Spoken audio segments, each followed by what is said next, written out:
Congratulations, you have achieved a battle power of 88. Congratulations, you have achieved a battle power of 9,999. Congratulations, you have achieved a battle power of 66,666. Congratulations, you have achieved a battle power of 10 billion. Upon receiving the system upgrade notifications, Soya, who had traversed into the realm of science, was taken aback. What astounding levels of power are these? Will my own battle power be catapulted to unimaginable heights? Chapter 1. The beginning of doubling battle power. Statistics, a gathering for those who admire Bardock. Bardock, come on, the class is starting. Statistics, a gathering for those who admire Android 18. Android 18, come on, let's play together. Statistics, a gathering for those who admire Bulma. Bulma, come on, they'll give you 1 billion. Want to play with me? Statistics from the Divine Kitty. Bardock, Android 18, Bulma, Android 21, Margarita, Shishi, and Videl. I want them all. Let us join together in a game. Year 737 of the Age of the Universe. The 7th Universe, Planet Vegeta, Spaceship Launch Center. Nappa, Raditz, and 3 young boys gathered near a spaceship, occasionally glancing skyward, eagerly awaiting. Has Prince Vegeta not arrived yet? Raditz exclaimed, his eyes wide. It has already been several hours. He might be delayed by something, Nappa speculated quietly. Nappa, do you truly think Prince Vegeta will accompany us to Planet Zoan? Raditz asked uncertainly. If Prince Vegeta does not go, with our meager battle power, we would surely have no chance of conquering that planet. Nappa shook his head decisively. Should we recruit a few more individuals? Raditz's lips twitched, his youthful complexion shifting. Count me in. A voice rang out from not far away. The speaker was a young boy, appearing around 16 years of age, with a strikingly handsome visage. His name was Soya, a former Dragon Ball fan who, after dozing off during Dragon Ball Z, had traversed to this world 16 years prior, becoming a Saiyan on planet Vegeta. I am Soya. Regrettably, Soya was merely a low-tier warrior, and regardless of his training, his battle power stagnated at a mere 300. However, fortune smiled upon him, as a month ago, while accompanying Bardock on a mission to planet Cyril, he activated a miraculous system that set him on a path of extraordinary fortune. This system, which Soya had encountered in various web novels in his past life, allowed him to collect negative emotional values to draw for battle power. As long as he accumulated sufficient negative emotional values, he could continuously draw for enhanced power. Every 10,000 points of negative emotional value permitted one draw, and each time, victory was assured. On his last mission to planet Cyril, Soya had accrued a significant amount of negative emotional values, raising his battle power to an impressive 600. Yet, Soya was acutely aware that such a power level in the Dragon Ball universe was woefully inadequate. Calculating the time, Soya felt an urgent anxiety. From the moment Frieza began summoning the Saiyans back to planet Vegeta, Soya understood that soon, the planet would face Frieza's wrath and destruction. The only chance for survival lay in joining Vegeta and Nappa's team for tasks. Soya had previously attempted other methods. For instance, he tried setting up a barbecue stall at the palace gate to attract the attention of Whis and Beerus. If he could persuade them to take him to Beerus's planet, not only could he evade disaster, but also alter his fate. Alas, such dreams were shattered by the harsh reality. The enticing scenarios depicted in fanfiction, where technology and creativity captured Whis' attention, seemed futile in his case. Whis and Beerus never graced Soya's barbecue stall with their presence. A bitter taste filled Soya's heart. Was my barbecue not delectable enough? Or was the timing of my stall inappropriate? Fortunately, Soya had activated the negative emotional value system. Otherwise, he might have met his demise in this perilous Dragon Ball world. Soya? Raditz paused momentarily. Aren't you the low-tier warrior, Soya? A low-tier warrior dares to accompany us on missions? Nappa sneered, narrowing his eyes at Soya. My battle power has doubled, so you won't regret having me along. Soya replied with a grin, unperturbed. Doubled battle power. Raditz blinked in surprise, instinctively pressing the button on his scouter. Beep beep. The scouter quickly registered Soya's battle power. What? Battle power of 600. Raditz exclaimed, astonishment coloring his youthful features. What a joke. When did you elevate your power to such heights? Negative emotional value from Raditz. 666. Nappa. Your battle power is only 600. How can you call this a doubling? Negative emotional value from Nappa. 333. Bringing this battle power along with you should be manageable, right? Soya chuckled. Nappa, I think it's feasible. Raditz nodded in agreement. Humph. Suit yourself. Nappa replied coolly, still not regarding Soya with any seriousness. However, Soya, you've experienced quite the rapid increase in power. I recall your battle power was merely 300 a month ago. How did you reach 600 so swiftly? Raditz felt a twinge of discomfort, but still approached Soya with a friendly pat on the shoulder. Luckily, my battle power is 700, 100 higher than yours. Hello, Soya disregarded Raditz and turned his attention to the three boys. Hey, I'm talking to you. Raditz frowned, displeased. Negative emotional value from Raditz. 333. Hi there. The three boys greeted Soya in turn. What are your names? Soya inquired. Carnegie, Curry, Baru.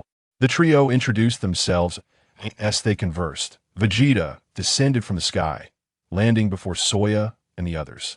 At only 5 years old, Vegeta donned the Saiyan battle armor, his royal red cape billowing gracefully behind him. After landing, Vegeta's gaze swept across Soya and the others, his expression cold and disdainful. Prince Vegeta, Raditz, and Nappa quickly bowed in respect. We can leave now, Vegeta said curtly, stepping onto the spaceship. Soya and the others followed closely behind. Whoosh! The spaceship ascended rapidly, breaking through the atmosphere and hurtling toward planet Zoan. In the vast expanse of the cosmos, amidst the infinite universe, Frieza's spaceship hovered near planet Vegeta. Inside, Frieza reclined in a baby carriage, an expression of delight gracing his features. Super Saiyan and Super Saiyan God, you say? Frieza squinted his triangular eyes, his smile widening. My Lord Frieza, I believe that is merely a cliched hero's tale. His subordinate, Beelzebub, replied respectfully, I am well aware, yet I cannot afford even a hint of unease. Frieza chuckled lightly. Regardless, Saiyans are beings of extreme pride, utterly incapable of becoming my loyal servants.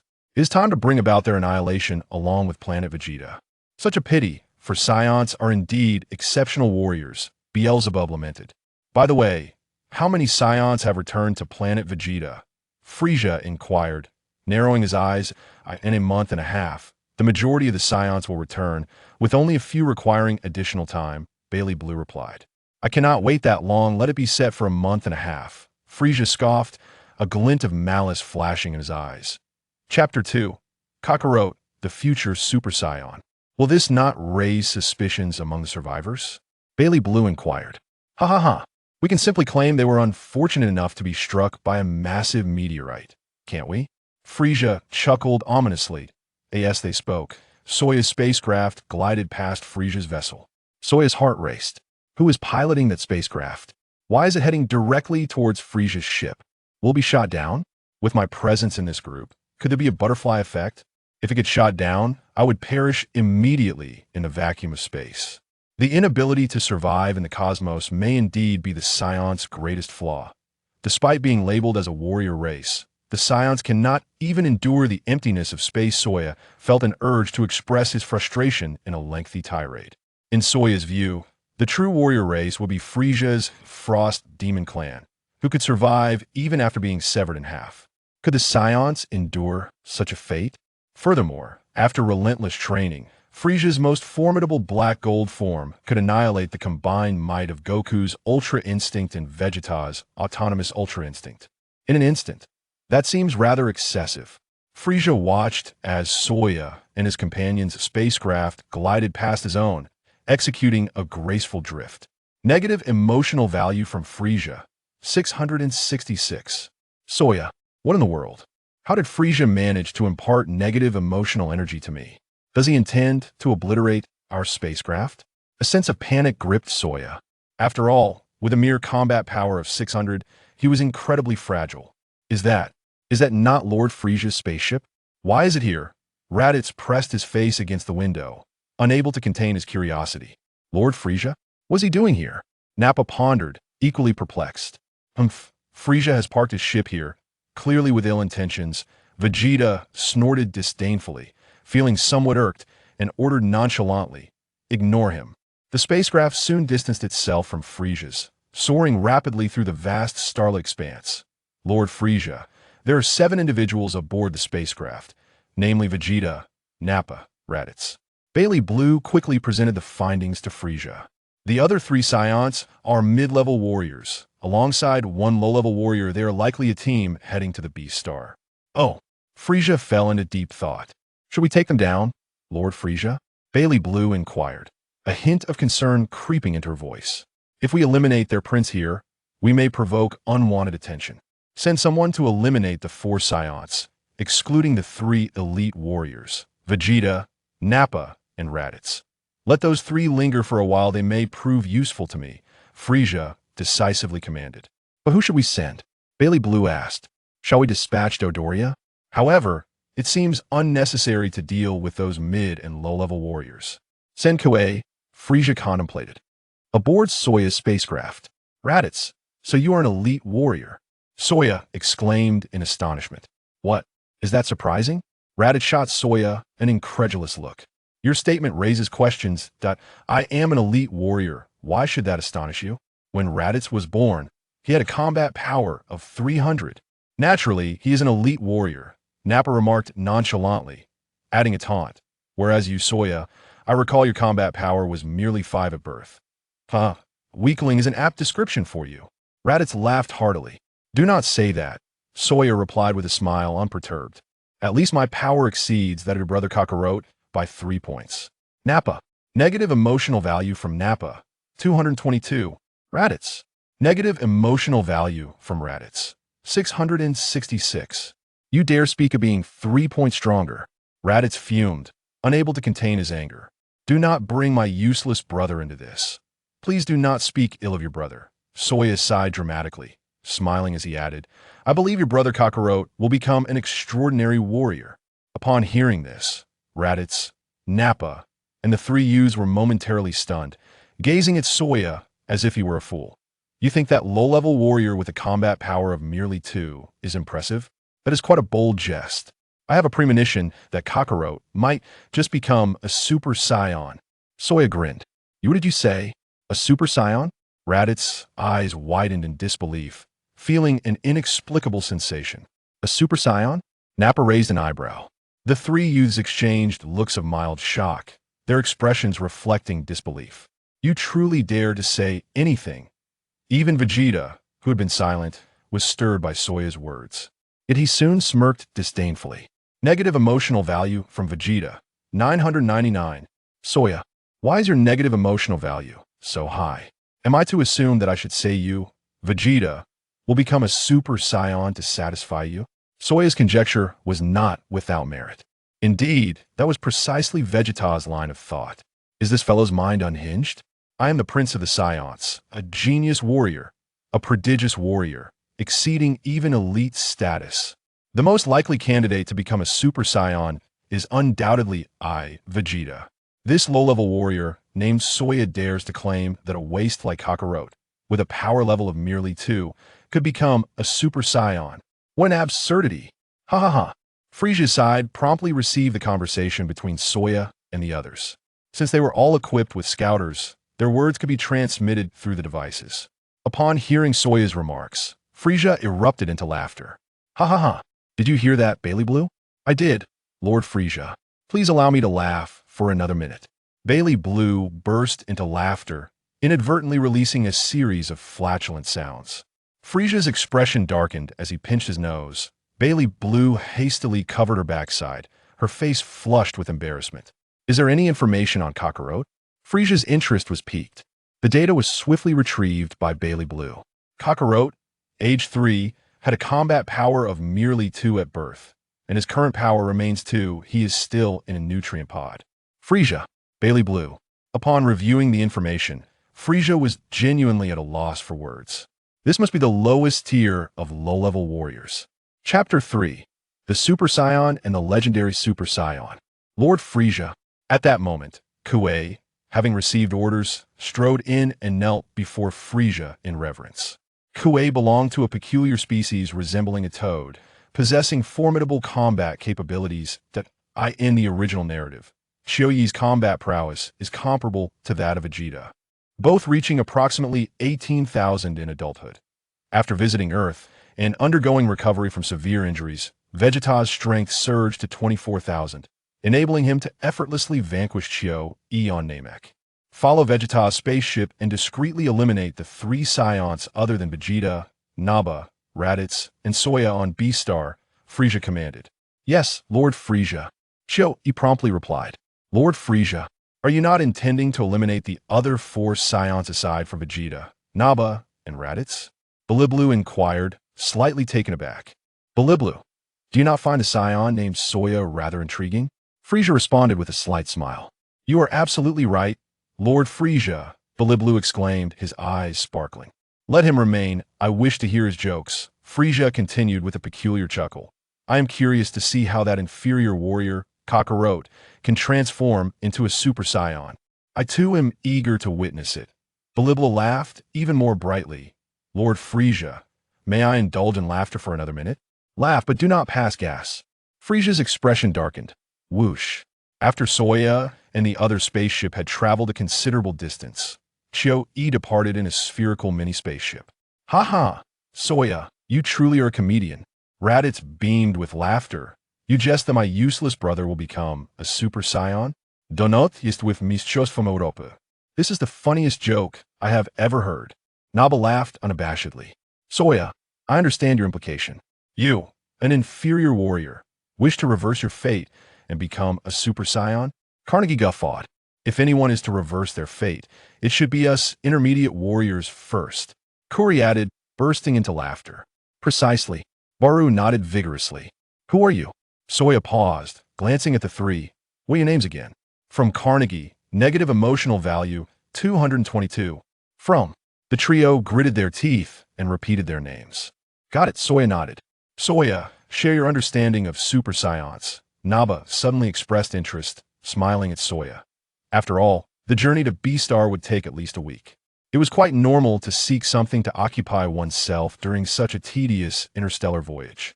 Especially humiliating this inferior warrior during idle moments proved to be an excellent pastime.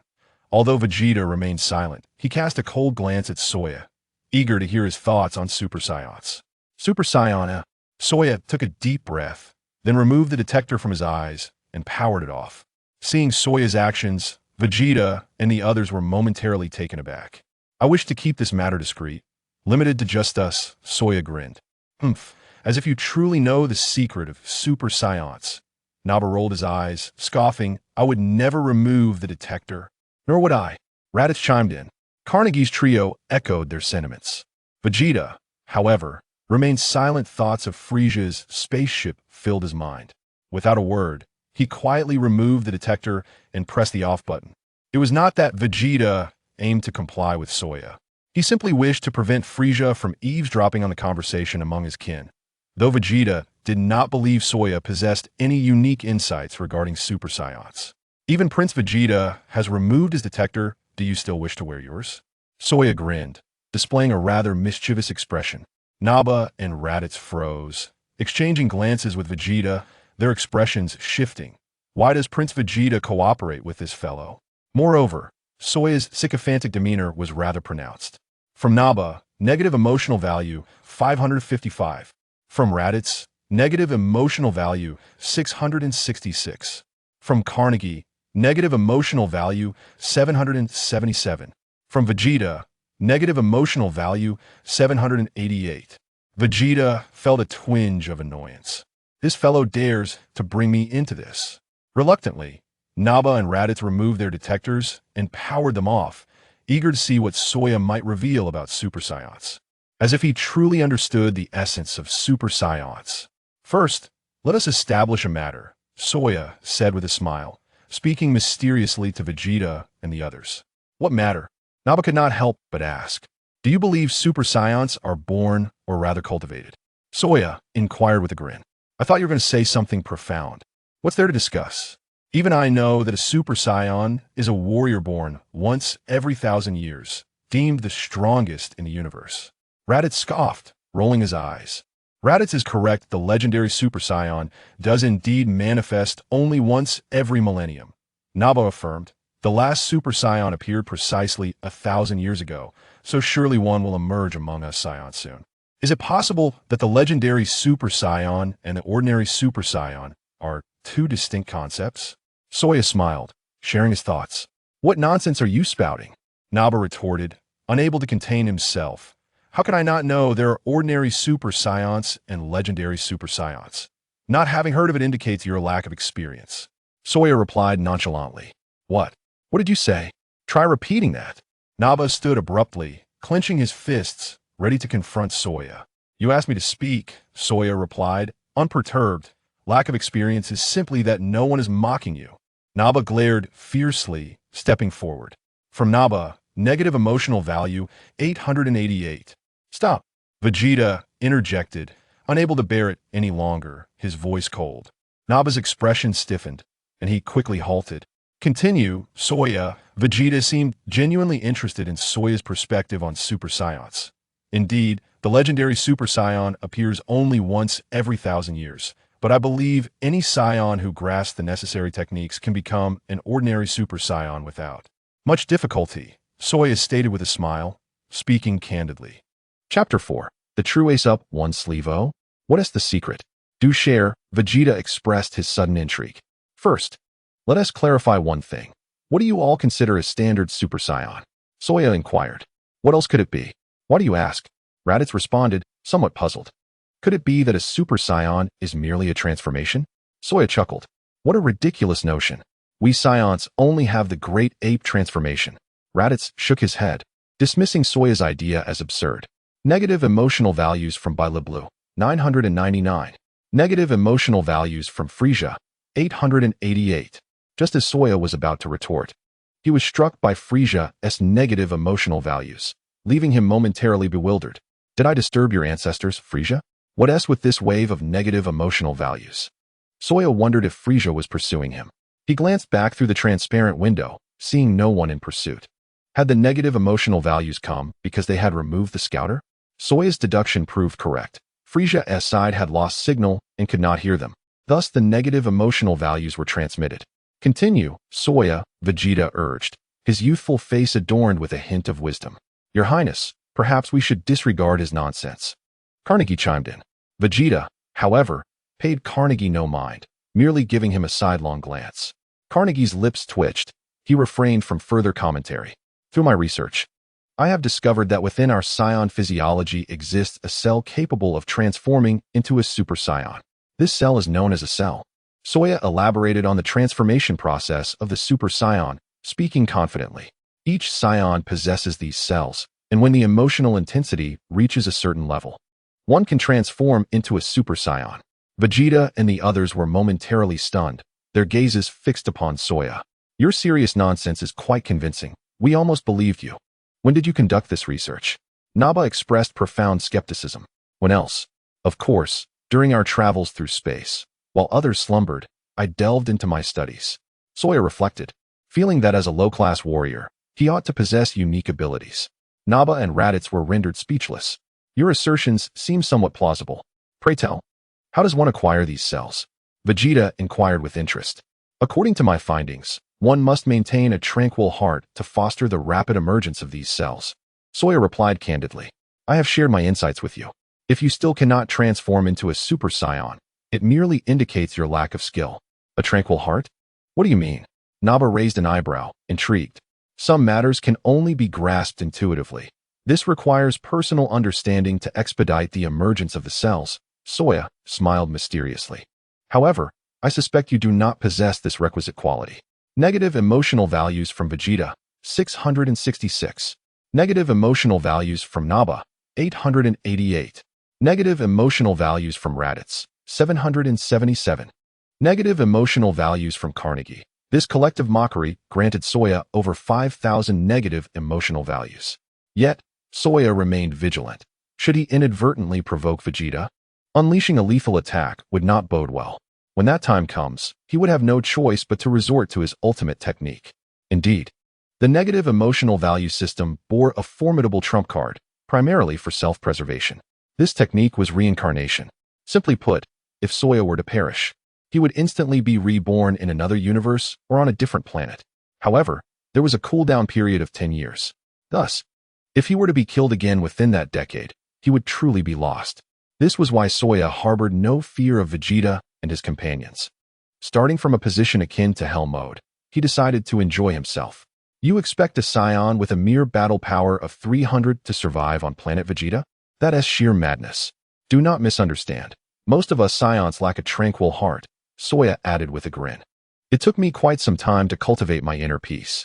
So, can you transform into a Super Saiyan now? Vegeta queried with a sly smile. Not yet. But I believe it won't be long before I can, Saiyan replied, flashing a grin. Humph, baseless drivel. We shall see when you become a Super Saiyan. Vegeta scoffed, choosing to disregard Saiyan's ramblings. He abruptly stood and strode towards the exit. Your Highness, are you off to the restroom? Raditz asked, taken aback. Humph. I'm going to sleep. Vegeta huffed, dismissing Saiyan without further ado as he departed for the sleep chamber. To Vegeta, Saiyan was merely a low-class warrior. As for Saiyan's talk of Super Saiyans, Vegeta regarded it as nothing more than a jest. The notions of cells and a tranquil heart were utterly preposterous. I am a prince. How could I be unaware of such matters? As far as I know, Super Saiyans are the mightiest warriors in the universe. Moreover, they are known for their ruthless and merciless nature. Your assertions are entirely contrary to the established understanding of Super Saiyans. Once Vegeta had left, Naba's eyes twinkled mischievously, and he suddenly broke into a bright smile. Let us set aside discussions of Super Saiyans for now. It's time we engage in some games, Naba grinned. What sort of games do you have in mind? Raditz asked, an enigmatic smile gracing his face. The journey can be rather dull, thus.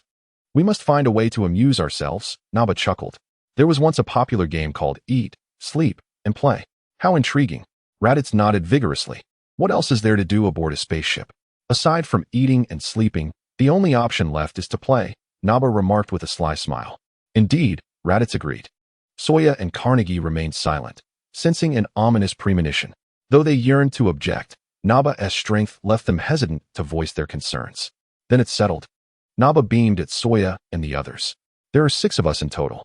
After excluding the 2 with the highest battle powers, we'll draw lots to determine who becomes the plaything today, and that individual shall be our target for amusement. Chapter 5, System Upgrade. Battle Power Enhancement. Carnegie and the others exchanged glances, yet upon seeing Saiyan, they felt somewhat reassured. Fortunately, Saiyan would take on the role of the plaything, thus sparing them from that fate. As Vegeta has gone to sleep, he will not participate in the game, Naba smiled.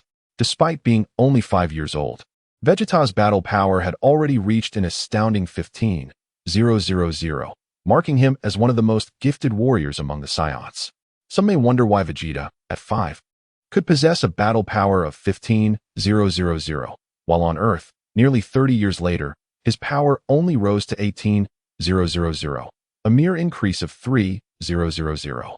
Is that not a bit absurd? In truth, this was entirely normal. At this stage, a battle power of 15,000 would allow one to dominate nearly any planet.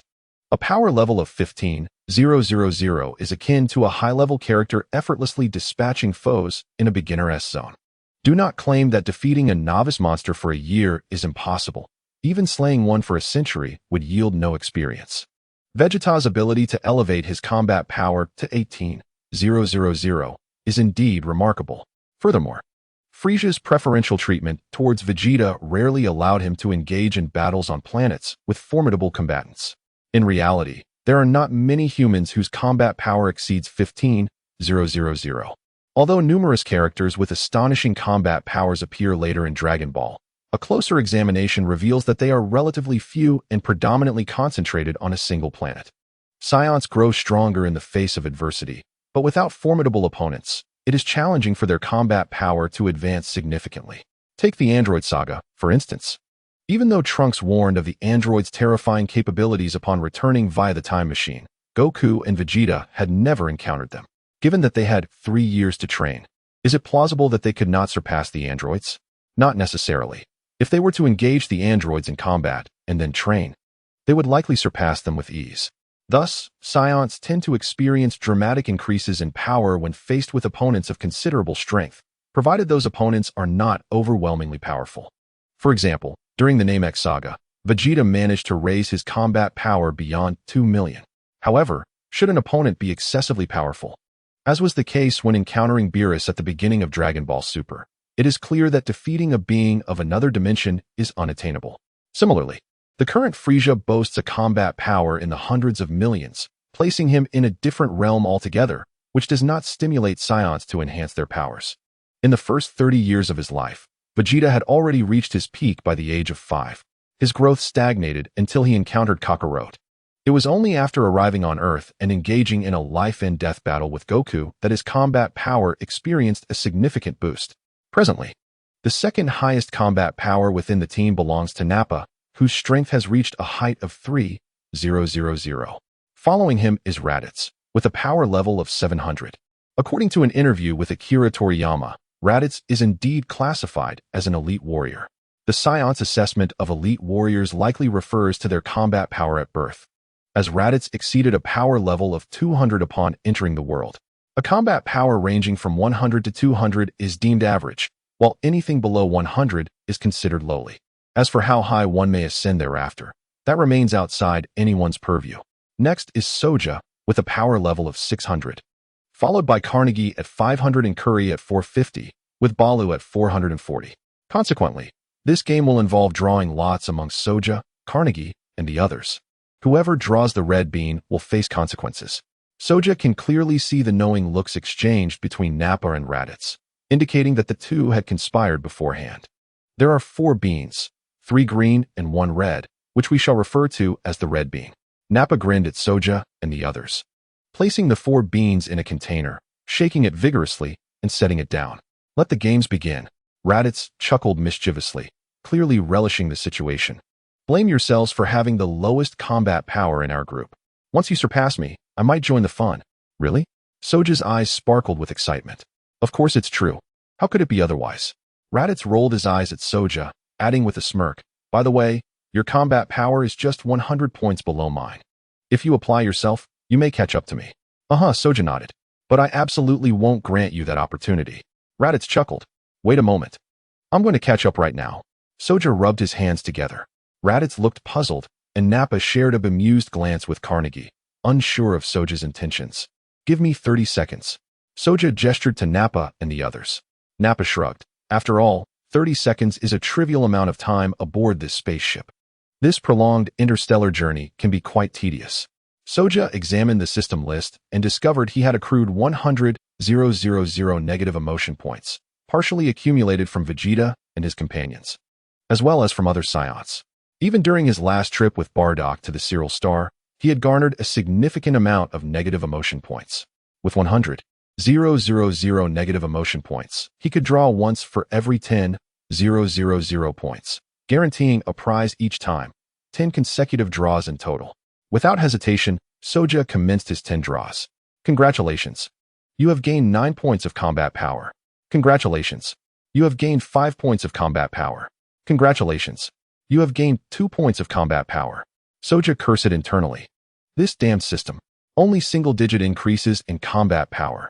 Do you think my power only increased by 300? However, during the 5th draw of the 10, the system suddenly froze. As if it had crashed, Soja broke out in a cold sweat. System, please don't malfunction now. Wait until I've boosted my combat power beyond 3 million. After approximately 3 seconds, the system announced, upgrade successful. Current version, 10. Soja was momentarily taken aback. So that brief freeze was for an upgrade? Was the previous version merely a beta? Congratulations. You have gained 33 points of combat power. Congratulations. You have gained 22 points of combat power. Congratulations. You have gained 55 points of combat power. Soja's spirits soared. Finally, this system is being generous. His combat power was now in double digits. He quickly checked his combat power level, 780, an increase of 180 points. Congratulations. You have received the Battle God Water, the system declared in its final message. Chapter 6, Battle God Water. Infinite Combat Power Multiplication. Soja felt a surge of excitement. Battle God Water? What is this? Has the system finally become legitimate after upgrading from version 09 to 10? It even offers Battle God Water? I wonder what it does. Soja was elated and immediately examined the usage instructions for the Battle God Water. Battle God Water. 1 sip doubles your combat power. 2 sips quadruple it, 3 sips octuple it, and so forth, based on your physical condition. Duration, 1 hour. Note: side effects may occur. Please use with caution. Soja's heart raced. Isn't this akin to an infinite multiplier for the Kaioken? Why not just call it double Kaioken? Wait a minute. What does the side effect mean? Drinking this stuff comes with side effects? Soja resolved to inspect the Battle God water. With a swift motion, Soja retrieved the Battle God water from the system's store. In an instant, he found himself holding a large container of water, approximately 18 liters in volume. Soja stared at the massive container, speechless. This Battle God water is exceedingly generous. I isn't it? This large quantity must provide at least 1,000 sips, right? 1,000-fold increase. Good grief. Is this a divine existence? Soja decided to take a sip for himself. No, this might have side effects. Better to let someone else try it first. I'll save it for later. Soja promptly returned the large container to the system space. Seeing Soja suddenly produce such a large container of water, only to have it mysteriously disappear moments later, left Nappa and the others wide-eyed in astonishment. Soja, where did that large container of water come from? Where did you acquire such advanced storage devices? Raditz inquired with curiosity. Soya nodded. You are so kind, preparing my lines for me. It saves me the trouble of thinking. What do you need to bring such a large barrel of water for? Raditz questioned, slightly perplexed. All right, Soya. Didn't you say you'd give me 30 seconds? Now that the time is up, let us hurry. Soya patted Raditz on the shoulder. Raditz, somewhat bewildered, stared vacantly at Soya. After a moment of silence, he asked, Why did you pat me? You four go ahead and choose the beans. I'm not included. Raditz huffed, rolling his eyes at Soya. Didn't you say the 4 with the lowest combat power would go to select the beans? Soya grinned widely. Of course. Raditz retorted. You have a power level of 600, while I have 700, so it's clearly you 4. Put on the detector and take a good look. Soya's smile widened. What were you going to say? Raditz scoffed. Are you implying that in less than an hour, your combat power has surpassed mine? Though he said this, Raditz immediately donned the detector and pressed the button to check Soya's combat power. His jaw nearly dropped to the ground. What is going on?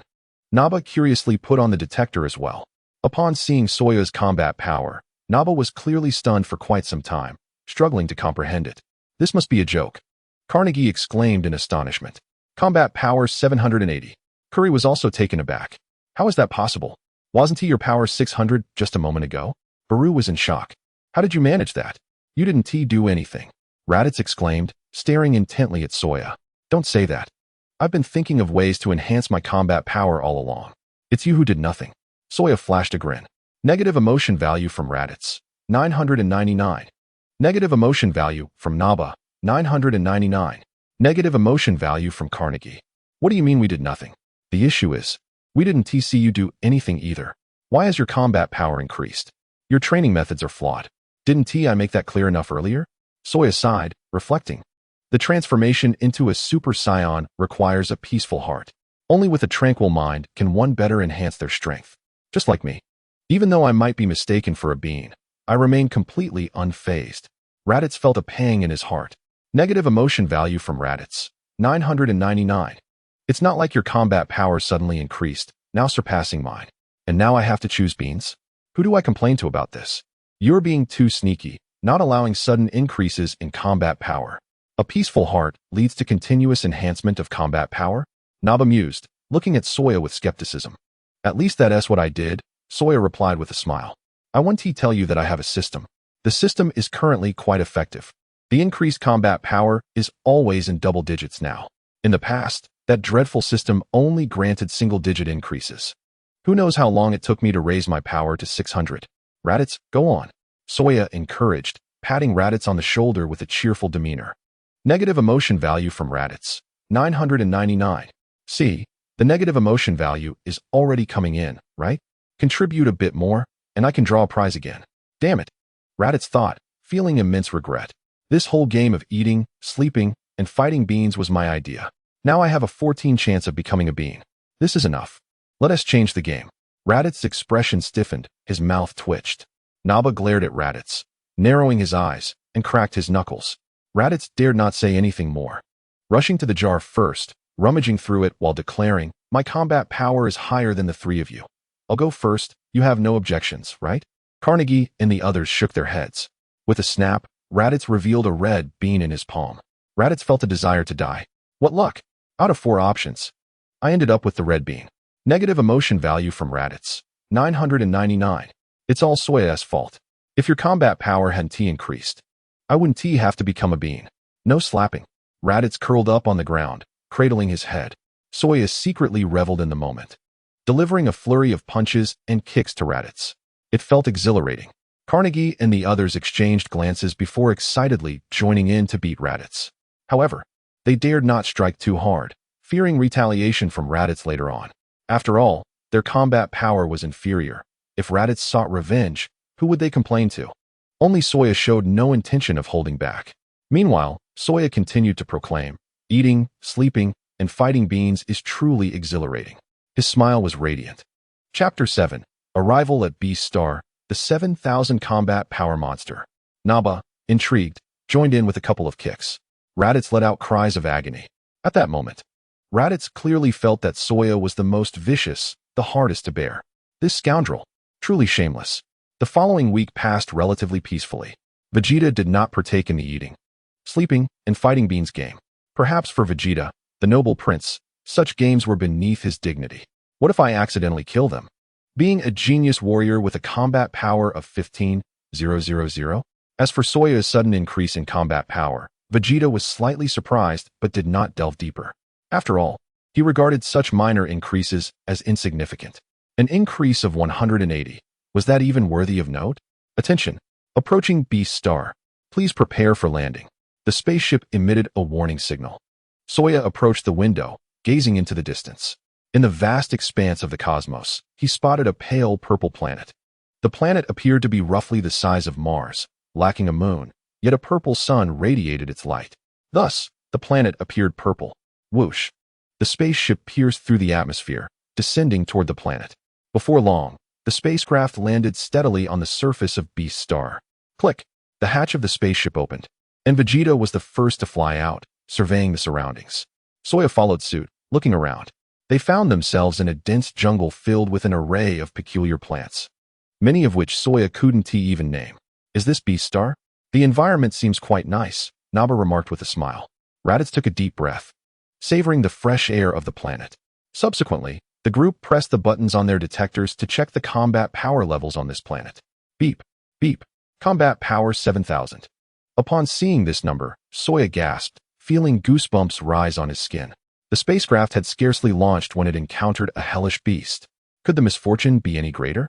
Suddenly, a creature resembling a pterosaur swooped down from the sky, capturing Baru in its claws and soaring into the heights. In an instant, the beast used its razor-sharp talons to dismember Baru into several pieces. His anguished cries echoed in the air as he met his tragic end. Soya was left in shock, his pupils constricting. This was the grim fate of the Saiyans. Why are the Saiyans a minority? It is precisely because they have relentlessly invaded other planets that the surviving Saiyans have dwindled in number. In the face of such planets, the fighters would be struck down before they even had a chance to react. A moment's carelessness could lead to death. And now, they were confronted with a beast boasting a combat power of 7,000. Combat power of 7,000. What a farce. Why were the figures provided by the Frisia Force not like this? Baru exclaimed, his face paling in fear. Who could rival such power, aside from Prince Vegeta? Humph. Vegeta scoffed, raising his right hand to condense an energy sphere. With a swift motion, he launched the energy blast at the pterosaur. Boom. The energy sphere struck the creature with a resounding explosion, instantly obliterating it into a cloud of blood mist. How infuriating. One life lost right upon arrival. Raditz clenched his fists, his face ashen, realizing that they had lost a comrade. Our chances of survival have decreased to 13. Nappa remarked solemnly. Soya was at a loss for words. What kind of logic is this? It seems that the Saiyans are indeed a heartless race. Aside from Bardock's family, excluding Raditz, most Saiyans appear devoid of emotion. The death of a comrade did not seem to weigh on Vegeta, Nappa, and Raditz, nor even on Carnegie and Cooley, who were relatively close to Baru. Perhaps, for them, death had become a commonplace occurrence.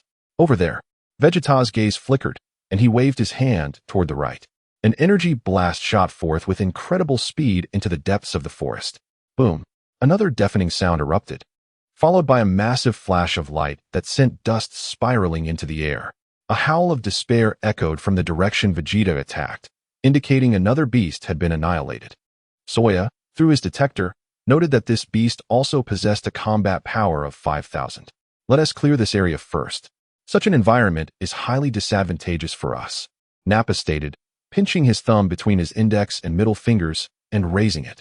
A powerful energy surged through the jungle, leveling it to the ground in an instant. This area attack revealed many hidden beasts. Various bizarre creatures bared their teeth and roared at Saiyan and the others from a distance.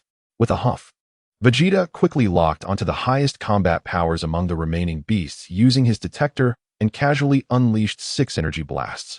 These blasts raced toward the strongest creatures at lightning speed. Boom! Another series of blasts shook the planet. The strongest beasts were swiftly dispatched by Vegeta. However, the remaining creatures did not flee. Instead, they encircled Saiyan and his companions, drawing ever closer. Saiyan estimated that there were still over 100 beasts remaining. Humph. You all handle the remaining monsters. Vegeta, having detected that the highest combat power among the remaining creatures was only 1,500, found the low-level beasts unworthy of his interest. Thank you, Prince Vegeta. Without you, we would have likely faced total annihilation. Nappa expressed his gratitude. Truly, the prince is remarkable. That was terrifying. Raditz echoed. Chapter 8. A Frenzy of Negative Emotion Points. The most talented Saiyan warrior is indeed Prince Vegeta. Carnegie marveled. Once again, we are grateful for your rescue, Prince Vegeta. Coolie bowed in respect. Humph, it's nothing. They are simply too weak. Vegeta replied coldly, ordering, now, it's your turn. I must warn you, if anyone dies here, it will only be due to their own misfortune. At that moment, Saiyan shot up into the sky. Vegeta and the others were momentarily taken aback, unable to comprehend Saiyan's actions. Even the surrounding beasts looked up in confusion. Don't look at me, Saiyan shouted, gesturing to Vegeta and the others. Vegeta? What does don't look at you mean? Vegeta frowned. Nappa, slightly bewildered, speculated, is Saiyan afraid and trying to flee? Coward. I disdain him. Raditz huffed. His face contorted in contempt. That fool, where can he run to? This isn't a place for the spaceship to dock. Carnegie questioned, perplexed. It would be safer to stay by Prince Vegeta's side than to run off. Coolie shook his head, finding Saiyan's actions foolish. He even wants us not to watch him. Does he wish for us to be oblivious to where he escapes? Nappa sneered. Does he not realize that with a detector, he can be found no matter where he runs? That idiot. Raditz expressed his deep disdain. Solar flare. Without hesitation, Saiyan positioned his hands beside his face while in midair, emitting a blinding light from his head outward. Vegeta's pupils dilated, turning white in an instant. Raditz, Nappa, Carnegie, and Coolie were also caught off guard, their vision obscured. From Vegeta, negative emotion points, 666. From Nappa, 888. From Raditz, 999. From Carnegie, 666. From Coolie, 777. From Relara, 999. From Berbera, 666. Saiyan's expression froze, momentarily dazed. While the negative emotion points from Vegeta and the others were understandable, what were all these bizarre names? Were they the names of these beasts? Or could these creatures provide me with negative emotion points? I see. In the Dragon Ball world, intelligent beasts can indeed be regarded as humanoid. From a divine perspective, the universe is divided into humans, gods, and animals. These beasts clearly organized and disciplined their attacks against Saiyan and the others. Thus, it is reasonable to classify them as intelligent beings. Therefore, negative emotion points exist. This solar flare had caused an explosion of negative emotion points among the team of over 100 people, including Vegeta. In less than 3 seconds, Saiyan effortlessly amassed 100,000 negative emotion points. Moreover, these points continued to rise and refresh. Saiyan felt a surge of delight within. For Saiyan, these certainly represent formidable combat capabilities. Is it necessary to be this exhilarating? Moreover, Vegeta and the others, did I not instruct you to refrain from watching me? Why do you persist in ignoring my words? Indeed, the painstakingly studied solar flare proved invaluable at this critical moment. The solar flare is a technique Saiyan developed through diligent research. Tien Shinhan truly is a talent. Utilizing such a remarkable skill at a pivotal juncture is simply delightful. It is worth noting that, in the original story, the solar flare is an exceedingly effective technique. Even the nefarious cell employed it multiple times. In fact, during its final use, Cell successfully absorbed Android 18, achieving his perfect form. Soya hovered high above, unleashing an energy blast that descended rapidly upon the multitude of monsters below. With resounding explosions, the energy blast detonated amidst the throngs of creatures, leaving them battered and howling in agony. The cries of suffering echoed in the air. Negative emotional values surged. 999 from Sashielo Portniki, 999 from Kiloportsrululu, and 999 from Rolrolot Kicksade Cannon. Soya refrained from eradicating them outright. Why not seize the opportunity to amass more negative emotional values? After this round, another 100,000 negative emotional points were accrued. Indeed, coming to the B star was an astute choice. When Soya and Bardak's combat team ventured to Cyril Star, acquiring negative emotional values was not nearly as effortless. Calculating the time, Soya discerned that the majority of the monsters had gradually regained their sight. "Do not look at me," Soya bellowed. Solar flare. Without hesitation, he positioned his hands beside his face and unleashed another solar flare. The negative emotional values rolled in, 999 from Raditz, 999 from Sashielo Portniki. The monsters below glared in fury, wishing to rend Soya to pieces. "Could you not be so insufferable? We just regained a semblance of vision. And now we are struck again." Upon seeing Raditz's name appear on the negative emotional refresh list, Soya felt a pang of exasperation. "Did I not say not to look at me? The monsters cannot comprehend, so why can't you?" Soya released another energy blast, bombarding the monsters once more. The monsters wailed in distress, and the scent of roasted flesh wafted through the air. Most of the creatures had lost their will to fight, collapsing in agony. Their cries pitiful. Soya leisurely descended from the sky, clapping his hands with a satisfied grin. Truly delightful.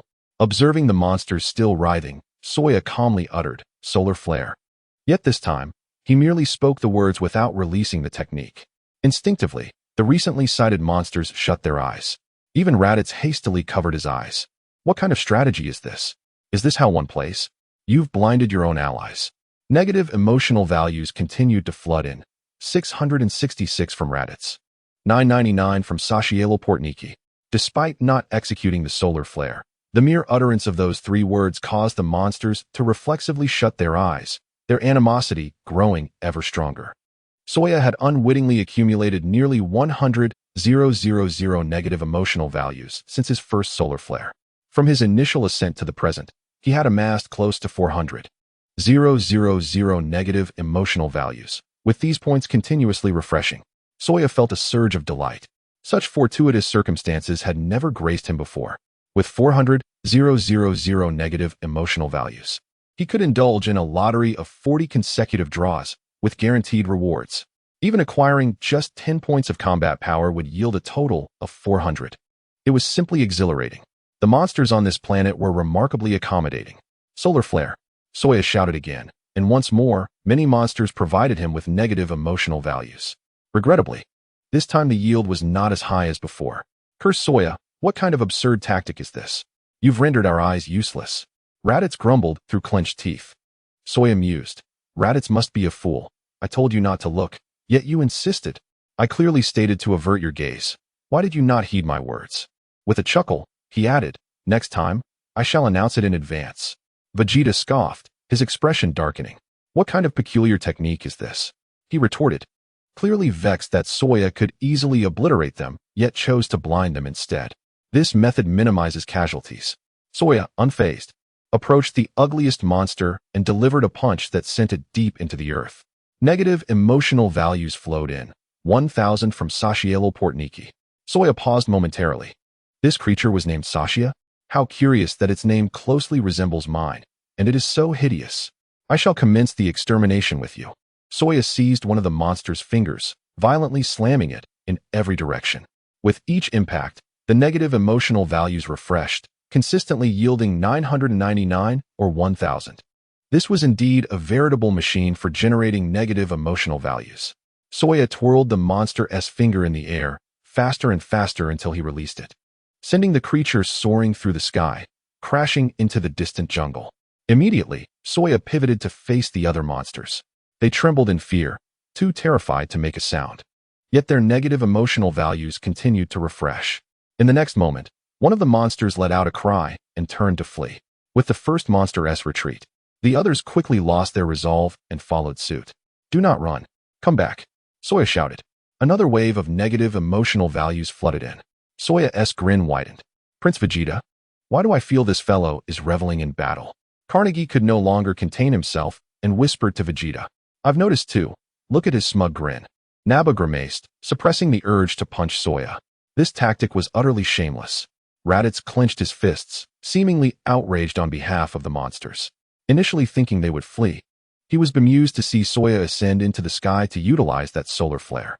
However, why does he appear so joyful during combat?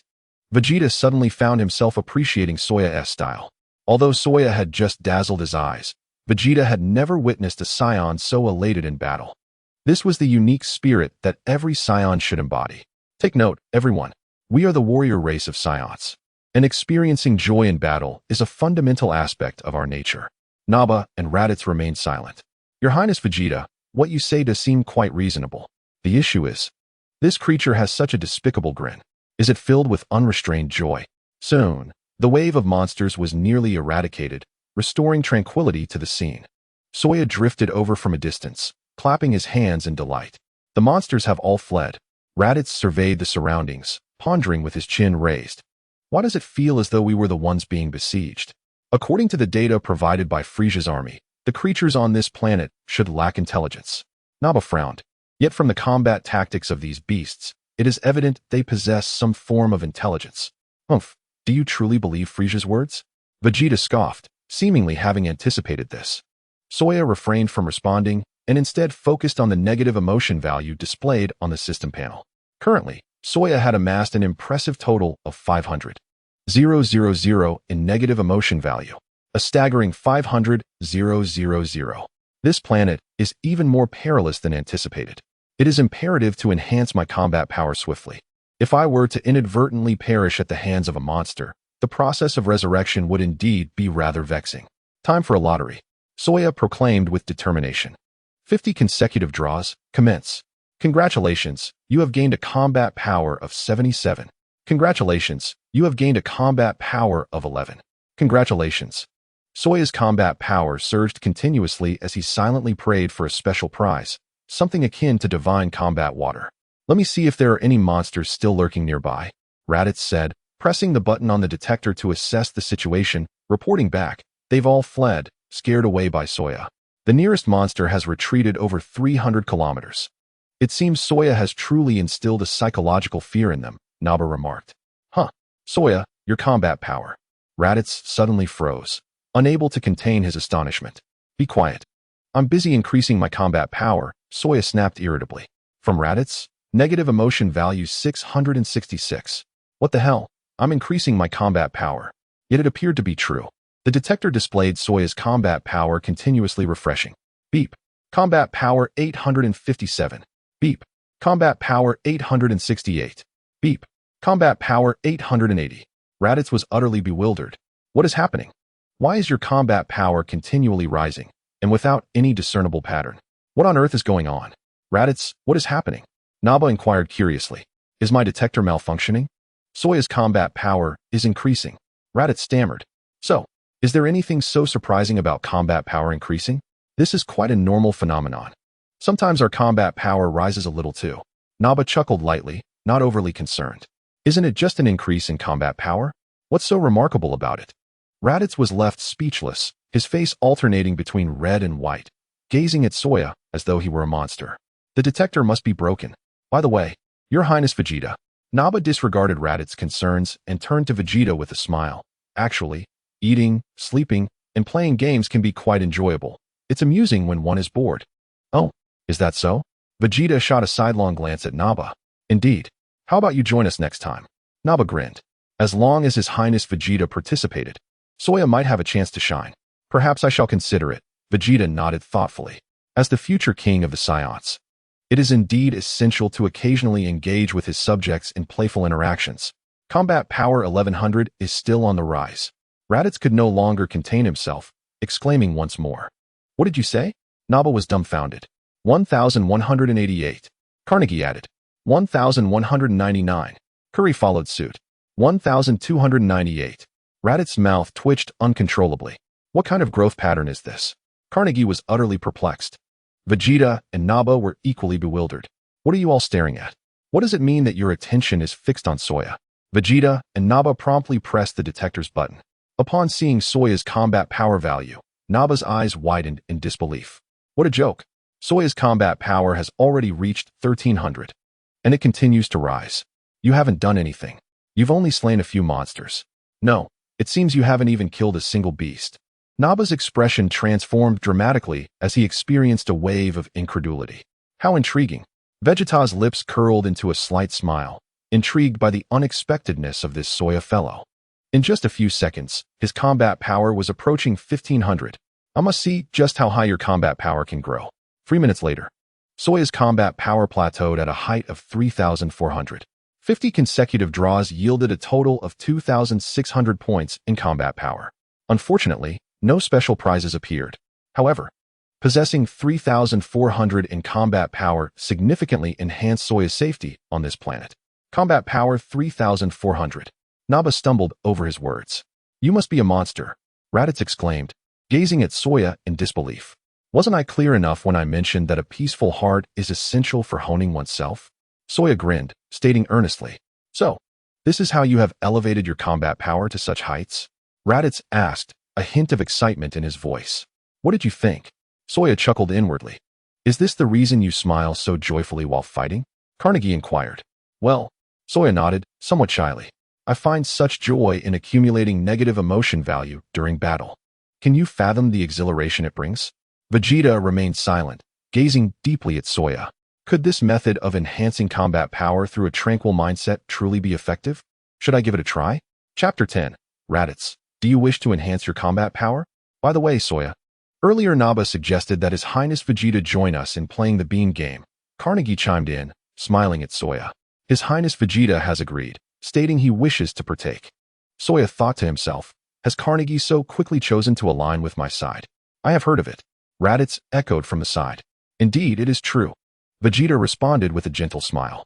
Naba's face shifted through various shades of red and white. This is rather awkward. I just mentioned letting His Highness Vegeta join our game. And now Soya's combat power surpasses mine. From Naba came a negative emotion value of 666. The one most amused by this situation was undoubtedly Raditz.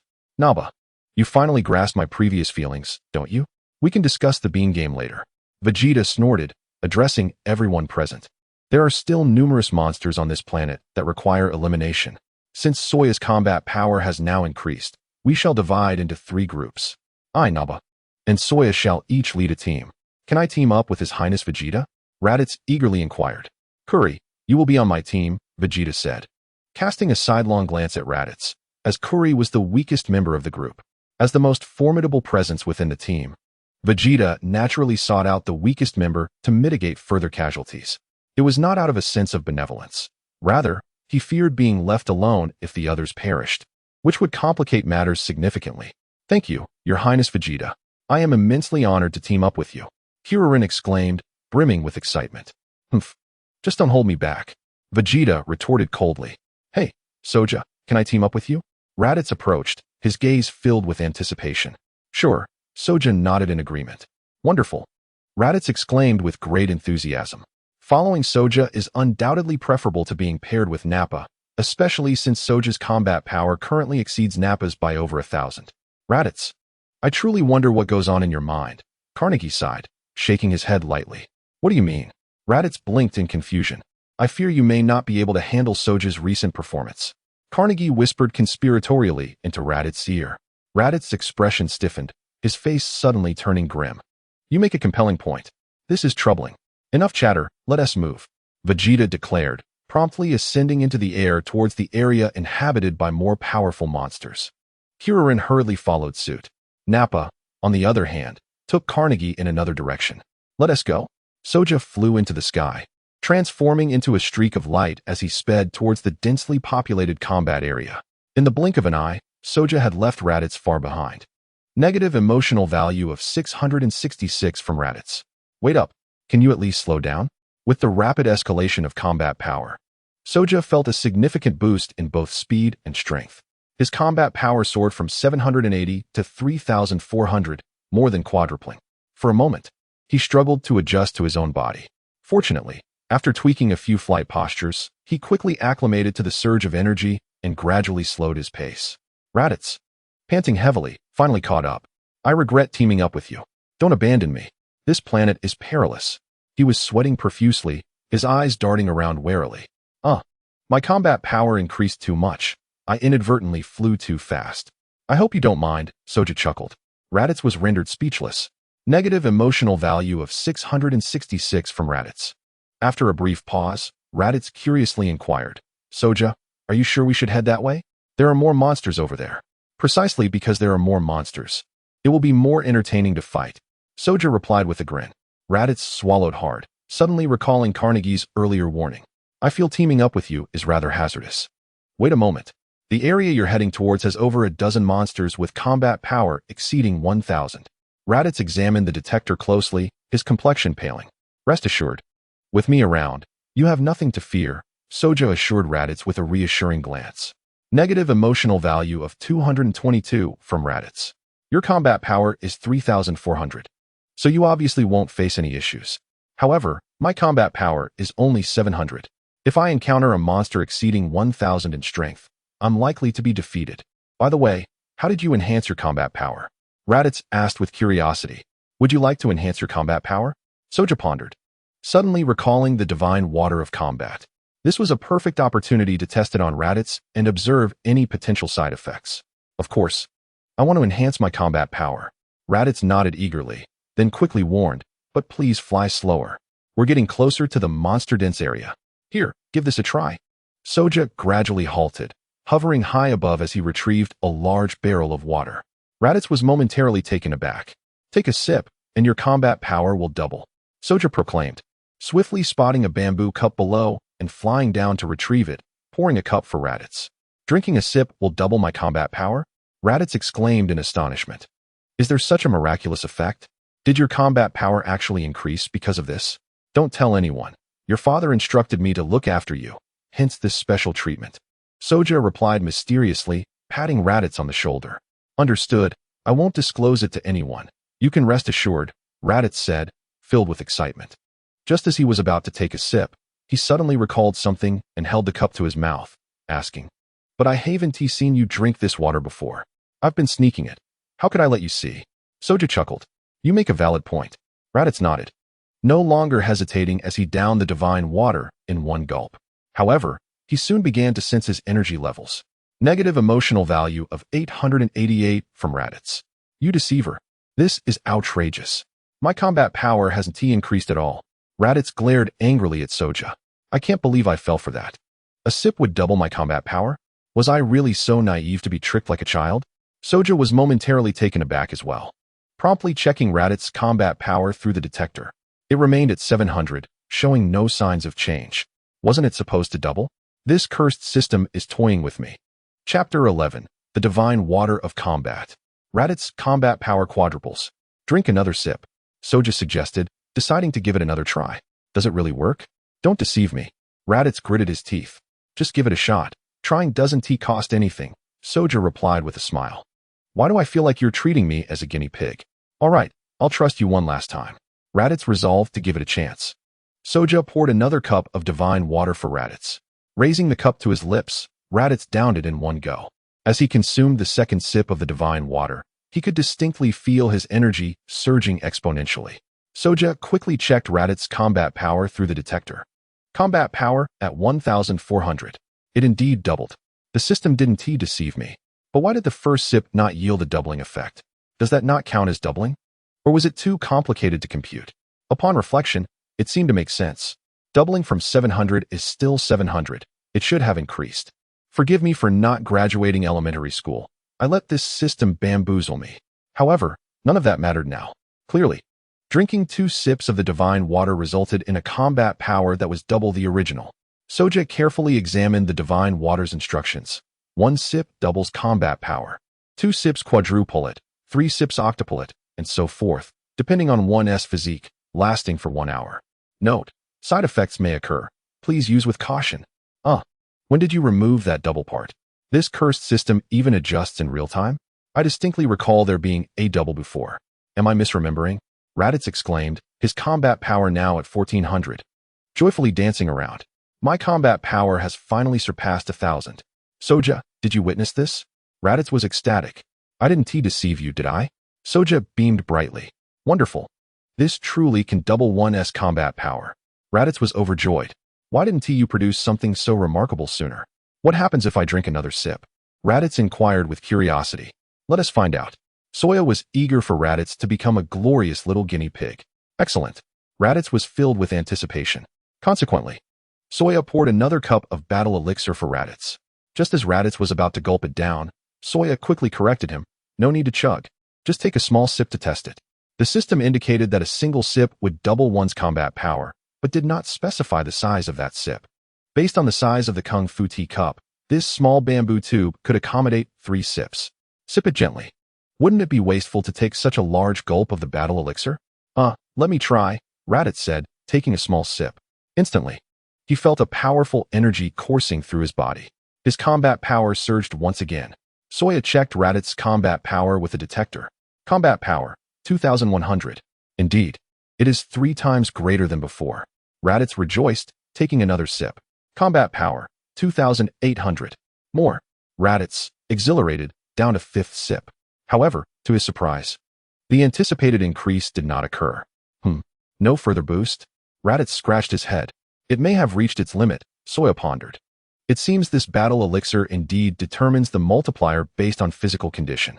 For Raditz, a 4-fold increase in combat power is already impressive. Moreover, whether sipped gently or gulped down, the effect remains the same. A mere sip counts as well.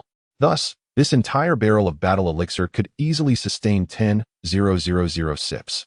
Raditz's negative emotion value surged to 111. Is the limit reached after only a 4-fold increase in combat power? Why did your combat power increase 6-fold? Raditz felt a twinge of dissatisfaction. I am Raditz, a superior warrior. Enough boasting about your superior status. Let us move on, Soya urged, eager to discover the side effects of the battle elixir. This knowledge will allow me to utilize it more effectively. However, I wonder how many times my combat power will multiply after consuming the battle elixir? If I take 50 sips, will it multiply by 50 times? That would bestow a transformation ability akin to a true Super Saiyan.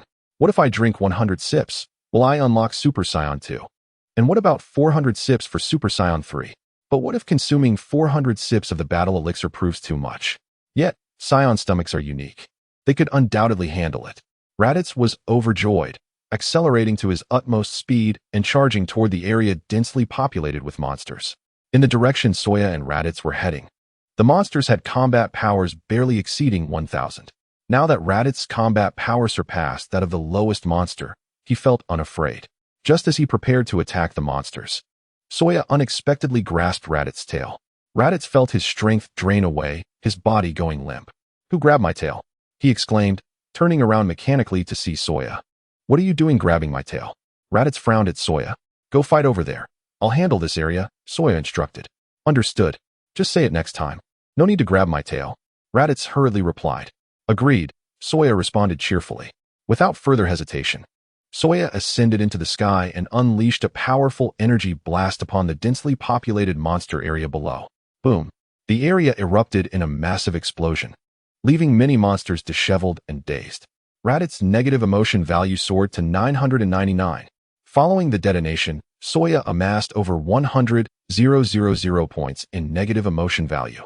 The detector indicated that there were at least 500 monsters in the vicinity. The earlier bombardment had certainly taken its toll on them. Soya refrained from utilizing excessive energy to avoid inadvertently exterminating them. I am here to accumulate negative emotion value. If I eliminate the monsters, the negative emotion value ceases to exist. Look at me, Soya bellowed from his aerial position. Instantly, numerous monsters glared at him, roaring in frustration. Solar flare. Soya placed his hands beside his face, releasing the solar flare once more. The monsters were momentarily blinded, unable to see anything. Raditz's negative emotion value hit 666. Soya then noticed Raditz had once again fallen victim to the blinding technique. Why can't you learn from your mistakes? Why are you looking at me? Chapter 12. Raditz displays his might previously. Raditz was bullying a wolf-like monster with a combat power reaching 1,000. The creature resembled a menacing wolf, towering at least 8 meters tall, with sharp fangs and sleek black fur. In the past, Raditz would never have dared to challenge such a formidable beast. However, with his current combat power at 2,800, he was easily overpowering the wolf-like creature. Raditz was reveling in the thrill, silently thanking Soya's ancestors for bestowing him this opportunity. If it weren't for you, my combat power wouldn't have risen so high. Soya, you truly are a good person. Raditz couldn't help but glance in Soya's direction. At that precise moment, Soya unleashed another solar flare. Raditz's mind was flooded with exasperation. Can I catch a break? Why does he keep using such shameless tactics? Blinded, Raditz could see nothing. The wolf-like monster, however, seizing the opportunity, opened its mouth wide and swallowed Raditz whole. Raditz's negative emotion value surged to 999. Soya exclaimed, "Can we avoid such a high negative emotion value?" He looked in Raditz's direction only to find him missing. Where did he go? How did I lose track of him? A few seconds later, boom. The wolf-like monster exploded, and Raditz flew out from within, delivering a fierce kick to the remaining head of the monster. "How dare you eat me? I'll kick you to death," Raditz shouted while kicking and cursing. Soya ignored Raditz and continued to eliminate monsters. However, the creatures had learned from previous encounters. Seeing Soya's flashy maneuvers, they swiftly scattered to avoid confrontation. Soya accumulated 200,000 points in negative emotion value before the monsters vanished from sight. Soya found himself at a loss for words. Don't run. If you flee, how will you provide me with negative emotion value? Fortunately, even after the monsters fled, they still contributed a portion of negative emotion value, improving Soya's mood significantly. All gone. Raditz surveyed the surroundings, impressed, and couldn't help but give Soya a thumbs up. You really are something, Soya. I feel like those monsters are afraid of you. Soya chuckled. Soya, look at the area around 367,124. There's a cluster of over 1,000 monsters just a short distance away. Raditz exclaimed excitedly while checking the detector. Soya's eyes brightened. They quickly sped toward the location of the 1,000 monsters. Leave those 3 monsters with combat powers around 1,000 to me. The rest are yours, how about it? Raditz suggested. Agreed, Soya nodded. You know, Raditz, you have quite the knack for collaboration. The two soon arrived in the vicinity of the 1,000 monsters. Energy blast. Solar flare. In a series of audacious maneuvers, Soya amassed an astounding 300,000 points of negative emotional energy. Meanwhile, Raditz grew increasingly bold, mercilessly battering a creature resembling a bat, hurling it in all directions. The bat-like monster emitted anguished cries, its howls echoing through the air. An hour swiftly elapsed as Raditz continued his relentless assault on the creature, when suddenly his pupils dilated in shock, feeling as though his strength had been siphoned away in an instant. With a thud, Raditz crumpled to the ground, pinned beneath the massive body of the bat monster, which was momentarily bewildered. What was the meaning of this? Just moments ago, he seemed to revel in the fight. What had changed? Had he exhausted his energy, or was it all an act? The bat creature cast a wary glance at Soya, who was watching the spectacle unfold, then surveyed its surroundings, its mouth twitching in confusion. Where were its companions? Why had they vanished? This Saiyan was unscrupulous, resorting to flashbangs. And the explosions had been quite painful. It was best to flee. The bat creature flapped its wings vigorously, attempting to escape this perilous situation. In a flash, Soya deftly intercepted its escape, appearing before the bat creature and blocking its path. The bat monster trembled in fear. Can you speak? Soya inquired with a smile. I can say a little, the bat creature replied, its voice shaky and far from fluent. So you can speak? Soya exclaimed in surprise. He had long since realized that the monsters here were sentient beings capable of human speech. Very well, if you speak well, I shall spare you, otherwise your demise will be swift. Soya threatened, brandishing his fist with a grin. The bat creature nodded vigorously. Repeat after me. Black fertilizer will volatilize, gray fertilizer will not. Soya commanded. Gray. Gray, gray, gray, gray, gray, volatilize, volatilize, volatilize. The bat creature stammered, trying to mimic Soya. From Zamsatlonkit, I have obtained 999 points of negative emotional energy. Soya declared. What was that? Say it again, he insisted, his expression stern. Gray, volatilize, gray, gray, volatilize, volatilize. The bat creature was nearly at its wit's end. Your words are lacking. Why must you add more? Soya's voice turned cold. The bat creature lamented, "From Zamsat I have obtained 999 points of negative emotional energy." This creature was undoubtedly a demon. Those extra words were not intentional, but rather a slip of the tongue.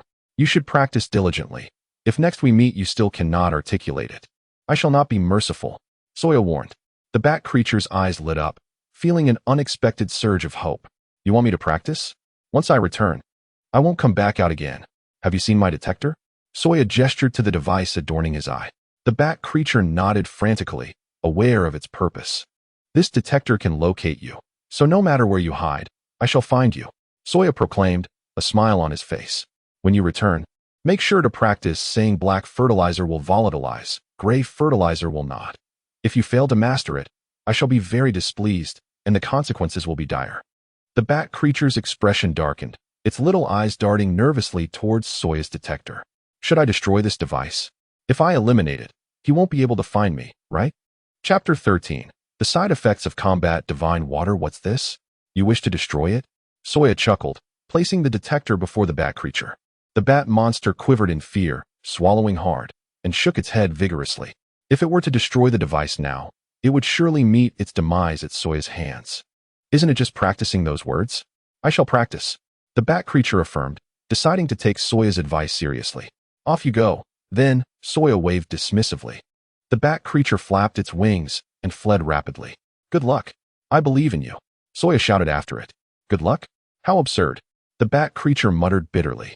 Soya reveled in the situation, finding it a delightful source of negative emotional energy.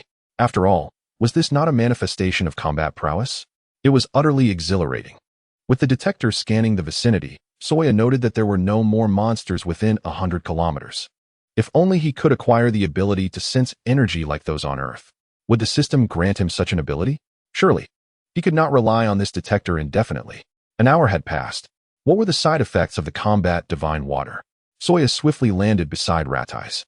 "What on earth happened? I feel as though my very essence has been drained," Ratai's lamented weakly, struggling to rise from the ground.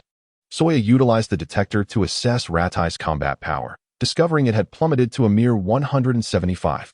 Could it be that the side effects of the combat divine water resulted in a reduction of combat power following its use? A combat power of 175 in relation to the previous 700. Was there a connection? For times 175 equals 700. For times 700 equals 2,800. Was it possible that his combat power had increased fourfold during use, only to diminish fourfold after an hour? If so, this would indeed be a reasonable explanation. However, what if he were to elevate his combat power 100-fold? Would it then diminish to zero? Soya's face paled at the thought, shivering at the implication. At this moment, Soya remained uncertain whether the side effect was permanent or if it would eventually subside. If recovery were impossible, it would indeed be tragic. Soya regarded Ratai's with sympathy. "Wait, why has my combat power dropped to 175? Ratai's suddenly snapped back to attention, quickly checking his own combat power with the detector. Upon seeing the dismal figure, despair washed over him. "Why is this happening?" Ratai sniffled, on the verge of tears. "Perhaps it has side effects," Soya pondered aloud. "Perhaps?" Ratai's expression stiffened, and he urgently questioned, "Haven't you consumed it?" "I haven't," Soya replied, shaking his head. "Then why did you make me drink it?" Ratai's nearly broke down in tears. "How could you be so cruel?" Soya chuckled. "You just experienced a fourfold increase in combat power, right? Now it has dropped fourfold. Isn't that reasonable? It's a fair exchange." Ratai's lamented. "Your reasoning is impeccable. So, does the fourfold decrease in combat power last for an hour?" "I cannot say for sure. You are the first to have consumed it, so we must ascertain the answer from you. Do not perish. Stay close to me. Do not fall behind." Soya vowed to protect Ratai's, for if the reduction in combat power had no time limit, it would be a dire situation indeed. Ratai's complexion paled, nearly fainting. 100,000 thoughts raced through Ratai's mind, a cacophony of despair. "Fear not. I shall safeguard you, ensuring your safe departure from this planet," Soya reassured. Patting Ratai's on the shoulder, Ratai's face darkened, a grimace of exasperation etched upon it. "What shall I do if my combat power fails to increase? I have painstakingly elevated it to 700. Drinking from your immense barrel was indeed refreshing, yet the decline in combat power appears rather absurd, does it not? Time passes slowly. Under the protection of Suya, Raditz remains unscathed. However, as soon as Raditz senses his own weakness, he intermittently imparts negative emotional energy to Saiyan. In fact, Raditz is seething with resentment, and if it weren't for his fear of being unable to best Saiyan, he would have contemplated a sneak attack. How infuriating! More than 3 hours have elapsed. Virtually all formidable monsters on this planet have been eliminated by Vegeta and his companions. Thus far, Saiyan has amassed 900,000 points of negative emotional energy. Soon, he will be able to perform 100 consecutive draws. Saiyan quietly calculated. Based on the average, each draw could yield approximately 50 points of combat power. By this estimation, I should gain at least 5,000 points of combat power. If so, my power will rise to 8,000. Excellent. I shall save up until I reach 1,000 points of negative emotional energy for 100 consecutive draws. At least this planet is secure for now. Before reuniting with Vegeta and the others, Saiyan encountered that bat monster once more. The bat monster was filled with an overwhelming sense of dread. Why must I be so unfortunate as to encounter him here? Come, repeat after me. Saiyan gazed at the bat monster with a grin. Black fertilizer will volatilize, while gray fertilizer will not. The bat monster articulated each word. Upon hearing the bat monster speak, Raditz's jaw nearly dropped to the ground. Saiyan is nothing short of a demon. He has made a monster articulate. I recall that these creatures were incapable of speech. Indeed. Saiyan nodded in satisfaction, showering praise, and even gave a thumbs up to the bat monster. The bat monster grinned widely, feeling elated by the compliment. Continue. Listen closely. Gray fertilizer volatilizes to black, while black fertilizer volatilizes to gray, resulting in floral dispersion. Gray fertilizer volatilizes to gray, leading to floral flight. As Saiyan recited this tongue twister, he nearly bit his tongue. Who concocted such a challenging phrase? It is utterly torturous. Thankfully, I practiced a bit in my previous life. Otherwise, I would not have articulated it so clearly. Now it's your turn. Saiyan chuckled. The bat monster stammered, volatilizes to floral dispersion. 100,000 thoughts raced through the bat monster's mind. This is a rhythm that could cost a life. Uft! Raditz burst into laughter. This fool. He can't even pronounce such simple phrases? Watch me. Raditz expressed his deep disdain and attempted to recite the tongue twister, volatilizes to floral dispersion. Ow, I bit my tongue. From Raditz, negative emotional energy, 999. Is this what a person says? Asked the bat monster. I remember that long-haired kid. He beat me severely. But are you an idiot? Why would you want to learn this? You don't even do it as well as I do. Chapter 14, Combat Power 17,000. Go practice well. The next time we meet, I may just have to knock you out. Saiyan shook his fist. The bat monster nodded vigorously. You should thank me. Look at how my companions have ravaged this planet. I am a good person and have not killed a single monster. Saiyan smiled. The bat monster replied. You might as well kill me. I feel as though the difficulty of your statement is exceedingly high. Go on, be gone. Saiyan waved his hand, indicating the bat monster could leave. The bat monster exhaled deeply, flapping its wings vigorously and hastily fleeing. As it departed, the bat monster cast a resentful glance at Raditz. It is all that kid's fault for leaving me gravely wounded. Why does he appear so weak now? Should I take the opportunity to ambush and finish him off? No, that demon beside him is too terrifying. I shall wait for another chance. Ultimately, the bat monster refrained from ambushing Raditz. Hey, Saiyan, are we just going to let that guy go? Raditz raised his hand, aiming at the fleeing bat monster. What do you intend to do? At your current combat power level, you would merely be scratching him. Saiyan remarked. Raditz responded, I feel like dying. Whose fault is it that my combat power is so low? If it weren't for you, would I be left with so little power? From Raditz. Negative emotional energy, 999. But speaking of which, 3 hours have passed, and my combat power has yet to recover. Raditz was on the verge of tears, longing to weep profusely. Just a bit longer, Saiyan pondered.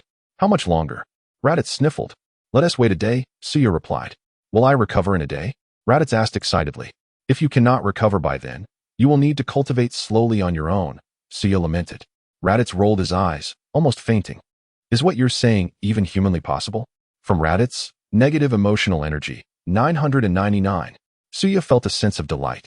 This is surely a bounty of combat power. Let the negative energy flow even more fiercely. In another area, Vegeta and Kuri had nearly cleared the monsters from this region. Thank you, Prince Vegeta. Kuri continuously expressed gratitude. I apologize. It seems I haven't contributed much. Humph. Vegeta huffed, ignoring Kuri. What is that? Kuri suddenly turned and spotted a shooting star streaking across the distant horizon. Vegeta glanced in that direction. Is that a spacecraft? Kuri exclaimed. Isn't that our Saiyan spacecraft? Who is arriving? It must be Frisia's people. Vegeta's brow furrowed slightly. Kuri quickly pressed the button on the scanner. Upon seeing the power level of the approaching individual, Kuri couldn't help but gasp, his face paling. What is it? Vegeta inquired. That person's combat power is 17,000. Kuri trembled in fear. Vegeta's expression turned serious as he hastily checked the power level on the scanner. Upon inspection, Vegeta indeed discovered that the foe's combat power had reached an alarming height of 17,000. Who could this be? What is his purpose here? Boom. The spherical mini-spacecraft crashed heavily onto the ground not far away, leaving behind a meteor crater. The Earth trembled violently. Whoosh! Chio-E emerged from the spaceship, hovering in the air, and immediately activated the scanner to locate Vegeta and the others, a confident smile gracing his lips. Lord Frieza has instructed me to eliminate all Saiyans except for Vegeta, Nappa, Raditz, and Suya. However, since I am here, I shall first deal with that Vegeta fellow. Isn't he renowned as the most talented warrior among the Saiyans? I shall see just how strong you truly are. Whoosh! Chio-E transformed into a streak of light, speeding toward Vegeta and Kuri. In mere seconds, Chio-E appeared above Vegeta, looking down upon him and Kuri. Who are you? Vegeta asked warily, glancing up. Did Frieza send you? No. Chio-E smiled gently, descending to land opposite Vegeta. Vegeta's expression shifted slightly. If this person was not sent by Frieza, then what is his purpose? I happened to pass by and detected powerful combat energy through my scanner, so I came to take a look. Chio-E said with a smile, having prepared his explanation in advance. Lord Frieza has instructed me to discreetly eliminate all Saiyans except for Vegeta, Nappa, Raditz, and Soja. Therefore, I cannot disclose that I was sent by Lord Frieza, as he has grander schemes in motion. Should I jeopardize his plans, I would certainly face his wrath. Just passing by, am I? Vegeta's expression darkened. Your excuse is rather flimsy. I increasingly suspect you are a messenger from Frieza. You must be Prince Vegeta, the so-called most prodigious warrior among the Saiyans. Am I correct? Chio-E did not pursue the previous topic, but instead gazed at Vegeta with keen interest. Humph. What exactly do you wish to convey? Vegeta scoffed, his demeanor icy, yet his palms were clammy. This fellow's battle power exceeds mine by 2,000. If a fight ensues, I must catch him off guard. I have much to say. Chio-E chuckled. I have heard that Saiyans are a warrior race, and you are renowned as the most brilliant of them all. How about we engage in a contest? Humph, I would gladly oblige. Vegeta showed no fear. If worst comes to worst, I shall transform into a great ape. Alas, this planet lacks a moon. It seems I must devise a way to create an artificial full moon. By the way, I am the Prince of Chio-E Planet, a genius warrior named after our planet. Chio-E smiled, hands on his hips, wearing a mocking expression. Oh, is that so? Vegeta replied with a scoff. But what does that have to do with me? Let us engage in a proper contest, then. Chio-Ye's smile grew more smug, pointing to his scouter. But you are at a disadvantage of 2,000 in battle power, so do be cautious. I assure you, I won't show mercy. Rest assured, I won't kill you. Kuririn trembled in fear nearby. What should I do? Should I make a run for it now? Chapter 15. Vegeta's Tragedy Boom.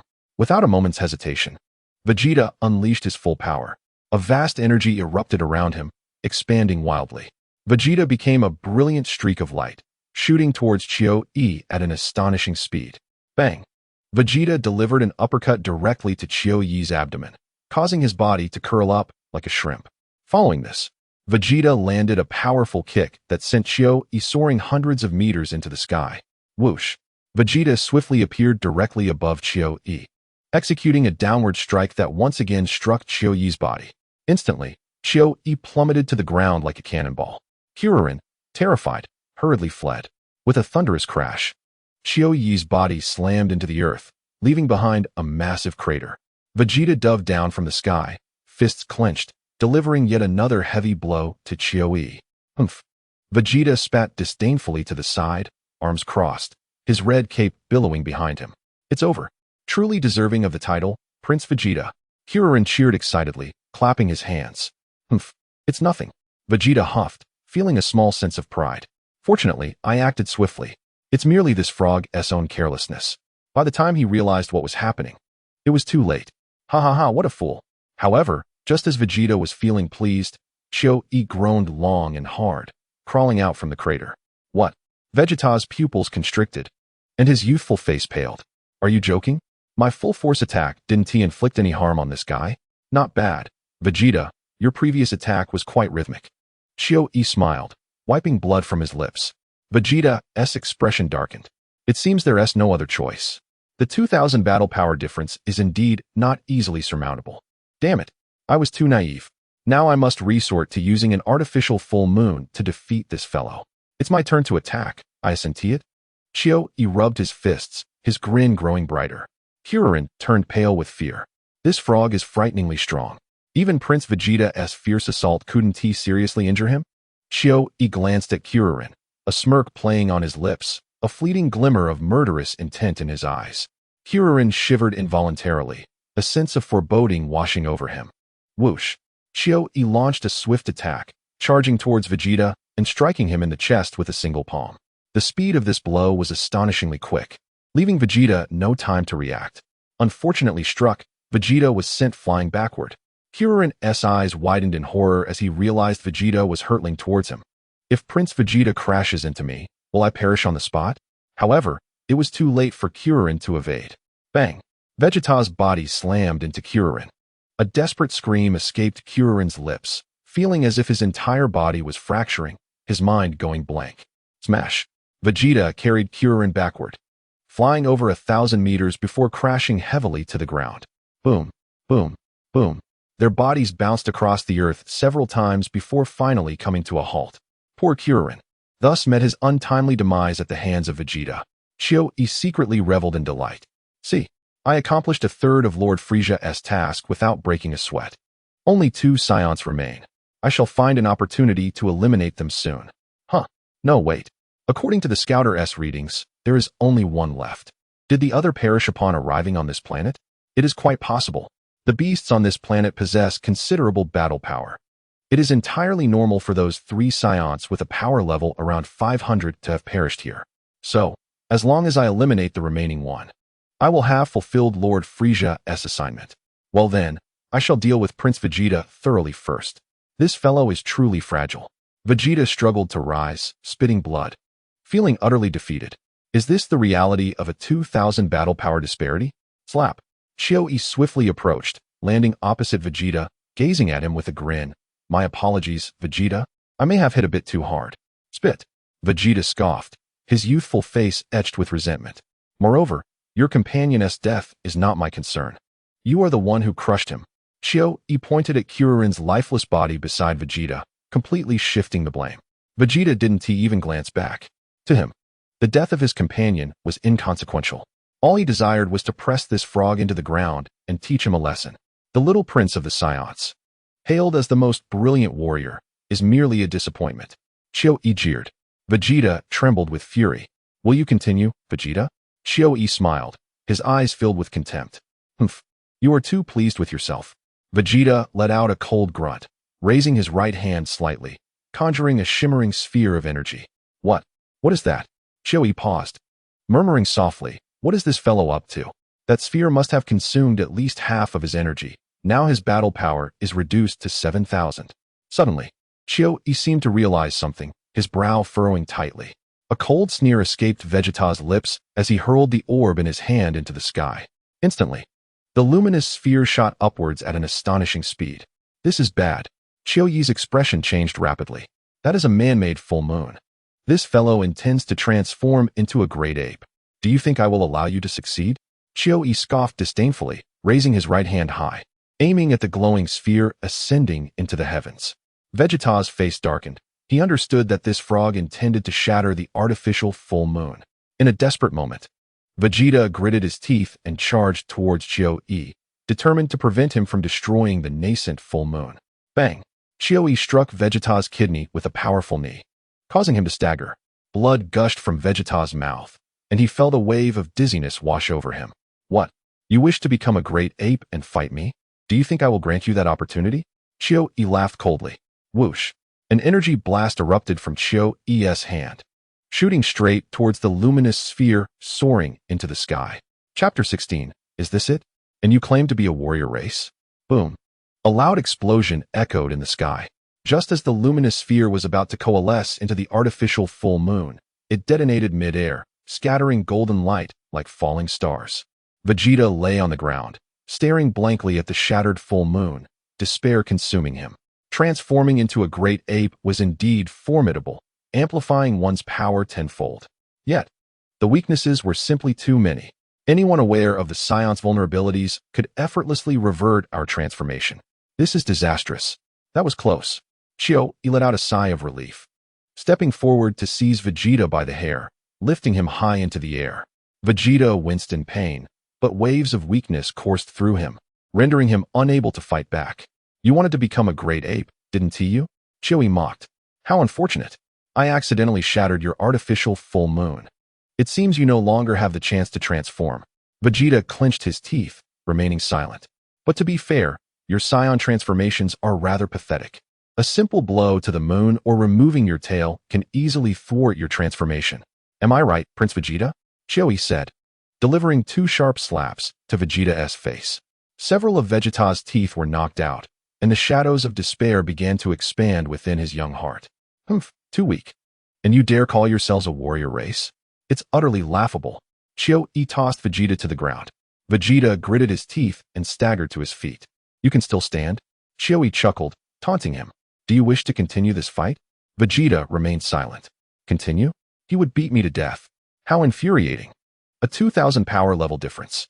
How could the gap be so vast? Chio disdainfully shook his head, showing no intention of killing Vegeta.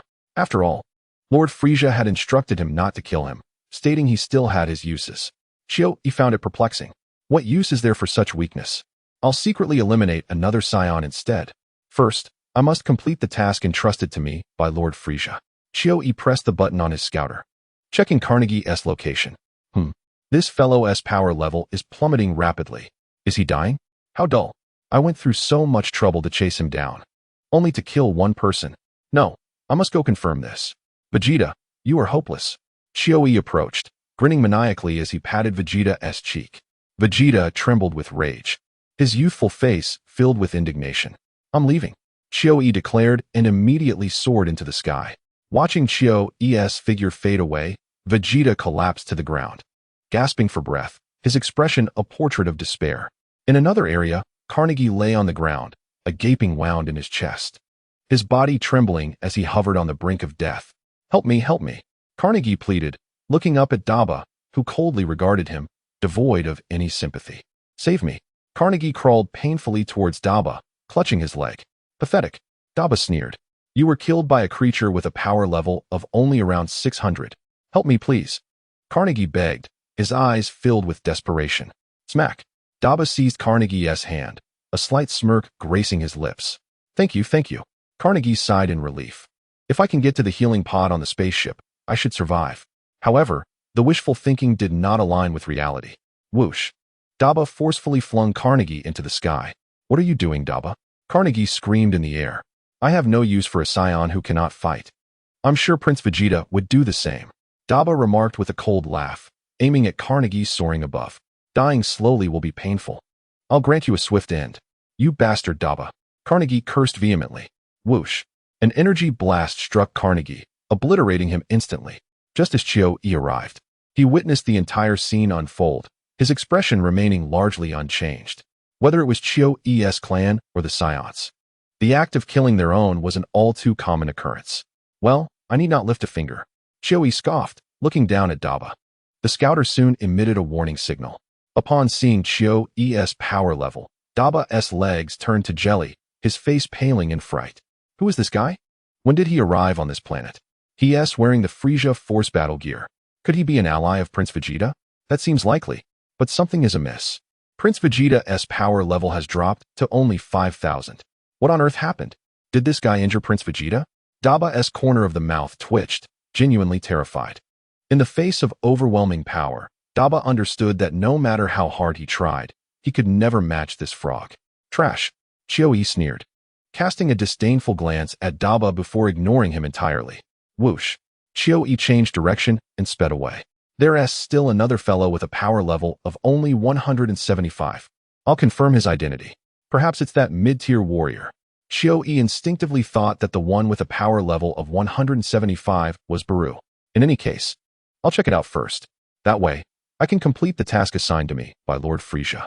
This venture has been quite exhilarating. The prince of the warrior race, the Saiyans, is hardly impressive. I expected him to be formidable. Is Lord Frisia overly concerned? There's no need to destroy their planet. What's this about a Super Saiyan? It's merely a tiresome hero's tale. Whoosh. Chiu-Yi shot toward the location of Saiyan and Raditz at breakneck speed.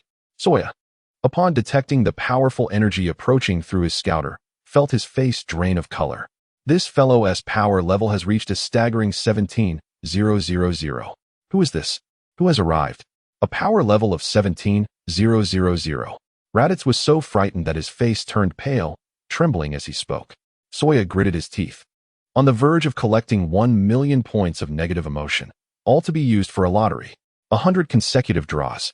However, even under the most fortunate circumstances, drawing 99 points of battle power each time would yield less than 10,000 points after 100 attempts. Thus, my total battle power would only be around 13,000. Chapter 17. Taking a sip of the godly combat water. Oh no.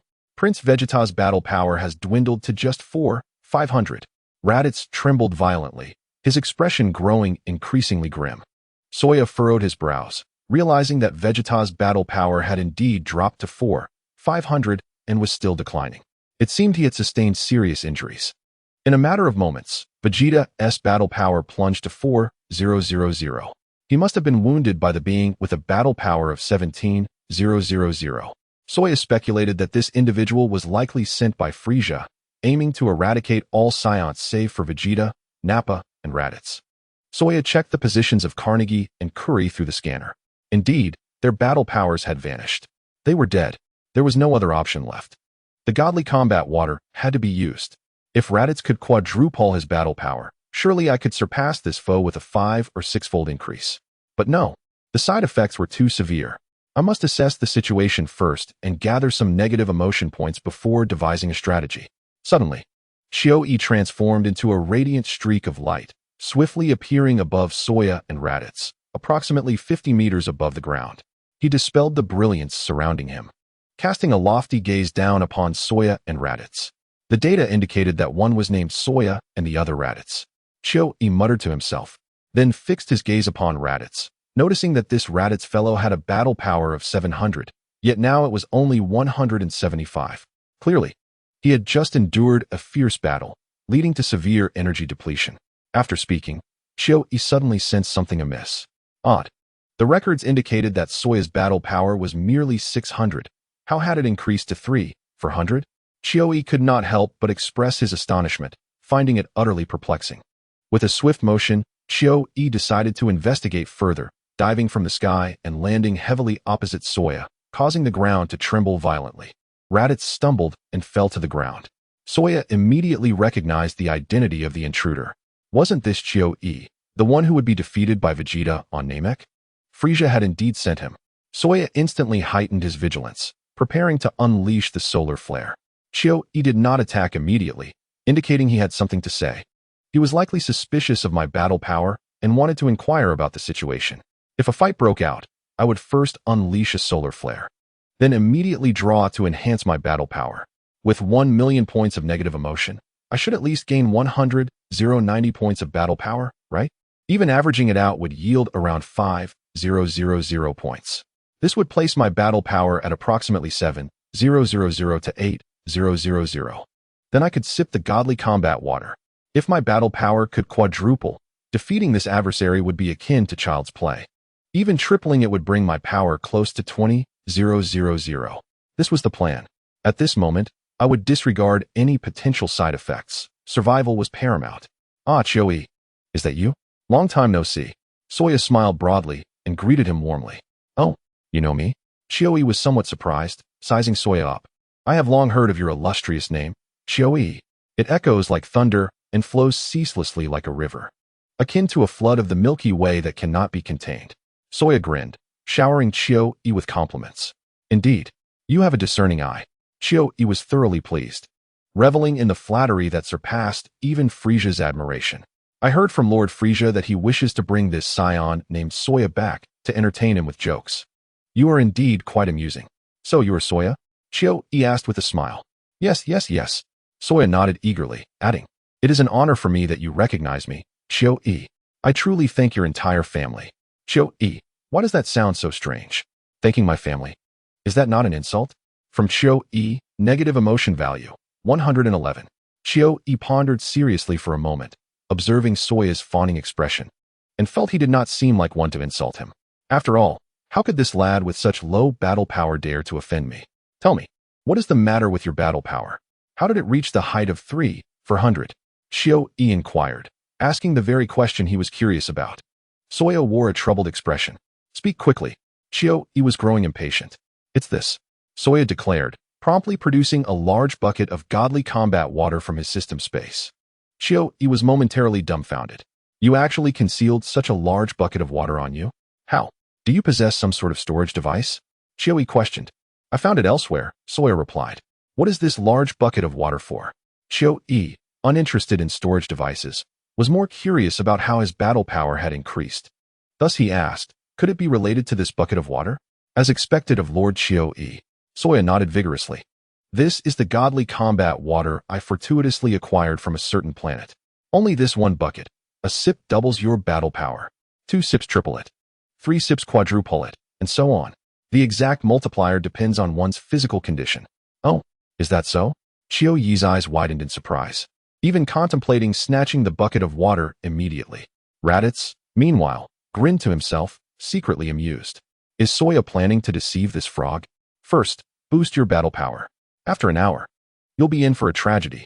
Raditz wisely refrained from exposing Soya's scheme at that moment, having realized that 2 of their teammates were dead, and Vegeta was gravely injured.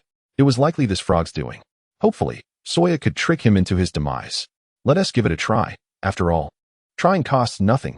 Rest assured, it's not poisonous. Soya smiled, finding a bamboo tube, pouring a cup, and handing it to Chiu-Yi. You take a sip first. Chiu-Yi hesitated, genuinely fearing that Soya might have poisoned it. Soya thought, this fellow is quite cautious. Did he not hear me say it's not poisonous? Let me take a sip first. A sip shouldn't have any side effects, right? It should be safe. After all, taking a sip hasn't doubled my battle power yet. Soya promptly drank a sip and smiled. Look, nothing happened. Why hasn't your battle power increased? Chiu-Yi squinted and asked. I have reached my limit. After all, I am a low-class warrior, Soya replied with a slight smile, gesturing toward Raditz, who was an elite warrior and had just taken 8 sips, quadrupling his power to an impressive 600. Raditz. From Raditz, negative emotion value, 666. You dare to say that? Quadrupling, and you call it octupling? Can you be any more absurd? Chapter 18, Tenfold Battle Power. Isn't that right, Raditz? Soya inquired with a grin. Ha ha ha, yes indeed. Raditz nodded vigorously. Why did you even need to ask me? I am an honest child. I find myself reluctant to speak untruths, yet circumstances compel me to express half-hearted words. The negativity emanating from Raditz bears a value of 666. Deception follows deception. I sense that this individual named Chiu-Yi is destined for misfortune. Even the esteemed Prince Vegeta cannot overcome him. Is he to be thoroughly subdued by Soya?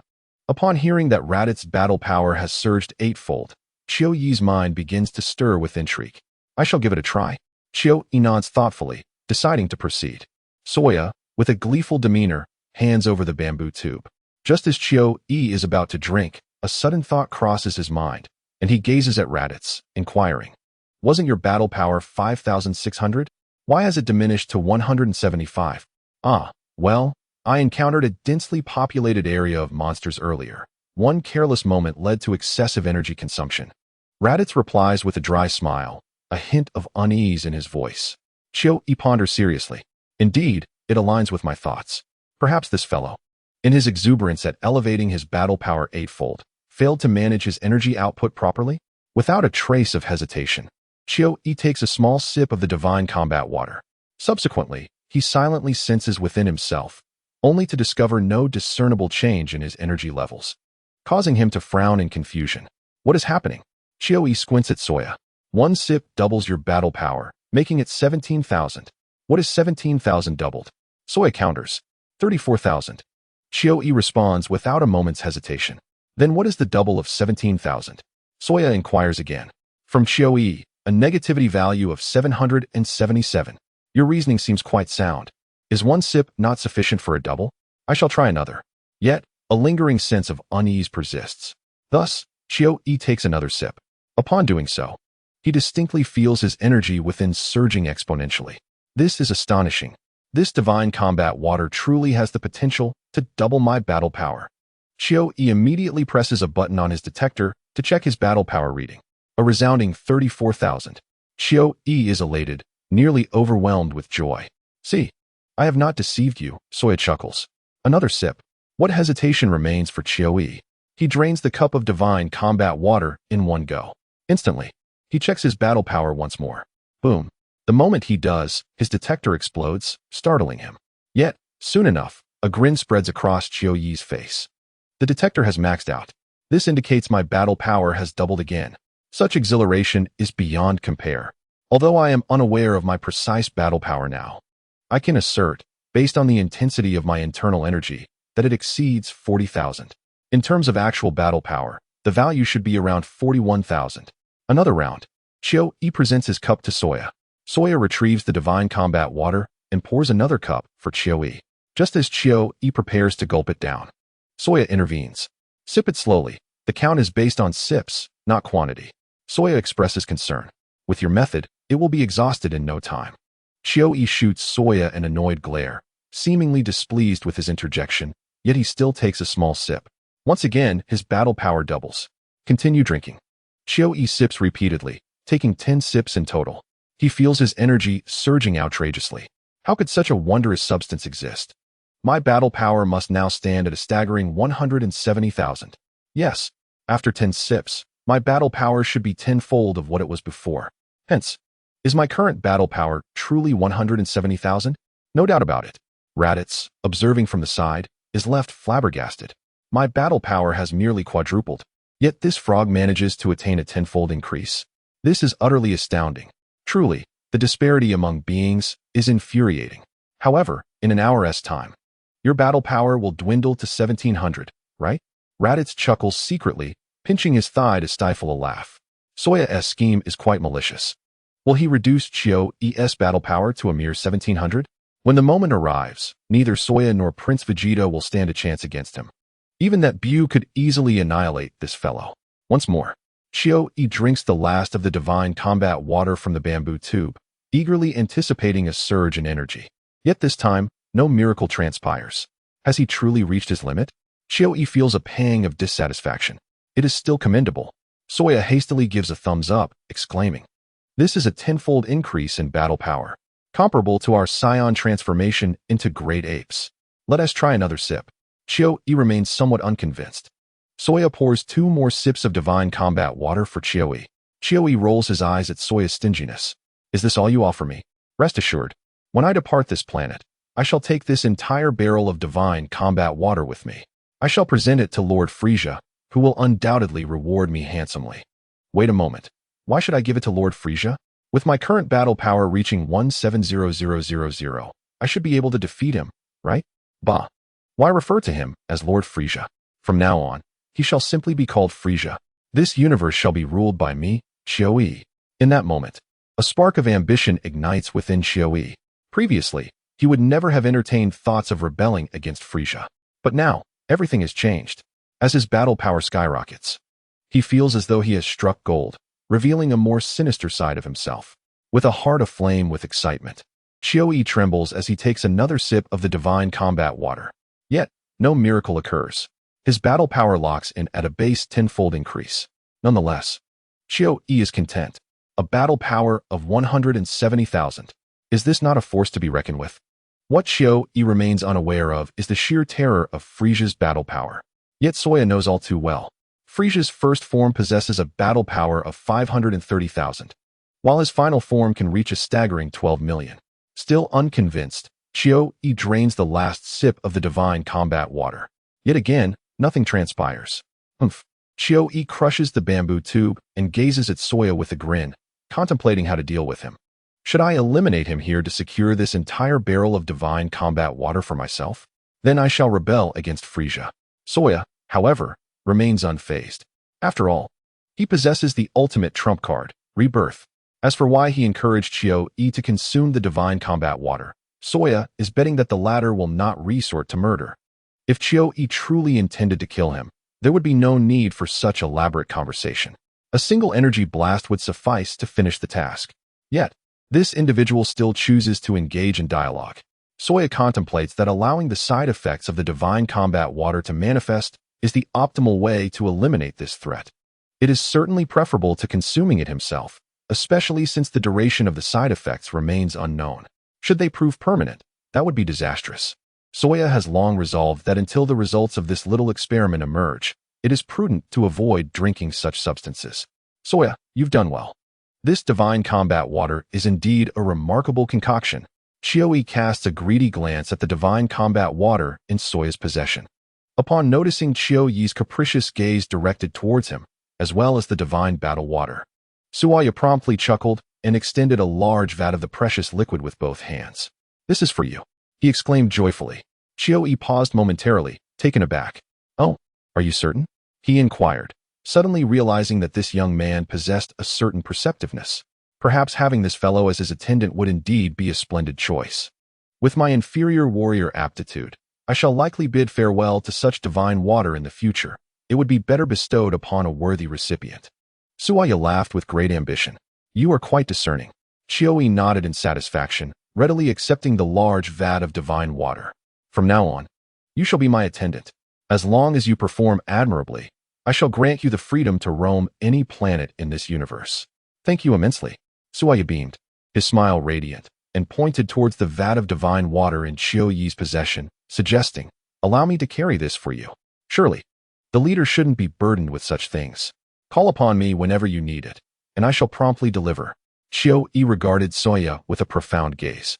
Recognizing him as a remarkably competent underling, he mused indeed. "Why should I carry it myself? It would be far more fitting for him to serve me when the need arises. Moreover, it seems that if I drink more, it may no longer be effective.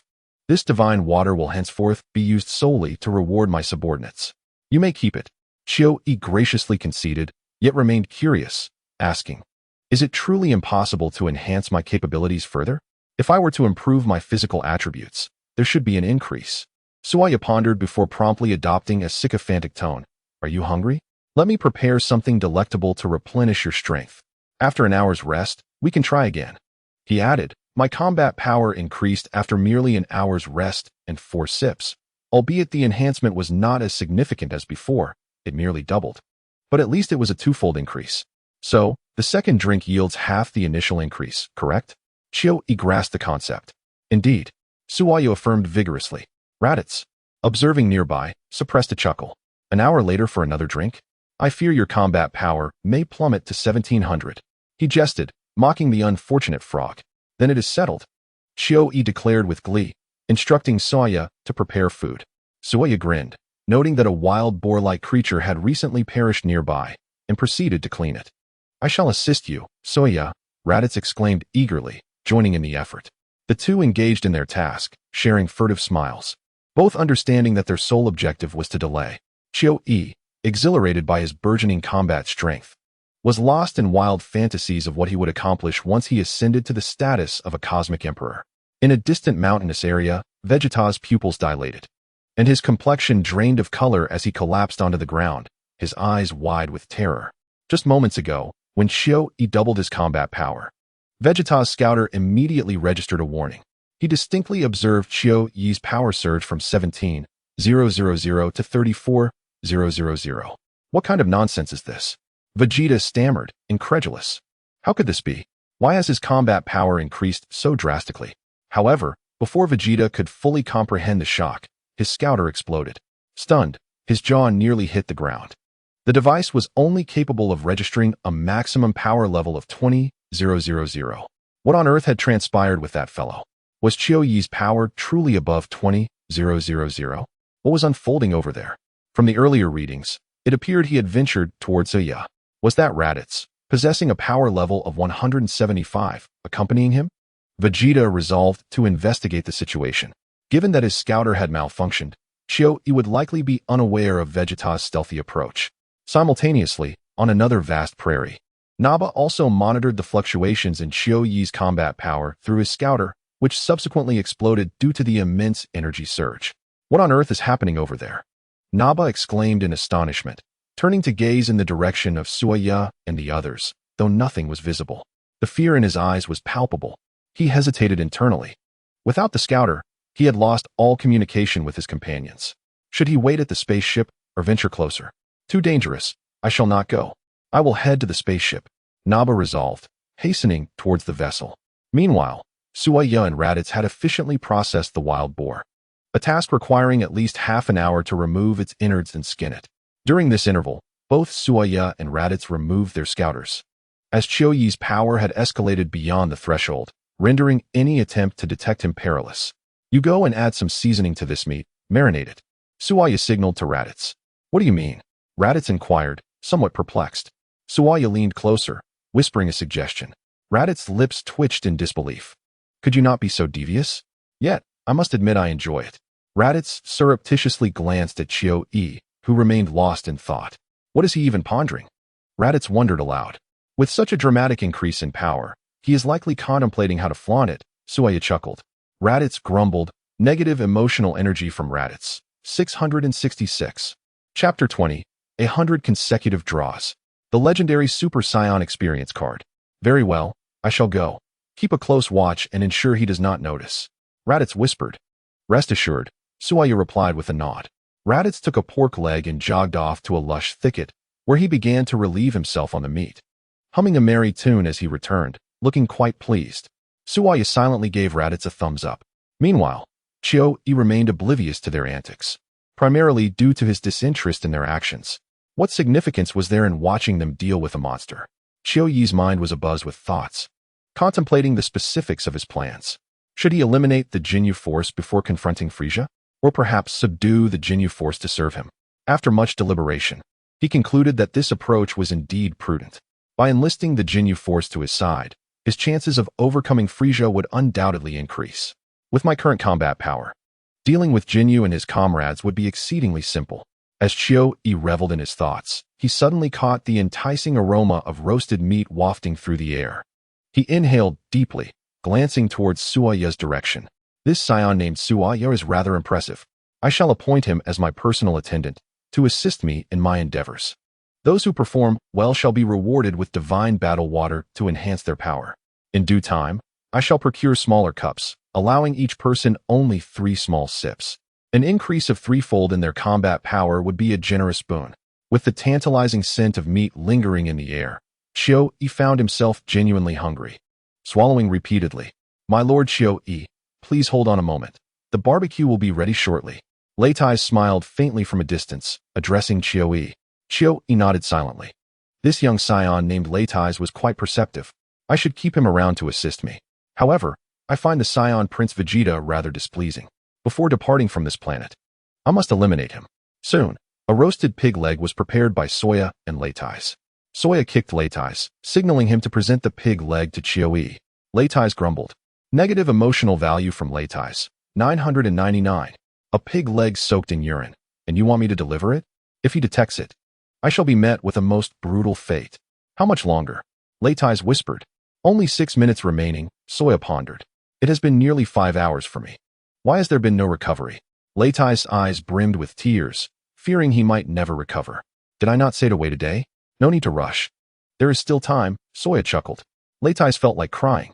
Negative emotional value from Leitai. 999. Saiyan secretly reveled in the situation. The negative emotional value Leitai had provided, combined with previous accumulations, finally reached 1 million points. Splendid. Surely, no one is wearing a detector now? I shall initiate the lottery immediately. 100 consecutive draws, commence. Congratulations. You have obtained a battle power of 66. Congratulations, you have obtained a battle power of 55. Congratulations, you have obtained a battle power of 88. Saiyan's battle power surged exponentially. Congratulations, you have obtained the legendary Super Saiyan experience card. Congratulations, you have obtained a battle power of 11. Saiyan was momentarily stunned. The The legendary Super Saiyan experience card? What manner of item is this? Then, Soya noticed a card glowing with green light appearing on the system's shelf. Allowing his battle power to continue its ascent, he focused intently on the legendary Super Saiyan experience card. The card promised, experience the transformation into the legendary Super Saiyan for 1 hour, increasing battle power by 3,000 times. Simply place the card on your forehead to activate. Soya scrutinized the card's description once more. There were no parentheses. Does this mean it has no side effects? A battle power increase of 3,000 times. What is my current battle power? Congratulations, you have obtained a battle power of 22. The lottery continued. Congratulations, you have obtained the legendary Super Saiyan experience card. Soya was taken aback.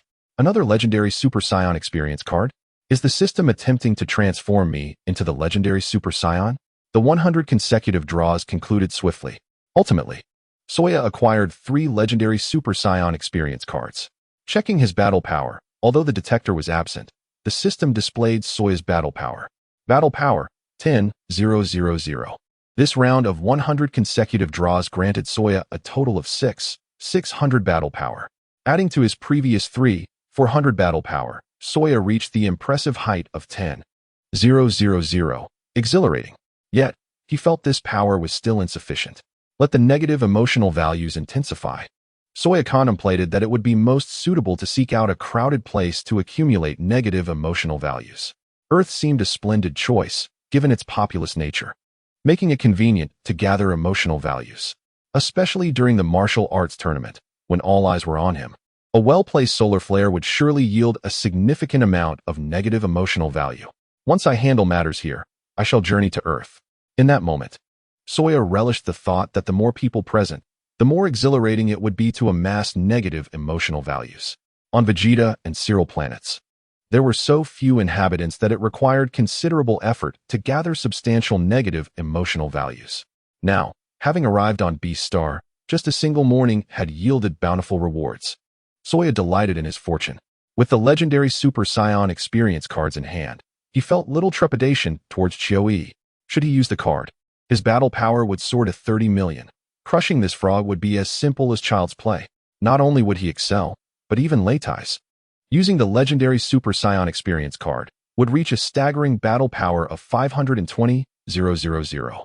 However, such cards were exceedingly rare. 3 emerged from the 100 draws. Soya would not squander them carelessly. He resolved to save them for when they would be most beneficial. With the legendary Super Saiyan experience cards in his possession, he wondered if there existed a Super Saiyan God experience card. If such a card existed, could there also be one for Ultra Instinct? A multitude of thoughts flooded Soya's mind. His battle power had increased significantly, yet Leitais and Chio-E remained oblivious to the changes. Without a detector, they could not perceive Soya's escalating strength. Chapter 21. Feast of Roasted Meat. At this moment, Leitais had handed the pig leg to Chio-E with both hands. Chio-E was quite pleased with Leitais' respectful demeanor. Lord Frieza had claimed that Saiyans were a stubborn and proud race. Yet now, it seemed that they could soften when necessary. Chio-E took a hearty bite of the pig leg and began to enjoy it. Leitais was anxious, watching Chio-E devour the pig leg. It has my urine on it. You can't taste it, you can't taste it. The flavor is rather peculiar. Chio-E smacked his lips, lost in thought as he savored the taste. Oh, is that so? Leitais' heart raced. It's a bit salty, Chio-E mused. Could it not be salty? It has urine on it. The flavor is all infused. Leitais was at a loss for words. But it is quite delicious. Chio-E nodded in satisfaction. Leitais cast aside his planned responses. How am I to respond to that? You are called Leitais, yes? Chio-E regarded him with a smile. Leitais nodded vigorously. Indeed, you are quite perceptive. Follow me from now on. Chio-E was pleased with Leitais' attitude. Yes, Lord Chio-E. Leitais agreed. You haven't eaten yet. Have you? Allow me to share a piece with you. Chio-E said, tearing off a chunk of meat and offering it to Leitais. Negative emotional value from Leitais, 888. Soya, you trickster. You had me marinate this meat with my urine, and now this fellow wants me to eat it. Must I drink my own urine? Leitais' expression was one of inner turmoil, caught in a dilemma. Refusing would surely raise suspicion. Hesitantly, Leitais accepted the meat, tears in his eyes as he placed it in his mouth. What's the matter? Why are you crying? Chio-E inquired, surprised. No one has ever treated me this kindly. In my family, the meat was always given to my younger brother, and I received the leftovers, Leitai wept. Poor boy, Qiu sighed, somewhat perplexed. But you are a superior warrior, are you not? Surely, your share is substantial? Indeed, but it was all taken by my parents. Leitai lamented, spinning a tale. Sawyer could barely contain his amusement. Leitai was truly a character. What a grand deception. Unbelievable. Leitai took a few bites, but found it impossible to swallow. The odor of urine was overwhelming. After holding it in for so long, all of it had soaked into this piece of meat. And now, I am forced to consume it. Leitai promptly spat it out. What is wrong with you? Qiu furrowed his brow. Raditz found himself at a loss. How could he cover up this lie? It seemed futile. Soja approached with a piece of freshly cooked meat, savoring its flavor. Soja, you should offer me the newly roasted meat first. Do you not understand this simple courtesy? What kind of little brother are you? Qiu admonished him sternly. Furrowing her brow. That is not the point. Soja chuckled. The main issue is, do you know why Raditz vomited? Why? Qiu was taken aback. Not far away. Vegeta lurked behind some bushes, watching Soja and Raditz prepare the barbecue, his teeth grinding in frustration. Especially when he saw Raditz respectfully offering a large chunk of pig leg to Qiu. Vegeta clenched his fists, seething with rage. Wishing he could eliminate these two traitors immediately. These scoundrels. Is this how you claim to be a Saiyan? We Saiyans possess dignity. Just wait. I shall show you how to fix this. Vegeta's teeth ground together. Then, Vegeta noticed Soja walking over with a piece of meat, gnawing on it with an oily mouth. His anger escalated. You're feasting on meat here, while I'm over there taking a beating. I'm starving. From Vegeta? The negative emotion value soared to 999. Soja paused, surprised by the system's notification. Why was Vegeta giving him negative emotion points? This fellow had an abundance of negative energy. But that was of no concern right now. After all, Vegeta's combat power had plummeted to 3,000. He was no longer a match for him. Do you know why Raditz vomited after eating meat? Soja asked with a smile. Raditz immediately winked at Soja, as if silently asking, is it time? Soja grinned. Without hesitation, Raditz expelled the meat from his mouth. Ha ha ha. Qiu, you've been tricked. Raditz laughed heartily. Qiu appeared bewildered. What do you mean? Has this guy lost his mind? Vegeta's expression mirrored her confusion. What is happening? What are you trying to say? Qiu's brow furrowed, her gaze icy as she scrutinized Raditz. Ha ha ha. The meat you just ate contained my urine. Now you understand why it tasted so salty, right? Raditz boasted, though he quickly hid behind Soja, waving a finger. That was my urine I held for several hours, very yellow. Isn't the flavor unique? Qiu was enjoying the barbecue, but upon hearing Raditz's words, her face darkened instantly. How could she continue eating? She crushed the pig leg in her hand, spat out the meat she had consumed, and retched violently. Ha ha ha, what an idiot. Raditz laughed uncontrollably. Vegeta, not far away, was stunned. So, Soja and Raditz were trying to please Qiu by serving her meat laced with urine? Truly, they were Saiyans, full of spirit. All resentment in Vegeta's heart vanished. However, if they continued like this, they would surely be killed. You two fools. I cannot save you. You are provoking that frog to the brink. You dare mock me. Qiu's eyes widened in fury, her body trembling with rage as she wiped the remnants from her mouth. Suddenly, a tremendous energy erupted from her body. A vast aura surged forth, shaking the entire planet violently. At that moment, the sheer magnitude of Qiu's combat power created a small crater on the surface. Raditz's face turned pale with fear, nearly soiling himself. Vegeta's pupils contracted, his expression turning grim. What was the extent of this frog's combat power? Why was it so terrifying? Hey, isn't it time yet? Raditz thought frantically. I miscalculated. Soja scratched his head. Raditz. Negative emotion value from Raditz is 666. You incompetent fool. How could you miscalculate this? You're going to get us killed. Chapter 22. Qiu's miserable plight. It was just a misunderstanding. Qiu. I was merely joking. Raditz exclaimed, genuinely alarmed, waving his hands in denial. I felt the atmosphere was a bit tense, so I made a joke to lighten things up. Haha, I hope you don't mind. I only have 175 combat power. This fellow's power has multiplied tenfold, reaching 170,000. I'm easily killable. Raditz, stop talking nonsense. Soja turned around, scolding him. Who said this was a joke? It's the truth. Raditz. Negative emotion value from Raditz is 888. Is it time yet? Raditz asked eagerly. A few seconds more, Soja pondered. Raditz felt as if he were on the brink of death. Can you wait until he is vulnerable to speak? We cannot withstand an attack of 170,000 combat power. Chio-E, is the pig leg with urine tasty? Soja grinned mischievously. Vegeta, still nearby, was astonished. You two are incredibly brave. You dare mock such a powerful opponent? Very well, you two have thoroughly enraged me. Chio-E trembled with rage, her aura swelling. I intended to recruit both of you as my little brothers.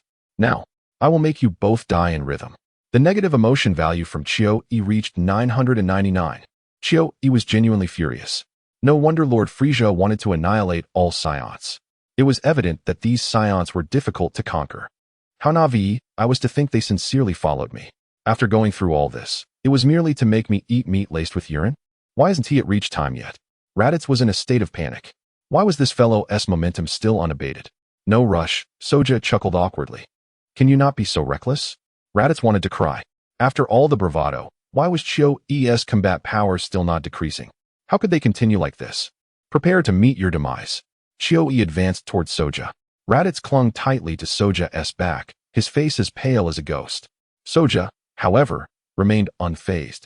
Standing there calmly, pointing to his own nose, mockingly challenging, Come, I'll stand here for you to strike. You think a mere frog can defeat us Saiyans? Chio-E was genuinely bewildered. Did this fool lose his mind?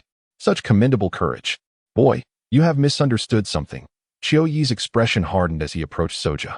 Do you not realize my combat power has reached 170,000? Do you truly think your power level can match mine? Vegeta was dumbfounded, nearly dropping his jaw to the ground. 170,000 combat power. Are you joking? When did this frog elevate its power to such heights? What a boast. I can't. Soja crossed his arms, nodding gently. Is that so? Confidence is commendable, but too much confidence borders on arrogance. By the way, I should inform you. Your Prince Vegeta has been thoroughly humiliated by me. Chio-E snorted coldly. You dare mock me. I will make you both die in rhythm. Raditz was already terrified. Why do you still appear so confident? The problem is, this guy's momentum is not diminishing at all. Is it really not time yet? At that moment, Raditz felt as though time was crawling. Go die? Chio-E let out a derisive laugh and aimed a punch at Suya's chest. However, at that moment, Chio-E trembled violently, the immense energy emanating from him dissipating instantaneously, causing him to collapse weakly to the ground. Raditz's eyes sparkled with excitement as he rubbed his hands together. Finally, the moment had arrived. Suya's courage was indeed admirable. Did you time this perfectly? Feigning weakness the instant he made his move, Raditz hurriedly dashed forward, picked up the scouter from the ground, and swiftly donned it over his eyes. He then pressed the button on the device. Wow, ha ha ha. Raditz burst into laughter. How much? Suya inquired, turning his head. Raditz removed the scouter and tossed it aside with glee, exclaiming, Suya, your guess was spot on. His battle power has plummeted to a mere 1,700. The reason Raditz had taken off the scouter was that Suya had mentioned during their barbecue that Frieza might be eavesdropping on their activities. Henceforth, they should avoid wearing the scouter while speaking. What did you say? Chio-Ye's eyes widened, his expression shifting dramatically. Indeed, Suya chuckled gleefully. With no hesitation, he delivered a powerful kick towards Chio-Ye. With a battle power reduced to only 1,700, Chio-Ye stood no chance against Suya and was utterly defenseless. Whoosh! Chio-Ye was sent soaring into the sky, becoming a mere black dot amidst the clouds. Vegeta was left dumbfounded, his mouth agape, nearly dropping his jaw to the ground. Did I just see that correctly? Chio-Ye was actually kicked away by Suya? Wasn't his battle power 170,000? Could it be that Suya's power exceeds 170,000? No. Vegeta quickly regained his composure. Raditz just mentioned that Chio-Ye's battle power is down to 1,700. What on earth happened? How could it drop from 170,000 to 1,700? Vegeta was genuinely perplexed. In the next moment, he stepped out from his hiding place without a hint of hesitation. Ah, Prince Vegeta. Raditz greeted him warmly. What is going on? Vegeta asked suspiciously. When did you arrive, Your Highness? Raditz queried. I've been here for quite some time, Vegeta replied with a huff. Allow me to explain, ha ha ha. Raditz recounted the details about the divine battle water to Vegeta without holding back. After hearing this, Vegeta appeared somewhat dazed. Divine battle water? It can significantly enhance battle power, but it can only be used for an hour? And after that, it has side effects? the effect multiplies. But the reduction is the same. Thus, Qiu Yi's battle power increased tenfold to 170,000, and then decreased tenfold to 1700. Whoosh. At that moment, Qiu Yi was plummeting rapidly from the sky. Bang! Suya stepped forward and delivered another powerful kick to Qiu Yi, sending him soaring tens of thousands of meters into the air. Negative emotion value from Qiu Yi 1000. Negative emotion value from Qiu Yi 1000. Chapter 23. Vegeta, I want to drink the divine battle water too. Qiu Yi's negative emotion values kept refreshing. At this moment, Qiu Yi realized he had been played by Suya. That so-called divine battle water was problematic. It could only temporarily enhance battle power, but afterward, the power would sharply decline. It seemed that whatever multiplier one received would be the same amount lost. Qiu Yi felt his mind was quite clear now. Why had he lost his senses earlier? He felt as if his body was falling apart, racked with immense pain. The negative emotion values were refreshing as if they were free. Suya was overjoyed. In this short span, Qiu Yi had already provided him with 100,000 negative emotion values. If converted to battle power, that would amount to several hundred. Qiu Yi, you truly are a good person. As Prince Vegeta observed, Raditz and Suya had purposely set up a barbecue to buy time, waiting for Qiu Yi to weaken before dealing with him. Raditz chuckled. Vegeta fell silent, silently gazing at Suya. He suddenly felt that this fellow named Suya was quite deceptive. He had given Qiu Yi the hope of possessing a battle power of 170,000, only to have it reduced to 1700 in just 1 hour. Poor Qiu Yi was indeed a tragic figure. How long can this battle power of 1700 last? Will it remain like this? Vegeta asked. Raditz, sniffling and on the verge of tears, replied, Your Highness, you don't know that my battle power has already dropped to 170? Raditz lamented, having been nearly 6 hours without recovery. You drank it too? Vegeta asked incredulously. Yes, I also drank it, Raditz nodded. Negative emotion value from Raditz, 666. I feel like I've been duped by Suya. Who could resist the allure of a potion that boosts battle power? Suya, did you drink it? Vegeta inquired further. Yes. Suya admitted, somewhat sheepishly. Why hasn't your battle power decreased? Vegeta asked curiously. Although Vegeta currently lacked a scouter, being able to kick Qiu Yi with a battle power of 1700 to such a height suggested that Suya's power was at least above 3000. Could it be that my physique is somewhat special, rendering me unaffected by the divine battle water? Suya pondered. Raditz exclaimed, Did you say that before? Let me have some. Vegeta gritted his teeth and addressed Suya. Your Highness, be cautious. What if your battle power doesn't return? That would be disastrous. Raditz quickly advised. Vegeta hesitated. Indeed, what if my battle power doesn't return? What use would this potion be? But why should Suya have a special physique? I am the Prince of the Saiyans, a genius Saiyan. Suya is merely a low-class warrior. If a low-class warrior experiences no side effects from the divine battle water, how could a genius warrior like me? After much contemplation, Vegeta still felt apprehensive about trying it. If side effects truly occurred and his power dropped to 1500, that would indeed be a catastrophe. Your Highness, perhaps you should eat something first. Once you have a full stomach, your strength will recover, Raditz suggested. Vegeta glanced at the roasted pig and grimaced, showing his teeth. You want me to eat meat soaked in your urine? There's no urine, only that pig leg. Raditz hurriedly clarified. Vegeta sighed in relief and then approached to eat the barbecue. The pig monster stood at least 10 meters tall, quite massive. For the three of them, it was more than sufficient. Suya quickly grabbed a piece of meat and took a hearty bite. Immediately afterward, he soared into the sky, kicking Qiu Yi, who was descending. After all that time spent falling, Qiu Yi was again sent soaring to a height of 10,000 meters. He had already been in so much pain that he was nearly unconscious when he fell. However, being kicked by Suya jolted him awake. Once again, at such a high altitude, Qiu Yi fainted from the pain. Nevertheless, even in unconsciousness, he continuously provided Suya with negative emotion values. In just a few minutes, Qiu Yi had already contributed nearly 300,000 negative emotion values to Suya. Suya was ecstatic, his grin stretching from ear to ear. Could this be any more delightful? This is undoubtedly a negative emotion value harvesting machine. This fellow provides even more than that bat. Today, I must attain 1 million negative emotion points from Qiu Yi.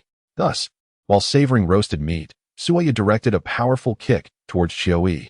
Vegeta exclaimed. From Vegeta, a negative emotion value of 666. Truly, there's no one like me. Eating roasted meat while kicking a frog. This frog is exceptionally unfortunate. Raditz added, from Raditz, a negative emotion value of 666. This isn't enjoyable at all. I wish to partake as well. After Chio-E provided Suaya with 500,000 negative emotion points, Vegeta could no longer contain himself. Whoosh. Vegeta pointed at Chio-E from a distance. Boom. Chio-E's body transformed into a mist of blood and perished on the spot. Suaya frowned. Where can I find such a splendid source of negative emotion points again? Vegeta is meddling too much. Humph, that should suffice. I feel my anger has already dissipated. Vegeta huffed. You need not vent your anger for such an extended period on my behalf. Suaya felt utterly speechless. On what grounds do you assume I am avenging you? Do you think it's easy for me to find such a source?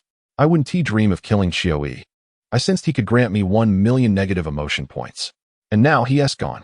Show me that divine combat water of yours, Vegeta instructed Suaya. Without hesitation, Suaya retrieved a large barrel of divine combat water from the system space, smiling as he asked, would you like to try some? Vegeta replied, from Vegeta, a negative emotion value of 111. I merely wanted to see it. I never intended to drink it. What if my combat power cannot be restored? Vegeta fell silent, carefully examining the large barrel of water, noticing it bore little difference from ordinary water. What does it taste like? Vegeta inquired. It tastes just like plain water. Colorless and tasteless, Raditz promptly responded. Understood, Vegeta nodded, still lacking the courage to drink it. He preferred to observe the side effects on Raditz first. When will his combat power return? Suaya, do you think Raditz's combat power can be restored? Vegeta asked Suaya again. Let us wait a day and see. Suaya replied. Will it really be restored in a day? Vegeta was taken aback. No, if it cannot be restored after a day, it may never return. Suaya answered. Vegeta exclaimed. From Vegeta, a negative emotion value of 666. From Raditz, a negative emotion value of 777. Chapter 24, Vegeta, your combat power is 10,000. Raditz felt like crying. I painstakingly attained that combat power. It reached 700, and now it's merely 175. What a tragedy. Wait, Suaya, I just thought of a brilliant idea. Raditz exclaimed, his eyes lighting up with excitement. What idea? Suaya was puzzled. What if I drink 4 more sips of divine combat water? Would my combat power return? Raditz was filled with anticipation. It's worth a try, Suaya pondered seriously. Raditz truly was a good sport. This little test subject was a blessing. Suaya, feeling generous, found a dented rock and poured a small amount of divine combat water for Raditz. It would certainly suffice for 4 sips. However, Suaya doubted Raditz's combat power would be restored. Yet, since he wished to be the test subject, why not indulge him? Raditz quickly took a sip, smacking his lips to savor the taste. It seems a bit odd. Raditz scratched his head, somewhat puzzled. I recall this water had no flavor before. Don't dwell on the details, just drink it, Suaya urged. Raditz, not hesitating, took another sip. He then quietly assessed his energy. It seems there's no reaction. With determination, Raditz continued, downing 3 more sips, totaling 5 sips of divine combat water. Yet, there was no restoration of his combat power, nor any change whatsoever. In the nearby jungle, a canine beast stared wide-eyed, dumbfounded by Raditz. These humans are terrifying. Not only have they ravaged our planet's beasts, but they even took my night pot to drink. They are truly inhumane. The canine beast felt increasingly frightened by the humans and quietly turned to leave. It seems it's futile. Raditz shook his head in disappointment. I'm starting to wonder if the initial restoration of combat power was feasible, but after these sips, can it truly be restored? Suaya mused, stroking his chin. Raditz's eyes widened, his expression shifting rapidly. From Raditz, a negative emotion value of 999. Are you serious? Raditz felt as though he might perish. I was merely speculating. No need to take it to heart, Suaya chuckled. Perhaps Suaya was right. Vegeta suddenly remarked nonchalantly. Why didn't you say so earlier? Raditz felt on the verge of tears. I just recalled it myself, Suaya replied. Raditz sniffled, tears streaming down his face. You can't be serious. Are you intent on trapping someone? A large wild boar was swiftly consumed by Suaya and his companions. After finishing the boar, Vegeta's stamina was fully restored, and his injuries had nearly healed. Saiyan's physical prowess was remarkable. Although Vegeta had been gravely wounded, His self-healing abilities were formidable, especially after consuming food, which accelerated recovery. Prince Vegeta, we have nearly subdued this planet. Should we return to Vegeta's planet next? Raditz inquired. Let us ensure this planet is thoroughly cleansed first. Vegeta contemplated, articulating his thoughts. Understood, Raditz nodded.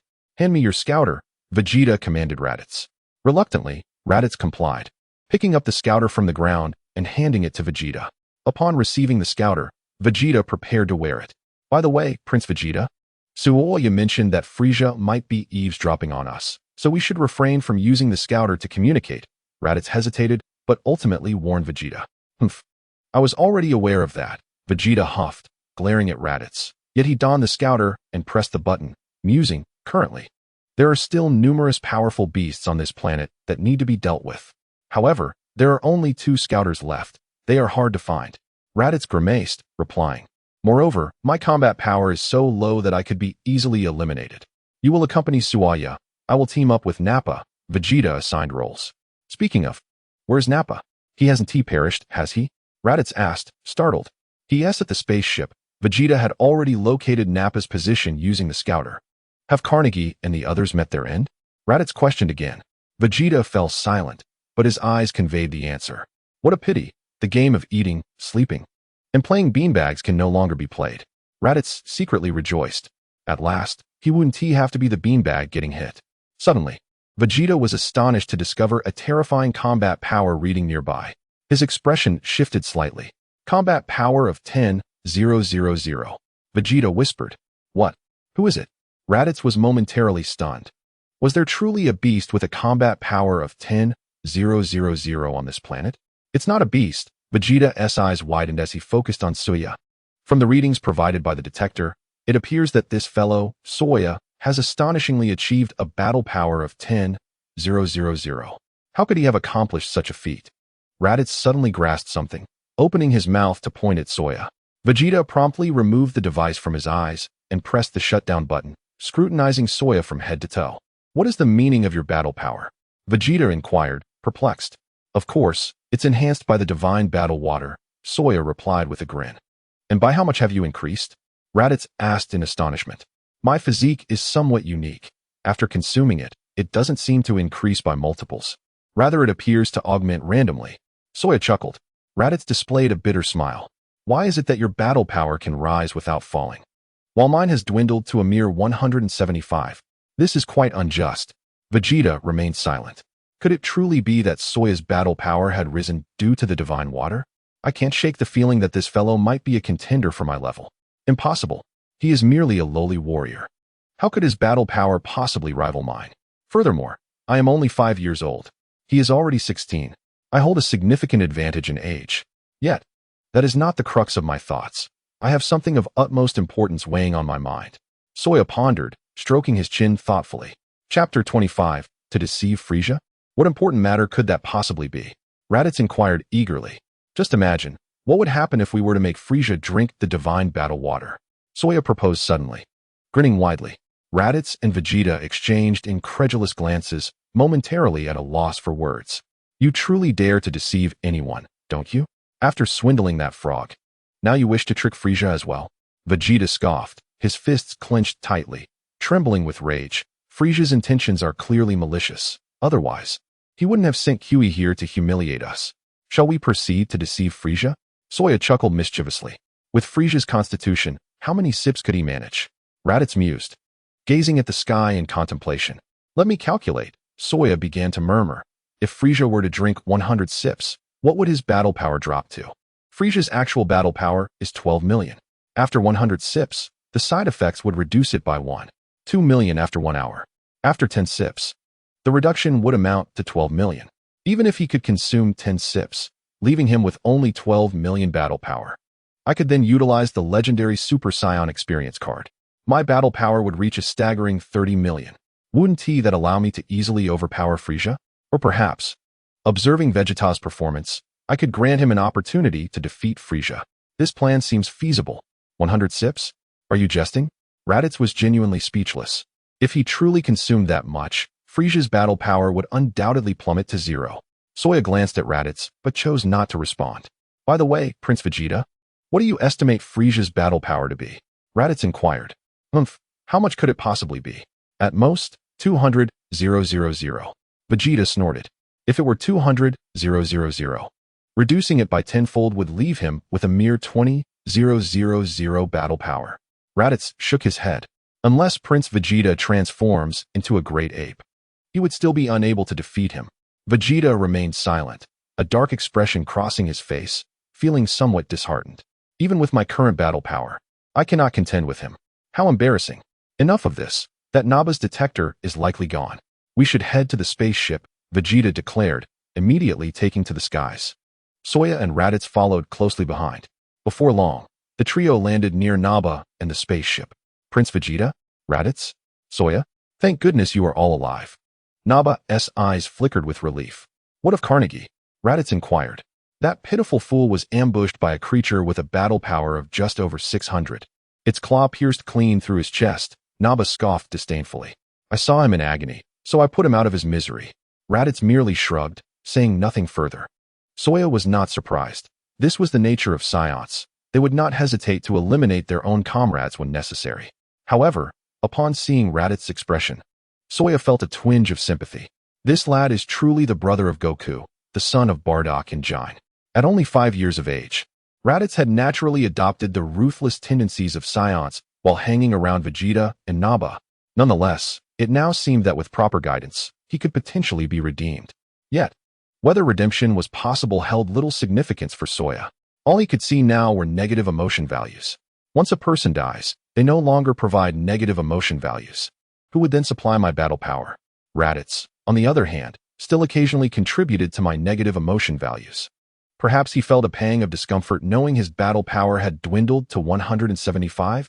Upon hearing that Naba had killed Carnegie, Vegeta merely snorted, not blaming Naba. Prince Vegeta won't hold it against me, will he? We certainly don't need Saiyans who cannot fight, right? Naba chuckled nervously, a hint of anxiety in his demeanor.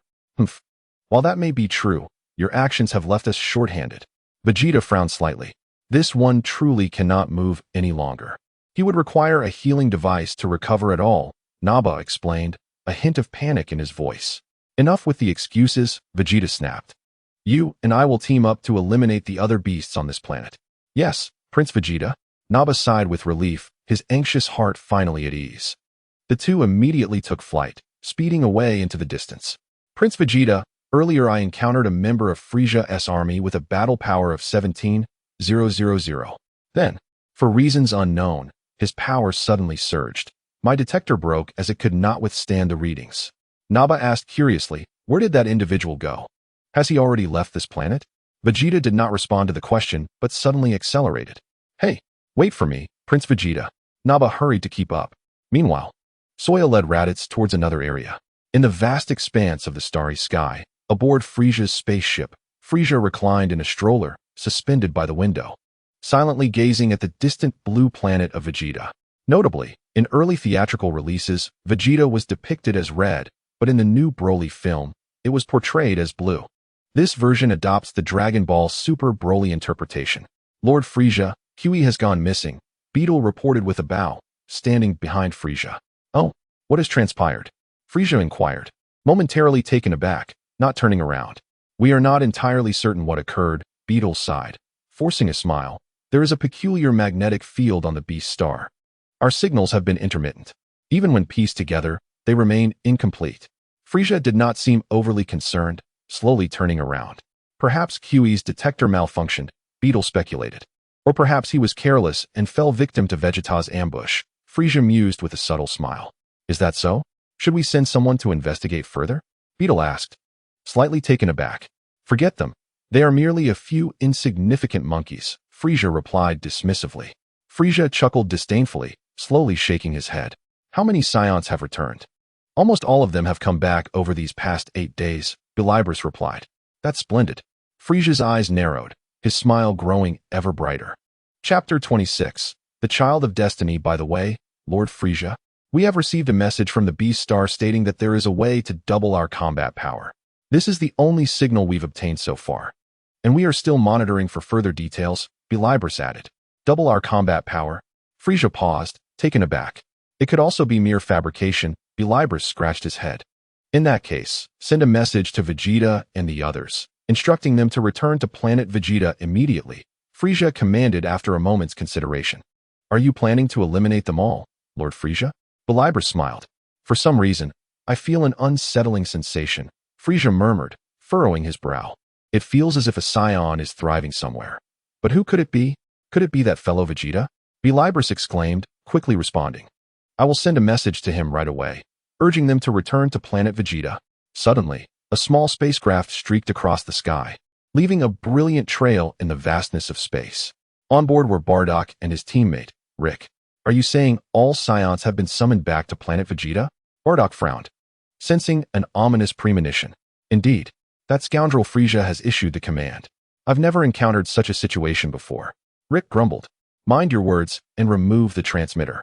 We wouldn't want to be overheard, Bardock warned, casting a glance at Rick. Rick's expression changed, cold sweat trickling down his face as he hastily removed the device. We should be nearing planet Vegeta. It feels like we've been away for ages. Rick sighed. At that moment, they could see the pale blue planet shimmering in the starlit sky. Indeed, Bardock nodded. After our conquest of planet Cyril, we should have returned to planet Vegeta. Instead, we ventured to that previous planet, leaving a fortuitous opportunity for others like Soya. It matters not, Bardock replied with a calm smile. Look, it's Frieza's spacecraft, Rick suddenly exclaimed, spotting Frieza's vessel hovering near planet Vegeta. Is it really? Why is it lingering here? Bardock's frown deepened, and his sense of foreboding intensified. With a swift motion, the spacecraft pierced through the atmosphere, descending towards the surface of planet Vegeta. Surely Frieza isn't plotting something sinister? Bardock said gravely. Oh, how could that be? Ha ha. Rick laughed heartily, brushing off the concern. The spacecraft's hatch opened, and Bardock and Rick disembarked, entering a bustling town. Hey Bardock, long time no see, and you're still alive. A fellow Saiyan greeted cheerily. Do you know why we've been summoned back? Bardock inquired. Who knows? I heard they discovered a supergiant star and need many warriors to conquer it, the Saiyan speculated, adding, also, I've heard that Frieza's army is inquiring about the legendary Super Saiyan. Super Saiyan? Bardock's eyes widened. Is it the one from Legend? Yes, the Saiyan nodded. Bardock said nothing more and headed straight home. On the vast planet Vegeta, the Saiyan population had dwindled to a mere few thousand, less than 10,000. As a warrior race, they frequently ventured out to battle, which naturally resulted in casualties. Consequently, the Saiyan population had significantly declined over time. Jine, I have returned, Bardock announced as he entered his home. Bardock, Jine exclaimed, her excitement palpable. The couple embraced warmly. The streets are quite lively, Bardock remarked. Indeed, everyone has returned. Jine replied sweetly. Where's Raditz? Bardock asked. He has become a fighter, partnering with Prince Vegeta on another planet. He left about 7 or 8 days ago. He should return once he wraps up his mission there, Jine explained. Prince Vegeta, huh? Bardock felt a pang of unease, chuckling dryly. He's teamed up with such a formidable character? Raditz mentioned that fighting alongside a genius warrior would enhance his combat skills, Jine smiled. By the way, I heard that the fighter named Soya is also in that group. Didn't Soya once team up with you? Soya? That fellow thrives on chaos. I hope Raditz's team remains unscathed, Bardock mused, a slight twitch at the corner of his mouth. Is that so? Quite the troublemaker then? Jine was taken aback. What of Kakarot? Is he still in the incubation chamber? Bardock shifted the topic away from Soya. Yes, he has been in there for 3 years now. It's time to bring him out. Would you like to see him? Jine suggested, pointing to the inner room. In the room stood a container filled with peculiar liquid. Inside, 3-year-old Kakarot floated peacefully, soundly asleep. He has grown so much, Bardock remarked. Indeed, he looks just like you, especially with that unique hairstyle. Jine gazed tenderly at Kakarot. When night falls, I will retrieve a spherical spacecraft and send this child away to another planet, Bardock contemplated. Why would you do such a thing? And send him into danger as an exile? Jine was perplexed. It is for Kakarot's own good. Bardock's voice grew somber. What do you mean? Jine was increasingly confused. I have a foreboding sense of Frieza's schemes. I feel death looming. Bardock gritted his teeth, his mood growing heavier. Jine's face glistened with cold sweat. That night, Bardock carried a mini-spherical spacecraft and placed Kakarot inside, guiding it across the night sky. Jine closely followed. Upon reaching an open area, Bardock set the spacecraft down on the ground. It's surprising to see you worry for your child. That's not typical of a Saiyan. Jine felt a flutter of emotion. Perhaps I have been infected by your innocence, Bardock replied. Inside the spacecraft, Kakarot seemed to sense something, crying incessantly, his small hands patting against the walls. Kakarot, stop fussing, Bardock urged. Bardock, let us escape together, Jine suggested, gently tapping the spacecraft and making a face at Kakarot. Kakarot grinned widely, oblivious to the gravity of the situation. Chapter 27. Raditz regains combat power useless. The transmitter will soon locate us. Bardock shook his head. Fortunately, Kakarot's combat power is merely 2. He should remain unnoticed by Frisia. Jine agreed, understanding Bardock's reasoning, and proceeded to set the spacecraft's course. The destination is a distant planet called Earth. Jine declared, while the food there is abundant, the inhabitants and resources are of little value. It's an unremarkable planet. If Bardock is merely overthinking, we will swiftly return for you, Jine reassured. Remember, do not gaze at the full moon for too long. Bardock instructed Kakarot. I will inform Raditz of this as well, Jine added. You must survive. Bardock waved goodbye to Kakarot, his eyes filled with affection. Farewell. Jine's eyes reddened as she fought back tears. Kakarot's wide eyes brimmed with confusion on his cherubic face. Mom and Dad, do you no longer want me? With a decisive action, Jine pressed the launch button of the spaceship, and 2 streams of hot tears cascaded down her cheeks. Whoosh! The spacecraft soared into the sky, piercing through the atmosphere and ascending towards the vast cosmos. On Frisia's spaceship, a report was made. Lord Frisia, we have just detected a spacecraft launching from planet Vegeta. Beelaboo stepped forward to deliver the news. Oh! Frisia's forehead bulged with 2 veins. The data indicates that the occupant is a mere 3-year-old Saiyan child with a power level of 2, named Kakarot. Beelaboo continued. Why does that name and power level sound so familiar? Frisia pondered, momentarily taken aback. He is the one whom Soja mentioned could potentially become a Super Saiyan in the future. He is the brother of Raditz. A smile spread across Beelaboo's face. Frisia, momentarily stunned, widened his triangular eyes, his expression laden with significance. It was said that he had just emerged from the incubator, and in 3 years, his battle power had not increased at all. Perhaps he was deemed useless and thus exiled. Beelaboo struggled to contain his laughter, his face flushed, pondering whether such a being could truly become a Super Saiyan. Go ahead and laugh, but do refrain from any flatulence. Frisia glanced at Beelaboo. Ha! Beelaboo erupted into laughter, desperately holding back any outburst. However, despite his efforts, he could not contain himself entirely and let out a long fart. Frisia's brows furrowed tightly as he quickly covered his nose. Lord Frisia, shall we take him down? Beelaboo asked, his face filled with embarrassment. Given the child's potential to become a Super Saiyan, given your amusement, do you suggest I still take him down? Frisia replied. On Planet Beast. After a full day of clearing, the monsters had been nearly eradicated. A whole day has passed, yet my battle power has not recovered at all. Is it truly irretrievable? Raditz lamented, gazing skyward with a heavy heart. Soja, return my battle power. From Raditz, a negative emotional value of 888 emerged. No need to fret. We have 1 more minute until a full day has passed, Soja remarked with a smile, glancing at the time on the detector. Am I really supposed to wait that extra minute? Raditz retorted, his negative emotional value dropping to 666. Let fate unfold. Soja patted Raditz on the shoulder, reassuring him. You need not worry. If you cannot recover in a day, we can wait another 2 days and see if it returns.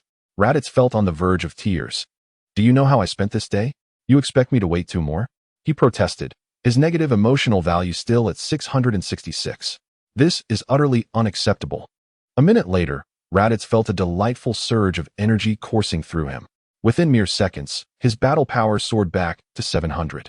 Ecstatic, he performed a backflip, joyfully dancing. Wow, I feel my battle power has returned, Raditz exclaimed, urgently asking Soja, quick, tell me my battle power. Indeed, 700.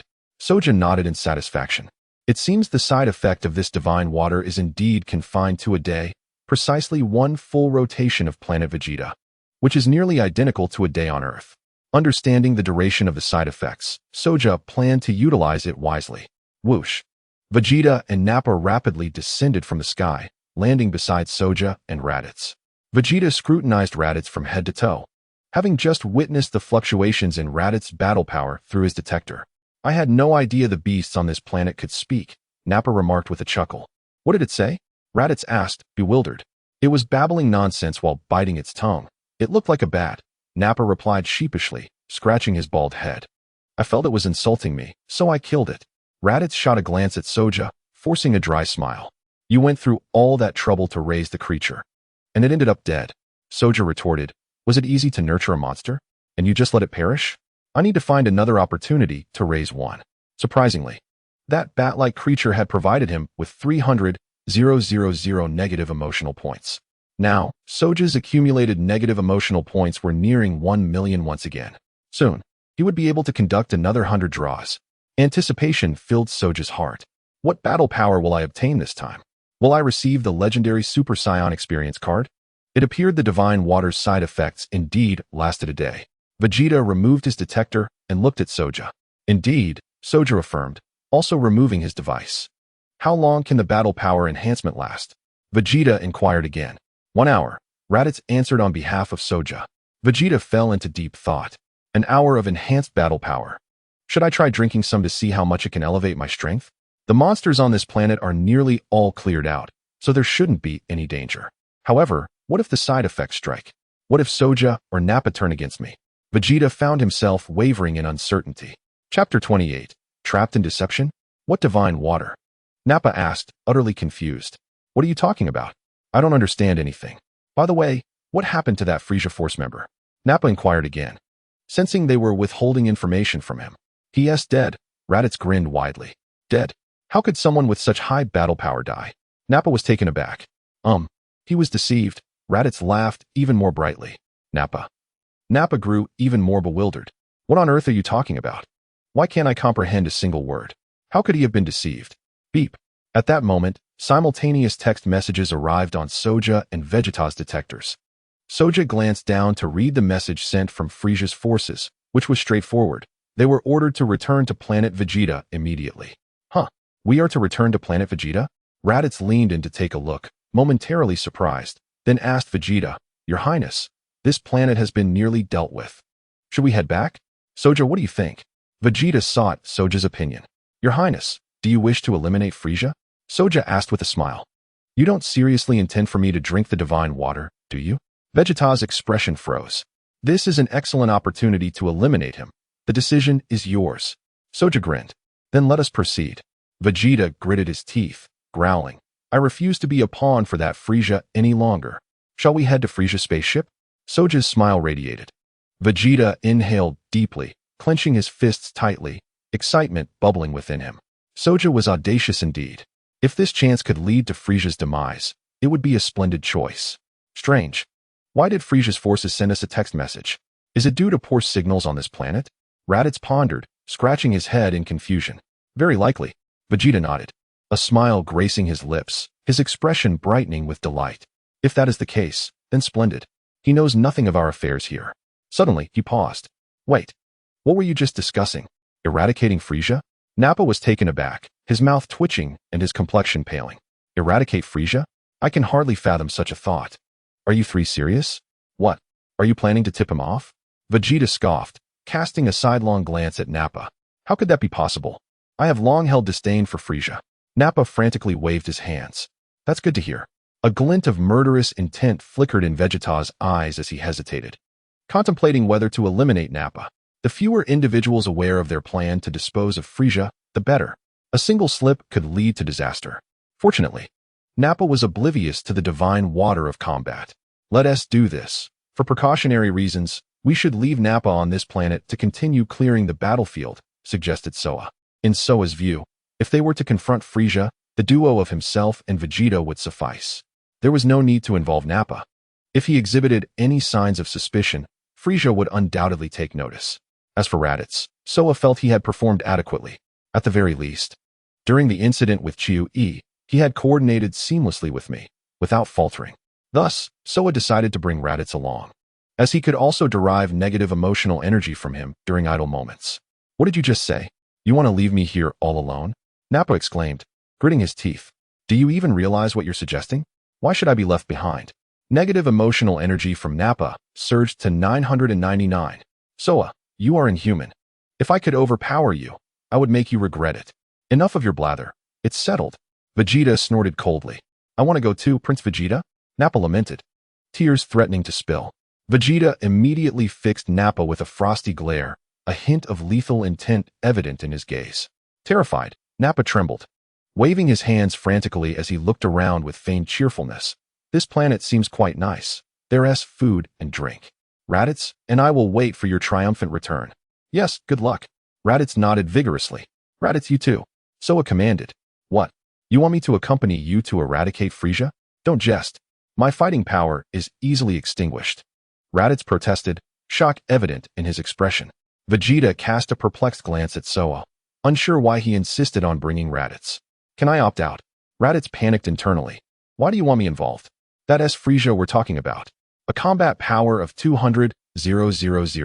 I find you rather clever, quick to react in certain situations. Soa chuckled. Raditz felt tears welling up. You're leaving me to fend for myself here. Nappa exclaimed hastily. Without a spaceship, I can't go anywhere. Very well. I'll assign you a task to complete while I'm gone. I'll check it upon my return, Soa proposed, an idea sparking in his mind.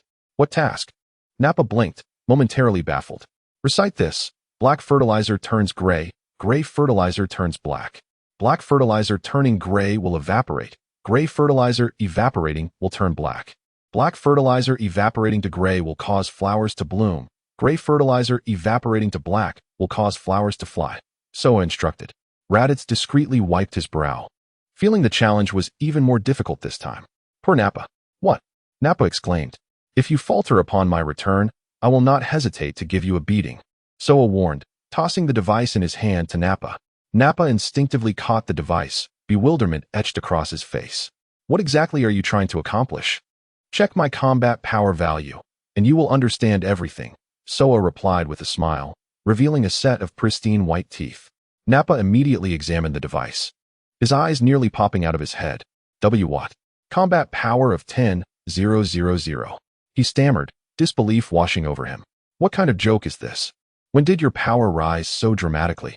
Vegeta frowned, yanking the device from Nappa's grasp. It was indeed the correct decision to leave this fool behind on this planet. Why are you shouting with the device on?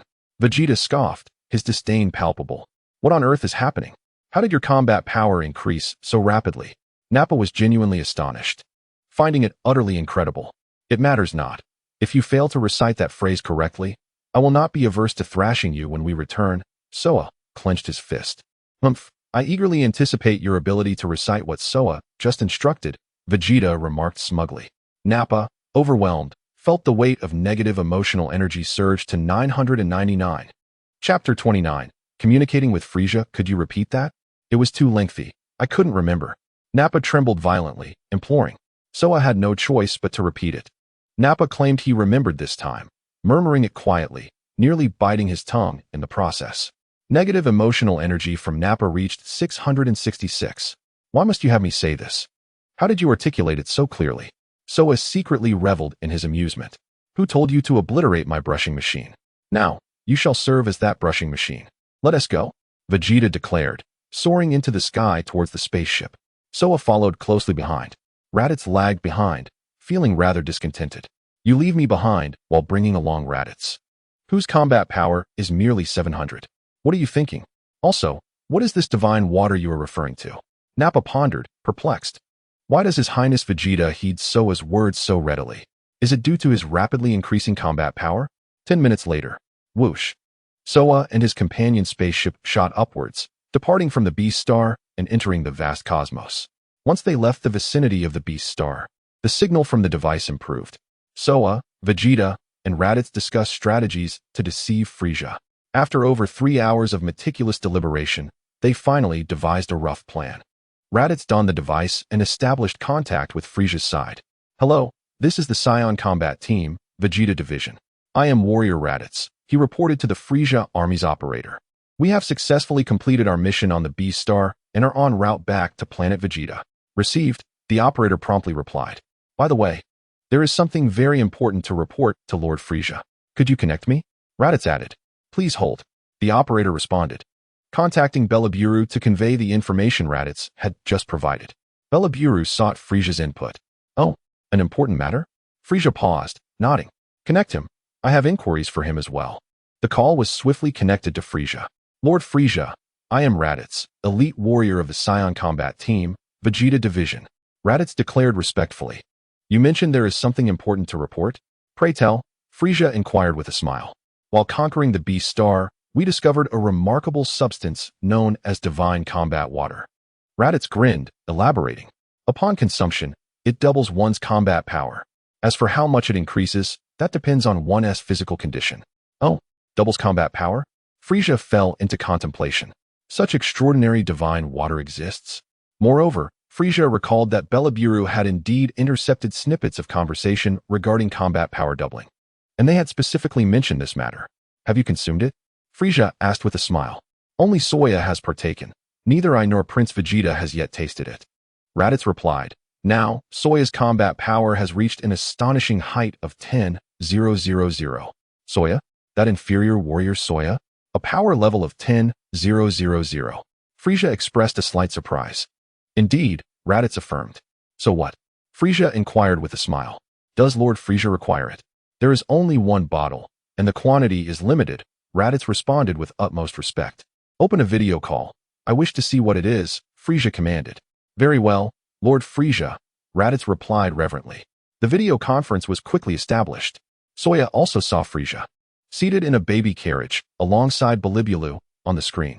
Simultaneously, Saiyan held a small bottle resembling a mineral water container, which was only half full, approximately 200 milliliters. Lord Frieza, this is it.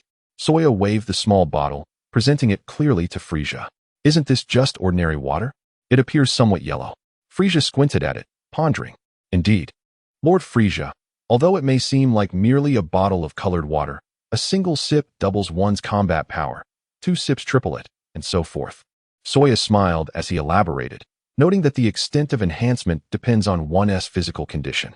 Then, how much have you increased? Frieza narrowed his eyes at Saiyan. My base combat power was merely 600, and I have increased it by 18 times, Saiyan answered. Now, my combat power exceeds 10,000. 18 times. Frieza expressed mild astonishment. A Saiyan's physical condition can amplify combat power by 18 times. Should I not increase it by 180 times?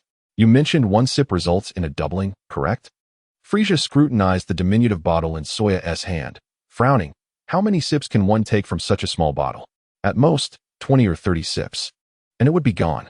It is not as simple as that. It seems to count by the number of sips taken. Even a small taste counts, Saiyan smiled. Oh ho ho ho. Do you intend to gift this divine water of combat to me? Frieza cackled mockingly. However, just as Frieza finished speaking, he suddenly received a signal. Who is it? Frieza inquired. This remark interrupted Raditz, who was about to speak. It's Cooler. Is there something you need? Frieza snorted, slightly furrowing his brow. You wish to come here? What do you want? You are not welcome. Do not say that, Frieza. Of course, I intend to visit you. After all, you are my brother. Cooler's voice resonated from the distant cosmos into Saiyan's spacecraft. Saiyan felt a tightening in his chest. Cooler, Frieza's brother, was coming to see him? This was troublesome. If he goes, how can we execute our plan to eliminate Frieza? Even if Frieza experiences side effects from drinking the divine water, he has Cooler by his side. Even using the legendary Super Saiyan transformation experience card, he would not stand a chance against that monster. Saiyan understood well that Cooler's combat power surpassed Frieza's by a terrifying degree, reportedly reaching a staggering 470 million. In contrast, Goku, upon transforming into a Super Saiyan on Namek, only achieved a combat power of 150 million. Saiyan silently prayed that Frieza would not allow Cooler to come to him. Do as you please. If you wish to come, then come. Frieza huffed, then asked, how long will it take you to reach me? At least a week to fly over from my location. Cooler chuckled. Then take your time. Frieza expressed disinterest and ended the call. Saiyan calculated the time. They were likely to encounter Cooler. What is the point in going? Wouldn't he that be courting death? Returning to the previous topic, Frieza turned his attention back to Saiyan and the others, observing them with keen interest, and remarked with a smile, that divine water of combat. Do you intend to present it to me, Frieza? No, I merely wish to show off. Nothing more. Farewell. Saiyan concluded before abruptly ending the call. Frieza's eyes widened in disbelief as he stared at the darkened screen, his forehead bulging with 3 veins, his complexion turning green. Negative emotional value from Frieza, 999. Negative emotional value from Frieza, 999. Frisia continuously supplied Soya with negative emotional value, never before having been so enraged. To acquire such a remarkable item that could double his combat power, only to be told it was merely for showing off. Who did he intend to infuriate? Frisia trembled with fury, his expression darkening, and murderous intent flickered in his gaze. Bilibulu dared not utter a word. The audacity of these Saiyans was remarkable. To claim that such an item was merely for display. Did they seek their own demise? Within Soya's spacecraft, Vegeta and Raditz fell into silence. Had they not agreed to join forces to annihilate Frisia? Was this not a reckless provocation? Soya, what do you mean by this? Raditz's lips twitched, his face growing pale. Is there anyone so reckless? You are going to get me killed. Negative emotional value from Raditz. 666. What exactly do you intend to do? Vegeta asked, equally incensed. We did not plan it this way. We practiced our lines for 3 hours, finally connecting with Frisia, only for you to abandon the script. At this rate, I feel like striking you. Negative emotional value from Vegeta. 888. The plan has changed. Soya sighed. What do you mean? Raditz appeared bewildered. Is it because Cooler's coming? Vegeta quickly deduced, raising an eyebrow. Exactly, Soya nodded. Humph, isn't that fortuitous? We can eliminate both of them together. Vegeta scoffed, rolling his eyes at Soya. That would certainly simplify matters. Soya was genuinely speechless. You possess remarkable courage, intending to eliminate both? You may not even comprehend how you will meet your end. Share your thoughts. Perhaps we can salvage this. Soya inquired with curiosity. How can we salvage this? Frisia is likely on the verge of fury. Raditz trembled. I fear we may be hunted down by Frisia. Just claim that it was a joke, apologize to him. Perhaps he will forgive us, Soya suggested with a smile. Raditz was disinclined to speak. Do you think Frisia is a fool? Negative emotional value from Raditz. 666. However, if Cooler's indeed coming, one of them may not drink the divine water, Raditz speculated. If that is the case, it may not be easy to handle. Quite simple. Vegeta snorted. Once Frisia or Cooler has consumed the divine water for about an hour, I will drink it myself, and their combat power will diminish while mine multiplies several times. This way, I can seize the opportunity to eliminate both. With my physical condition, if I increase by 30 times, my combat power will reach 450,000, which is more than sufficient to vanquish Frisia and Cooler. Soya exclaimed, you must be jesting. You believe your 450,000 combat power can defeat Cooler's 470 million? Unless you are granted a legendary Super Saiyan experience card. That might indeed be a splendid idea. If Vegeta's combat power could increase tenfold, reaching 150,000, and he were to obtain a legendary Super Saiyan experience card, his power would then match that of Cooler. With an 11-fold increase, he could effortlessly annihilate Cooler. Nevertheless, Soya felt a twinge of uncertainty. After all, the legendary Super Saiyan experience card was a finite resource. Wouldn't it be more prudent to reserve it for his own use? He had already invested considerable effort into the bottle of combat divine water he had tainted. Raditz shook the bottle in his hand, feeling it was a waste. Let me ponder this a bit longer. Wait for me. Soya waved his hand and declared. His hesitation stemmed from his intent to embark on another round of draws. Just moments ago, Soya's accumulation of negative emotion points had once again reached a staggering height of 1,000,000. Let's proceed with 100 consecutive draws and see if I can procure that legendary Super Saiyan experience card. There are only 3 left. If I can secure a few more cards this time, I could definitely spare one for Vegeta. However, if I fail to acquire any additional cards, I might as well keep it for myself. Soya commenced the draws. Congratulations, you have received combat power of 22. Congratulations, you have received combat power of 33. Congratulations, you have received combat power of 66. Soya's combat power soared continuously. Yet, he waited in vain for the appearance of the legendary Super Saiyan experience card. Is it truly gone? Do you only provide 3 cards? Even a regular Super Saiyan experience card would suffice. Congratulations, you have obtained a fragment of the Ultra Instinct. Congratulations, you have received combat power of 99. Congratulations, you have obtained another fragment of the Ultra Instinct. Soya's heart jolted. Fragments of Ultra Instinct? What in the world is that? As his combat power surged, Soya's gaze drifted towards a radiant card fragment shimmering in the system shop, and he examined the description. Ultra Instinct Fragment. Collect 100 fragments to comprehend Ultra Instinct. Incredible. If I gather 100 of these fragments, I can comprehend Ultra Instinct on my own. Moreover, the absence of parentheses suggests there are no side effects. Thus, if I truly comprehend Ultra Instinct, it will be a genuine mastery. This draw had yielded 2 fragments at once. Perhaps with a few more attempts, he could indeed gather 100 fragments.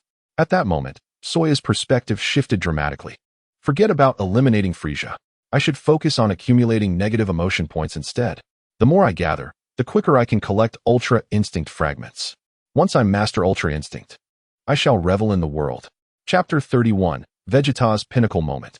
The 100 consecutive draws concluded swiftly. Aside from the 2 Ultra Instinct fragments, the remainder consisted solely of combat power. The legendary Super Saiyan experience card eluded him. It appeared that its drop rate was exceedingly low. If the drop rate for Ultra Instinct fragments remained similarly scarce, it would indeed be disheartening. Soya immediately assessed his own combat power. Combat power, 14,600. Just 400 points away from matching Vegeta's strength. Soya couldn't help but feel a sense of glee. Just as I proposed.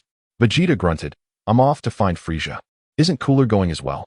We can eliminate both in one fell swoop. First, let them drink the combat divine water, and when the hour approaches, I shall partake. Let's see how much your power can increase first, Soya suggested, handing the bottle of tainted combat divine water to Vegeta. Vegeta's forehead bulged with 3 veins, trembling with rage. You want me to drink combat divine water that's been tainted? Soya couldn't contain his laughter. See, negative emotion points are pouring in. That's pure combat power right there. Even the smallest gain is worthwhile. No need to be squeamish. Vegeta's expression darkened further. Raditz silently raised his hand, his lips twitching. Soya glanced at Raditz. That's my urine. Raditz replied hastily, fearing Vegeta's wrath. I'm not taking the blame for this. You drink it. Soya chuckled mischievously. Raditz's negative emotion points surged to 555. You two with combat powers over 10,000 shouldn't bully me. A mere weakling with less than 1,000. Soya retrieved the combat divine water, finding a new bottle to pour it into for Vegeta. Gritting his teeth, Vegeta took a small sip. No immediate reaction. He paused, then took another sip. His power doubled. Continuing to drink, it doubled again. After consuming 20 sips of the combat divine water, Vegeta's power skyrocketed. His mouth stretched into a joyous grin. Although the scouter couldn't detect his power levels, Vegeta could feel the energy surging within him. Indeed, each sip had doubled his strength. 20-fold combat power. My strength has soared to 300,000. This is exhilarating. Vegeta had never felt such euphoria before. Indeed, I am a genius warrior. Raditz, the elite warrior, only achieved a 4-fold increase. That frog named Chio-E barely managed 10-fold. Yet here I am, Vegeta, with a 20-fold increase. 21 sips. Vegeta gritted his teeth and took a 21st sip of the combat divine water. Gradually, his fervor began to wane. No increase. Is 20 sips my limit? I refused to believe it. Vegeta took another sip, yet still no growth. It seemed he had truly reached his peak. How many times? Soya eagerly inquired, observing Vegeta as though he were a laboratory specimen. 20. Vegeta clenched his fists, his teeth grinding audibly. Far from sufficient. I had hoped for a 50-fold increase. Yet it is merely 20. Truly the prince, hailed as the most talented Saiyan in history. Soya praised, giving Vegeta a thumbs up. Humph, this is nothing, Vegeta smiled, appreciating Soya's compliment. Raditz, as an elite warrior, why did you only achieve a 4-fold increase? This discrepancy seems rather significant. Soya sighed and shook his head. Raditz felt the sting of the truth. Why must you speak so candidly? Why is the gap so vast? Humph, it's perfectly normal. Our combat power differences span 20-fold. Vegeta huffed, his expression cold. But it doesn't seem to correlate with combat power. Raditz scratched his head, gazing at the ship's ceiling. Chio-Yi's combat power is still at 17,000, yet he only achieved a 10-fold increase. If I had used this sooner, what would that frog have amounted to? Vegeta expressed his disdain. So, shall we challenge Frisia now? Raditz inquired. Indeed. My combat power has reached the height of 300,000. Frisia's power barely exceeded 200,000. And Cooler's at most 250,000. With both of them at hand, it would be far more efficient to eliminate them together. Vegeta's fighting spirit surged, his eyes glimmering with the anticipation of victory. Excellent.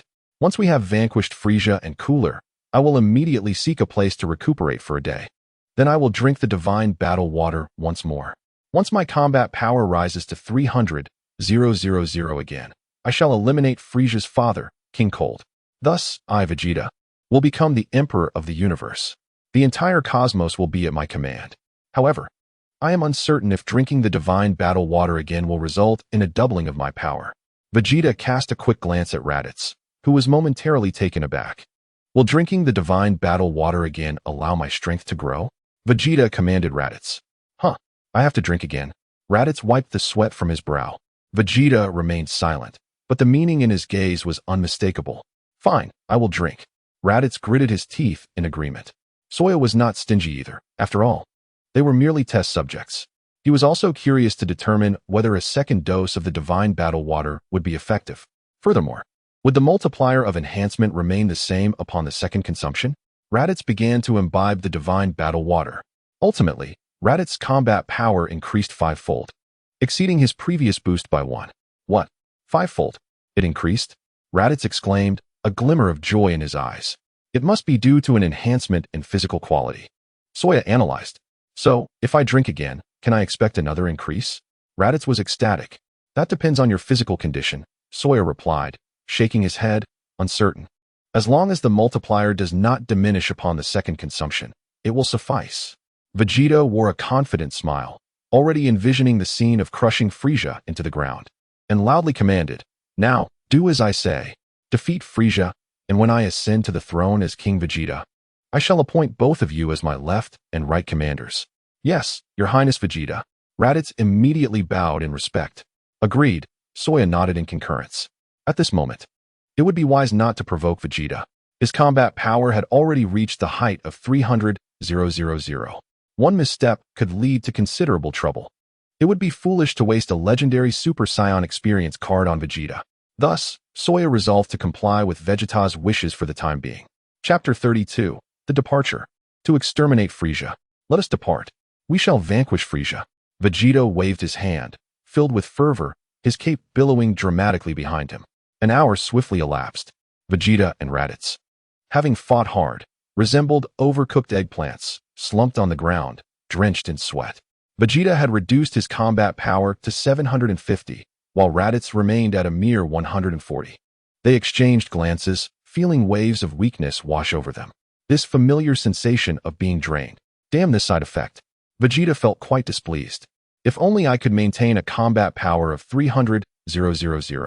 Even if Frieza does not consume the divine battle water, as long as I, Vegeta, do, I can easily crush him into the ground.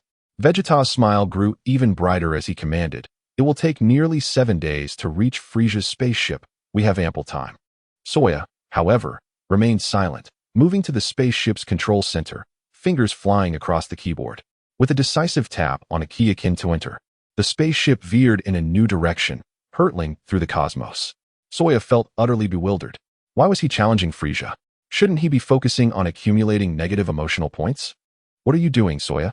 Raditz queried, noticing the change in the spaceship's trajectory. Vegeta raised an eyebrow, unsure of Saiyan's intentions. Are you planning to return to fetch that ba? Raditz was taken aback, realizing the spaceship was heading towards Beast Star. I'm not going to Frieza anymore. You two are on your own. Saiyan shook his head. Huh? Why? Raditz was confused, having thought Saiyan was eager to eliminate Frieza. If it were just Frieza, there would indeed be a chance of victory, but now with the addition of Cooler, their odds had diminished significantly. Saiyan sighed softly. Prince Vegeta's combat power has reached 300,000, while Frieza's is only around 200,000, and his brother, at most, 250,000. You must have faith in Prince Vegeta. Raditz urged anxiously. What? Saiyan, do you think I cannot defeat Frieza? Vegeta snorted, his face paling with indignation. Do you know Frieza's combat power? Saiyan inquired. How much could it possibly be? Wasn't I clear enough earlier? At most, just over 200,000. Vegeta scoffed. As far as I know, Frieza's combat power is 530,000. Saiyan inhaled deeply, revealing the startling figure. What did you say? 530,000. Are you joking? Vegeta exclaimed, his voice rising an octave in disbelief. You were the one who joked about Frieza's power being only 200,000. Soya rolled his eyes in retort. From Vegeta, negative emotional points 666. Is it true? Is Frieza truly that formidable? Raditz' expression shifted dramatically. A combat power of 530,000? That's utterly terrifying. If that's the case, we stand no chance of victory. Humph. That's impossible. Vegeta expressed deep skepticism. Moreover, Frieza can transform, and each transformation significantly amplifies his power. In his second form, his power is approximately over 1,000,000. In his third form, 2,000,000, and in his final form, 3,000,000. Vegeta was left utterly stunned, mouth agape, unable to utter a word. Raditz trembled in fear. A combat power of 3,000,000? Are you joking? How could such a powerful being exist? Do not panic. I have yet to finish my statement, Soya continued. Raditz, Vegeta. The two were once again taken aback. Are you implying that his actual combat power is beyond just 3,000,000? Raditz's lips quivered. As for Frieza's true combat power, I think I shall refrain from stating it. Soya began, but then hesitated. From Vegeta, negative emotional points 999. From Raditz, negative emotional points 666. Vegeta and Raditz were genuinely speechless. You stirred our curiosity, only to leave us hanging. Why not complete your thoughts? Raditz queried, puzzled. I fear that revealing it may frighten you. As your current combat powers are too low, it could be quite alarming, Soya sighed. From Vegeta, negative emotional points 999. From Raditz, negative emotional points 777. Speak. We can handle it. Raditz clenched his teeth. Humph, regardless of what you say, I simply do not believe it. Vegeta huffed. If you do not believe me, I shall not divulge it. Soya grinned. Vegeta ground his teeth in frustration. This fellow is insufferable. He takes advantage of my weakness. When my power surpassed yours, you dared not utter a word. How shameless. Ultimately, Frieza's combat power far exceeds your imagination, being 1,000,000,000 times stronger than you believe. I advise you against seeking your own demise. Soya sighed deeply, speaking earnestly. 1,000,000,000 times stronger? That is no trivial matter. If his power is indeed 3,000,000, how could that be considered merely a little? Raditz shook his head, correcting him seriously. Your description is somewhat inaccurate. 1,000,000,000 times, as in the numeral for 1,000,000,000. Soya clarified. Raditz was left utterly astonished, unable to utter a single word. What did you say? Vegeta shouted in disbelief. Are you implying that Frieza's combat power exceeds 1,000,000,000? Vegeta's expression stiffened as he quickly comprehended the gravity of the situation. Indeed, Soya nodded affirmatively. This is no jest. It is far from amusing. Vegeta scoffed, expressing his deep skepticism. I anticipated your disbelief, so if you wish to confront Frieza, by all means, proceed. I have my own matters to attend to. Soya resolved to part ways with Vegeta and Raditz. Huh, Soya, where are you going? I'll accompany you. Raditz exclaimed urgently. I have no desire to join Vegeta in vanquishing Frieza. Regardless of Frieza's combat power, even if it were merely 200,000, my own strength is insufficient. I might as well follow Soya. Perhaps there will be a surprise. Chapter 33. Frieza is slightly stronger than you do as you wish. Soya cast a profound glance at Raditz, but did not object. With this fellow around, he would undoubtedly serve as a reliable test subject. Wonderful. Raditz was elated, yet somewhat embarrassed as he glanced at Vegeta. My apologies, Prince Vegeta. I cannot accompany you, as my combat power is far too low. Humph, two cowards. Vegeta gritted his teeth in frustration. Go ahead. However, Prince Vegeta, should we not set aside the matter of Frieza for now? Raditz gently urged once more. You may depart. I will not hinder you, but I require some more of the combat divine water. Vegeta expressed his desire. Of course, that's not a problem. Soya smiled and nodded. Pouring an entire bottle for Vegeta. What about this? Raditz shook the tainted combat divine water. Bring it here. Vegeta extended his hand, reluctantly accepting the unsightly water. So, Prince Vegeta, what are your intentions? Are you truly planning to defeat Frieza? Raditz inquired with keen curiosity. Humph, that is none of your concern. I have my own plans. Vegeta huffed, rolling his eyes. By the way, Soya, why didn't you mention Frieza's combat power earlier? Raditz asked with a peculiar expression. Just now, Prince Vegeta's combat power was 300,000, Soya replied. Raditz was taken aback. Negative emotional value from Raditz. 666. You are truly astute. When Prince Vegeta's power was 300,000, you dared not speak. Now that he seems vulnerable, you voice your opinion. On Frisia's spaceship, he trembled in fury, providing Soya with negative emotional energy. In all my days, I, Frisia, have never been this enraged. Soya, is it? I spared your life, and you dare to mock me. Dodoria, Frisia bellowed. Dodoria quickly entered, startled by Frisia's furious demeanor, and promptly bowed. Dodoria, you are to set off immediately and capture that Saiyan named Soya. Frisia commanded with a dark expression. Soya? Saiyan.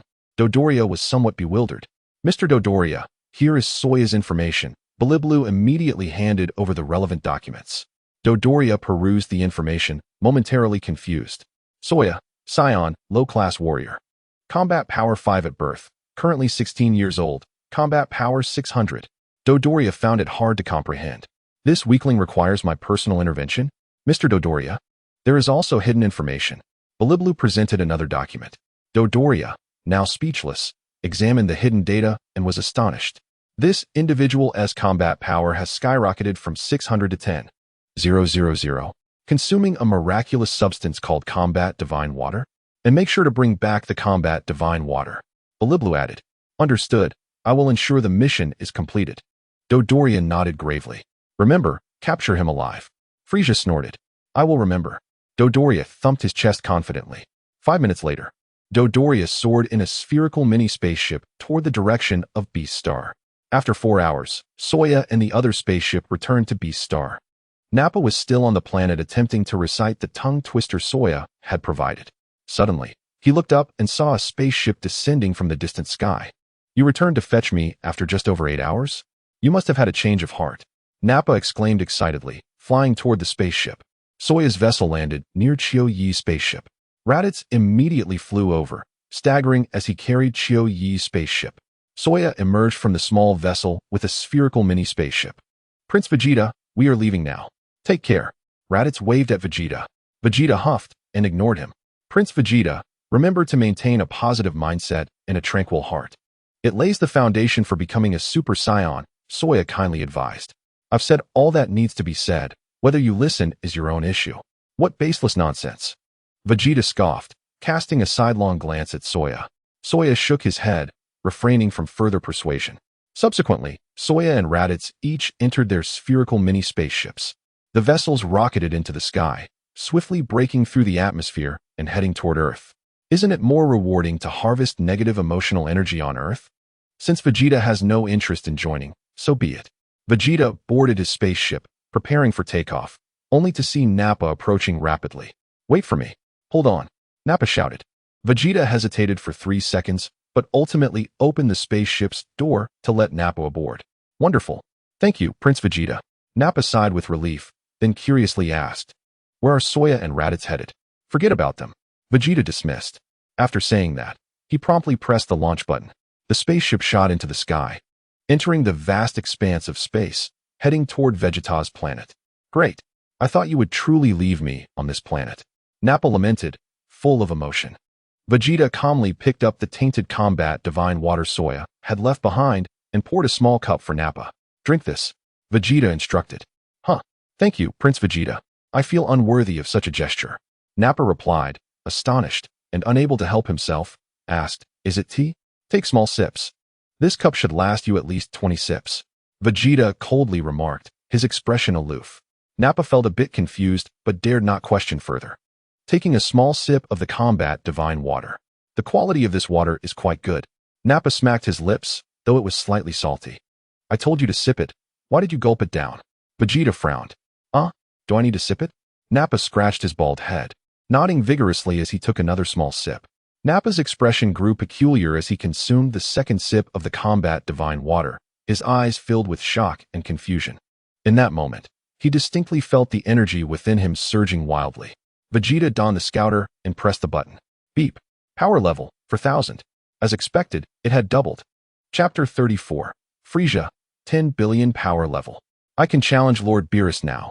Continue drinking, Vegeta commanded. Yes. Nappa's eyes sparkled, as if he had opened the door to a new world. This device is truly wondrous. He took several more sips. Ultimately, Nappa's power level increased eightfold and ceased to rise. Useless. Vegeta glanced at Nappa with deep disdain. A mere eightfold increase. The scouter didn't even break the scale. What else could he be but useless? Prince Vegeta, I feel my energy surging wildly. What on earth is happening? Nappa inquired, astonished. Your power level has now reached 16,000. Vegeta replied coolly. What? My power level is 16,000? Nappa was both surprised and delighted, scarcely able to believe it. This is called divine battle water. The more you drink, the greater the increase, Vegeta explained succinctly. Such a marvelous substance. Nappa exclaimed, suddenly realizing. Could it be that fellow Soa's power increase was due to the divine battle water? What else would you think? Vegeta responded, though a twinge of discomfort stirred within him. Why should a lowly warrior experience no side effects from the divine battle water while he, a genius warrior, suffered them? It was profoundly unfair. Negative emotional value from Vegeta, 999. So, Prince Vegeta, you drank it too? Nappa eagerly asked, what is your current power level? Vegeta was about to disclose that his power had dwindled to less than 1,000 when he hesitated, wary of a potential sneak attack from Nappa. Though the likelihood was minimal, it was prudent to stay cautious. I multiplied it by 20, Vegeta said nonchalantly. 20-fold. So Prince Vegeta's power level is 300,000? Nappa trembled, utterly astonished. Humph. Vegeta scoffed, ripping off the scouter. Nappa's mouth twitched, his face cycling through shades of pale and red. Was Prince Vegeta's power level truly that terrifying? A power level of 300,000. Was that not a force to be reckoned with? So, are we going to eliminate Frieza now? Nappa asked, filled with anticipation. That is precisely the intention. Vegeta's expression turned more solemn. An hour later, Nappa lay wearily in a chair, feeling utterly drained. What is happening? I feel so weak. Negative emotional value from Nappa, 999. Prince Vegeta, what is my power level now? Nappa hastily inquired. 250. Vegeta stated without even checking the scouter. Prince Vegeta, are you insulting me? I haven't provoked you, have I? Surely my power level hasn't really dropped to 250? Nappa was utterly dumbfounded. Drinking the divine battle water increases one's power level based on individual physical condition for 1 hour, followed by side effects that reduce the increase proportionately for a day. Vegeta explained curtly. Nappa was speechless. What is the point of this? Are you trying to amuse me? Why didn't Soa's power level decrease? Nappa asked curiously. Vegeta felt a pang in his heart. Can you please refrain from mentioning that fellow Soa? He is an exception. Vegeta retorted darkly. Nappa chuckled dryly, momentarily at a loss for words. What do you think about using this method to eliminate Frieza? Vegeta smiled at Nappa, sharing his earlier thoughts. Nappa stroked his bald head, pondering deeply, then nodded vigorously. After a brief silence, Nappa remarked, however, Frieza's power level is only around 200,000, right? Prince Vegeta, if you drink the divine battle water and boost your power to 300,000, you should easily be able to defeat Frieza. There's no need to let Frieza drink it as well, is there? Humph, that fellow Soa claimed Frieza's true power level is 3 million, Vegeta scoffed. As for Soa's assertion that Frieza's power level reached over 1 billion, Vegeta genuinely did not believe it. Who would? A power level exceeding 1 billion was implausible. After all, the captain of the Ginyu Force had a power level of only 120,000. Vegeta believed there was a high likelihood that Frieza's true power level was indeed 3 million. Thus, Vegeta resolved to test the waters by allowing Frieza to consume the divine battle water and see if they could devise a way to eliminate him. That coward Soa, I, Vegeta, shall show you how to defeat Frieza. What was one more Frieza's brother, cooler after all? What did you say? Frieza's true power level is 3 million. Nappa gasped, his expression shifting dramatically. If that were the case, and his power level could be reduced by 20 times, they might truly have a chance of victory. Of course, Vegeta replied with a subtle smile. Then, Vegeta elaborated on his plan to Nappa, who listened attentively, nodding repeatedly. 3 hours later, Vegeta donned the scouter again, ready to contact Frieza, when Frieza's cold voice immediately echoed in response. So is it? I, Frieza, shall ensure you die a most rhythmic death. Frieza coldly declared, filled with malice. Humph, Soa is already dead. Vegeta replied nonchalantly. What? What did you say? Frieza paused, slightly furrowing his brow. Negative emotional value from Frieza, 999. What the hell? How did he die? I wanted to capture him alive to torment him. He attempted to escape with the divine battle water, but I killed him. Vegeta scoffed. Frieza, a brief silence. So, Frieza asked with a smirk. The divine battle water is mine. Vegeta declared triumphantly, my power level has now increased 20-fold, reaching the height of 300,000. Frieza was taken aback. It was not that Frieza feared Vegeta's power level. Rather, he thought it absurd that this fellow could enhance his power to such an extent. Vegeta could increase his power level 20-fold. If he wasn't lying. That divine battle water was truly extraordinary.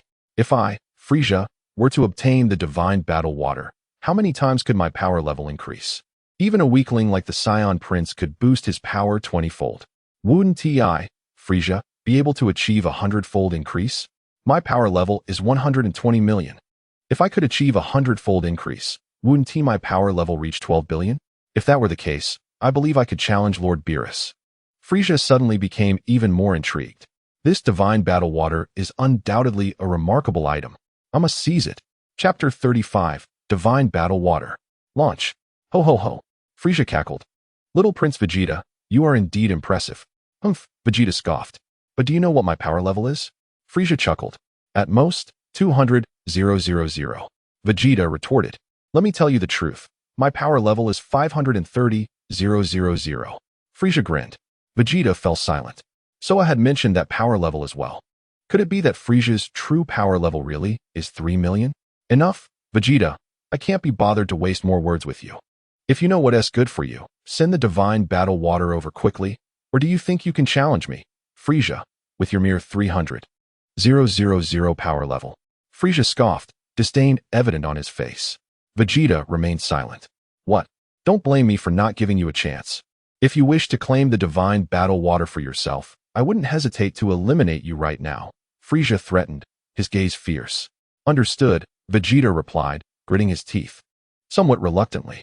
I hope you do not disappoint me. Frieza sneered, then inquired, by the way, is Soya truly dead? Believe what you will. Vegeta scoffed. Very well. Frieza concluded the call. Subsequently, he immediately contacted Dodoria. Lord Frieza, I am still en route, Dodoria responded. Vegeta just mentioned that he killed Soya. Investigate to ascertain the truth. Frieza commanded coldly. Also, your path should intersect with Vegeta's. When you encounter him, bring him to me. Just say it was my instruction. Yes, Dodoria promptly affirmed. The call ended.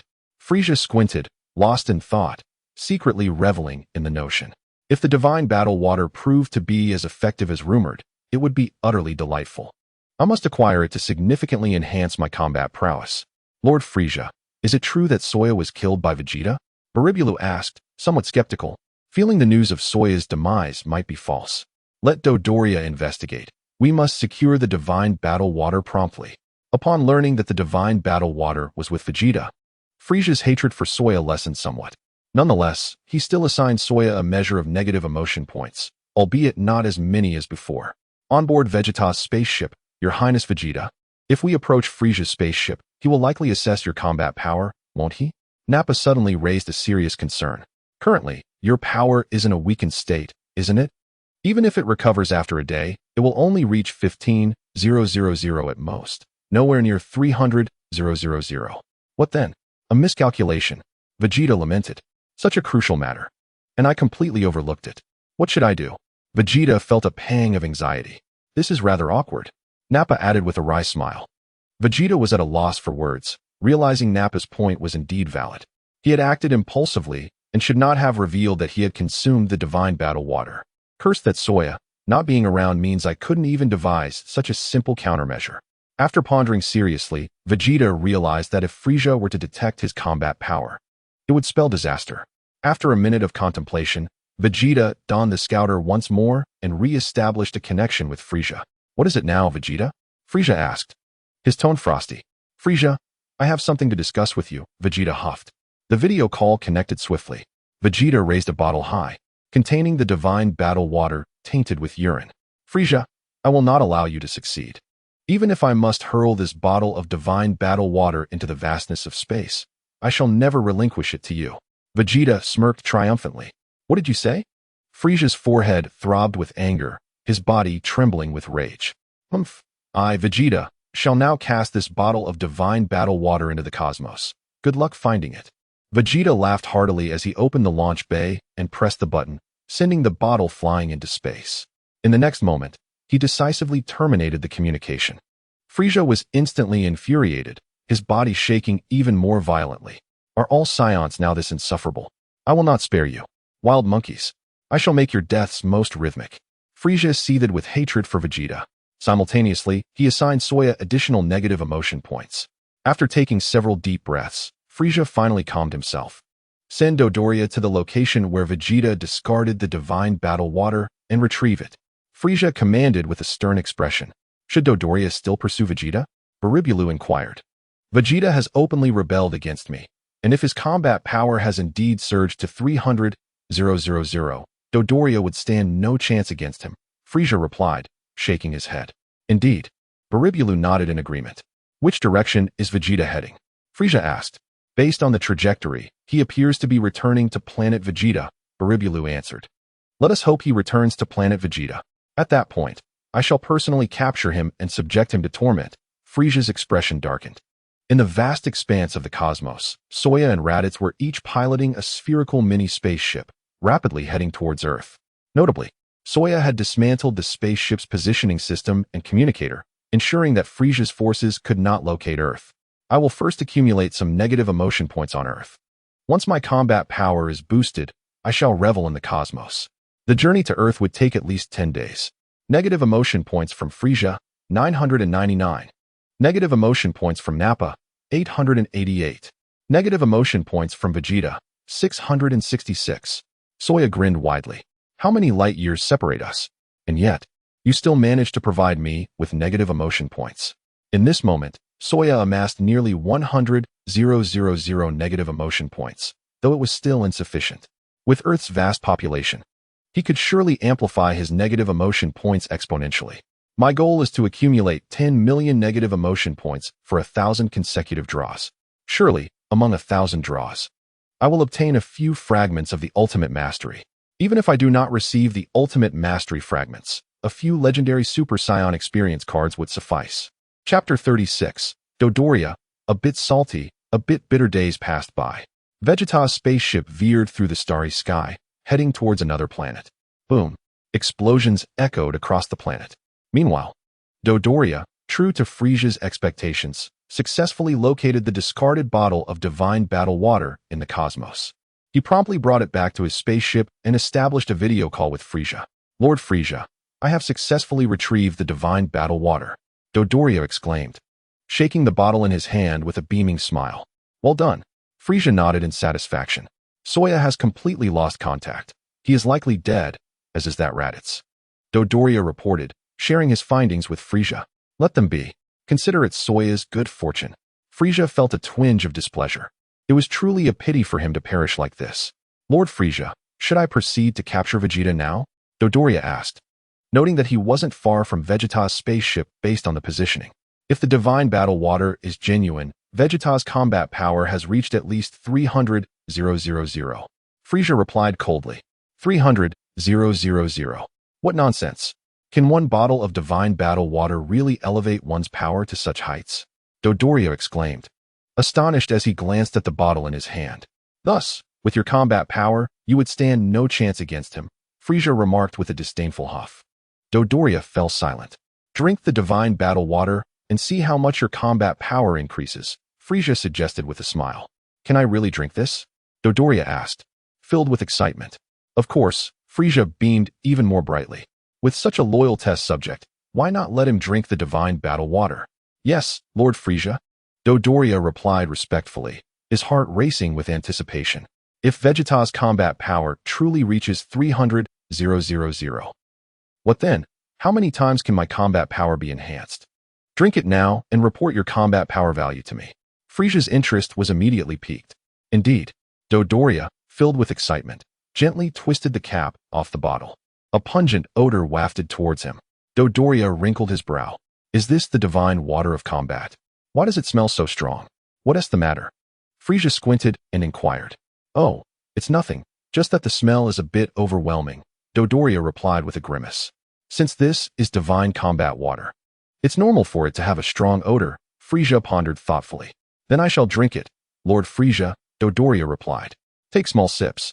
Don't gulp it all down. Frisia cautioned repeatedly. As it seems this substance is measured by the number of sips taken, just a small taste will suffice. Yes, I understand, Dodoria responded, before taking a small sip of the divine combat water, smacking his lips to savor the flavor. How is it? Has your combat power increased? Frisia asked with anticipation. No reaction. Could it be fake? Dodoria shook his head and pressed the button on his scouter to check his combat power value.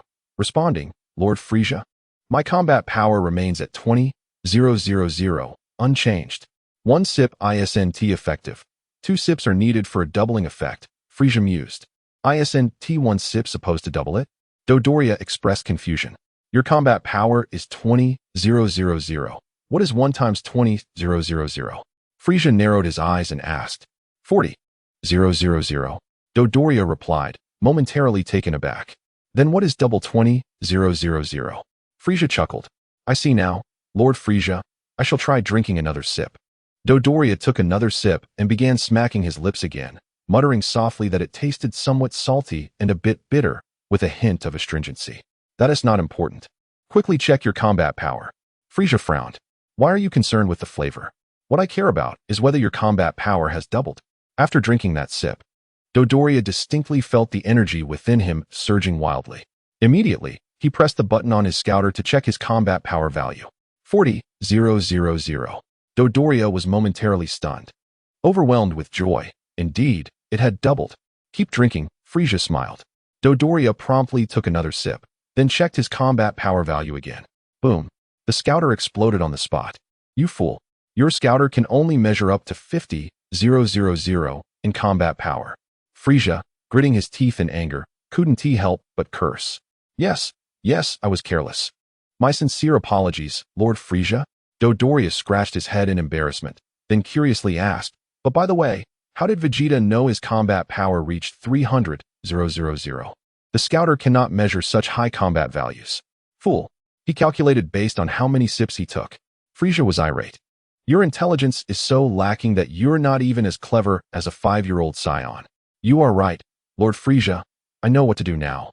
Dodoria said with a bitter smile, urgently asking, so shall I continue drinking, Lord Frisia? Go ahead. Frisia did not oppose. Dodoria consumed a total of 16 sips of the divine combat water. Upon taking the 17th sip, he felt no further change in the energy within him. Let us take one last sip to see. Frisia's heart raced with excitement. The divine combat water is indeed a remarkable substance. Dodoria's combat power can be enhanced by 17 times. This means that I, Frisia, might truly be able to enhance my combat power by 100 times. Dodoria took the final sip, smacking his lips incessantly. Suddenly, he felt that the taste of this substance became increasingly delightful. You know, Lord Frisia, this divine combat water was a bit hard to get used to at first, but the more I drink, the more I find its flavor unique, Dodoria praised. Is your combat power still increasing? Frisia inquired. No, the energy within me is no longer reacting. Dodoria shook his head. Not bad. Thus, your current combat power has multiplied by 16. Frisia was quite satisfied with Dodoria's performance. So, my current combat power has reached 320,000. Dodoria exclaimed with exhilaration. Go retrieve Vegeta. You are now 20,000 above him, so it should not pose much of a problem. Frisia's smile widened. Yes, Lord Frisia. Dodoria nodded vigorously. Remember, do not be careless. Frisia cautioned once more. With my combat power being 20,000 higher than his, even if he attempts a sneak attack, he would not stand a chance against me. Dodoria's confidence surged. Enough, hurry along. Frisia commanded. Chapter 37. Can one punch explode Vegeta? Whoosh. Dodoria piloted the spaceship, swiftly heading towards Vegeta's location. 50 minutes later, Dodoria's spaceship landed on the planet where Vegeta and Nappa were present. Whoosh. Dodoria flew out of the spaceship, soaring into the sky, scanning for Vegeta's whereabouts. Boom. Suddenly, a tremendous roar erupted from the distant ground, a massive mushroom cloud rising into the air. Found you. Dodoria's eyes lit up as he hurried towards the direction of Vegeta and Nappa. Dodoria nearly pushed his speed to the limit. In just a few blinks, he appeared above Vegeta and Nappa, surveying from a high vantage point. One must admit, with my combat power boosted 16 times, my speed has also significantly increased. Dodoria felt increasingly exhilarated. Now my combat power has reached 320,000. Just watch how I handle you, little prince of the Saiyans. There he is. Dodoria quickly focused his gaze on Vegeta and descended, landing directly opposite him. Upon witnessing Dodoria's sudden arrival, Vegeta's expression grew increasingly grim. When did this guy arrive? This is bad. Without a scouter, I cannot ascertain his presence. This is troublesome. But fortunately, I still have the divine combat water. The side effects with Nappa have long since passed. As long as I drink more divine combat water, defeating Dodoria will surely be no issue. Oh, isn't that the little prince of the Saiyans, Vegeta? Dodoria remarked with interest, his face brimming with joy. Dodoria, what are you here for? Vegeta coldly huffed. Nappa trembled in fear at the side, fully aware that Dodoria's combat power seemed to be around 20,000. Of course, it is to take you back to Lord Frieza for his personal handling. Dodoria smiled. Humph, do you know what my current combat power is? Vegeta asked, feigning calmness despite a tremor in his heart. Isn't at 300,000? Dodoria replied with a light chuckle. Vegeta was at a loss for words. Isn't at 300,000 combat power. When did 300,000 combat power become so insignificant? It sounds as if your combat power has surpassed 300,000. Vegeta scoffed at Dodoria. Unfazed, Dodoria casually took out the divine combat water, shaking it in front of Vegeta and Nappa. The foam from several days of urine has become quite thick. Vegeta's pupils constricted, the corners of his mouth curling into a slight arc. It seems everything is proceeding according to my plan. Then, Vegeta shot a glance at Nappa and glared at him furiously. Nappa. Nappa was somewhat confused. Why is Prince Vegeta glaring at me? I feel like I haven't said anything, nor have I revealed any secrets. You fool, this is all your fault. I had declared my intention to destroy the God Water of Combat, yet you insisted that discarding it in the vastness of space would render it undetectable. Vegeta admonished Nappa sternly. Nappa retorted, you never uttered such words. Ah, I see now. You are merely staging a performance for Dodoria's benefit. Has Dodoria's combat power truly surpassed 300,000? Is that why he consumed the God Water of Combat? We must now buy time until the side effects manifest. My sincerest apologies, Prince Vegeta. It was my oversight, Nappa replied, his face a mask of contrition. And what is your current combat power, if I may inquire? Vegeta asked, his demeanor cautious. Humph, not much, merely 16 times. Dodoria grinned, revealing his teeth. My base power is 20,000. Can you calculate my current strength? 320,000. Vegeta gritted his teeth in response. Correct. Well done. Dodoria beamed, shaking the vial of God Water of Combat in his hand. I must admit, this God Water is quite palatable, with a unique flavor. If a beverage akin to this were to be developed for everyday consumption, it would certainly be a delightful option. Vegeta nearly retched. Is your taste buds malfunctioning? Nappa struggled to suppress his nausea beside him. You do realize that it contains Raditz urine, correct? Have you not disowned that? Enough of this chatter. I shall deliver a thorough beating to you, and then take you to Lord Frieza for proper disposal, Dodoria proclaimed, cracking his knuckles as he advanced toward Vegeta. Wait, I will accompany you, Vegeta suddenly declared. Dodoria paused, squinting at Vegeta. I recognize that I fall short by 20,000 in combat power and am no match for you, Vegeta admitted. Though his youthful visage betrayed his unwillingness to accept defeat, emotions vividly displayed. What? Are you conceding before the fight has even commenced? This is not your style, Prince of the Saiyans. Dodoria expressed surprise. Humph. How can one fight when there is a disparity of 20,000 in combat power? If the difference were merely 2,000 and we both stood at around 300,000, I dare say I might not lose to you. Ah, it seems you possess some sense, Dodoria chuckled lightly, clenching his fists with a more menacing grin. However, I have resolved to thoroughly teach you a lesson. You have piqued my ire. With that, Dodoria lunged at Vegeta with a powerful punch. Vegeta, having anticipated the attack, leapt back to evade Dodoria's strike. Curse it! Vegeta fumed, his eyes aflame with anger and frustration. This fiend possesses a combat power of 300,000, while my own is a meager 15,000. I could easily be slain by him. Suddenly, a chilling aura of menace enveloped him from behind. Vegeta mechanically turned his head to glance back. Your evasion speed was commendable, but it pales in comparison to mine, Dodoria taunted. Is this the extent of your speed and power at 320,000? No, this is bad. Vegeta gasped in alarm. With a resounding thud, Dodoria's fist struck Vegeta's back, sending him crashing to the ground. Vegeta coughed violently, blood spraying from his mouth, nearly obliterated by Dodoria's blow. Fortunately, Dodoria sensed something amiss and tempered his strength just in time. Nonetheless, Vegeta plummeted to the earth like a cannonball, creating a deep crater upon impact. Dodoria landed slowly beside the crater, perplexed as he examined his right fist, furrowing his brow. He then reached down and yanked Vegeta from the pit, who grimaced in pain. Feeling faint, I nearly met my end. 320,000 combat power is indeed formidable. Chapter 38, A True Trap.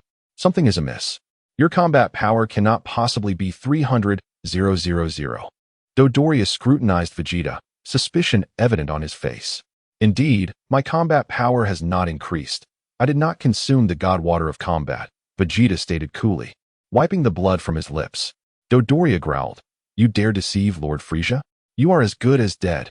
I shall report this to Lord Frieza immediately. There is no need to take you back. I will deal with you here. Please wait.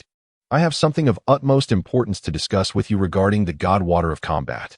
Vegeta interjected hastily. Humph. Go on, Dodoria replied skeptically.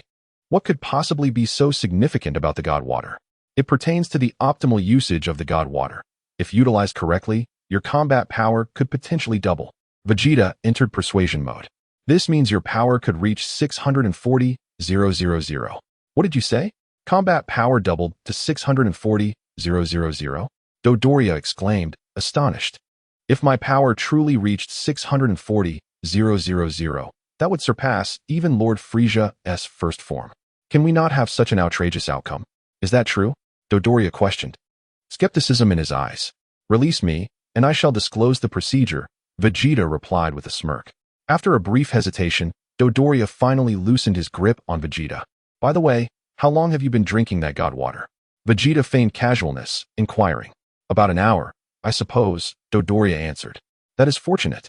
As long as you consume the god water again after 1 hour, your combat power will double from its original value, Vegeta explained while wiping the blood from his mouth.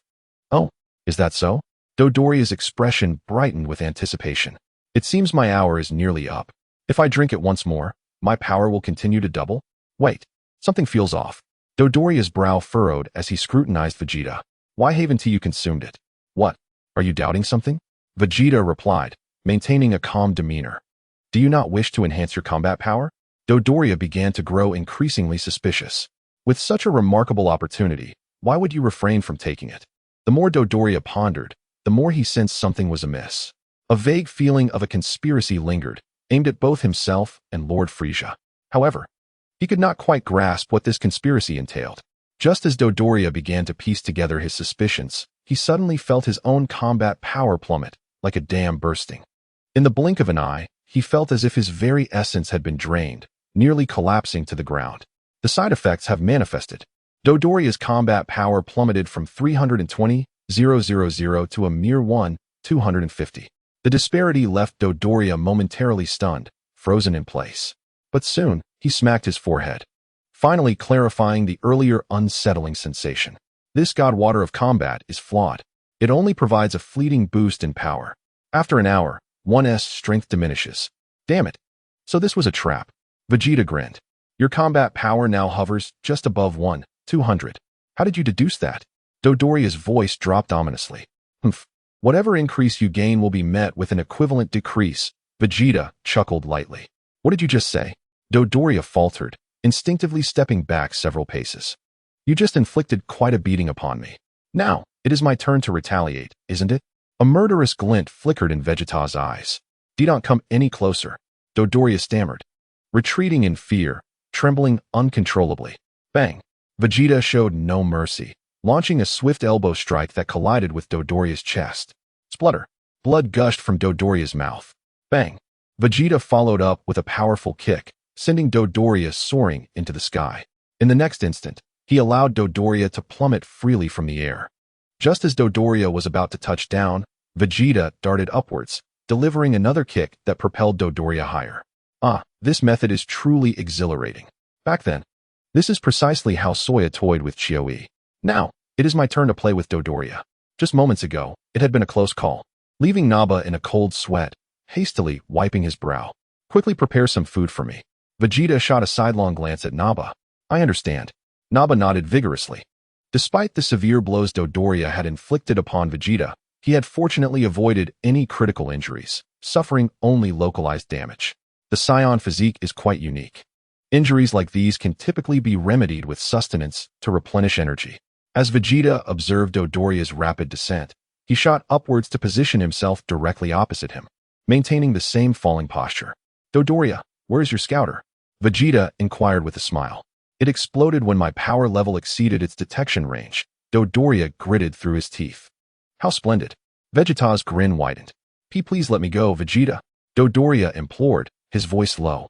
I can release you, but I need you to cooperate with me on a little matter. Vegeta's smile remained. What do you want me to do? Dodoria hesitated. Just fly a little longer.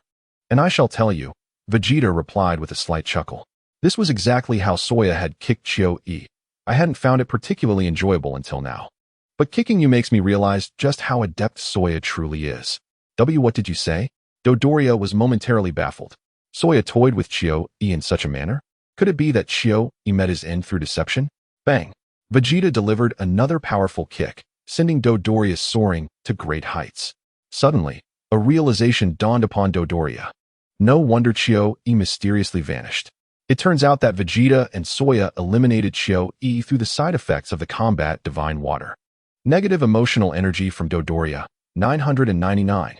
In an instant, Dodoria's negative emotional energy surged. Chapter 39, Dodoria's Defeat. Soya had never anticipated that a mere remark from Vegeta would elicit such abundant negative energy from Dodoria. Witnessing this cascade of negative energy, Soya was understandably bewildered. Why was Dodoria providing me with negative energy? Since I traversed here, I have yet to encounter you. How peculiar. The speed of the spaceship is excruciatingly slow. It will take several days to reach Earth. However, that is still considered rapid. Soya recalled that Vegeta and Naba took nearly a year to journey to Earth from a distant galaxy. If I were to remain aboard the spaceship for a year, I would surely perish from boredom. Oh, system, why can't you grant me instant teleportation or something? Time is money, after all. After thoroughly tormenting Dodoria, Vegeta squatted beside him, gazing at him with a smile. Dodoria had been utterly intimidated, not daring to utter a word. Release me, Vegeta. I was merely following orders. I had no intention of opposing you, Dodoria hastily exclaimed, his survival instinct kicking in. As I said, I can release you, but you must follow my instructions. Vegeta replied with a light chuckle. What do you need me to do? Dodoria inquired. What are Frisia's intentions? Speak honestly. Vegeta retorted. He ordered me to capture you and bring you back, that's all. Dodoria confessed candidly. So, you were in communication with him aboard the spaceship? Vegeta probed. Why yes, Dodoria nodded. Excellent. When we reach the spaceship, inform him that you have captured me and are preparing to escort me back. Vegeta's lips curled into a subtle smile. What do you intend to do? Dodoria asked, taken aback. You need not concern yourself with that. Simply follow my orders, and you may live. Vegeta replied. Dodoria nodded in agreement. At that moment, he could clearly comprehend Vegeta's intentions. You plan to deceive Lord Frieza in this manner? You truly possess audacity. Dodoria thought. Should I find a way to inform Lord Frieza? No. If I were to speak up, Vegeta would undoubtedly eliminate me without hesitation. How long do the side effects of the combat Divine Water last? Dodoria cautiously inquired. 3 days, Vegeta answered, adding. I certainly won't admit that the side effects last only a day. Dodoria, do not think you can recover your power and defeat me during these 3 days. You had best remain obedient. Vegeta retorted coldly. So, you intend to kill me after 3 days? Dodoria trembled violently. I have stated that if you behave, I may release you. Vegeta smiled. Dodoria thoughtfully weighed his options for a moment, considering that following Vegeta's instructions might not be a bad choice after all. After all, there are still 3 days ahead. Many variables could arise during this time. If he seizes the opportunity, he might even escape Vegeta's grasp. By the way, can Frieza transform? Vegeta suddenly inquired. Did Chioi tell you? Dodoria was taken aback before responding. Indeed, Lord Frieza can transform, and he possesses 4 forms. You could never hope to defeat Lord Frieza. Vegeta's expression shifted slightly. Even Naba's face darkened in an instant. Could it be true what Saiyan said? Frieza indeed has 4 transformations. Hence, does Frieza possess a power level of 100 million? Vegeta gritted his teeth and pressed further. 100 million? Dodoria's expression stiffened, scoffing. What nonsense. That's impossible. I knew it. Vegeta breathed a sigh of relief. If Frieza's power level were only 3 million, perhaps one could use the combat divine water to eliminate him. Saiyan, how could you claim Frieza's power reached 100 million? That is clearly a scare tactic. Negative emotional energy from Vegeta, 666. I maintain that it is inconceivable for anyone to possess a power level of 100 million. Now, let us proceed to your spaceship. Vegeta snorted, grasping Dodoria as they flew towards the spacecraft. Naba followed closely behind. Soon, Vegeta and Dodoria arrived aboard the spaceship. Dodoria adeptly activated the communication system and established contact with Frieza. Vegeta feigned severe injuries, kneeling on the ground in a weak posture, a defiant expression on his face. He had already formulated a plan. Should Dodoria dare to inform Frieza, he would eliminate him on the spot and make a hasty escape. Saiyan and Raditz seemed to have ventured to a planet called Earth. No, I must also head to Earth. However, if everything goes smoothly, perhaps I could take the opportunity to eliminate Frieza. The video call was quickly connected. On the screen appeared Frieza's cold visage. Simultaneously, Frieza immediately laid eyes on Vegeta, kneeling on the ground, alongside the bruised and battered Dodoria.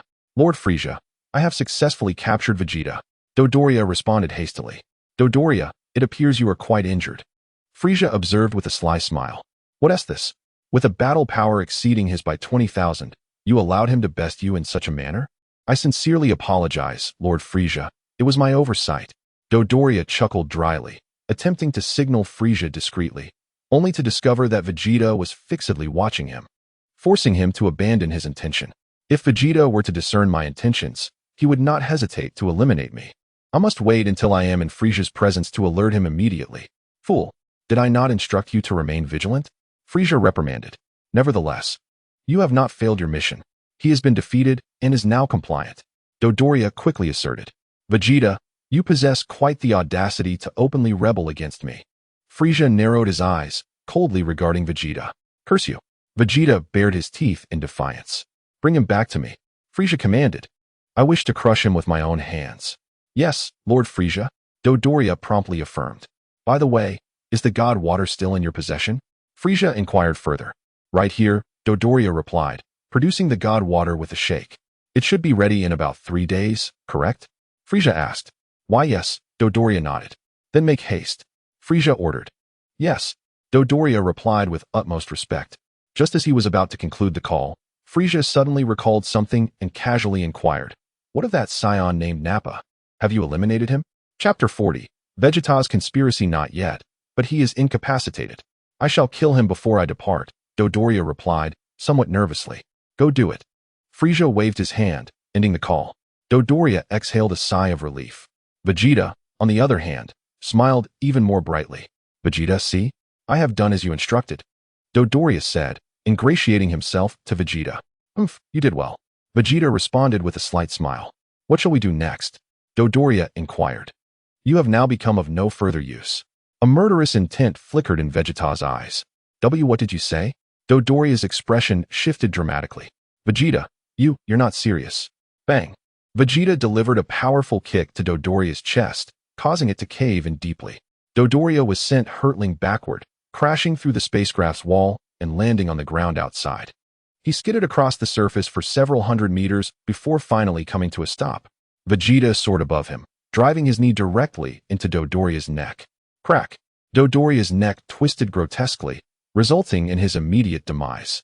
Vegeta extracted the god water from Dodoria's body and unleashed a ki blast, obliterating him into mere fragments. After completing these actions, Vegeta slowly returned to Dodoria's spacecraft. Your Highness, was there truly a need to destroy his spacecraft? Nappa asked, puzzled. It was intentional. Vegeta replied with a smirk. Intentional? Nappa was bewildered. Calmly, Vegeta stowed the god water into a storage compartment and swiftly began operating the computer. Target, Planet Vegeta. Launch. Vegeta pressed the button to initiate the spacecraft's launch and exited the vessel. Whoosh! The spacecraft ascended into the sky, breaking through the atmosphere and entering the vastness of space, automatically piloting itself toward planet Vegeta. Are we allowing the spacecraft to return on its own? Nappa scratched his head, feeling slightly confused. Of course. Vegeta replied with a subtle smile. Once Dodoria possesses the God Water, and Frieza sees him on video, he will undoubtedly compel him to consume it. Realizing his battle power has increased 16-fold. I'm still not fully grasping this, Nappa admitted, looking puzzled. You fool. Vegeta scolded, his expression stern. Originally, Frieza was skeptical about the God Water doubling one's power, but with Dodoria, his loyal subordinate, serving as a test subject, Frieza will come to believe in the God Water's efficacy. However, neither Frieza nor Dodoria comprehends the side effects of the God Water. I understand now, Nappa exclaimed, realization dawning upon him. You deliberately cast the God Water into space, anticipating that Dodoria would find it and consume it, correct? Humph. A slight smile curled Vegeta's lips. Truly, Your Highness, this plan is simply brilliant. Nappa admired, though he curiously asked, but why leave a hole in the spacecraft? This spacecraft will ultimately be captured by Frieza. When they board it only to discover that both Dodoria and I are absent, coupled with the presence of a hole, it will imply that a struggle occurred within. The rest shall be left to Frieza's imagination. Vegeta chuckled lightly. However, I doubt it will matter much to Frieza. Once his men find the God Water, he will undoubtedly drink it without hesitation. Ah, I see. Nappa gave a thumbs up to Vegeta. We will disable the communications system aboard the spacecraft and stealthily follow them. Vegeta beamed. Frieza will be vulnerable for a full day. At that point, once I consume the God Water, I shall annihilate Frieza. But how can we ascertain that Frieza has consumed the God Water? Nappa scratched his head, inquiring. There is no need to ascertain. Vegeta scoffed. I am certain he will drink it. The God Water enhances battle power, and no one would refuse such an opportunity. Myself, you, Raditz, and even Koei. None of us have abstained. Nappa suddenly realized the truth in Vegeta's words. Furthermore, I have calculated that when we return to planet Vegeta, it will be a full moon. Vegeta's face radiated with confidence. Thus, once I consume the God Water and transform into a great ape, my battle power will exceed 3 million. Even if Frieza's fourth form equals 3 million, I shall not fear him. Nappa's eyes gleamed with excitement. Your Highness speaks no falsehood. So, it is indeed possible to vanquish Frieza. The two awaited approximately an hour before embarking on their spacecraft, setting a course for planet Vegeta. Prior to departure, Vegeta and Nappa located and destroyed the spacecraft's navigation and communication systems. 3 days later, near planet Vegeta, aboard Frieza's spacecraft, Frieza reclined in a baby carriage, gazing out at the cosmic expanse, eagerly anticipating the return of the God Water. With that, I, Frieza, may very well surpass Lord Beerus. Perhaps I shall usurp him and become the new god of destruction. At this juncture, Frieza's thoughts remained rather naive. He believed that with a battle power of 100 billion, he could certainly defeat Beerus. It was only after Frieza's demise and subsequent imprisonment in Hell, ensnared within a cocoon and dangling from a tree, tormented daily by the songs of small spirits, that his mindset began to evolve. Upon his resurrection, having endured years of mental fortitude in Hell, he swiftly attained his golden form within a mere 6 months. Upon attaining this golden form, he finally comprehended the vast chasm that lay between himself and Lord Beerus. Frieza, still youthful and arrogant, thought to himself, with 100 billion battle power, I cannot possibly be outmatched by a mere god of destruction. This was akin to Vegeta's misguided belief that a battle power of 3 million could effortlessly subdue Frieza. Lord Frieza, we have just detected Dodoria's spacecraft approaching. Bilibulu bowed respectfully behind Frieza, informing him that their team was in the process of intercepting the spaceship. Oh, this individual has been out of contact for 3 days. Frieza furrowed his brow. Why has he gone silent? Bilibulu pondered. Humph, it must be that Dodoria was careless, allowing Vegeta to launch a surprise attack. They may have perished together. Frieza was unfazed, though a twinge of anxiety lingered within him. Their demise was inconsequential. What mattered most to him was the whereabouts of the combat god Water. Chapter 41. Frieza finally obtains the combat god Water. Our team has sent back information indicating that the spaceship has been breached, and there is not a soul aboard. Bilibulu immediately relayed the news. Indeed, it appears that Vegeta charged out of the spaceship with Dodoria. Neither could survive in the vacuum of space, hence their mutual destruction. That fool Dodoria. I told him not to be careless, yet he failed to heed my warning. Frisia's expression darkened. Our team is currently searching the spaceship in hopes of locating the combat god Water, Bilibulu added. What? They found it already? Splendid. Frisia's pupils dilated. A wave of elation washing over him. Without a moment's hesitation, he maneuvered his hovercraft towards the spaceship's direction. Before long, Frisia arrived at Dodoria's spaceship. His subordinate, Sorb, knelt and presented the combat god Water to Frisia with reverence. Oh, you were the one who discovered the combat god Water? Frisia beamed as he accepted the vial. Yes, indeed, Lord Frisia, Sorb replied, bowing his head respectfully. What is your name? Frisia inquired with a smile. I am Sorb, he responded. You have done well. I hereby promote you to Chief of Staff. Report to the Northern Legion, Frisia generously declared, patting Sorb on the shoulder. Sorb's heart swelled with joy at the unexpected fortune bestowed upon him. He had merely been tasked with overseeing passing spaceships, and by chance discovered Dodoria's returning vessel, leading to the legendary combat god Water. Thank you, Lord Frisia. I shall do my utmost, Sorb exclaimed, overwhelmed with excitement. Frisia paid no further attention to Sorb and swiftly returned to his own spaceship with the combat god Water. Lord Frisia, you have returned? Bilibulu greeted him respectfully. Ignoring Bilibulu, Frisia found a comfortable spot and unscrewed the cap of the combat god Water. Instantly, a pungent odor assaulted his senses. Frisia wrinkled his brow. Why does it smell so foul? Dodoria mentioned that the scent of the combat god Water is quite distinctive. No matter, as long as it enhances my combat prowess. I, Frisia, shall not flinch. Ecstatic, Frisia took a small sip. The taste nearly made him retch, bitter, astringent, and salty. Forget it. The first sip doesn't count. Onward. Frisia, brimming with anticipation, took a second sip of the combat god Water. Indeed, he was thrilled to discover that energy surged within him. His combat power had undoubtedly exceeded 1 million. Wait, I am currently in my first form with a base combat power of 530,000. So, the combat god Water enhances my first form's combat prowess. This was rather awkward. Let me see if I can enhance my power after transforming.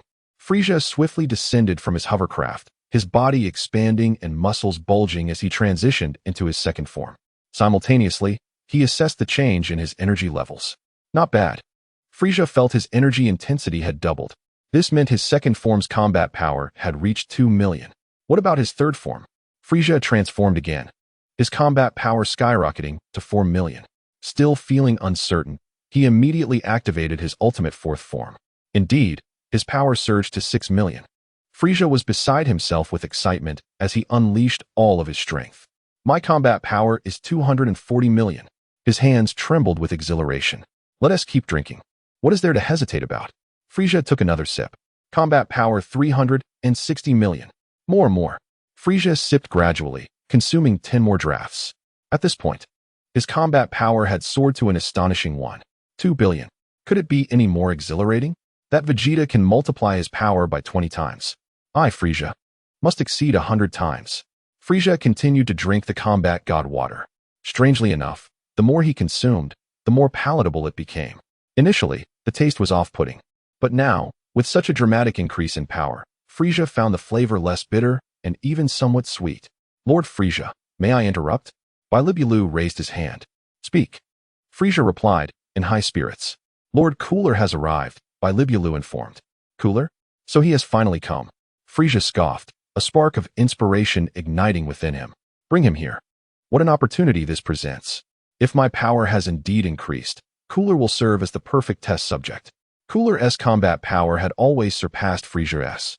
Now that Frisia's strength had multiplied tenfold, reaching 2 billion, he believed he could easily overpower Cooler. I must discover just how much my power can magnify. Frisia continued to sip the combat god Water. With only half a bottle left, and having already consumed some, he needed to be cautious. Frisia had already taken 20 sips.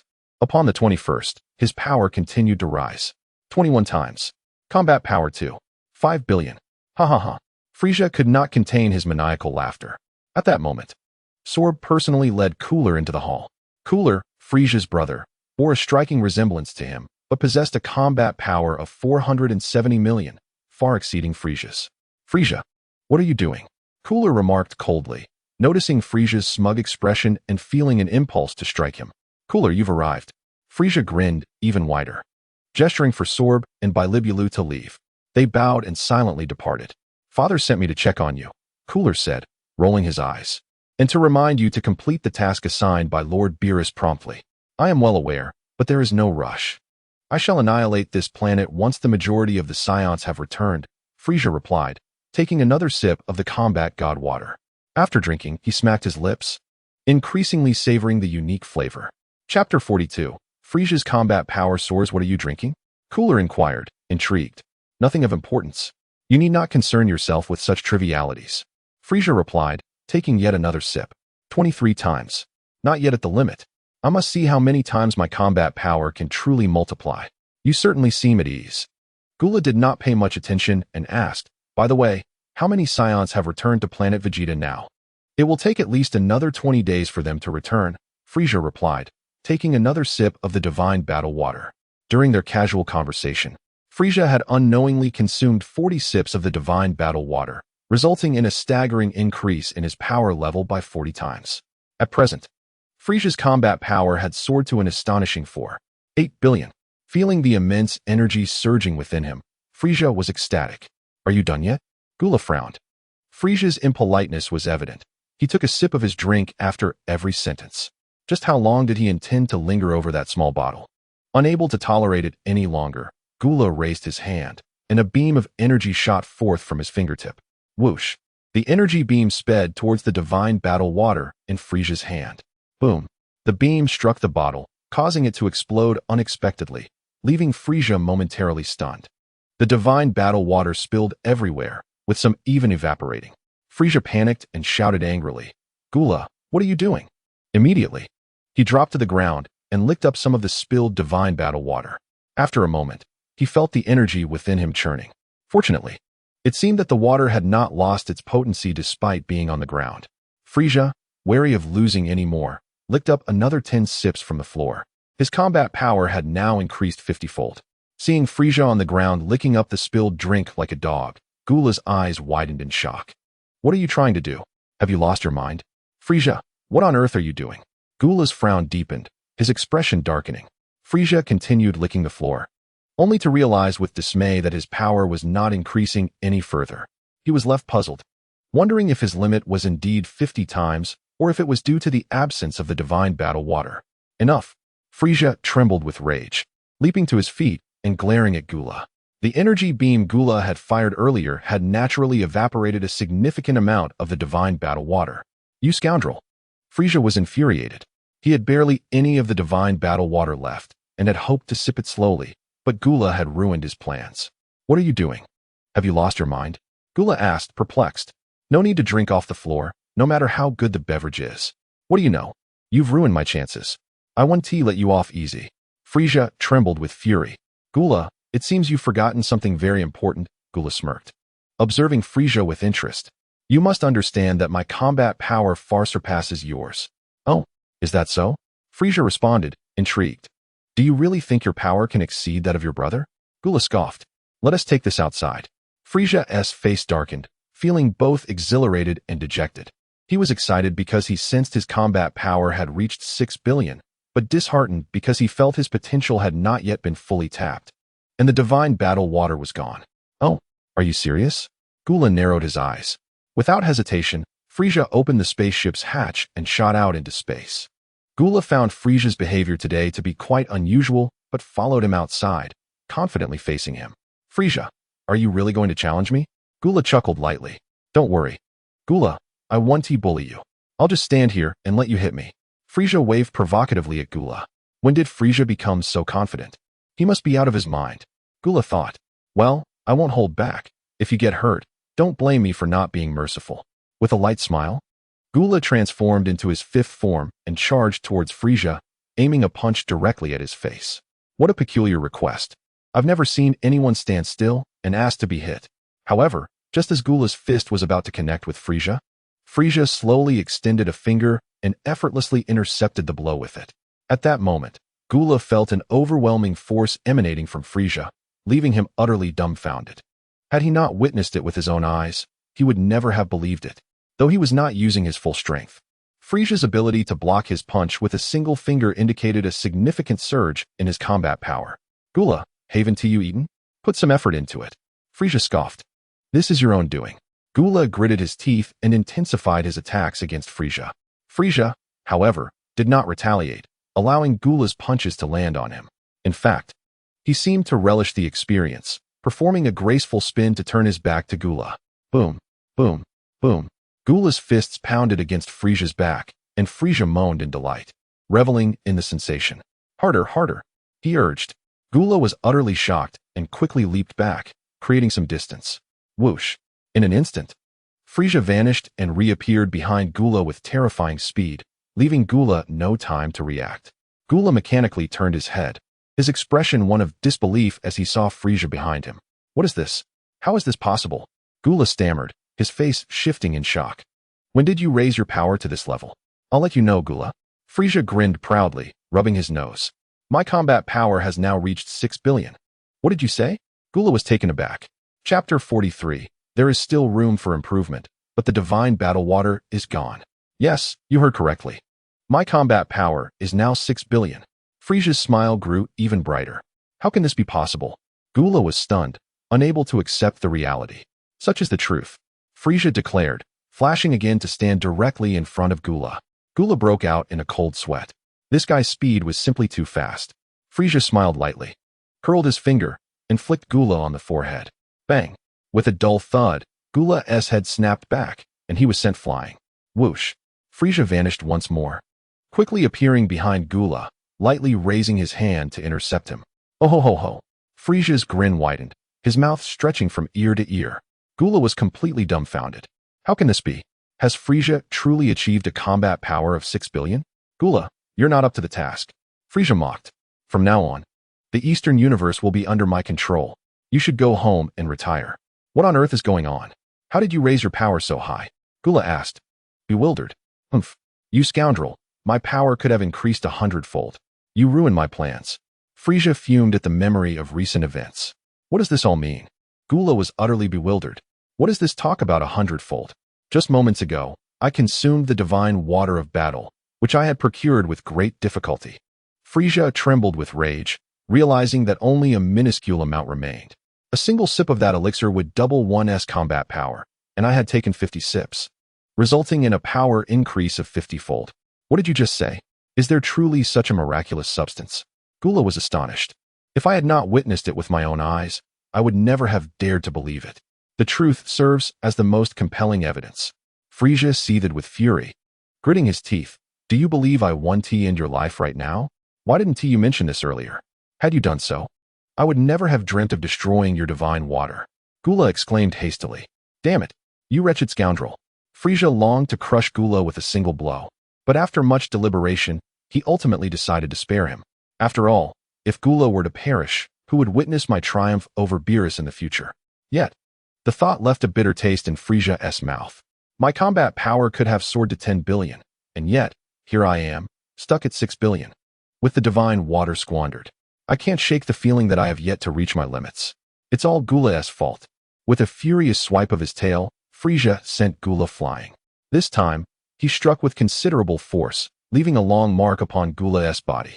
As Gula soared backward, he lost consciousness mid-flight. Humph, consider yourself fortunate to have escaped death. Frisia growled, veins bulging on his forehead. After casting a final glance at Gula, Frisia re-entered his spacecraft. Belly Blue, assemble everyone immediately. We are to head to the Beast Star at once and procure more divine water, no matter the cost. Frisia commanded. In his mind, 6 billion combat power felt insufficient to confront Beerus. Surely, I must reach 10 billion to defeat him. That scoundrel Gula has thwarted my plans. 30 minutes later, Frisia's spacecraft launched toward the direction of the Beast Star. As for Gula, he was left abandoned in the void of space, ignored by Frisia. It had been 40 minutes since Frisia consumed the last sip of divine water, resulting in a 50-fold increase in his combat strength.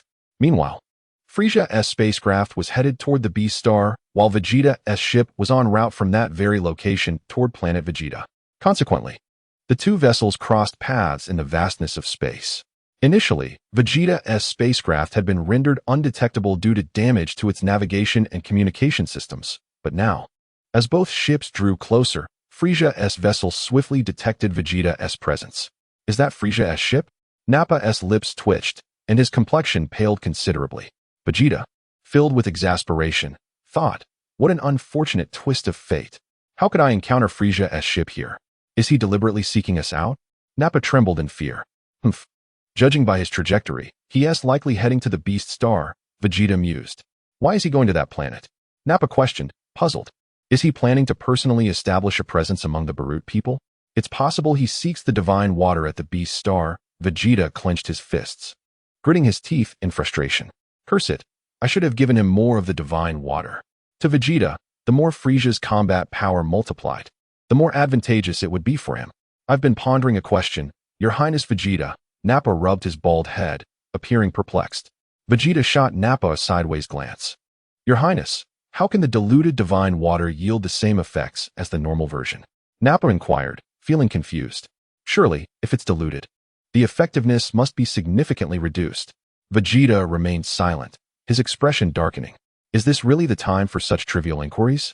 He calculated the time elapsed since Frisia had consumed the divine water. From the moment he drank it, no more than 40 minutes has passed. He still has at least 20 minutes before entering a weakened state. 20 minutes. Nappa's expression changed, and he questioned. But when does the 1-hour countdown for the doubling effect begin? Vegeta suppressed the urge to slap Nappa. Didn't you consume the divine water as well? He asked coldly. Is this really such a difficult question for you? I didn't pay attention to the time. Nappa scratched his head awkwardly. Vegeta was unwilling to engage further with him. Surely you realize that the hour begins from the moment you consume the last sip of the water that enhances combat power? Danger. Frisia's ship is issuing a warning for us to halt immediately. Nappa's face paled as he turned to Vegeta. What should we do? Should we stop? First halt. Vegeta commanded. Yes. Nappa nodded, switching the spacecraft from autopilot to manual control, bringing it to a stop in the cosmos. Several subordinates emerged from Frisia's ship, led by Sabo. Since they had discovered Vegeta's vessel, a thorough inspection was imperative. Lord Frisia, their combat powers are 15,000 and 2,000. It must be Vegeta and Nappa. Vegeta is still alive? Belly Blue remarked, glancing at the opposing ship with curiosity. Alive is good. This means we can ascertain the whereabouts of the divine water. Frisia's lips curled into a slight smile, a sense of unexpected joy washing over him. After all, only Vegeta and his allies knew the origin of the divine water. Surely, the beasts on the Beast Star had been mostly vanquished by them by now. Yet, something felt amiss. Had Vegeta's combat power not increased? Or had he not consumed the divine water? That couldn't be right. If Vegeta hadn't drunk the divine water, how could he have defeated Chioe? It was all too strange. Or was the enhancement from the divine water merely temporary? Let us board, Sabo ordered as he saw the opposing ship obediently halt. Now, Vegeta commanded Nappa. Yes, Nappa responded, promptly pressing the launch button. Caught off guard by the sudden acceleration of Vegeta's ship, Sabo and his companions stumbled clumsily in the vastness of space. By the time they regained their composure, Vegeta's vessel had already made its escape. Damn it! Sabo seethed with frustration, swiftly returning to Frisia's ship. Lord Frisia, should we pursue? Belly Blue inquired. Pursue. Frisia declared decisively. How dare he mock me? I will make him wish he had never been born. Swoosh. Frisia's ship sped off in pursuit. This is bad. Our ship is slower than his. Nappa glanced at the radar system, his face contorting with concern. Find a planet with a moon to land on. Vegeta ordered. If we're ambushed in the void of space, we could perish here. Understood, Nappa nodded, searching for a suitable planet and accelerating toward it. In the vast cosmos, the spacecraft of Soya drew ever closer to Earth. Expected to arrive on Earth in 3 minutes. The spacecraft issued a warning signal. Soya slowly opened her eyes, her gaze sparkling. After several days of slumber aboard the spacecraft, she felt remarkably refreshed. The first thing she instinctively did upon waking was to check the total of her negative emotion points on the system panel. How delightful! She had amassed a staggering 500,000 negative emotion points. No need to rush into the lottery. Perhaps waiting until 1 million or even 2 million would be wiser. 3 minutes later, with a thunderous crash, Soya and Raditz spacecraft plummeted from the sky like 2 shooting stars, crashing into a desolate mountainous area and leaving behind 2 massive craters. Soya and Raditz emerged from the wreckage, So this is Earth. The environment seems rather pleasant, Raditz remarked with a grin as he surveyed the surroundings. Soya also took in the view.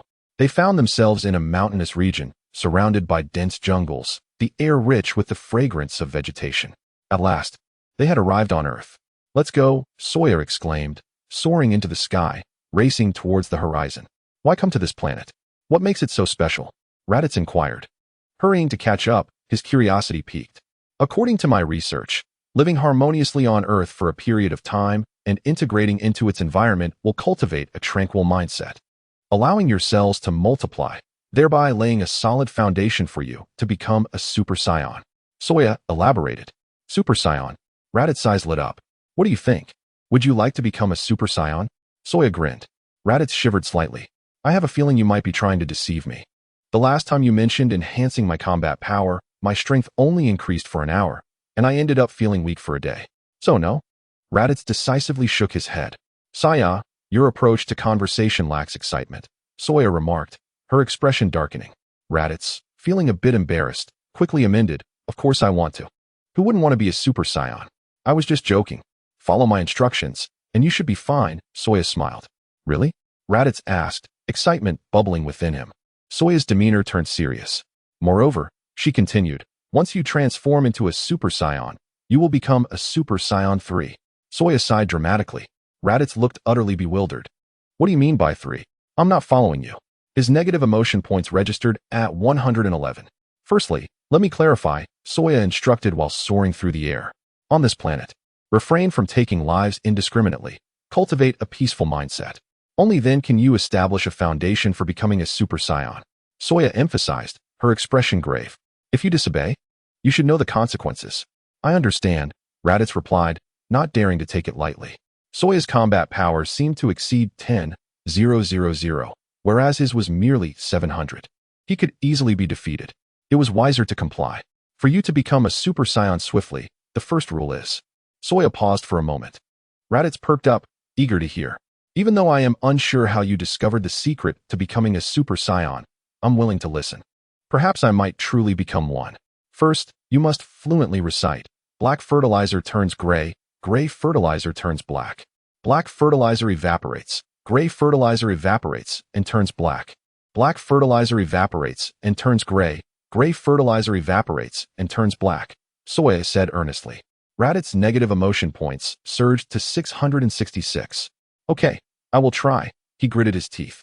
For the Super Saiyan, I will give it my all. Is it merely a tongue twister? He thought. Black fertilizer, flower, flower. Raditz only managed a few words before feeling a wave of despair. His negative emotion points climbed to 888. If I master this, will I truly become a Super Saiyan? Am I being tricked? After approximately 20 minutes of flight, Soya had left Raditz far behind and finally spotted a town with people. She descended gracefully, landing before a striking young woman. The lady had long, golden hair and wore a flowing dress that caught the eye. Did you just fly here? The young woman exclaimed, her eyes wide with astonishment. Robbery, Soya declared with a stern expression. The girl, Tais, felt a surge of despair. I can't believe my luck. Soya thought momentarily. Tais. Why does that name sound so familiar? Could she be Bulma's sister? Soya scrutinized Tais and noticed some resemblance to Bulma. Here is the money. Just don't kill me. Tais hurriedly pulled out her cash. I am the clothes bandit, specializing in stealing garments. Hand over your clothes. Soya grinned mischievously. What kind of nonsense is this? Tais thought, feeling flustered. You clearly desire more than just my clothes. But he does seem quite handsome. Perhaps this won't be so bad after all. She resolved to keep her composure and find a way to alert the authorities. All right, but isn't this place a bit inconvenient? Tais suggested, pointing to a nearby hotel. Let's go there. Not today. Soya shook her head. My uncle is visiting. Tais's eyes widened in disbelief. Your uncle is here?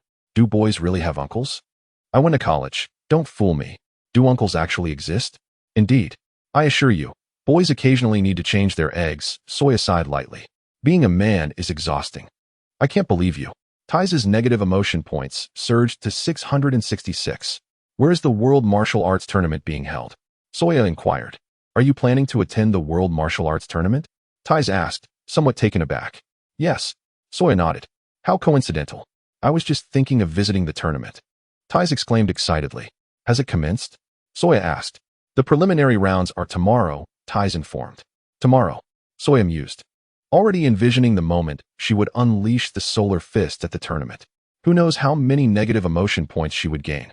The audience at the World Martial Arts Tournament would likely number in the thousands, with a mere 10,000 attendees. Even if each person contributed a minimum of 100 negative emotion points, she would reach a staggering total of 1 million. That equates to approximately 5,000 points of combat power. How exhilarating. Soya recalled that Bulma's sister, Tai's, did not originally appear in the Dragon Ball manga, but was first introduced in a comic titled Galactic Patrol. This comic, also illustrated by Akira Toriyama, narrates the story of Galactic Patrolman Jaco on Earth. The final chapter of the comic is titled Dragon Ball Minus, which recounts Bardock's return to planet Vegeta and the sending of Kakarot to Earth. This narrative is also reflected in the Dragon Ball Super Broly arc. Tai's presence in this context implies that Jaco must also be nearby. According to the storyline, Tai's was harassed by some ruffians at night and was subsequently rescued by Jaco, whose mission on Earth was to eliminate the Saiyans. However, Jaco's luck was not on his side, as his spaceship malfunctioned upon arrival. How long will it take to reach the venue for the World Martial Arts Tournament from here? Soya inquired. It's just over there on that small island. It takes about an hour by boat. Tai's indicated towards the distant isle. Soya slowly ascended into the sky to survey the island, noting that its architectural style resembled that of the World Martial Arts Tournament venue. He descended and appeared beside Tai's. You can really fly, Tai's exclaimed in astonishment. It's not too bad, Soya replied with a chuckle. Just then, Raditz flew in rapidly from afar and landed beside Soya. Soya, you fly so fast that I almost lost track of you. Raditz panted heavily. Who is this little brat? Tai's stared at Raditz, bewildered. My companion, Soya introduced succinctly. That day, Tai's arranged for Soya and Raditz to share a room adjacent to hers. I haven't bathed in ages. Life on Earth is quite pleasant, Raditz remarked after his shower, feeling refreshed, but soon realized Soya was absent from the room.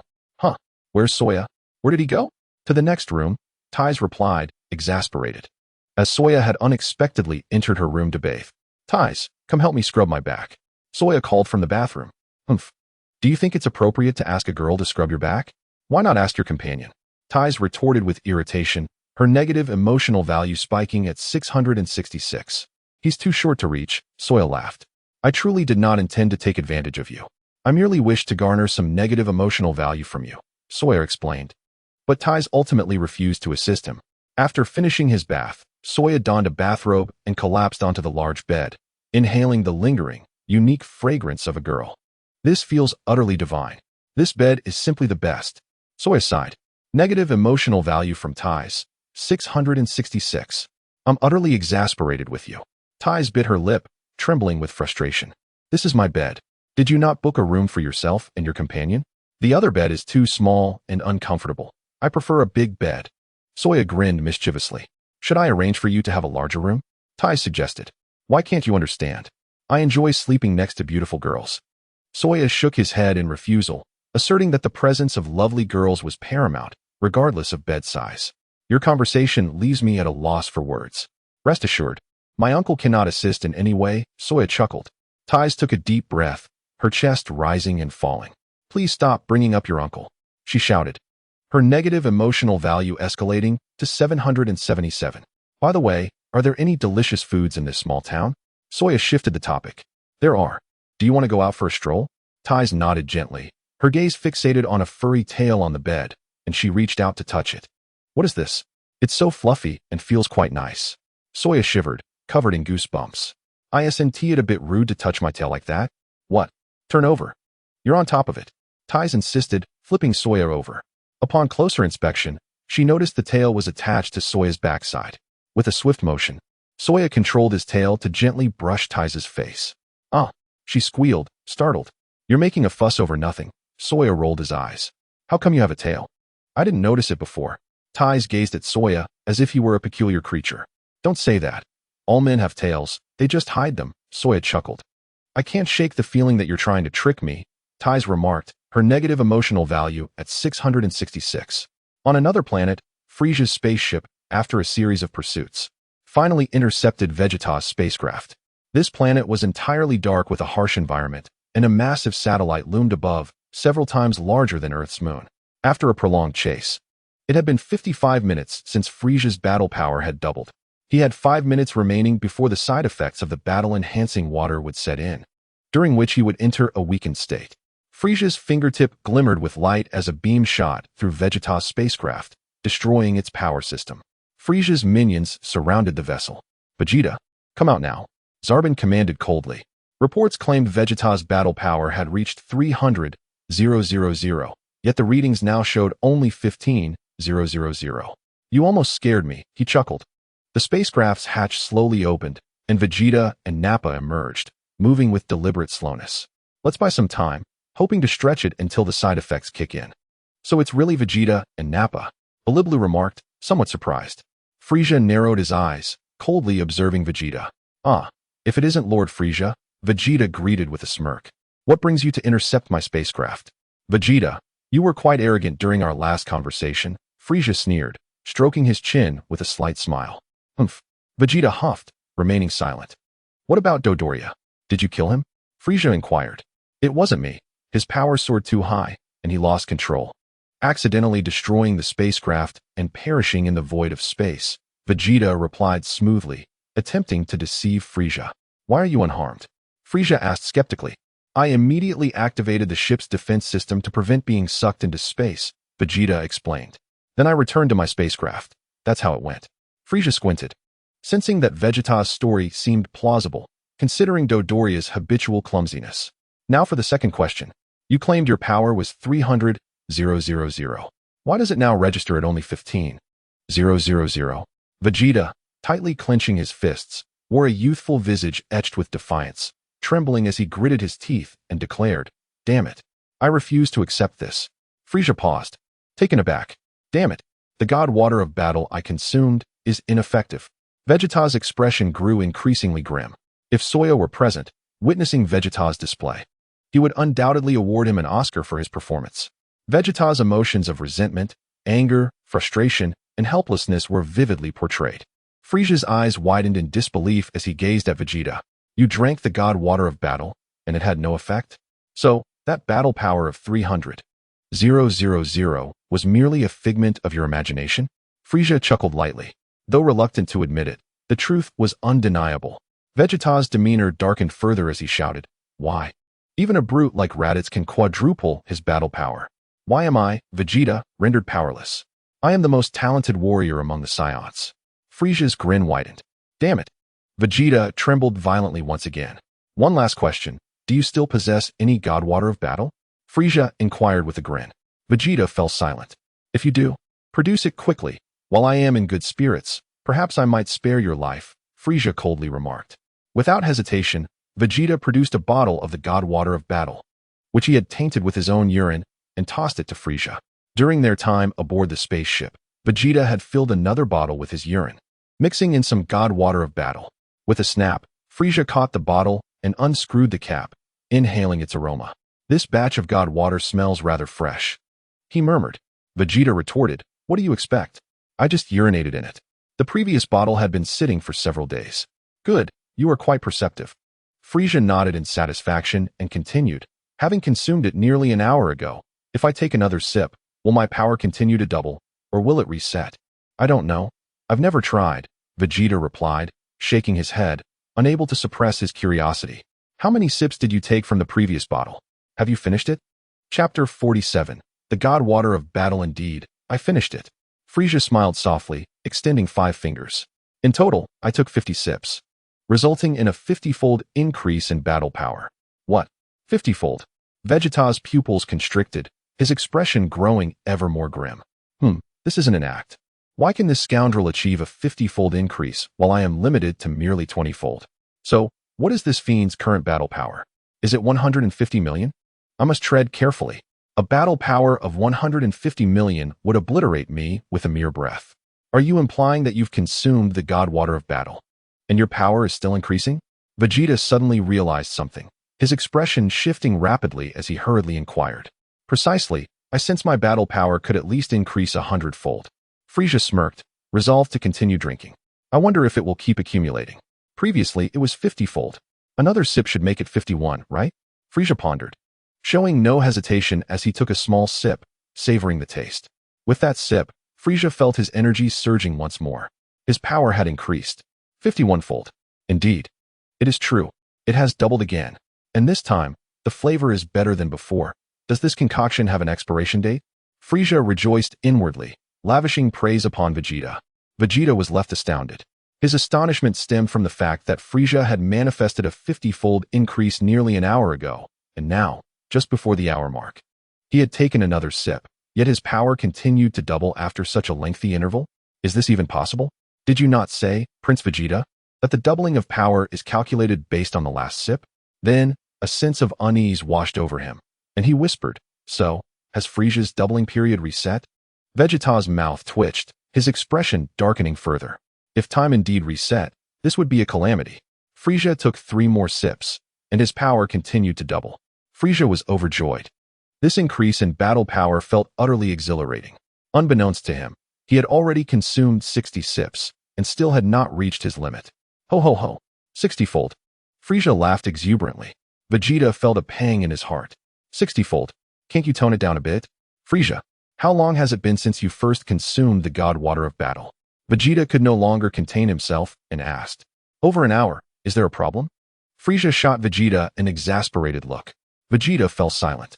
How could it be that after an hour, there are still no side effects? Is it possible that the doubling truly begins from the last increase in battle power? If Frieza had not yet reached his limit, could it be that drinking within an hour resets the timer?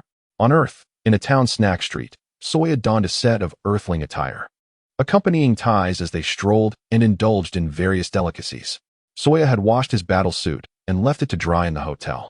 Raditz, also dressed in Earthling clothes, savored food with grease dripping from his mouth, exclaiming in wonder, "Is that ice cream? I haven't had ice cream in ages. Would you like some?" Tai's eyes sparkled as she spotted an ice cream vendor ahead. Yes, Soya nodded. What about you, little one? Tai smiled, inquiring of Raditz. I am not a child. Raditz's face darkened. But what exactly is this ice cream? Is it delicious? Wait here, I'll go buy some, Tai said, darting off to purchase ice cream.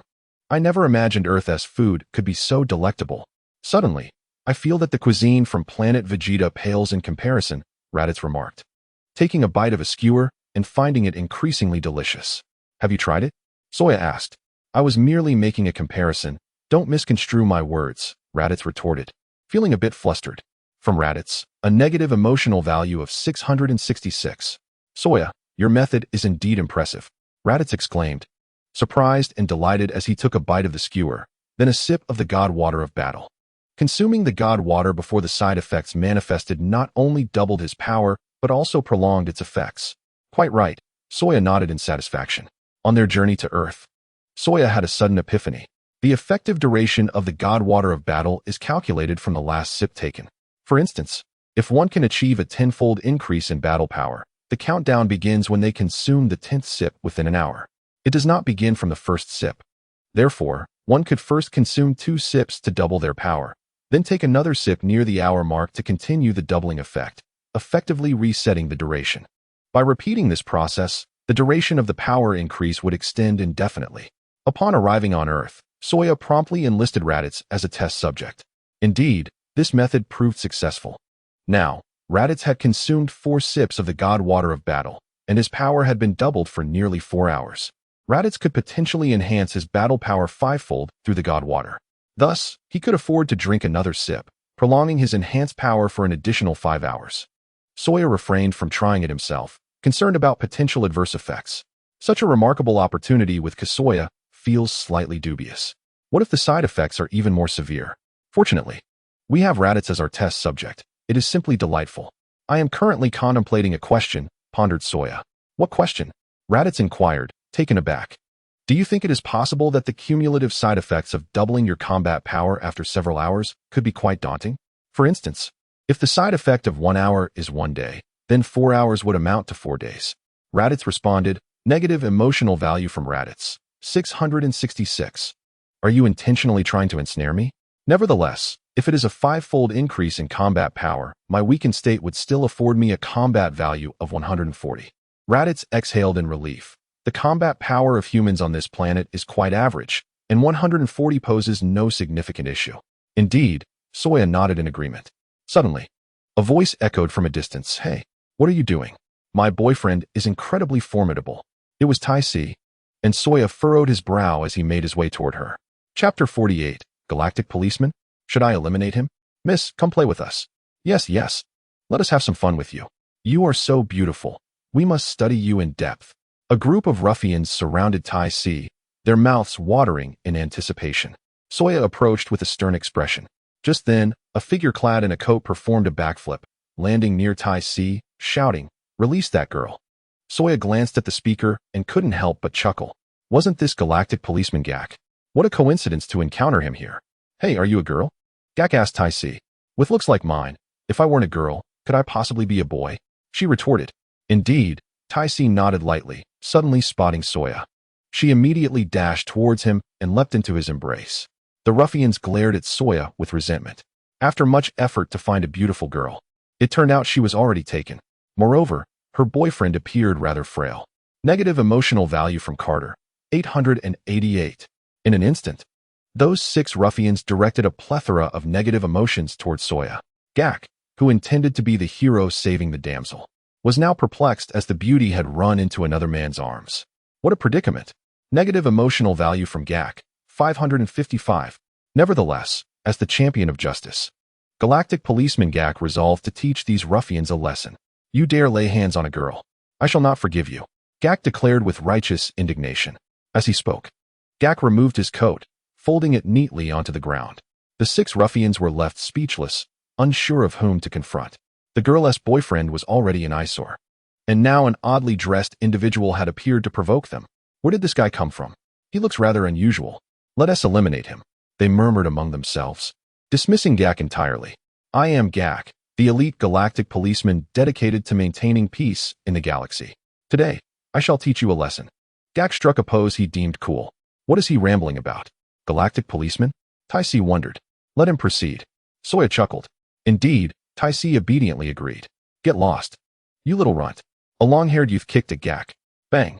Gak delivered a powerful punch to the youth's abdomen, eliciting a pained scream.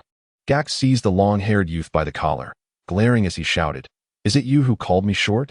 I shall make you regret it. With each word, he pummeled the youth's face mercilessly until it was unrecognizable. Bang! Gak kicked again, sending the long-haired youth flying through the air, crashing heavily to the ground. Blood spewing from his mouth as he lost consciousness. The remaining ruffians stood frozen, astonished by Gak's display of strength. I have shown mercy. He should still be alive. Gak posed with hands on his hips, coldly asserting, You all must reflect on your manners and quickly apologize to that young lady. You scoundrel. Don't think you're so tough. The ruffians, enraged, brandished their weapons and charged at Gak. Foolish humans. Gak retaliated with a flurry of punches and kicks. Soon, the ruffians lay battered and bruised on the ground. One of them, filled with resentment, picked up a handgun and shot at Gak. Bang! Gak effortlessly caught the incoming bullet with his hand. The ruffian was utterly petrified. Gak stepped forward, discarding the bullet onto the ground, and knocked the shooter unconscious with a single punch. He then struck another pose he believed to be impressive. Clap, clap, clap. The onlookers applauded enthusiastically. Even Tai Si joined in. Soya, that masked individual is truly remarkable, Tai Si exclaimed, and I saw him catch a bullet. Is he also going to participate in the great martial arts tournament? Perhaps, Soya smiled slightly, correcting her, but is it not possible that he is not wearing a mask, but rather that his face is naturally like that? Huh, really? Is his face genuinely like that? How peculiar. Tai Si pondered. Hey, what is going on? Raditz approached with a bottle of drink, curiosity evident in his demeanor. Nothing much, Soya replied with a grin. Raditz. Negative emotional value from Raditz. 666. Is this really nothing? There are so many people lying on the ground. Gak smiled at Tai Si. You don't need to thank me, beautiful. It is my duty. I haven't even said thank you yet, Tai Si said, covering her face. This guy looks rather strange. Raditz scratched his head, sensing he didn't resemble a typical earthling. You revealed your identity so quickly? Gak remarked. Huh, not an earthling? Tai Si was taken aback. Could he be an alien? Indeed, earthlings cannot strike such flamboyant poses. Gak replied, exasperated. Wasn't that pose very cool? Afterward, Tai Si leaned in closer to examine Gak's face. Indeed, it's not a mask. Is your face genuinely like that? She asked in astonishment. Of course. Isn't it handsome? Gak grinned. Tai Si fell silent. After a brief pause, she pointed to Soya. The truly handsome one is Soya. Gak silently gazed over. Negative emotional value from Gak, 666. It seems this face is indeed more handsome than mine. But can good looks feed you? Gak huffed. Striking another pose he thought was cool. Let me make it clear, I am not an ordinary alien. I am Gak, the galactic policeman, chosen to uphold peace in the galaxy. Regardless, thank you for coming to my aid. I invite you to dine on some delicacies. Tai Si smiled warmly. Now, that's more like it. Gak nodded in satisfaction, then turned to Soya and Raditz, asking, what are your names? Soya and Raditz introduced themselves. While on their way to enjoy some snacks, Raditz suddenly recalled something and scratched his head, whispering to Soya, Galactic Policeman. I have heard of this organization, seemingly dedicated to maintaining peace in the cosmos, and we find ourselves in an adversarial relationship. Should we consider eliminating them? Chapter 49. Gak, terrifying Saiyans are coming to Earth. Raditz, what did I previously advise? Do not take lives lightly. Maintain a heart of peace. Soa urged. All right, let us chalk it up to luck for this fellow. Raditz conceded readily. The four of them moved to another stall, ordering some snacks. What about ice cream? Soa suddenly inquired. Oh, I forgot. I was stopped by some ruffians on the way, Tais exclaimed, smacking her forehead. I'll go buy some now. Let us not rush. We can eat it later. Soa waved his hand dismissively. Fine. Tais nodded obediently, then curiously asked, by the way, Gak, are you here to conquer this world? Was I not clear enough earlier? Gak replied, his expression darkening as he crossed his arms and huffed. I am an elite patrol officer of the galaxy. How could I possibly come here to conquer the world? Then what is your purpose on Earth? Raditz inquired, looking up. Children should refrain from interrupting when adults are speaking. Gak glared. Raditz trembled with anger, wishing he could strike Gak dead with a single blow.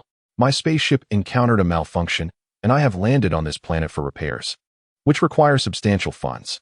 I am currently seeking a way to acquire money. Gak sighed. A spaceship? May I play with it? Tai's eyes sparkled with excitement. Gak wiped his brow. Is a spaceship something to play with? I aspire to be a science fiction writer, crafting thrilling and captivating adventure tales. I never imagined I would encounter aliens while wandering. Tai smiled, revealing her intentions. What she did not realize was that all three she had met were indeed extraterrestrial beings. Raditz chuckled softly and whispered to Soa, you talk too much. If you remained silent, no one would consider you a mute. Soa reprimanded him. Why are you so fierce? I am merely stating the truth. Negative emotional value from Raditz, 555. Do you dare complain? Soa glared. Raditz shuddered. How did you know I was internally grumbling? Not at all. How could I? Raditz hastily waved his hands, his expression shifting rapidly. This guy's power level is 10,000. I cannot afford to cross him. Unbeknownst to Raditz, Soa's power level had already surged to nearly 15,000. Negative emotional value from Raditz, 666. Raditz's negative emotional value continued to refresh. Soa secretly reveled in the situation, considering it a wise decision to have this young man close by. Actually, never mind. Gak attempted to continue, but was abruptly silenced. You're rather boring. Can you not finish your thoughts? Tais pouted, glaring at Gak. I detest those who leave their sentences unfinished. Hey, I am your savior. That's quite ungrateful. Gak's expression darkened. What are you saying? Even if you hadn't come, Soa would have saved me, Tai stated confidently, knowing Soa's capabilities. Can this pretty boy handle those thugs? Gak turned to scrutinize Soa. It is worth mentioning that, due to Soa and Raditz having changed into civilian attire, Gak did not recognize them. After all, in appearance, Soa and Raditz did not significantly differ from ordinary Earthlings. Additionally, their tails were wrapped around their waists, resembling furry belts. Upon hearing Gak's words, Raditz shivered. This galactic officer, Gak, was in for a rude awakening. Did you just refer to Soa as a pretty boy? Are you not aware that he is a demon? He dares to mock Frisia. Soa merely smiled, choosing not to engage. However, Gak suddenly sensed that Soa's smile carried an unsettling undertone. Who are you calling a pretty boy? Do not make an issue of appearances. You are wearing a mask yourself. Tais interjected, displeased. Negative emotional value from Gak, 666. Soa paused momentarily. Tais, you spoke of him. Yet why are you providing me with negative emotional value? I have said nothing. I see. You must be envious of my handsomeness, so amused. What are you implying? Am I that kind of person? Gak glared at Soa, feeling exposed. Negative emotional value from Gak, 666. Soa marveled at the situation, realizing he had hit the nail on the head. Is being handsome now considered a transgression? I feel as though I have heard something akin to this from Bulma in the future. Perhaps this is fate. Gak, do finish your earlier statement. Tais urged impatiently. Do you truly wish to hear? Gak rolled his eyes. You asked me to say it as if it were a terrifying matter. Indeed, it is a very frightening matter. Gak's tone grew grave as he lowered his voice, addressing Soa and the others. This is not to be spread widely, lest it incite panic. Enough with the suspense. What is it? Tais demanded, exasperated. Why so many words? All right, I will share, Gak nodded. An exceedingly dreadful alien race is set to descend upon Earth, intending to annihilate all humanity. So, while you still have time, indulge in as many delicacies as you can and cherish your remaining moments. What nonsense. Tais shook her head dismissively, unimpressed. Isn't this a common trope in science fiction? It is not fiction, this is reality. Gak insisted earnestly, emphasizing, I assure you. The ones coming to Earth are a peculiar race known as Saiyans. Raditz' excitement surged as he pointed to himself. I am a Saiyan. Are you referring to me and Soa? We have no intention of exterminating all Earthlings. Little brat, if you wish to pick your nose, do it yourself. I am a galactic patrol officer, not your caretaker. Gak reprimanded. Can I kill him? Raditz asked angrily. What is your power level now? Soa inquired. It was just 5 times earlier. It's nearing an hour now. If I take another sip, perhaps it will increase, Raditz replied, somewhat dazed. Before hastily consuming some battle-enhancing water, Soa watched with anticipation, observing Raditz as if he were a test subject. Raditz scratched his head. Why do I feel as though you are looking at me like a cat eyeing a mouse? Your gaze is quite unsettling. Negative emotional value from Raditz. 555. Chapter 50. We are the Saiyans. It has not increased. Raditz lamented, frustrated. Is 5 times my limit? Do not worry, it will improve in time, Soa reassured him. Are you saying my multiplier can still rise? Raditz exclaimed with enthusiasm. You will eventually become accustomed to the 5-fold power increase. Soa patted Raditz's shoulder. Raditz was moved to tears. You are too cruel. I tell you, Saiyans are a formidable warrior race. Gak spoke mysteriously. My true purpose here is to prevent the Saiyans from destroying Earth. However, I believe my presence has already frightened them away. Really? Tais nonchalantly replied, savoring her pudding. What do you mean? I am not deceiving you. Gak retorted, feeling offended. Is your dismissive attitude not quite rude? Gak chuckled, then added, let me tell you. I'm not afraid to scare you. If the Saiyans who come here are particularly powerful, you might as well wish for your own safety. Raditz, may I borrow your tail? Soa casually grasped Raditz's tail. Raditz replied, don't you have a tail of your own? Why do you need to borrow mine? From Raditz emanated a negative emotional value of 666. Gak, what do you think this is? Soa grinned, pointing at Raditz's tail. What is it? Gak paused, glancing at Raditz's tail. It's just a tail, what is so special about it? Despite his words, Gak instinctively grabbed Raditz's tail and gave it a gentle squeeze. With a sudden splat, Raditz rolled onto the ground, eyes wide, completely incapacitated. From Raditz came a negative emotional value of 888. Soa, you've gone too far. You've handed my weakness to the Galactic Patrol. Are you trying to get me killed? By the way, Gak, there's going to be a martial arts tournament on a small island tomorrow. Would you like to participate? Soa asked with a smile. Gak was taken aback. Aren't we talking about the tail? And this kid is already on the ground, and you're not even concerned? The martial arts tournament is a competition to see who is the strongest, Tais explained for Soa, suggesting, Gak, you're quite powerful. Perhaps you could win the championship. Plus, there is a significant cash prize for the winner. A cash prize? That sounds wonderful. I'd like to go and take a look. Gak nodded thoughtfully. Raditz interjected. You're both being unreasonable. Gak is still holding onto my tail. I feel completely drained.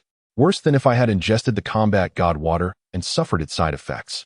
The real issue is that this galactic patrol is being excessive, alternating between squeezing and releasing my tail. This is making me feel utterly unwell. Raditz felt his energy fluctuating wildly, akin to riding a roller coaster. He felt dizzy. He had resolved to find a way to eliminate Gak soon. Soa urged him to maintain a calm demeanor, but Raditz could no longer tolerate it. Hey, why aren't you getting up? Gak asked with concern. Are you okay, little one? Let go. Raditz replied with a dark expression, looking feeble. Huh, let go of what? What's wrong? Why is your face so dark? Gak was confused. I'm talking about my tail. You're holding onto my tail. Raditz shouted in anger. You actually have a tail? Gak stared down at the tail he was gripping, squeezing and releasing it as if it were a toy. Then, Gak instinctively released Raditz's tail. Raditz's combat power instantly surged back, reaching an astonishing height of 3,500. Galactic Patrol, you were having quite the fun, weren't you? Raditz glared at Gak, infuriated. Wait a moment, how did you grow a tail? Let me process this. Gak slapped his forehead, sensing something was amiss. Who said to wait? Why didn't you wait when you were grabbing my tail?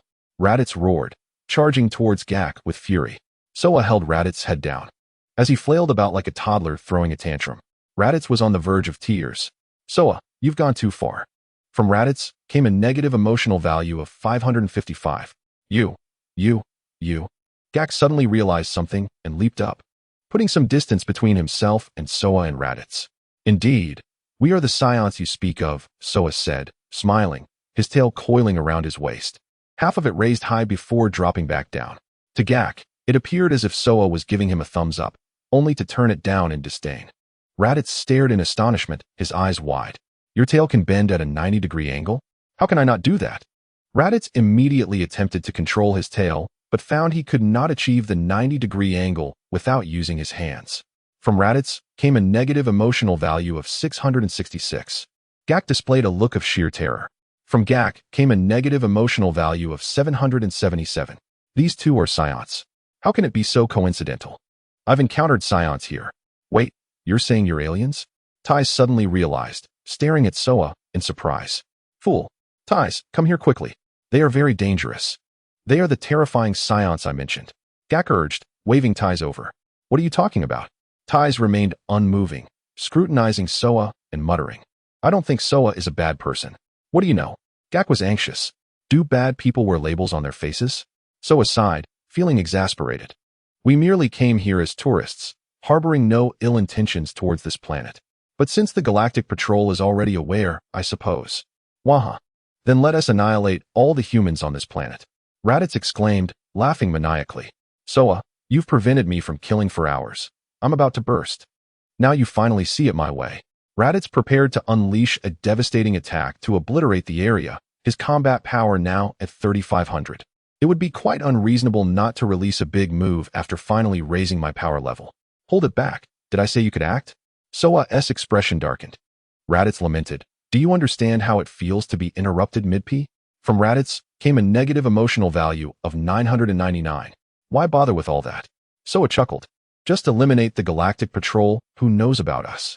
You're right. Raditz nodded earnestly. Gak was on the verge of tears. Chapter 51. Raditz's new mission. Eat, sleep, and beat Gak. All right, Galactic Patrol. Tell me, how do you plan to die? Raditz clenched his fists, his eyes filled with rage. To be honest, you showed me no respect earlier. I've wanted to hit you for some time. If I angered you earlier, I apologize. I hope you can overlook it. Gak quickly surrendered. If it were just this kid, I feel I could handle it. But there's also an adult Saiyan here. He looks formidable. No wonder Tai said Soa could help her deal with those little ruffians. You, a Saiyan, can easily deal with those little troublemakers, right? I'm sorry, Soa. I was wrong. Gak bowed deeply to Soa again. Better to concede first. Then quickly repair the spaceship and contact headquarters. ISN-T Mel's the so-called top figure of the Galactic Patrol. Let Mel's come and capture this Saiyan named Soa. Given your good attitude, I'll just give you a good beating. Soa mused, calling out to Raditz. Go easy on him. Don't kill him. Gak exclaimed. Is that how you speak? You're going to let him beat me up? From Gak came a negative emotional value of 999. All right. Raditz eagerly approached. Just a reminder, no hitting the face. Gak protected his head, portraying a victimized demeanor. Raditz wasted no time, pummeling Gak mercilessly. Go easy on him. Soa repeatedly cautioned from the sidelines. Gak lamented, thanks a lot. You let him beat me up and still tell him to go easy. From Gak came a negative emotional value of 999. Leitais was thoroughly enjoying himself while delivering punches, when suddenly his body trembled violently, as if he had been completely drained. The side effects of the combat divine water had officially commenced. Leitais, negative emotional value from Leitais, 666. Could this side effect not manifest at such an inopportune moment? I am in the midst of a brawl. Gak cradled his head, feeling the pain of each punch Leitais landed upon him. However, in the next instant, Gak suddenly noticed that the force behind Leitai's strikes had lessened significantly.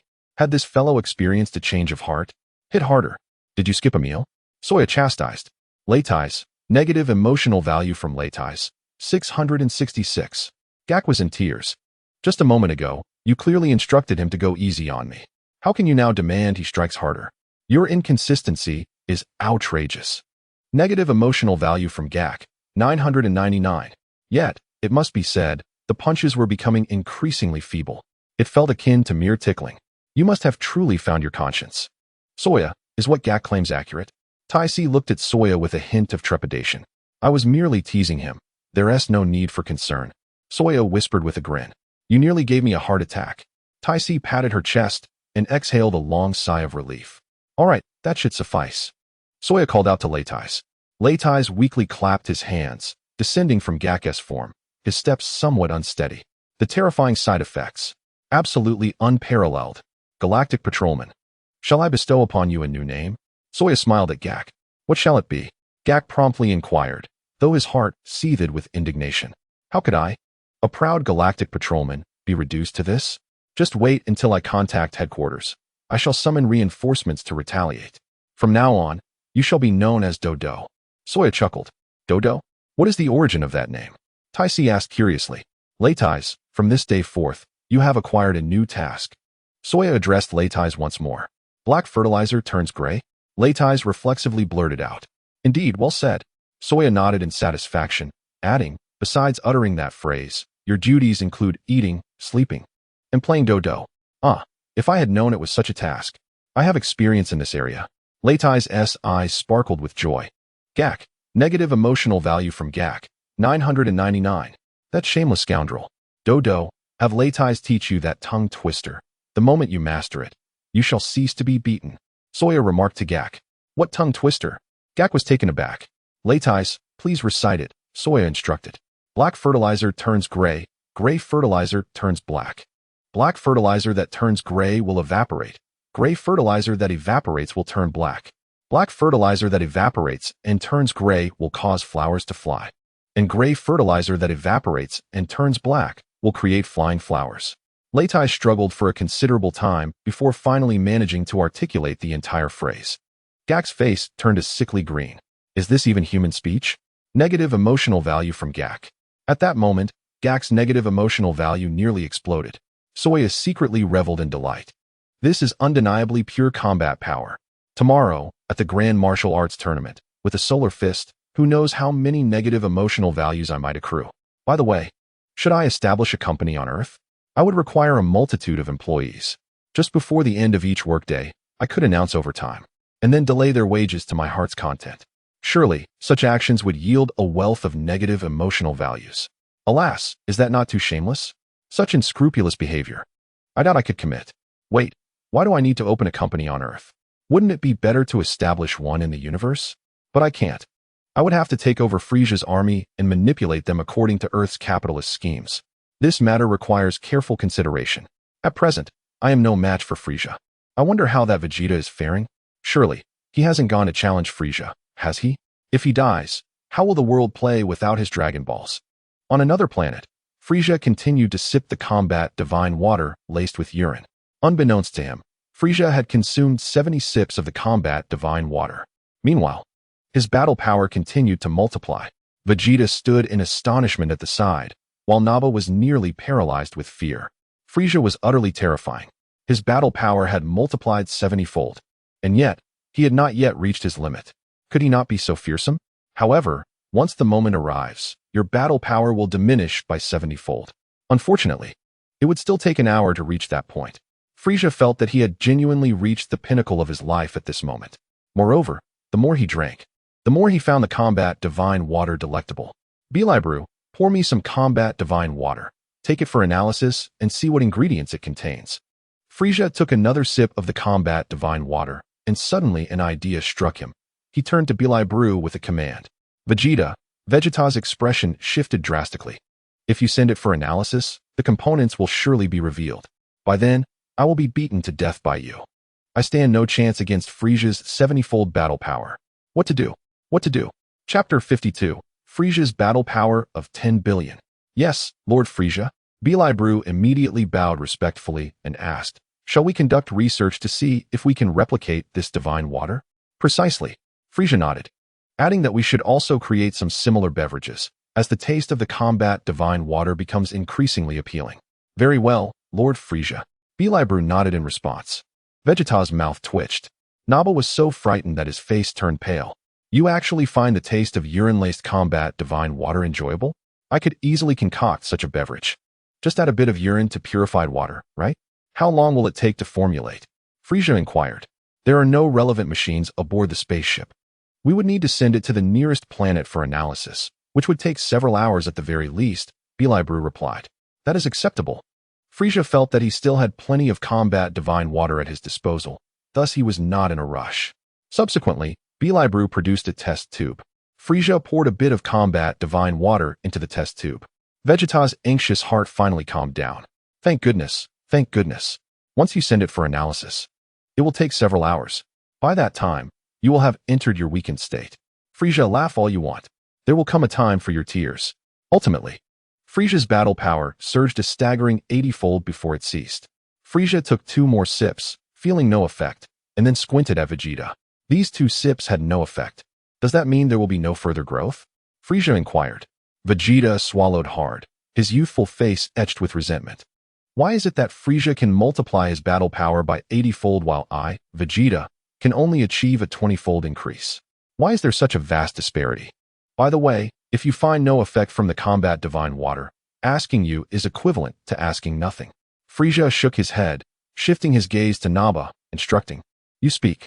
Yes, yes, Lord Frisia. Naba hurriedly replied with utmost respect. 80-fold battle power. Frisia's base battle power is around 3 million, right?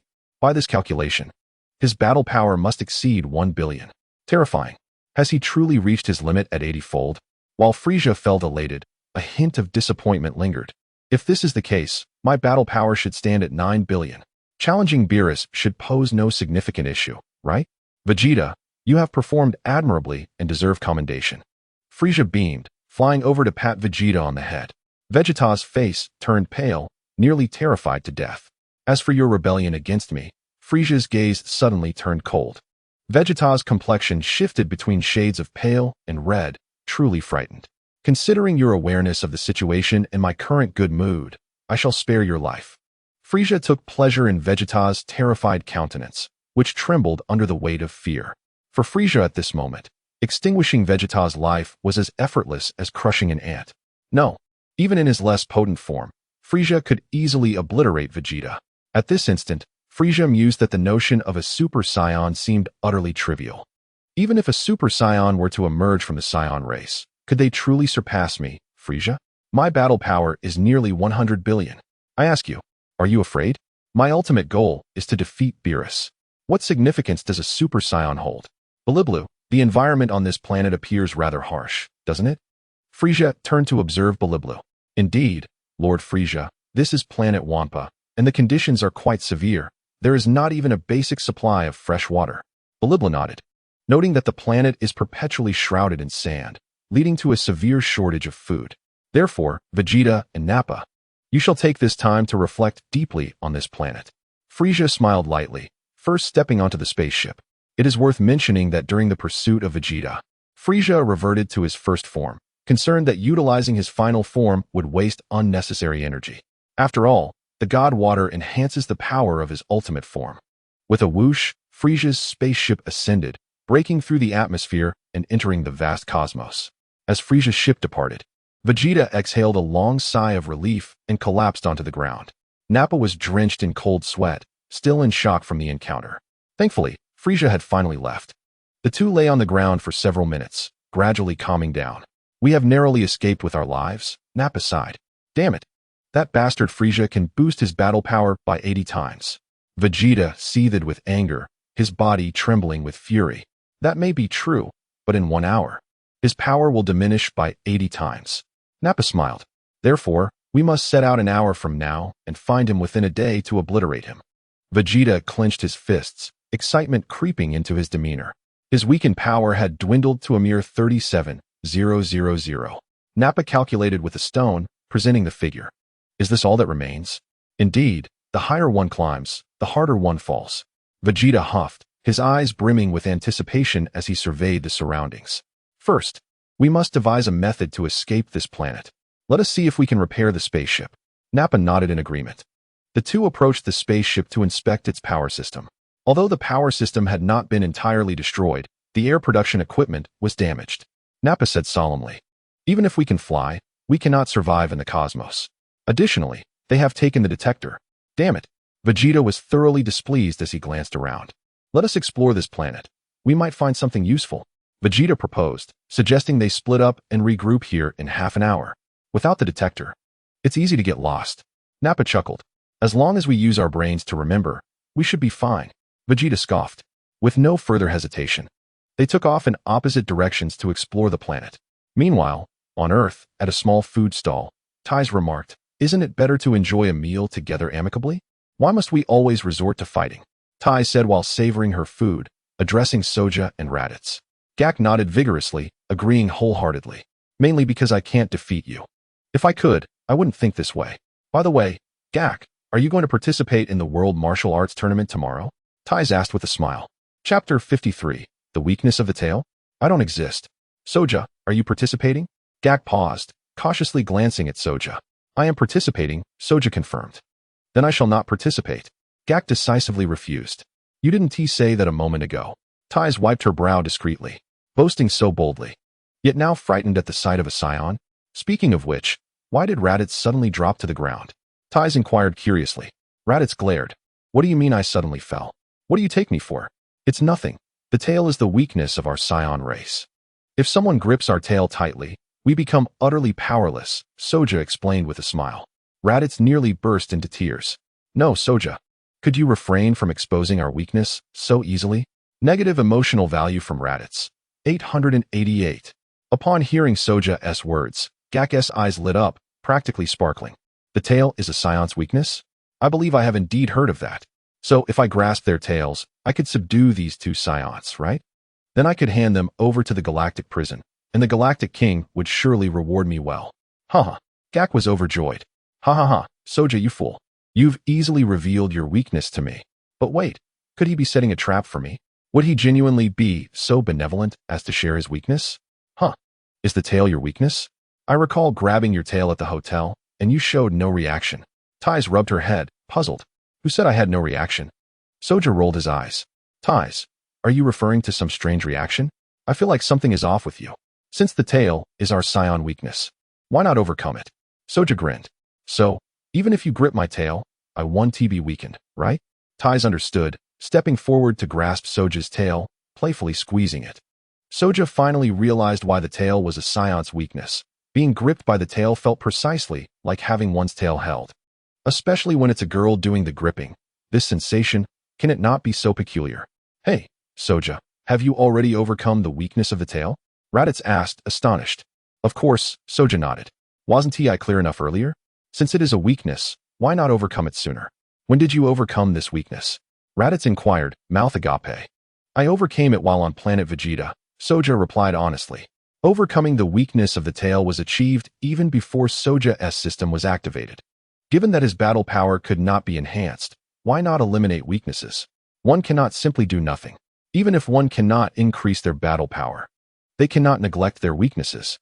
In fact, Soja's purpose for visiting Earth was twofold: to gather negative emotional values and to learn the ability to sense energy from Master Roshi or Karen. Sensing another's energy intensity without a detector. This skill should not be too difficult. It merely requires mastering the trick. Soja recalled that in the original plot, Vegeta merely observed from the sidelines and learned this skill before leaving Earth. Soja felt that it was akin to a password lock. Once the code is deciphered, understanding comes easily. Having eaten well, let us go for a stroll. Sawyer rose, patting his belly, and gazed up at the sky, murmuring softly, "Where should I go?" Observing Soya's intent to depart, Jack silently prayed nearby, "Please leave quickly. Your presence frightens me." "Taisi, could you recommend some fun places?" Soya inquired, turning to Taisi. Taisi pondered for a moment, then asked, "What kind of fun are you seeking?" "As a warrior of the Saiyan race, I revel in challenging formidable opponents." Soya replied with a smile. Do you know who possesses the greatest strength on this planet? Tai Si mused, wiping her brow as she fell into contemplation. Soya remained patient, allowing Tai Si the time to recall. Indeed, after a brief interlude, Tai Si's eyes sparkled with realization. I've remembered. There's a Master Wutian, reputed to be the god of martial arts. He must be incredibly strong. Tai Si exclaimed, snapping her fingers. Do you know his whereabouts? Soya's eyes gleamed with excitement. Why are you so thrilled? Tai Si questioned. I believe he resides on a small island to the south, but I'm not entirely certain of the exact location, she admitted, gently shaking her head. Jack rolled his eyes. Tai Si, you fool. Are you attempting to lead the most powerful being on your planet to his demise? How could that Master Wutian possibly be a match for this Saiyan?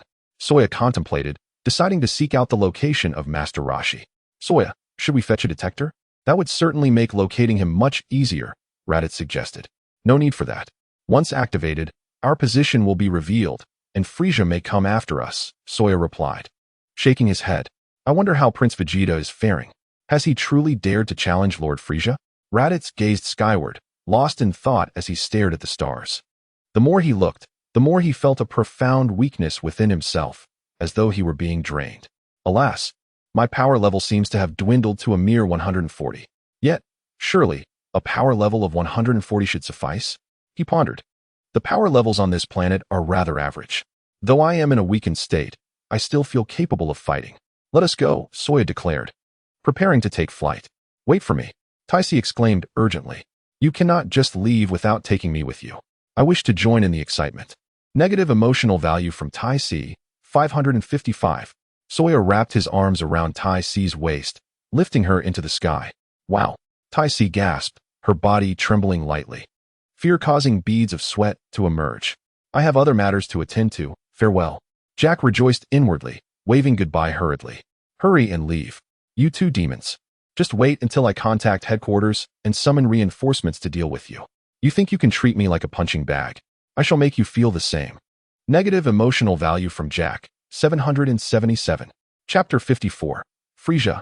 Beerus, come out. Raditz, take him with you, Soya commanded Raditz. I almost forgot. Raditz swiftly moved to grab Jack and flew into the sky. Negative emotional value from Jack, 666. I truly am foolish. Why did I wave goodbye? I could have simply slipped away unnoticed. In the vast expanse of the cosmos, Frieza's grin stretched from ear to ear. Beerus, I come to challenge you. My power level approaches 10 billion. Are you afraid? He ordered an artist resembling a feline to draw Beerus's likeness and disseminated it among his minions across the universe to seek out Beerus's whereabouts. Within 10 minutes, a subordinate from the 3rd Legion reported finding the targeted individual on a culinary planet. Frieza felt a surge of joy at the swift discovery. So soon? However, Lord Frieza, this feline seems to differ slightly from the image the subordinate transmitted through the communicator. Oh, in what way? Frieza asked, momentarily taken aback. I discreetly captured a photograph. I'll send it to you immediately, the subordinate responded. The image soon arrived, revealing Beerus indulging in a feast, savoring every bite. Beside him was a blue-skinned girl, equally engrossed in her meal, exuding delight. Frieza squinted at the photo, momentarily dazed. Is this really Lord Beerus? Bulibulu murmured in confusion. It must be, Frieza replied, now uncertain. Why has he suddenly gained so much weight? I don't recall him being this plump, Bulibulu mused. Well, after consuming so much, isn't it expected to gain weight? Frieza scoffed. I recall preparing a plethora of delicacies for him when he visited. Yet, he noted, I distinctly remember him being male. Bulibulu pointed at the woman beside Beerus, perplexed. Why does it appear he has become female? She is merely Beerus's attendant, of no consequence, Frieza dismissed, glancing at the blue-skinned woman with disdain.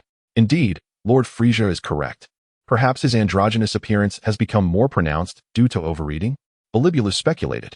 That is a possibility, Frieza pondered, then inquired. How long will it take to reach that culinary planet? Not long, it's less than an hour away. Bulibulu checked the navigation and promptly provided the answer. Excellent. Let us depart. Frieza commanded. Zoom. Frieza's spacecraft sped toward the culinary planet. His excitement was palpable. 10 billion. With such overwhelming power, I will surely crush that Beerus beneath my heel. From this day forth, I, Frieza, shall reign supreme in this universe. Approximately 50 minutes later, Frieza's spacecraft arrived in the vicinity of the culinary planet. With a whoosh, Frisia emerged from the spacecraft, his triangular eyes gleaming with delight as he surveyed the nearby culinary planet. With a clap, Frisia transformed into his final form, unleashing a torrent of energy that surged from him. Power level 9, 6 billion. Are you afraid? He bellowed, asserting his newfound dominance. I, Frisia, shall finally become the true ruler of the cosmos. No one shall control me ever again. Then, buoyed by confidence, Frisia hovered in the planet's outer atmosphere, hands on hips, pointing skyward, and cried out, Beerus, come forth. I, Frisia, am here to challenge you. Just as Frisia finished his proclamation, a sudden wave of weakness washed over him. His body trembled violently, as if he were being drained of all vitality, causing him to stumble precariously, nearly plummeting from the sky. The side effects are manifesting, Frisia thought, momentarily stunned, as he sensed his energy plummeting drastically. What is happening? Frisia steadied himself, feeling his internal energy diminish exponentially. Could it be that I have been deceived? Surely, this battle god water must have some flaw. Is it only capable of temporarily enhancing my power? Fortunately, I still possess the battle god water. I shall continue to drink. Without a moment's hesitation, Frisia immediately uncorked the battle god water and took a sip. No effect. Frisia took another sip. Still, there was no reaction. Frisia grew anxious and drank several more gulps, yet his power remained unchanged. His pupils constricted sharply. Lord Frisia, your voice is too soft. Let us assist you in shouting. Beelzebub smiled, gesturing to the 100 or so subordinates behind him, all of whom had rather loud voices. I painstakingly selected them. Frisia appeared somewhat dazed, still reeling from the side effects of the battle god water. Ready. 1, 2, 3. Begin. Beelzebub instructed his 100 subordinates. Beerus, Lord Frisia has come to challenge you. Quickly, show yourself. The 100 subordinates shouted in unison, their voices shaking the heavens and piercing the clouds. Frisia exclaimed, What nonsense are you shouting? I feel cheated. This is so humiliating. Just as he had declared a challenge to Beerus, he felt utterly weakened. Negative emotional energy from Frisia, 1,000. Let us go. Frisia grimaced and, without hesitation, turned and flew back to his spaceship. Beelzebub looked bewildered. What happened? Why did Lord Frisia leave? Wasn't he here to challenge Lord Beerus? Was it merely to shout a slogan? Did he really need to come all this way for that? Lord Frisia, your actions are quite perplexing. However, Beelzebub dared not ask further and led his subordinates back to the spaceship. With a whoosh, the spaceship took off, leaving a trail of white light in the sky as it swiftly fled the gourmet planet. Frisia's teeth clenched in rage, his anger palpable. In that moment, he realized he had been duped by Soya and Vegeta. The issues he had previously overlooked were now all too clear. No wonder Chio-E met his demise. No wonder Dodoria was also slain. It turned out that drinking the battle god water only provided a temporary boost in combat power, followed by a period of weakness. Soya and Vegeta must have taken advantage of this weakness to eliminate Chio-E and Dodoria. Chapter 55. Is someone looking for Beerus? Frisia's face darkened, his forehead veins bulging with rage, causing his entire body to tremble. Negative emotional energy from Frisia, 1,000. Negative emotional energy from Frisia, 1,000. Frisia's negative emotional energy was nearing its limit. In mere seconds, he had provided Soya with a staggering 100,000 points of negative energy. Since Soya had acquired the battle god water, the negative energy naturally flowed to him. Of course, if Vegeta could also receive negative energy, he would likely amass a similar amount. Receiving such a large influx of negative energy from Frisia left Soya somewhat dazed. Frisia, how generous of you. Why are you providing me with such abundant negative energy? Could it be that Vegeta truly challenged Frisia? How courageous. Soya was eager to discover just how much Frisia's power had increased. Unfortunately, it was not a suitable time to use the scouter. He would have to wait until later. With a snap, Frisia crushed the battle god water into pieces, spilling it all over the ground. However, due to the flexibility of the mineral water bottle, a small amount remained inside. Beelzebub was left speechless. Why would you destroy such a valuable substance? What a waste. Should I go lick some up? Beelzebub, check my current combat power. Frisia's ominous premonition grew stronger as he transformed back into his first form. Your combat power is exceptionally high, Lord Frisia. Even in your first form, it stands at 530,000. The current scouter cannot withstand such high energy readings. Beelzebub replied respectfully. Just do your job and stop wasting words. Frisia thundered. Yes. Blue pressed the button on the scouter. Upon seeing Frisia's combat power reading, Blue was instantly dumbfounded. What? How much? Frisia asked darkly. 6,625. Blue's mouth twitched. How could Lord Frisia's combat power have diminished to such a degree? What on earth happened? I understand now. It seems the battle god water is problematic. Did Lord Frisia get tricked by that Vegeta fellow? 6625 multiplied by 80. Calculate if that equals 530,000. Frisia clenched his fists tightly, trembling with rage. Blue quickly retrieved a calculator and nodded vigorously. Indeed, it's true. Frisia's expression darkened further, his anger boiling over. Are you suggesting that the increase in combat power corresponds to a decrease by the same factor? Blue's understanding was quite sharp. Immediately head to the planet where Vegeta resides. I shall personally eradicate him. Frisia's eyes gleamed with murderous intent. But I wonder if Beerus heard Lord Frisia's challenge just now? Blue murmured softly. Frisia's face paled, and his body shook violently, as if contemplating death itself. Must you play such games? I was just about to challenge Beerus, and now my power is gone. Seeing Frisia's expression, Blue hurriedly covered his mouth, afraid to utter another word. What a misfortune. Lord Frisia's predicament is truly tragic. This is disastrous. If Lord Beerus learns of this, I fear for Lord Frisia's life. Frisia glanced at the remaining battle god water and suddenly had an idea. Gather the spilled battle god water and find a new container for it, Frisia instructed Blue. Blue's eyes widened. Could it be that Lord Frisia intends to use this battle god water to deceive Lord Beerus? If Beerus pursues us, you know how to cooperate, right? Frisia smiled mischievously at Blue. Blue nodded vigorously, indicating his understanding. Now, I have no idea how long this period of weakness will last. I must inquire with that monkey Vegeta. Frisia ground his teeth in frustration, his rage palpable, and immediately set course for planet Wampa. Whoosh! Frisia's spaceship sped towards planet Wampa. Inside the spaceship, silence reigned. But, Lord Frisia, we are now quite far from Vegeta's planet. According to our agreement, will we still have time to return and annihilate that planet in a month's time? Blue glanced at the schedule, steeling himself to ask. This is the duty of a loyal subordinate to Frisia. What must be said must be said. Otherwise, if we delay our mission, we would have a hard time explaining ourselves if Lord Frisia were to blame us. We will capture Vegeta first. Then worry about destroying his planet in a month or two, Frisia replied darkly. It seems Vegeta has consumed the battle god water before. His combat power has indeed risen to 300,000. Mr. Chio, he drank it just as the weakness phase began, leading to his demise. This little monkey shall not escape my wrath.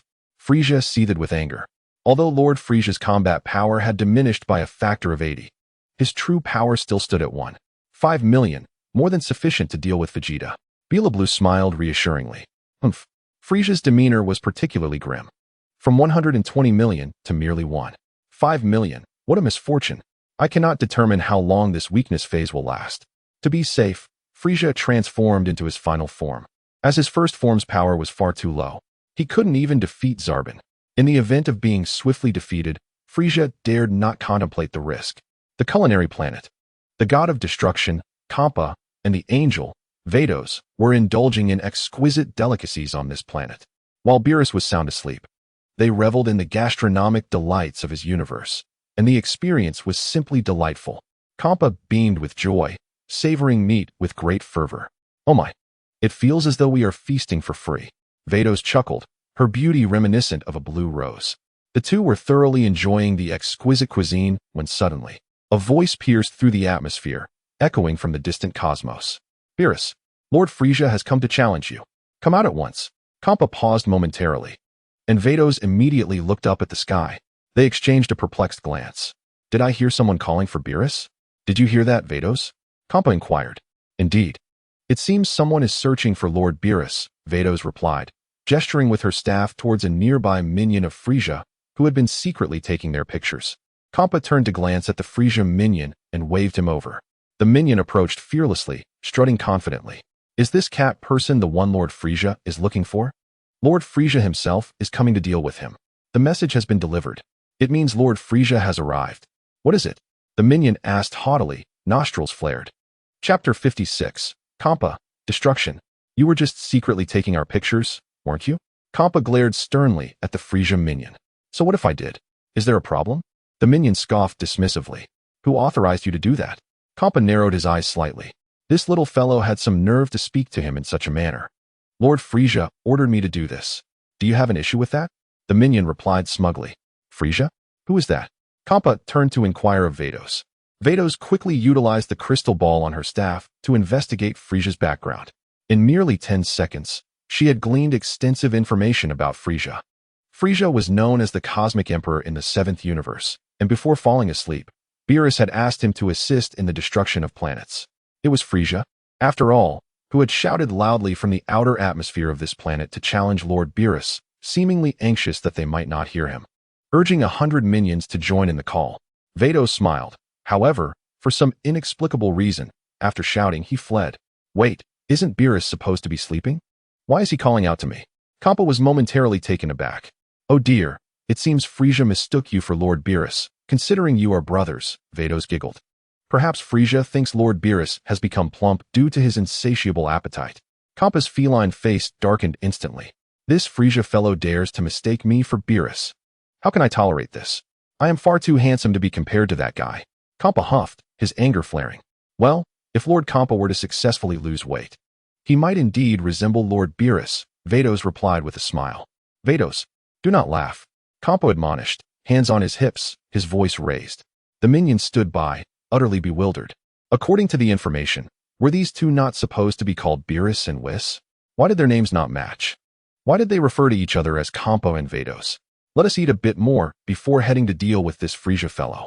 How dare he mistake me for Beerus? Kampa declared indignantly. Of course, Lord Kampa, Vados nodded slightly. Hey, you two. Do you even know what you are talking about? How ridiculous. You say you are going to deal with Lord Frisia? Have you looked at yourselves? The minion was incredulous, rolling his eyes in disdain at Kampa. Destruction. Kampa waved his hand gently, a wave of destructive energy enveloping the Frisia minion in an instant.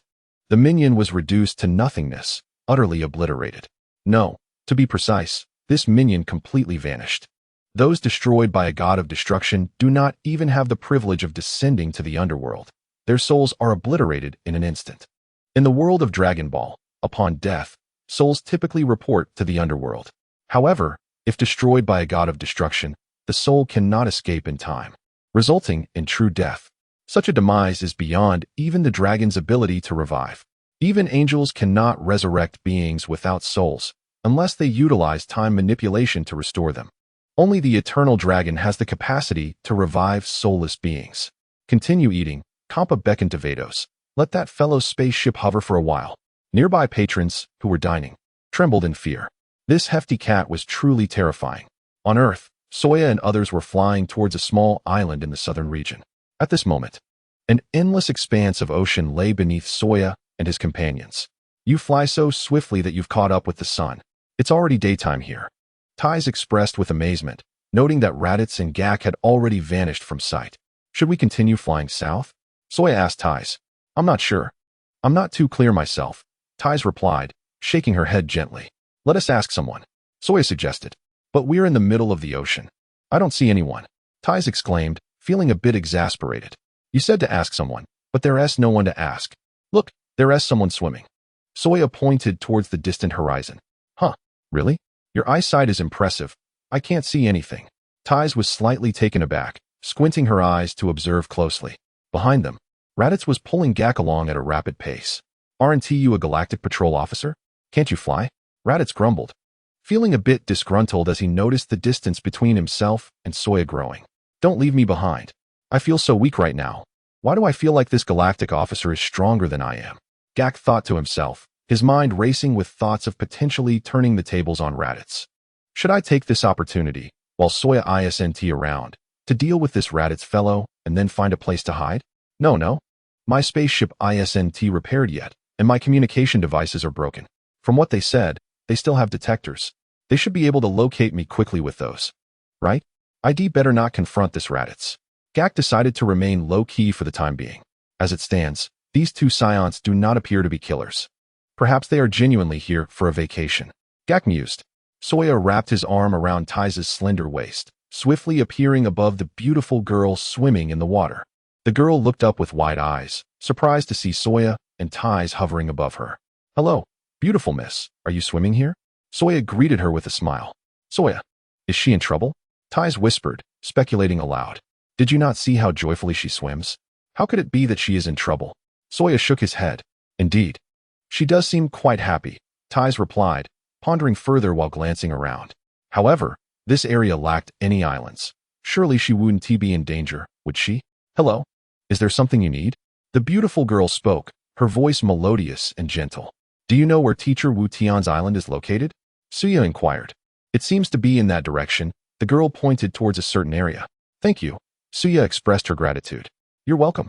The girl smiled sweetly, her beautiful fish tail flickering in the water before she cast a flirtatious glance at Suya and dove into the sea, gracefully disappearing.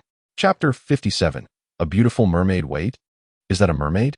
Tais exclaimed, her mouth agape, momentarily lost for words. This is the first time I've seen such a stunning mermaid. Suya marveled. Do you think she would taste good? Steamed or braised? Tais replied. Is that really appropriate? Such a beautiful mermaid, and you actually want to eat her? Are you a demon? Decided, I will catch her. Suya grinned, recalling how the mermaid had winked at her before leaving. She must want to play a game of hide and seek. Leave the mermaid alone. You can't eat her. Tais chuckled dryly. That wink was not an invitation to play hide and seek. Your comprehension is truly lacking. Perhaps we won't know until we try. Suya laughed brightly, then turned to Tais. Would you mind staying over there for a moment? She gestured towards the sky. Tais, momentarily confused, did not fully grasp the meaning. What does it mean to stay over there?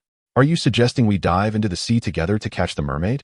I think I'll stay over there for a while, Tais responded. All right, I'll be back shortly, Suya said, then playfully tossed Tais high into the air. Plop. In the next moment, Suya plunged into the ocean below. Tais exclaimed, You said to stay over there, but you tossed me into the sky. She shrieked in fear. Negative emotion level from Tais, 666. In an instant, Tais felt her negative emotions surge. Don't drop me. I'm truly flying now. What if I fall? Even though it's the sea below, at this height, I could die. Suya, I despise you. As Suya dove deep into the ocean, she swiftly caught up with the mermaid and grasped her tail. The mermaid turned, startled. How did this flying person catch up to me? Negative emotion level from Bubbles, 666. I've caught you. Now it's your turn to catch me, Suya greeted with a smile. Bubbles, the mermaid, felt no hesitation as Suya embraced her waist and lifted her from the ocean's surface, ascending into the sky. Suya then nonchalantly caught Tais, who was about to fall. Tais, trembling and drenched in cold sweat, gasped. That was terrifying. She really is a mermaid. Tais scrutinized Bubbles, marveling at her beauty. Let me go? You're hurting me. Bubbles protested in a delicate voice. I've never seen a mermaid before. Once I've studied your anatomy thoroughly, I will release you, Suya grinned mischievously. Negative emotion level from Bubbles, 777. You want to study my body? How shameless. We mermaids are not like humans. We cannot unite. Bubbles blushed and retorted. Tais interjected. What she means by unite refers to the most primal form of interaction between a man and a woman. Suya, could you refrain from speaking? Suya turned to study Bubbles' tail. Indeed, the connection between her tail and body was unlike that of a typical woman, remarkably smooth. Do mermaids lack buttocks? Suya curiously inquired. Tais covered her face. You really can ask anything, can't you? How do you urinate? Suya's interest piqued. Suya, can you not be so direct? Tais was at a loss for words. After all, this was a beautiful mermaid, a girl at least. Do you think that's appropriate? Bubbles scowled, speechless. This human is beyond shameless. I even pointed you in the right direction. And this is how you repay me? I want to tell you. Negative emotion level from Bubbles, 555. Can you defecate? Suya asked again. They say pretty girls can't. I wonder if it's true. As she spoke, Suya glanced at Tais. Negative emotion level from Tais, 666. You're being even more direct than before. Can't you tone it down? What are you looking at me for? Tais' face darkened. Can't you? Bubbles was speechless. Please don't ask such questions. Negative emotion level from Bubbles, 666. Indeed. You can't. Suya nodded cheerfully. Tais and Bubbles exchanged glances. You can't really believe that, can you? By the way, open your mouth. Suya instructed Bubbles again. Bubbles displayed a confused expression. No. She pouted defiantly. You must be up to no good. I saw a video where someone caught a fish and, while it had its mouth open, spat into it. How shameless. Tais glared at Suya, warning, Don't do anything so disgraceful. Suya, Bubbles' eyes widened, her face turning pale. Is this something a person would do? Spitting into a fish's mouth? You want me to open my mouth for that? Can you not be so shameless? Negative emotion level from Bubbles, 999. Suya's face darkened. Am I that kind of person? Besides, isn't a mermaid not quite a fish? Tais contemplated, actually. She should be considered human, right? Yes, I'm human, not a fish. Please don't do anything excessive to me. Bubbles replied in a hurry. See, she is still a girl. Tais continued. Suya, why do I feel you're being a bit cheeky? Oh dear. Tais was about to elaborate further when Suya suddenly loosened her grip. Tais let out a scream as she plummeted towards the sea below at free-fall speed. Help! She cried out. At least 300 meters separated them from the ocean surface. Even landing in the water at that height could be fatal. Whoosh! Suya dove swiftly to catch Tais again. Sorry, I slipped, Suya chuckled. Tais scowled. You clearly did that on purpose. Can't I say a few more words? Humph. Negative emotion level from Tais, 666. In that moment, Tais' negative emotions continued to surge. When I first met you, I thought you were quite handsome and nice. But I didn't expect you to be so shameless. Chapter 58, The Island of Master Turtle. Open your mouth, Suya commanded Bubbles once more. Bubbles, pale-faced with fear, shook her head vigorously, biting her lip as her body trembled. Rest assured, I won't spit into your mouth, Suya sighed in exasperation. This situation had truly led Tais astray. You really should be thrown into the sea to feed the fish. Really? Bubbles still looked unconvinced, her large, innocent eyes brimming with vulnerability. Indeed, Suya affirmed with a nod. As Tais prepared to speak, Suya slightly loosened her grip but immediately caught her once more. Tais was genuinely frightened, rendered speechless. No wonder Jack remarked that Saiyans were not good people. I even treated you to delicious food. Must you be so heartless? Negative emotional value from Tais, 555. The mermaid ultimately complied, cautiously opening her mouth while eyeing Suya warily. Suya leaned closer to the mermaid's mouth, examining it intently. Bubble thought to herself, you can't possibly be considering that. Just as Bubble mused, Suya suddenly pinched the mermaid's tongue.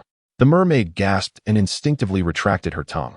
Suya, feeling around, scratched his head and muttered, I heard that mermaids have barbs on their tongues, but I don't feel any. Bubble was speechless at that moment. So you asked me to open my mouth just to check for barbs on my tongue? What kind of peculiar interest is that? Just ask me, and I'll tell you the answer. Tais discreetly wiped her sweat. Suya, the mermaid has opened her mouth, and you merely wish to inspect her tongue? Is it possible that aliens have no interest in women? Or perhaps this alien, resembling a man, is actually not one. That is indeed a possibility. Tais' gaze gradually fell, and, summoning courage from an unknown source, she suddenly reached out to grab. Suya's expression darkened instantly. Bulma's sister, what are you doing? Tais quickly released her grip, her face flushed with embarrassment. This is perfectly normal, but what was that action of yours? The mermaid has opened her mouth. Tais, if you keep acting recklessly, do you believe I will leave you here to feed the fish? Suya said with a scowl. I do not eat humans. Bubble hastily waved her hands. Suya replied. Tais retorted. After all this talk, you're still a fish, not a human. Tais wiped her sweat, suddenly craving fish. Suya smacked his lips. I am a human, not a fish. Bubble, now anxious, quickly corrected herself. I'm not delicious. Not at all. Negative emotional value from Bubble, 555. Suya, why did you need to check her tongue?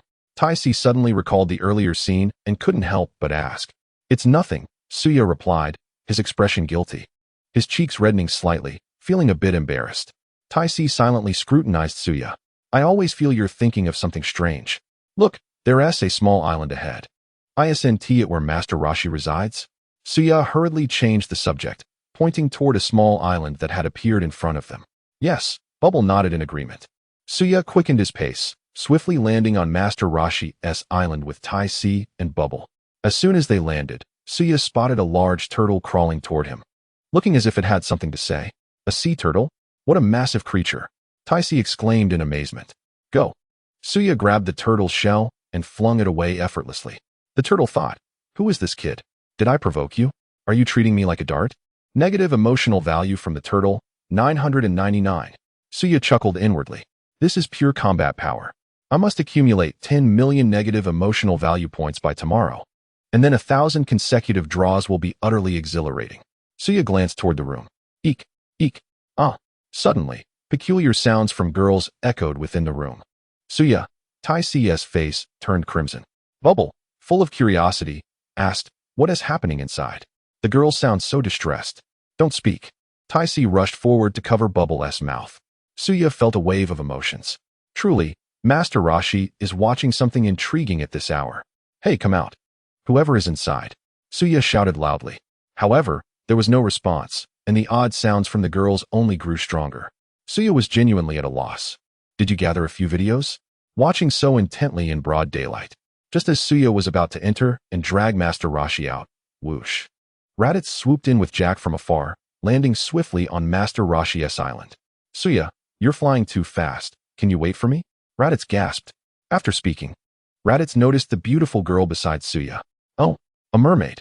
Raditz exclaimed in surprise. It was his first encounter with such a peculiar creature. Bubble retorted, "Who are you calling a creature? I am a mermaid." Jack silently observed, but said nothing. "Raditz, you arrived just in time. Go inside and drag that old man out." Suya commanded Raditz. "Sure." Raditz nodded readily, cracking his knuckles and asking, "What if he doesn't come out? Can I give him a beating? Ever since coming to Earth, I've been itching for a fight. Hitting Jack is not satisfying at all." "Jack, are you being polite? Go ahead." Suya nodded in agreement. Raditz, ecstatic, rushed into the room. Upon entering, Raditz immediately saw an old man with a white beard sprawled in front of the television, his back adorned with a turtle shell. The show on TV appeared rather bizarre. Raditz leaned closer in curiosity, watching intently. "Why is this woman crying so tragically?" Raditz scratched his head, puzzled. The man looked as if he was struggling. "Don't speak." Master Rashi mumbled, drooling, and scolded quietly. Raditz exclaimed, "What is so interesting about this?" He glared at Master Rashi, giving him a pat on the head. "Hey, Suya wants you to come out. Hurry up. Otherwise, I'll beat you. I want to go out." Master Rashi resolutely refused. "This is the most fascinating show I've ever stumbled upon. You think I'll just leave because you say so? No way. You really want to come out?" Raditz was thrilled. "Just in time, my hands are itching." Chapter 59, You Want to Steal My Fish. Don't make noise. Master Rashi's face darkened as he swiftly turned to glance at Raditz before immediately returning his gaze to the television. Raditz's presence was completely ignored by Master Rashi. How can anyone be more captivating than this beautiful lady? Especially her voice. It's simply enchanting. I want to experience it. You said it. If you don't come out, I'll beat you. Raditz was overjoyed, grabbing Master Rashi's shell and executing a powerful throw. Ouch! Master Rashi cried out in agony, nearly injuring his back. Bang, bang, bang. Outside, Suya heard a series of crashing sounds from within the room. A minute later, Raditz and Master Rashi emerged, both battered and bruised. Raditz's combat power stood at 170, while Master Rashi's was 169. Though their powers were nearly equal, Master Rashi's fighting skills were far superior to Raditz's. Logically, Master Rashi should have easily overpowered Raditz. However, due to the bizarre images in his mind, Master Rashi was not in the right state of mind for battle. Otherwise, he wouldn't have been beaten so badly by Raditz. "Kid, who are you?" Master Rashi glared at Raditz, his face dark as coal, yet he was internally astonished. How can this kid be so formidable? He is nearly my equal. How infuriating. Raditz winced in pain. What a tragic situation. If I were in peak condition, I could have knocked you out easily. I'm currently in a weakened state. That's why I couldn't defeat you. The little fellow is quite impressive. Indeed, not simple at all. Master Rashi rubbed his aching back as he reached the doorway, his aged eyes immediately locking onto Ties and the mermaid, captivated. Where did these two stunning beauties come from? Master Rashi was instantly intrigued and hurriedly approached, greeting them politely. "Hello, ladies, welcome to my humble island." "Don't speak. This old man is peculiar." Ties quickly pulled Bubbles behind her. Bubbles appeared confused. "Is this old man really odd?" she asked. "You must be Master Rashi?" Soya smiled, his demeanor playful. "Who are you?" Master Rashi, finally noticing Soya, looked up in bewilderment. "I heard you are the strongest person on this planet. I have come to learn from you," Soya replied with a mischievous grin. Raditz swallowed hard, filled with excitement. "I sense this old man's battle power is barely around 170. You, a Saiyan with power over 10,000, are here to challenge him? This old man is in for a tragedy." Master Rashi perked up his ears, attentively watching Soya. "Yes, I have come to learn from you." Soya affirmed with a smile. Raditz. Could you refrain from breathing so heavily while speaking? Negative emotional value from Raditz. 666. So, are these two your gifts to me? Master Rashi rubbed his hands together, excitement bubbling over. Moments ago, he was engrossed in a bizarre television program, only to have gifts delivered to him. What a splendid day. Ouch. Who is this little brat? Such force. My back. Will I ever move again? Master Rashi lamented, eyeing the furious ties and the bewildered mermaid bubbles. Uh-huh. Master Rashi nodded vigorously. You truly understand me. You must be dreaming. Soya shot him a disapproving glance. Negative emotional value from Master Rashi. 777. So it's not for me. Why did you bring them here, then? To flaunt? Master Rashi gazed longingly at ties and bubbles, his heart aching, before focusing on the mermaid. Isn't that a mermaid?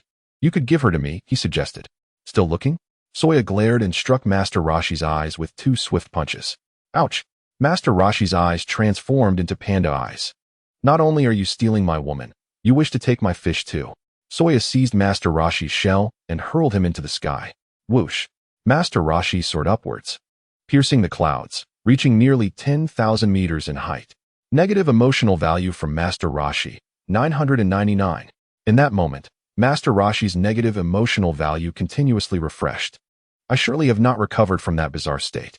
How can there be such a powerful person in this world? Ties questioned. So you're saying you value your fish more than your woman? Negative emotional value from Ties. 666. Bubbles trembled slightly. You still want to eat me, don't you? Negative emotional value from Bubbles. 555. What should I do? Please don't eat me. I'm not tasty. Soya secretly delighted. Gak, pale-faced, trembled in fear, as if staring at a demon. So ferocious. I must not look at those 2 women, or I might be thrown into the sky as well. Raditz chuckled. With your battle power, tossing that old man so high is quite normal, isn't it? After a full minute, Master Rashi finally plummeted back down. Soya gently raised his hand to catch him. Bang! Master Rashi landed heavily on the island, creating a human-shaped crater in the ground. The entire island shook violently, nearly sinking. Ah, I miscalculated. Didn't he catch him? Soya scratched his head awkwardly, filled with remorse. Gak trembled in fear beside him. You didn't miscalculate. You simply didn't intend to catch him. Poor old man. Ties and Bubbles stared in shock, their expressions frozen, speechless. That must hurt. Master Rashi crawled out of the crater, looking utterly defeated. Negative emotional value from Master Rashi. 999. Let us go, Soya declared, immediately lifting Ties and Bubbles into the air. Raditz? Gak. The onlookers were bewildered. Did you come specifically to beat this old man? What grudge do you hold? You traveled all this way just to give him a beating and leave? Whoosh. Soya departed swiftly, disappearing from sight. Raditz hurriedly pulled Gak to follow. Wait, are you really leaving? Chapter 60. Paragus, did the king send you to kill me? What is his purpose? Gak, utterly confused, inquired of Raditz. Perhaps he finds this old man too weak and intends to challenge someone of higher caliber, Raditz speculated, scratching his head. Are you joking? Is there anyone on this planet capable of matching him? Gak's expression shifted. Do you think there are no capable fighters among the Galactic Patrol? Raditz sneered. Of course there are. If you let me go, I'll find them for you. Gak's mind raced, suddenly realizing this young boy could be easily manipulated. You must be dreaming. Raditz scoffed, echoing Soya's earlier words.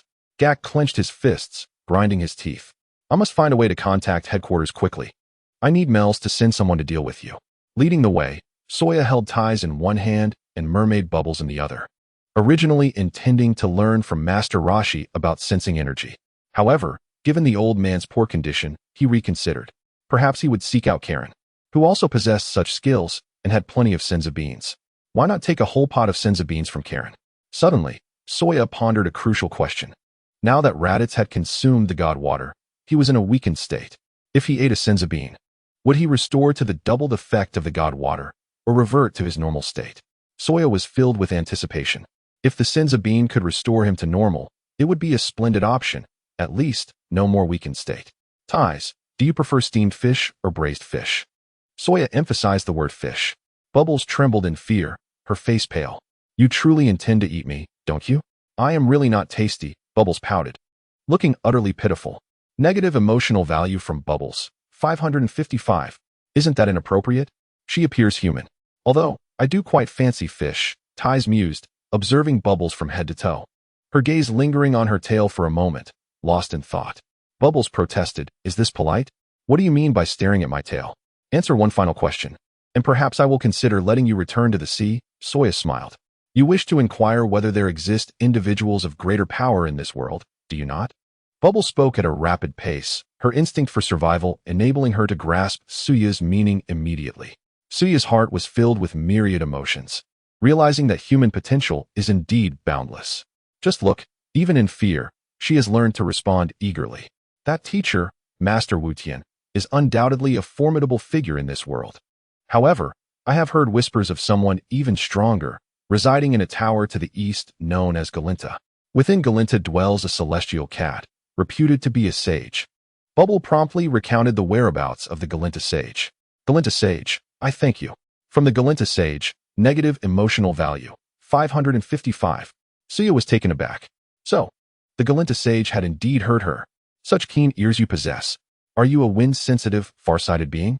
Go now, and be more cautious next time, lest I catch you again. I am of kind spirit. Had it been another, they would surely have devoured you. Saiyan gently caressed Bubbles' fishtail, her expression filled with reluctance. What do you mean? Do you still wish to consume my tail? Ultimately, Saiyan reluctantly returned Bubble to the sea. Bubble darted away swiftly, plunging deep into the ocean. During her return to the sea, Bubbles' negative emotional value continuously refreshed. Saiyan was overjoyed. Can one imagine the exhilaration of deriving negative emotional value from a fish? No, she is indeed a person, though her lower half is that of a fish. Her upper half is a stunning beauty.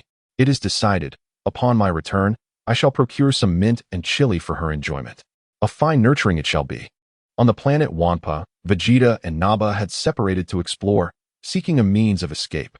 Though hope appeared scant, one cannot simply resign to fate, can they? What if Frieza were to arrive tomorrow? What vexed Vegeta the most was the oppressive yellow sand obscuring the sun, casting a dim light and rendering visibility abysmal. Even if one were to create an artificial full moon, would it suffice to transform into a great ape? Would the tail absorb enough Blah's light waves? If the absorption were inadequate, transformation might elude him. Thus, to defeat Frieza, it would be prudent to vacate this planet and confront him elsewhere. Nappa surveyed the skies. As he flew, he suddenly discerned a shadowy figure ahead.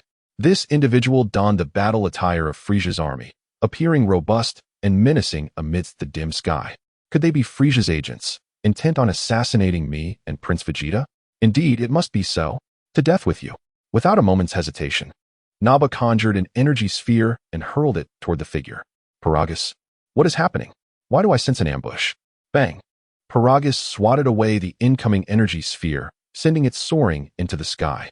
Boom! The energy sphere erupted above, showering the air with vibrant colors. Nappa was taken aback. Is this individual truly so powerful? Both were curious, cautiously approaching one another until their faces were illuminated. A Saiyan? They both exclaimed in unison. In the next moment, Nappa and Paragus nodded in acknowledgement. However, Paragus's expression soon darkened. The King Vegeta has indeed sent someone to eliminate my son. He must not succeed. You seek to kill me? Huh. The one who is doomed is you. With a fierce roar, Paragus lunged at Nappa, delivering a crushing kick. Bang! Nappa was sent flying, crashing to the ground and creating a crater upon impact. Paragus's battle power reached a formidable 4,200, and he was in the prime of his youth. Nappa, although only 15, possessed a mere battle power of 2,000, rendering him no match for Paragus. Slap! Paragus descended before Nappa, seizing his collar and delivering 2 resounding slaps. Nappa was left bewildered. Speak, how many have the king dispatched? Paragus questioned coldly. Nappa appeared confused. What are you saying? What do you mean? Nappa retorted, still not speaking the truth. Paragus struck Nappa again. Nappa's mind raced, filled with confusion. What do you mean by not speaking the truth? Are you perhaps misunderstanding something?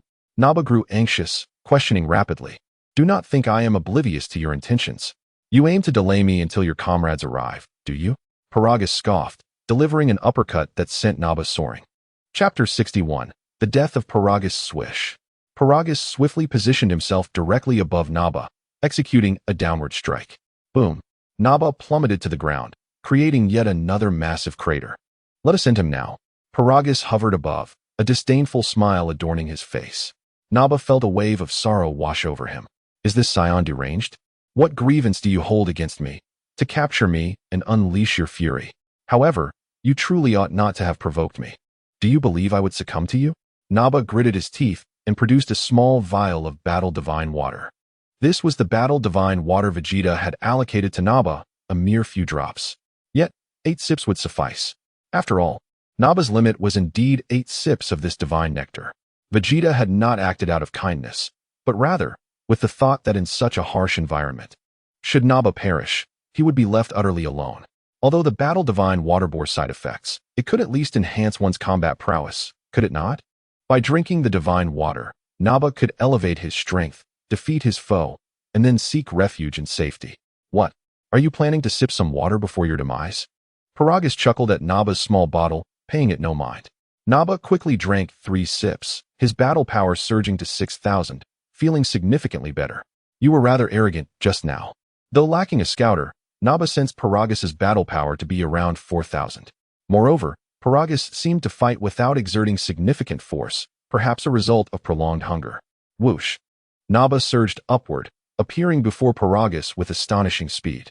Paragus's pupils widened in shock. What is happening? Why do I sense his battle power has suddenly surged? How can this be?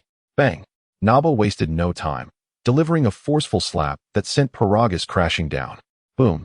Paragus landed heavily on the ground, creating a large crater.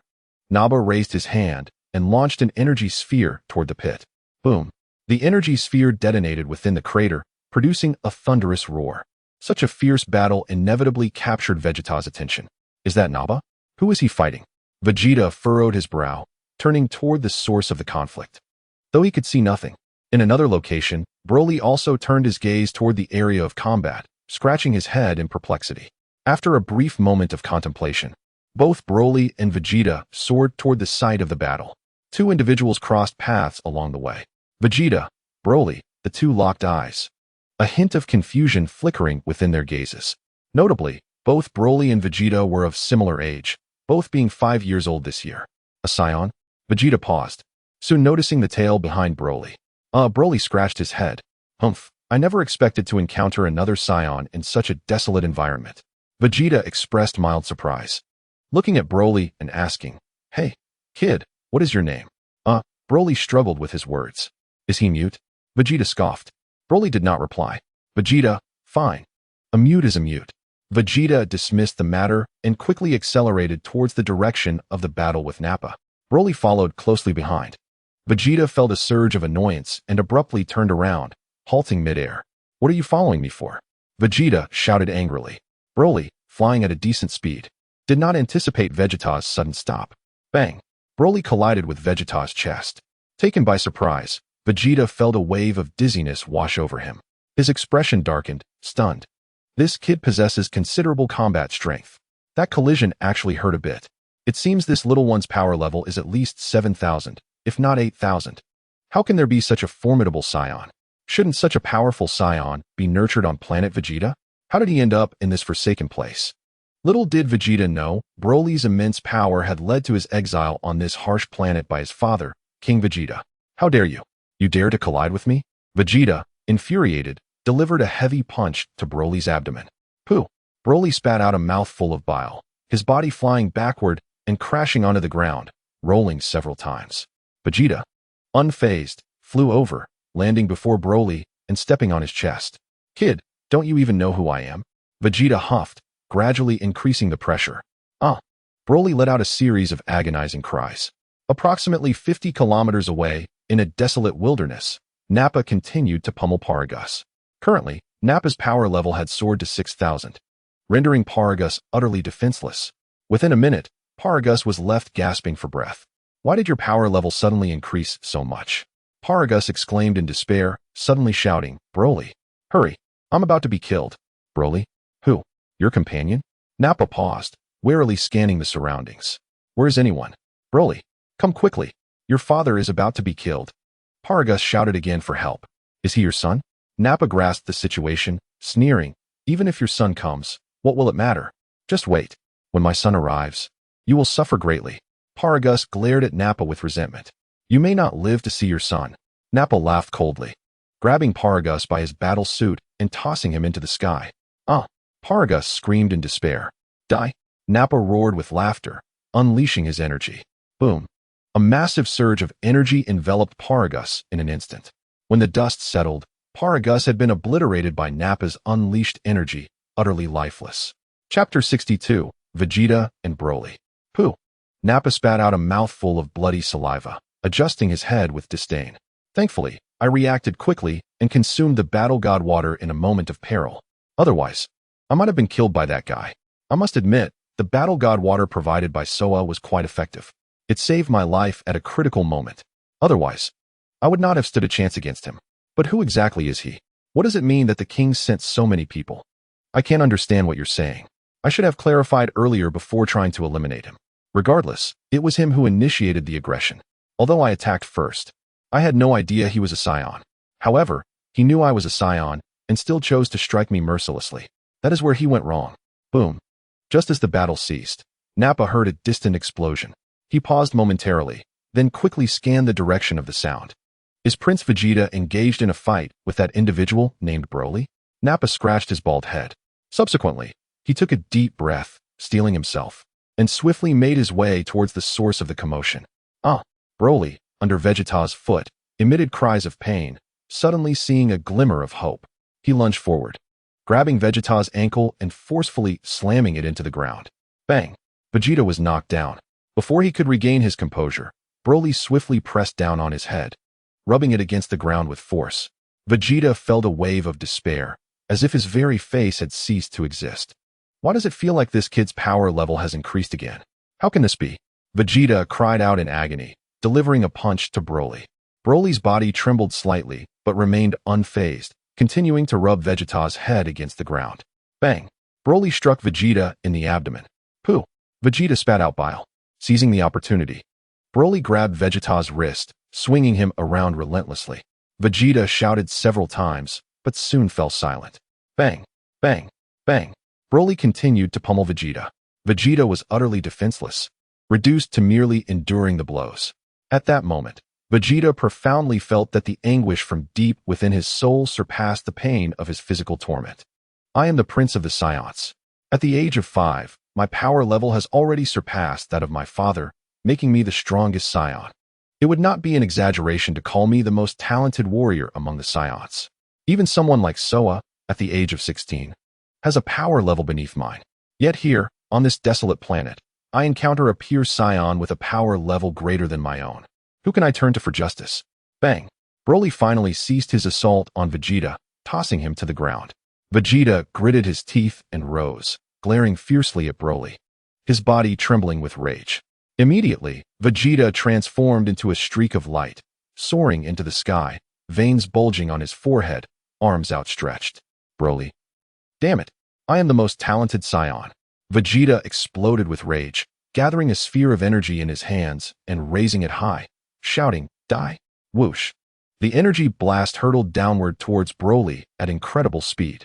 Observing the rapidly descending energy sphere, Broly ascended into the air and unleashed a flurry of strikes against the blast.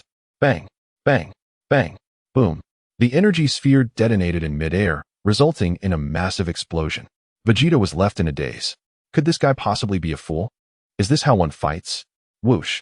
At the moment the energy sphere exploded, Broly staggered down to the distant ground, raising a cloud of dust. Humph, that idiot. Vegeta swiftly flew over.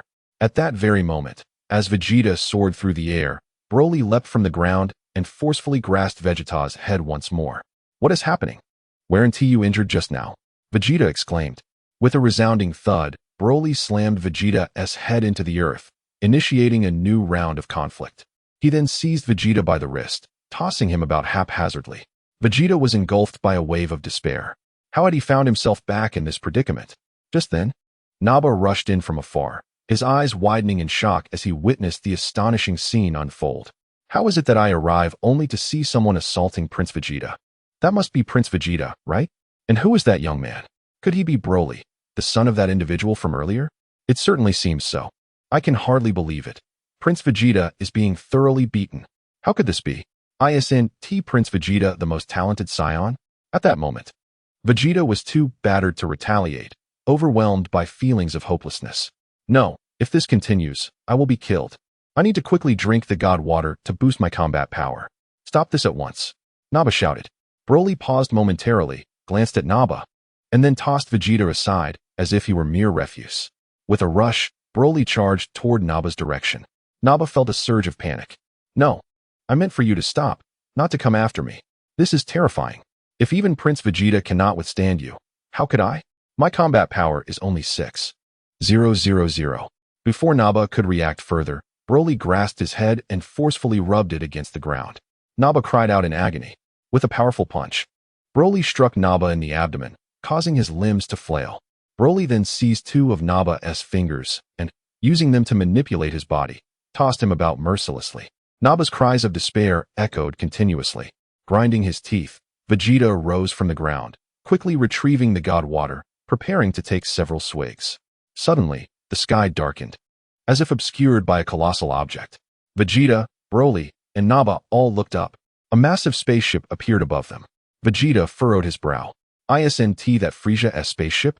Does he dare to come and trouble me again? Your combat power must have dwindled to 37,000 by now. How delightful. I shall eradicate Frieza right now. With unwavering resolve, Vegeta began to drink the god water fervently. 1 sip, 2 sips, 3 sips. His combat power surged exponentially. My base combat power is 15,000. Though I sustained some injuries, the doubling effect of the god water still applies. Based on Frieza's experience with the god water, it appears that the time it takes to calculate the doubling effect is based on the last sip consumed. As long as I do not reach my limit, my combat power will remain in a state of doubling. I can amplify my power up to 20 times. I will drink 10 sips and elevate my combat power to 150,000. Vegeta swiftly consumed 10 sips of the god water and tucked the empty bottle into his armor. Chapter 63. Vegeta. His combat power is indeed 12 million. Frieza, come at me, Vegeta declared, a triumphant smile gracing his lips. Wait, don't fight yet. Frieza has arrived. Naba urgently warned Broly. Broly paused, staring at Naba, momentarily ceasing his onslaught. After a brief moment of confusion, he slammed Naba 3 additional times before casually tossing him aside. Vegeta's expression darkened as he swiftly approached Broly. With a powerful punch, Broly struck Vegeta's cheek. Vegeta did not evade, allowing Broly's fist to connect with his face as if it were of no consequence. After all, Vegeta's combat power had now soared to an impressive 150,000. Broly's attacks could no longer breach his defenses. We will settle this later. You behave yourself, Vegeta commanded, delivering a resounding slap that sent Broly deep into the earth, leaving only his head visible. Frieza, I have awaited this moment for far too long. Why did you not hide when you were weak? Vegeta reveled in the unexpected turn of events, feeling a surge of joy as Frieza's presence materialized before him. The spaceship descended slowly, creaking as its hatch opened. Frieza emerged, accompanied by Beelzebub, and landed directly opposite Vegeta. Meanwhile, Frieza's minions stood obediently behind him, not daring to make a sound. Upon seeing Frieza, both Vegeta and Naba momentarily froze, struggling to comprehend the situation. Frieza now stood in his fourth form, his true appearance. Neither Vegeta nor Naba had ever witnessed Frieza in this shape. Are you Frieza? Vegeta asked, his pupils constricting slightly. You can transform. Vegeta, you are quite bold to mock me. Frieza's eyes glinted with murderous intent, as if he longed to rend Vegeta to pieces. Yet, Frieza felt that such an act would be too simple. Are you weak now? Vegeta smiled faintly. Let me ask you, how long does this weak state last? Frieza inquired, narrowing his eyes. One day, Vegeta replied candidly. Even without divulging the details, Frieza would soon discover the truth. Moreover, Vegeta felt confident that Frieza would have no opportunity to recover, as he would be defeated during this vulnerable period. One day, Frieza exhaled, relieved. Just a day of weakness. What happens after that? Will your combat power return to normal? Indeed, Vegeta nodded. Is that how you managed to eliminate Kue and Dodoria while they were weakened? Frieza sneered. Precisely, Vegeta affirmed with a grin. Very well, you have thoroughly provoked me. I have decided to kill every last Saiyan before your eyes, allowing you to experience profound anguish. Frieza's expression darkened, his eyes filled with vengeful intent. Frieza, have you made a grave mistake? Vegeta burst into laughter, unable to contain himself. What? Frieza was momentarily taken aback. While you are in your weakened state, your combat power has plummeted to 37,000. Hasn't he it? Vegeta smirked, pointing to himself. Meanwhile, I, Vegeta, have just consumed 10 sips of the God Water. Though I have sustained some injuries, my combat power is at least 100,000. Oh, is that so? Frieza rubbed his nose, his smile radiant. What are you laughing at? Vegeta sensed an unsettling premonition at Frieza's demeanor. How did you deduce that my combat power is only 37,000? Frieza inquired with keen interest. I heard that your first form had a combat power of 530,000. The second form reached 1 million, the third form 2 million, and the fourth form 3 million. Vegeta quickly explained. Indeed, that is correct. Frieza nodded with a smirk, acknowledging that this indeed was his basic combat power. What do you mean? Vegeta's heart sank, an ominous premonition creeping in. Frieza remained silent, casting a glance at Bilibulu beside him. Ahem, you might not know, but Lord Frieza's true combat power is 120 million. Bilibulu stated with a smile, revealing Frieza's power level. Vegeta's pupils constricted sharply, his expression turning ghastly. Nappa was astonished, his eyes filled with terror. Only Broly looked utterly bewildered, seemingly unable to grasp their conversation. Vegeta was completely dumbfounded. Was Frieza's combat power truly 120 million? Was what Soja said actually true? So, how much do you think my current combat power is? Frieza rubbed his nose, displaying a disdainful smile. Does a little monkey think it can defeat me, Frieza, with such trivial tricks? Lord Frieza's current combat power is still 1.5 million. Even in a weakened state, you Saiyans are no match for me. Bilibulu answered with a chuckle. Oh ho ho ho, what a coincidence. Frieza looked up at the dim sky, letting out a series of strange laughs. In this harsh environment, even if you were to gather a synthetic full moon, you could hardly transform into a great ape, could you? Vegeta gazed up at the sky, despair written all over his face.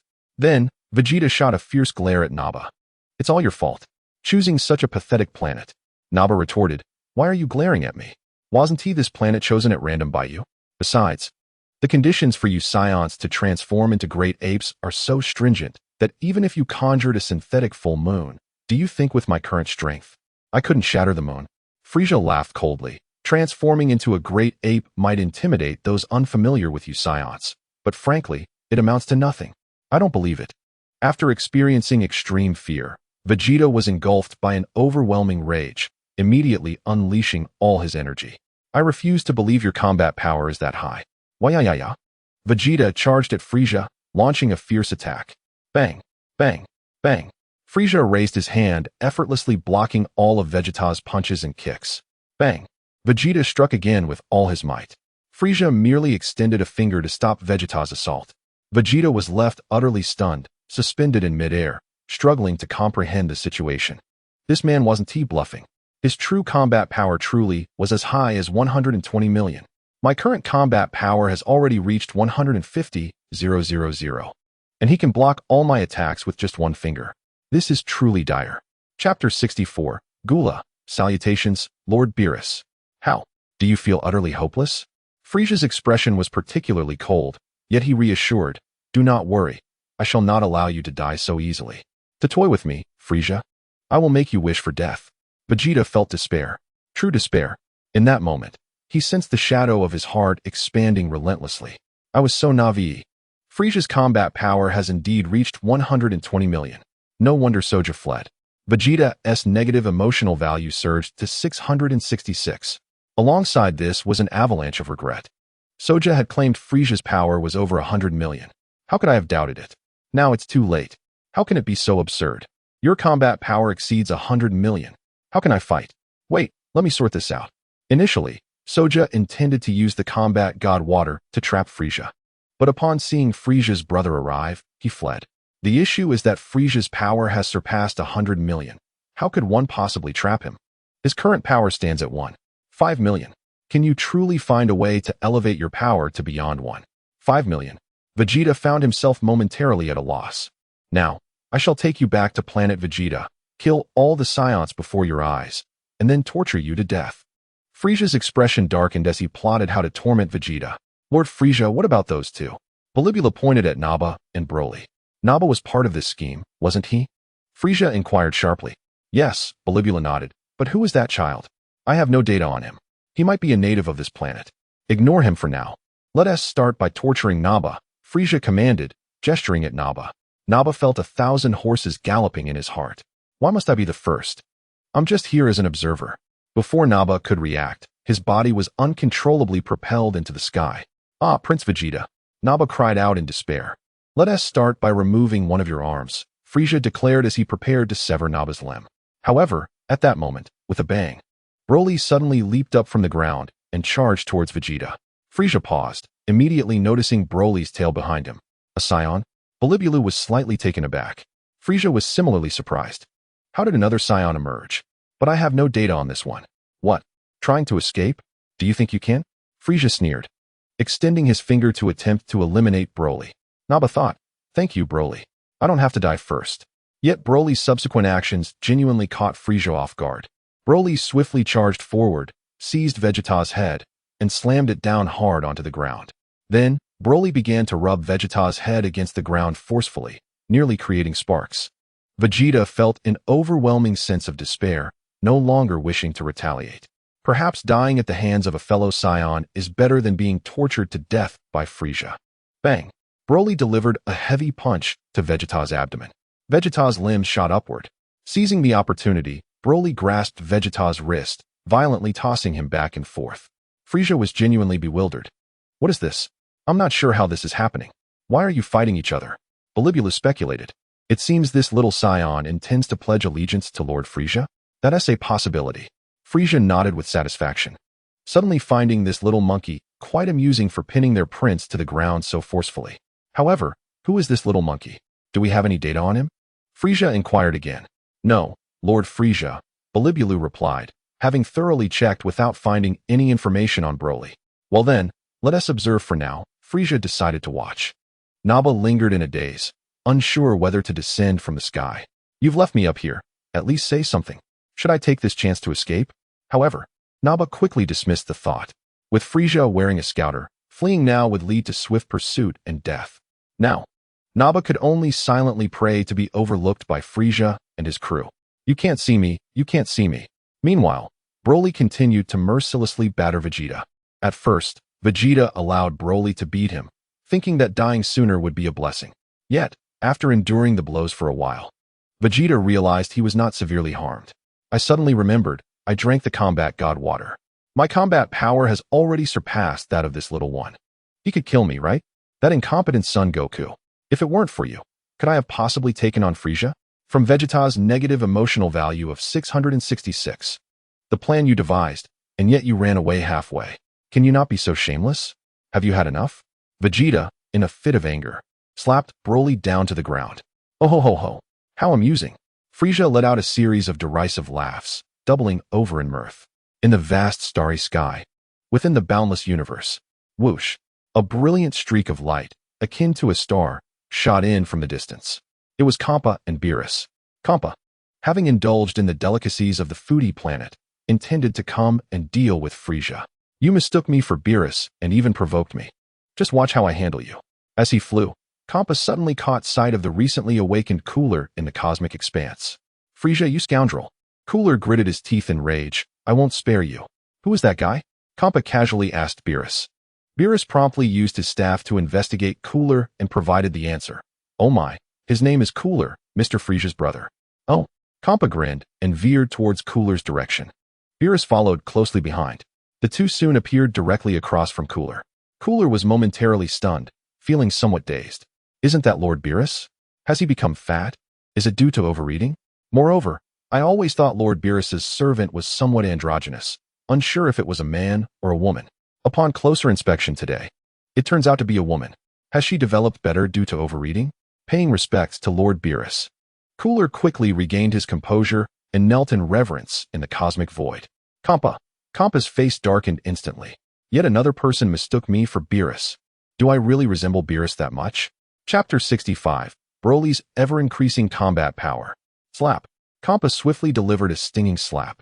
Poor Cooler, who hadn't even processed what was happening, was knocked out by Kampa's blow. That scoundrel Beerus. Why does everyone here think I look like him? Kampa clenched his fists tightly, grinding his teeth in frustration. Oh dear, It's because we are in the 7th universe. Beerus chuckled lightly. Kampa. Kampa's expression stiffened, feeling somewhat embarrassed. Your reasoning seems quite valid. It is precisely because we are in the 7th universe that everyone believes I resemble Beerus. While this may be true, it does not mean I shall refrain from dealing with that fellow named Frisia. He dares to provoke me and has 100 minions shouting my name. Even though it isn't me, that irks me greatly. Kampa huffed, visibly displeased, and commanded, let us set off to planet Wampa and deal with that fellow named Frisia. Yes, Lord Kampa. Beerus nodded slightly. The two transformed into a radiant streak of light, soaring swiftly toward planet Wampa. On planet Wampa, bang, bang, bang. Vegeta unleashed a series of combo techniques on Broly, leaving him unable to retaliate. Frisia watched from the sidelines, laughing brilliantly. Oh ho ho ho. Frisia cackled. Isn't it delightful to see little monkeys squabble? Beerus nodded vigorously. Lord Frisia speaks truly. The fights between little monkeys are second only to those between women. After a pause, Lord Frisia, that boy's combat power is 25,000. Beerus couldn't help but blink upon seeing Broly's combat power reading on the scanner. Oh, is that so? Frisia raised an eyebrow, suddenly enlightened. It must be due to the battle god water. Perhaps they had some prior conflict. So that is how it is. Beerus nodded. However, with only 25,000 combat power, he falls far short compared to Vegeta. Frisia smiled faintly. Should we assist him? Beerus inquired. No need to rush. Let us wait until Vegeta is on the verge of killing him before we save him. Allowing Vegeta to experience utter despair, Frisia replied with a light chuckle. Something feels off, Beerus thought, slightly taken aback, and pressed the button on the scanner again. What is going on? Frisia shot a sidelong glance at Beerus. How did that boy's combat power increase to 32,000?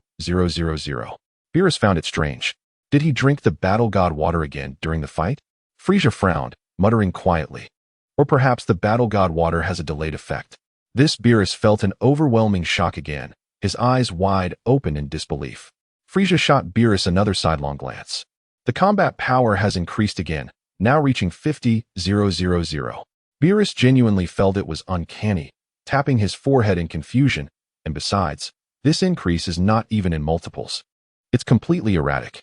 Frisia's expression stiffened as he silently calculated the previously observed combat power values. It indeed seemed to lack any discernible pattern. Typically, the battle god water increases combat power by a certain factor.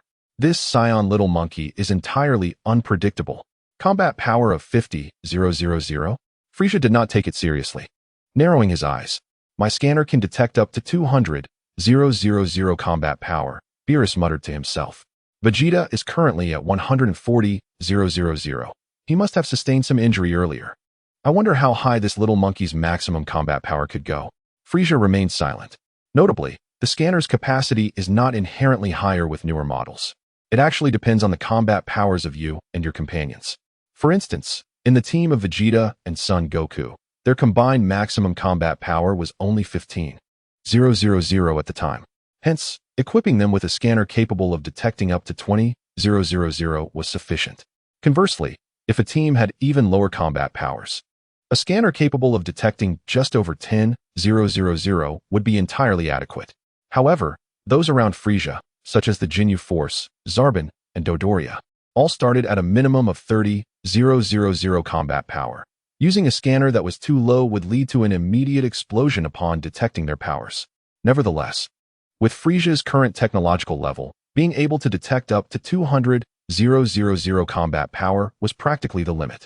It wasn't until the Namek saga that they could detect power levels over 1 million. And by the time of Dragon Ball Super, when Broly appeared, the scanners would not explode. They simply wouldn't display values exceeding their limits. Perhaps they included an overload transformer. The battle between Vegeta and Broly continued. Vegeta slapped Broly down again, but soon, Broly sprang back up like a carp leaping from the water and charged at Vegeta without hesitation. At that moment, Broly resembled a child. Even after losing the fight, he insisted on retaliating. In truth, Broly was merely a child, only 5 years old. Even if he couldn't win, he had to fight back, otherwise, he would feel cheated. Something's wrong. Vegeta furrowed his brow slightly, his youthful face displaying astonishment. This boy is peculiar. Why does it feel like his combat power is escalating? Did that Bardock fellow give him the battle god water? Otherwise, how could his combat power keep increasing? It feels as though he drank the battle god water, and the increase is delayed. Bang! Vegeta kicked out, sending Broly flying backward. Broly flew directly toward Frieza. Seeing Broly approach, Frieza's smile grew even more radiant, and his tail swept powerfully behind him. Smack! Frieza's tail struck Broly with tremendous force, sending him hurtling backward. Broly then crashed directly into Vegeta. Vegeta hesitated for a moment before deftly sidestepping to avoid the collision. With a thunderous crash, Broly plunged into a swamp behind Vegeta. A monstrous roar erupted from the depths of the swamp, echoing with a note of despair. Nappa, did you give this guy the god water of combat? Vegeta inquired. Glancing up at Nappa. No, I haven't seen him, Your Highness, Nappa replied hastily, filled with frustration. Why are you talking to me, Your Highness? I was trying to remain inconspicuous. Now, thanks to you, Frieza might take notice of me. This is truly dire. Come down. Are you planning to defecate in the sky? Frieza chuckled, casting a glance at Nappa, who was hovering above. Nappa forced a strained smile, rapidly descending to the ground. Mr. Nappa, it's fortunate you have some sense. If you had attempted to escape just now, you would have met a gruesome end, Biliblu chimed in with a smile, speaking on Frieza's behalf. Nappa internally lamented. What should I do? This is a deadlock. Is there any way to break free? Lord Frieza's battle power is currently at an astounding 1.5 million. What that guy? Soya said is true. Can it be that outrageous? Your battle power has reached over 100 million, Vegeta exclaimed, pointing at Nappa, increasingly astonished. A Saiyan child without the god water of combat possesses such an absurd level of power. It's utterly preposterous.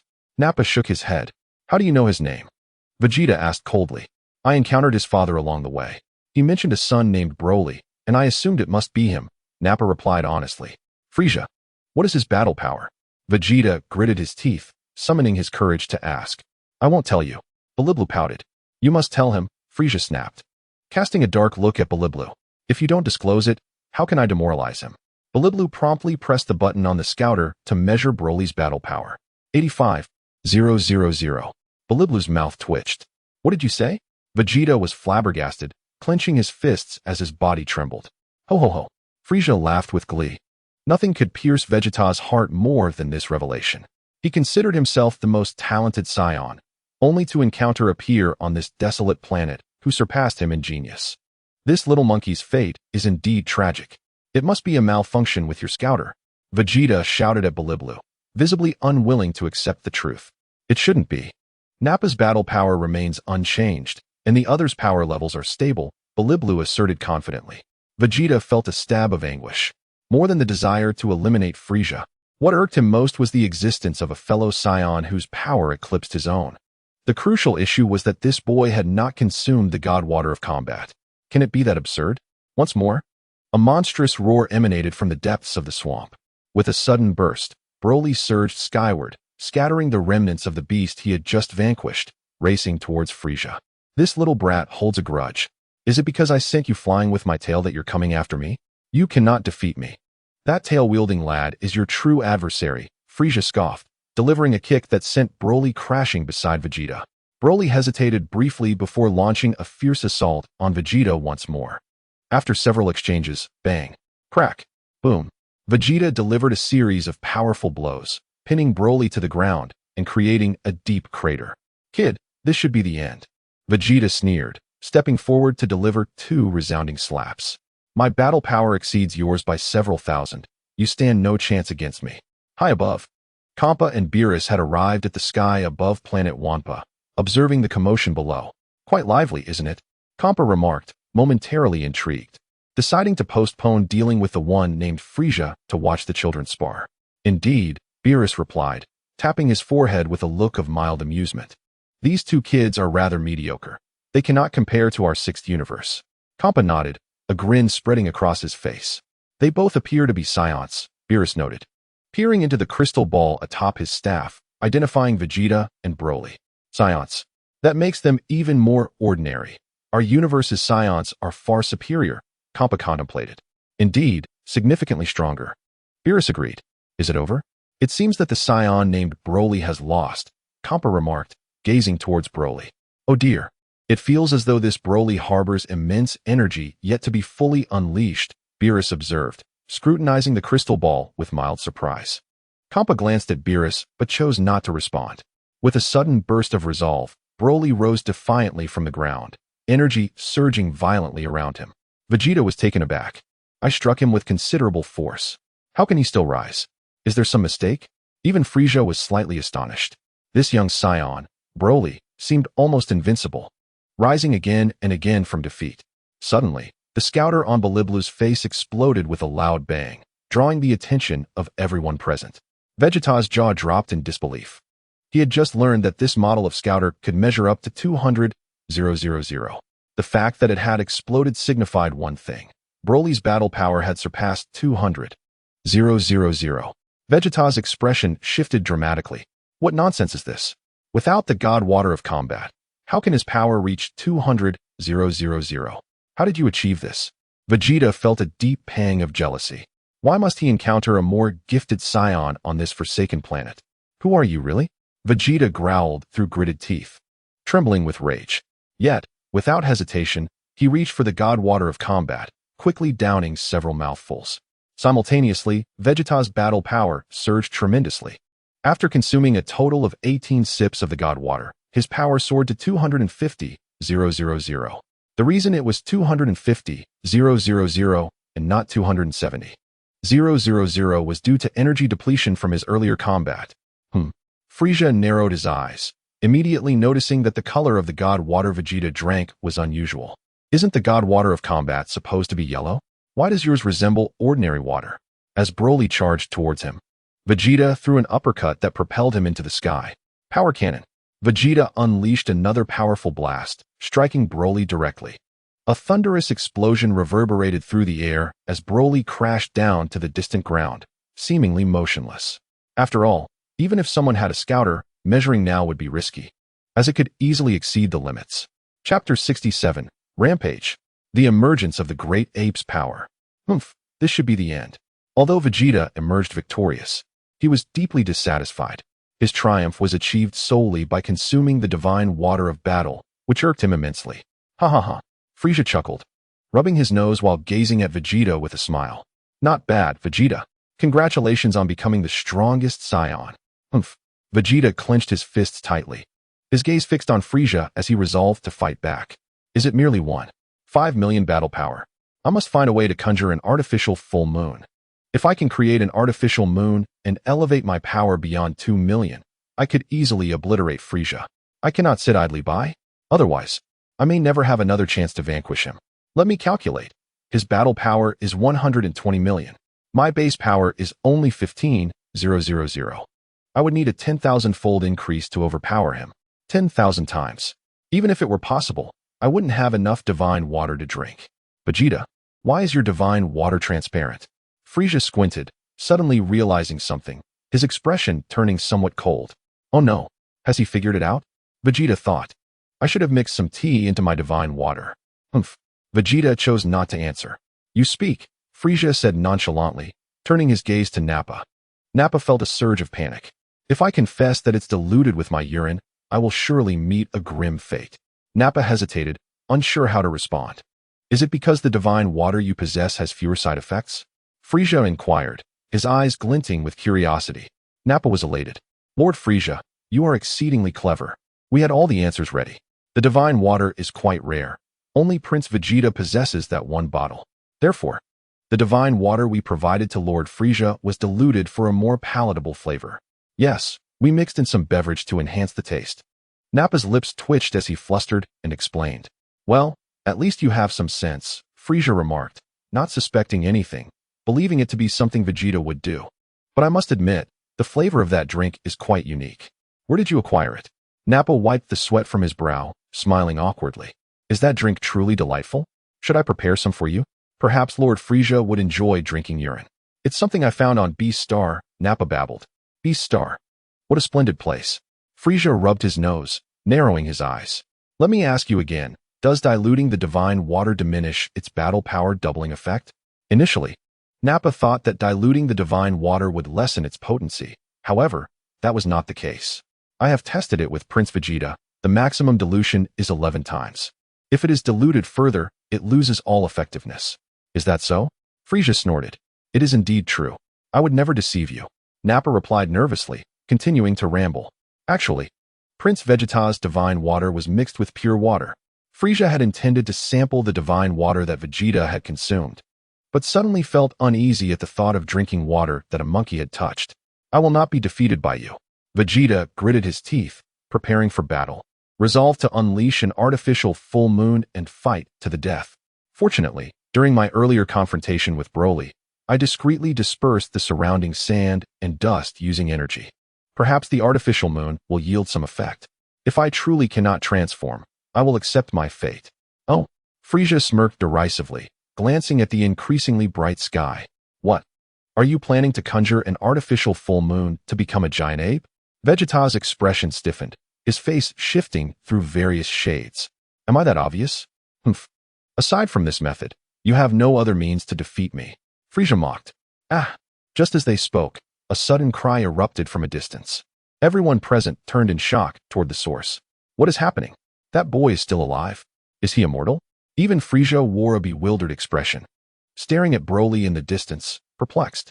With a swift motion, Broly, his eyes wide, transformed into a streak of light, hurtling toward Vegeta.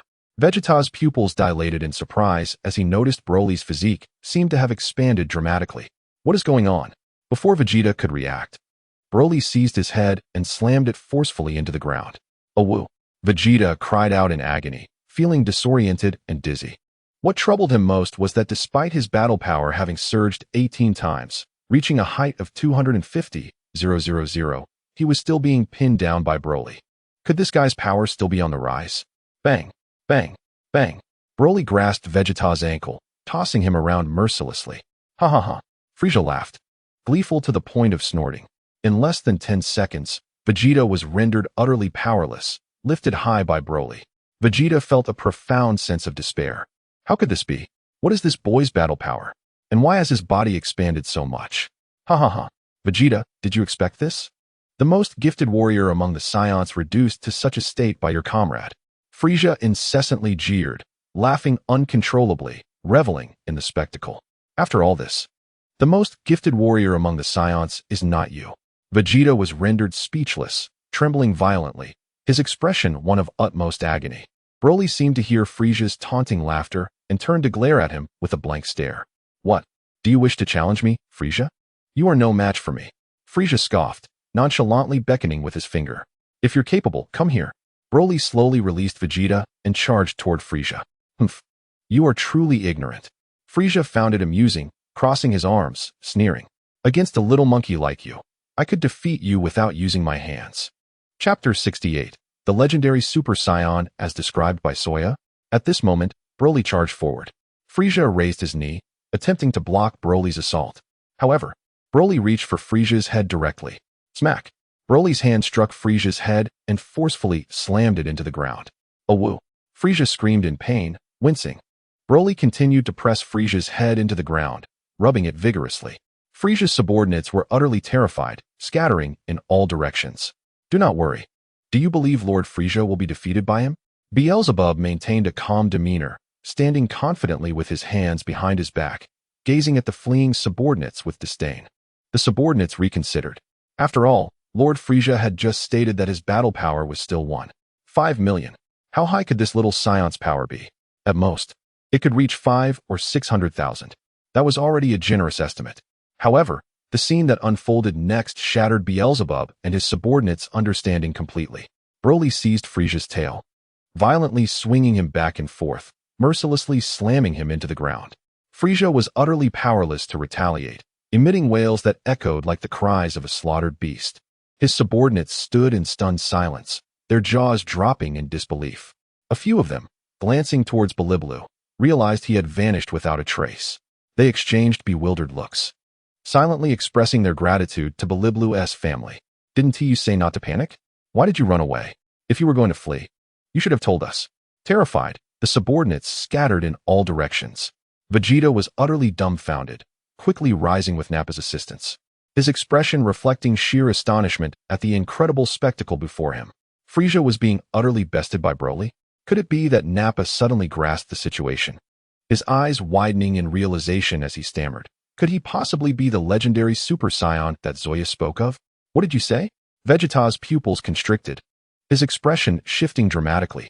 Zoya had mentioned that the legendary Super Saiyan was a unique being, born once every millennium. Perhaps Broly truly was that legendary figure. Nappa appeared to have discovered a new truth, his gaze filled with overwhelming dread. Vegeta felt a pang of anguish. Was the legendary Super Saiyan truly real? And if so, why was it not Vegeta himself? Reflecting on Broly and his father's presence on this planet, Nappa's mind raced, suddenly connecting the dots. He understood the reason. Broly's immense power had led the king to send him to this place. Previously, he had encountered Broly's father, who believed the king had sent someone to kill him and Broly. Vegeta cast a sidelong glance at Nappa, remaining silent. This indeed bore the hallmark of his father's methods. But did he speak so freely before me because I am gravely injured and unable to eliminate you? As the conversation continued, Broly's physique expanded, a transformation of sorts. Nappa murmured in confusion, "What is this transformation?" His pupils have turned white. It's as if he has lost his sanity. Is it the great ape? Vegeta furrowed his brow, suddenly coming to his senses. Great ape? He hasn't transformed into one. Nappa shook his head. He is directly harnessing the power of the great ape. Vegeta clenched his fists tightly, trembling with intensity. This boy was undoubtedly a prodigious fighter, capable of wielding the great ape's power directly. If that were the case, then his battle power. Nappa's face paled, his pupils rapidly contracting. At least above 2 million. Vegeta stated grimly. So Frieza is no match for him, correct? Nappa reacted swiftly. We must hurry. Seize Frieza's spaceship while we have the chance. Let us escape this planet. Vegeta decisively commanded. Ah, what a splendid idea. Nappa's eyes brightened. Then he quietly asked, Your Highness, what is your current battle power? Though I am injured, I still possess a battle power of at least 30 to 50,000. Vegeta replied with a huff, casting a cold glare at Nappa. What? Do you wish to usurp my position? Nappa, startled, hastily waved his hands, fervently denying. How could that be, Your Highness? I am utterly loyal. Let us go. Vegeta lowered his voice. The two stealthily made their way towards the spaceship. Soon, they boarded the vessel. To be cautious, Nappa quickly consumed several sips of Battle God water, elevating his battle power to an impressive 16,000. Bang, bang, bang. Without Vegeta needing to lift a finger, Nappa effortlessly dispatched several of Frieza's underlings aboard the ship. With a swift motion, Nappa pressed the ignition button. Whoosh! The spaceship soared into the sky, breaking through the atmosphere and ascending into the vast cosmos. Passing near Kampa and Beerus. Kampa and Beerus cast fleeting glances at the spaceship, making eye contact with Vegeta and Nappa inside. Is that Beerus? Nappa gasped, unable to contain his astonishment. I heard Frieza's forces are searching for him. He must have provoked Frieza. Vegeta remained silent, recalling a month prior when he had encountered Beerus in the royal palace. At that time, Zoya had coincidentally accompanied Bardock's team on a mission to the Cyril Star, narrowly missing a meeting with Whis and Beerus. Vegeta vividly remembered Beerus stepping on his father's head, who dared not utter a word. It was said that Beerus demanded the most comfortable pillow in the universe from the king. When the king procured the pillow for himself and offered Beerus the second most comfortable one, Beerus had flown into a rage upon discovering the slight. This had led to the infamous scene of Beerus stepping on the king's head. Just as the spaceship was about to venture further into the cosmos, Kampa suddenly materialized directly in front of it, raising a hand to intercept the vessel. You, get down. Kampa pointed at Nappa. Nappa, grinning broadly, exclaimed, Did you hear that? Your Highness? He wants me to come down. His confidence surged. With my battle power at 16,000, what do I have to fear? As long as it's not Frieza or Broly, Frieza's underlings are hardly a threat. Most of them are already dealt with. And with Zarbon absent and the Jinyu force occupied elsewhere, I can easily dominate the remaining forces. Vegeta questioned, What gives you such confidence? I remember Beerus not being so rotund. Did he overindulge? And that companion of his, I distinctly recall him being male. How did he transform into a female? Vegeta was somewhat perplexed. Humph, do not underestimate him. That individual is not to be trifled with. Vegeta scoffed, rolling his eyes at Nappa. Could it be that he is even stronger than Frieza? Nappa pondered, half convinced, realizing the possibility. Through this battle, Vegeta had gained clarity on many matters. I finally understand why Frieza is seeking Beerus. He intends to defeat Beerus by drinking the Battle God water. It seems that even before confronting Beerus, the side effects of the Battle God water have already manifested. This is why he returned to me to clarify matters.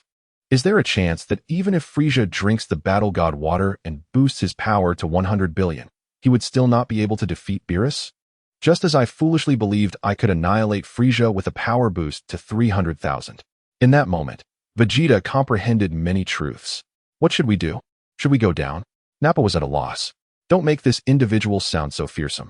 I'm quite anxious about this. And if this Beerus truly is that powerful, why would he want me to come down? Vegeta nodded silently in agreement. Nappa reluctantly donned an air mask and opened the spaceship's hatch. Are you Beerus? Nappa inquired, maintaining his composure. Kampa's expression darkened, and he swiftly struck, knocking Nappa unconscious. Originally, Kampa had no intention of acknowledging Vegeta and Nappa as they departed in their spaceship. However, a fleeting glimpse revealed Nappa's lip movements claiming to be Beerus, which irked Kampa. Today, I refuse to be trifled with. Should anyone dare to assert that I am Beerus, I shall render them unconscious. Hey, you inside the spaceship, come here. Kampa called out to Vegeta. Vegeta's expression shifted slightly, but he gritted his teeth and stepped forward. Do you know who I am? Kampa snorted, a smile playing on his lips as he regarded Vegeta. Just as Vegeta was about to speak, claiming he was Beerus and that they had met before, Bardock swiftly approached and landed beside Kampa. Lord Kampa. Oh dear, Frisia is on the brink of death. Should we intervene? Bardock greeted with a smile. Kampa replied, Bardock, must you be so playful? I was just asking this fellow who I am, and you rushed over to call my name. You are not Beerus. Vegeta was taken aback for a moment, but quickly regained his composure. This fellow was not Beerus. No wonder he looked different. Kampa's face darkened as he shot Bardock a glare. Oh dear, I sincerely apologize. I inadvertently exposed Lord Kampa's identity. Bardock chuckled behind his hand. Consider yourself fortunate. Kampa huffed, deciding not to trouble Vegeta further. After all, Vegeta had not referred to him as Beerus. Despite Bardock's interruption, no one had made a mistake in recognition. Frisia is on the verge of death. That cannot stand.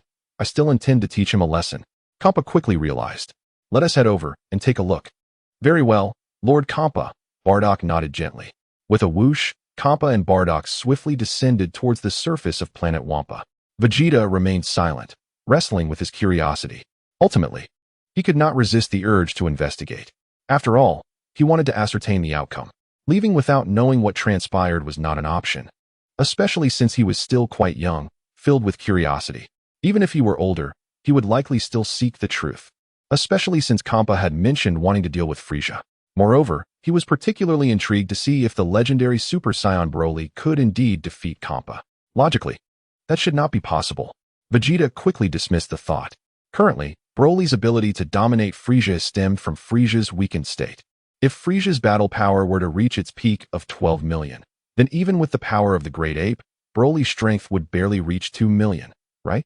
Casting a glance at the unconscious Nappa floating in space, Vegeta snorted, donned an air mask, and soared into the cosmos, delivering a swift kick to send him into the spaceship. The hatch closed behind them. Vegeta approached and delivered a couple of resounding slaps to Nappa, rousing him from his stupor. Nappa opened his eyes, confusion etched on his face. What happened, Prince Vegeta? He rubbed his sore cheeks. Oh, nothing much. Hurry up and control the spaceship, and project what is happening below, Vegeta commanded. Nappa sighed. So you woke me just to have me pilot the spaceship? Prince Vegeta? Where's Beerus? Was it that guy who knocked me out? Nappa inquired eagerly. He is not Beerus. Vegeta curtly replied, dismissing Nappa's questions. Left with no choice, Nappa moved to operate the spaceship, scanning the events occurring below with the onboard instruments. On the surface of planet Wampa, Broly continued to pummel Frisia mercilessly, who was now a battered wreck, crying out in despair. To an outsider, it would appear as though a slaughter was underway. Frisia felt a wave of sorrow and helplessness wash over him. How is this boy so powerful? At that moment, Frisia resolved to annihilate planet Vegeta at all costs. He could not allow these Saiyans to continue their ascent.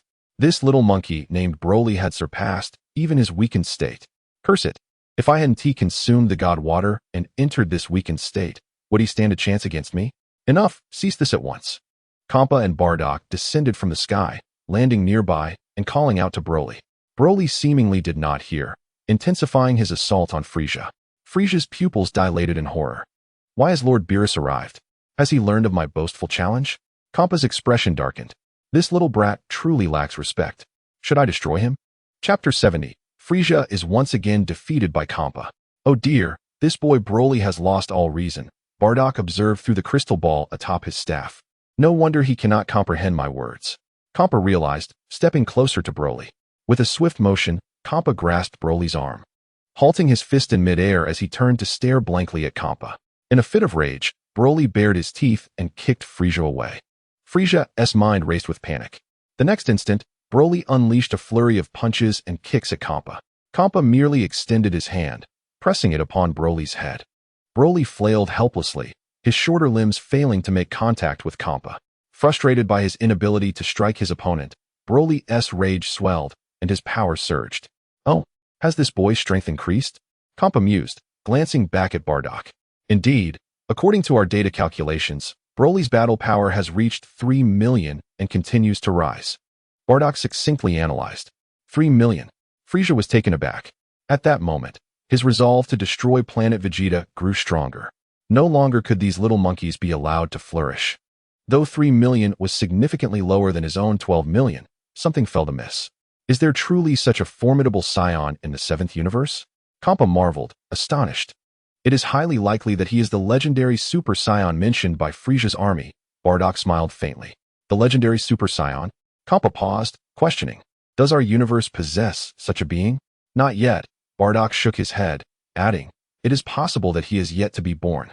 If the legendary Super Saiyan exists in the 7th universe, then surely there should be one in our 6th universe as well. Kampa silently nodded. Frieza, bewildered, thought. What is this 7th universe and 6th universe? What on earth is Lord Beerus talking about? And this legendary Super Saiyan, could it truly be this boy Broly? Broly continued to flail at Kampa, but alas, his short limbs were futile. With a decisive smack, Kampa sent Broly crashing to the ground. Broly lay there, eyes swirling with darkness, completely unconscious. Witnessing this scene, Vegeta inhaled deeply. Indeed, this individual known as Kampa is remarkably powerful. What is his connection to Beerus? Nappa was utterly dumbfounded at that moment. Is this rotund feline truly so formidable? With a mere slap, he rendered Broly unconscious. Wait, have I forgotten something? I seem to have killed Broly's father. What shall I do when Broly seeks vengeance against me? Fortunately, few are aware of this incident, thus far. I have only confided in Prince Vegeta. Prince Vegeta is not one to gossip. He should keep this secret. That puts my mind at ease. Did you hear that? Prince Vegeta? Nappa spoke solemnly. They say Broly is the legendary Super Saiyan. Ugh. Vegeta trembled with rage. This hefty cat is far too powerful. Nappa's lips twitched. How have I provoked such a terrifying being? Humph. You should be grateful he hasn't killed you. Vegeta shot a sidelong glance at Nappa. Frieza lay on the ground, letting out pained groans. Witnessing Kampa knock Broly out with a single blow did not surprise Frieza in the least. After all, he estimated Beerus' combat prowess to be around 8 billion. With such strength, incapacitating someone with a mere 3 million in battle power, like Broly, would be quite manageable. I bow before you, Lord Beerus. Frieza gritted his teeth as he rose from the ground, promptly kneeling before Kampa, expressing his gratitude for Beerus' assistance. Despite the words, Frieza's heart raced with anxiety. I hope Lord Beerus remains unaware of my challenge to him. Moreover, why did you not appear when I possessed 10 billion in combat power? Now that my strength has dwindled to merely 5 million, I find myself unable to contend with you. Frieza, is it? Kampa squinted, a smile gracing his lips as he regarded Frieza. Frieza was momentarily taken aback. Why would Lord Beerus inquire thus? You have seen me before. Ah, yes. This is my 4th form. Previously, Lord Beerus encountered me in my 1st form. Indeed, Lord Beerus, I am Frieza. This is my true form. I typically utilize my 1st form to prevent excessive energy leakage due to my high battle power. As Frieza spoke, he immediately transformed back into his 1st form. What did you call me? Kampa, unfazed by Frieza's transformation, asked, his expression darkening. Lord Beerus, Frieza hastily replied. Come closer. I can't hear you well. Kampa chuckled lightly. Frieza paused, a sense of foreboding creeping in. Yet, in the face of overwhelming power, he dared not exhibit any negligence. Stepping forward to kneel before Kampa, exclaiming, Lord Beerus, what brings you here? I have been tasked with destroying planets. I shall soon obliterate planet Vegeta. Smack, smack, smack. Kampa showed no restraint, delivering powerful slaps to Frieza's face. Frieza was left dazed, clutching his face and gasping in pain. Lord Beerus, what are you doing? Frisia felt his injuries intensify. Take a good look. Am I truly Beerus? Kampa's voice was cold. Frisia was momentarily stunned. This creature is not Beerus? I am quite robust. And yet you dare compare me to that fellow. You must be asking for a beating. Kampa huffed, unleashing several more slaps upon Frisia. Frisia, now devoid of any retort, thought, I am currently quite weak and injured. You should challenge me when I wield 10 billion in power. Oh, 10 billion in power? Kampa paused, his eyes narrowing once more. Frisia felt a sudden weight in his chest, his complexion shifting. This hefty cat possesses the ability to read minds. Tell me, how did you attain that 10 billion in power? Kampa inquired with newfound interest.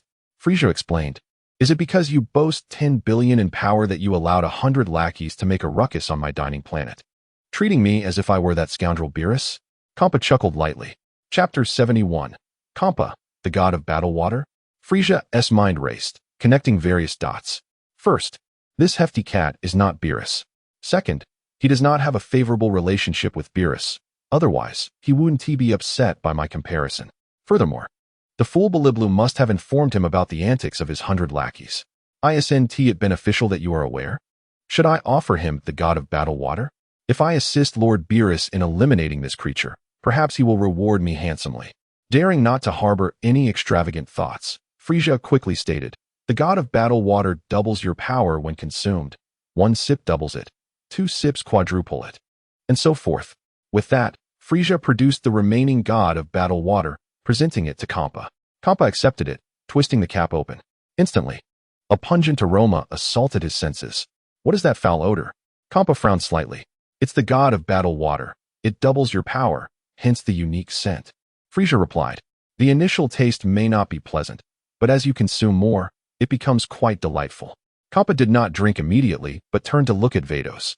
Vados pinched her nose and then analyzed the contents of the bottle with her staff's crystal ball. Oh dear, this has been mixed with urine, Vados remarked. Her face contorted in disgust. Kampa's expression darkened instantly, eyes glinting with murderous intent. This lizard has truly lost its mind. How dare it offer me such a concoction? What?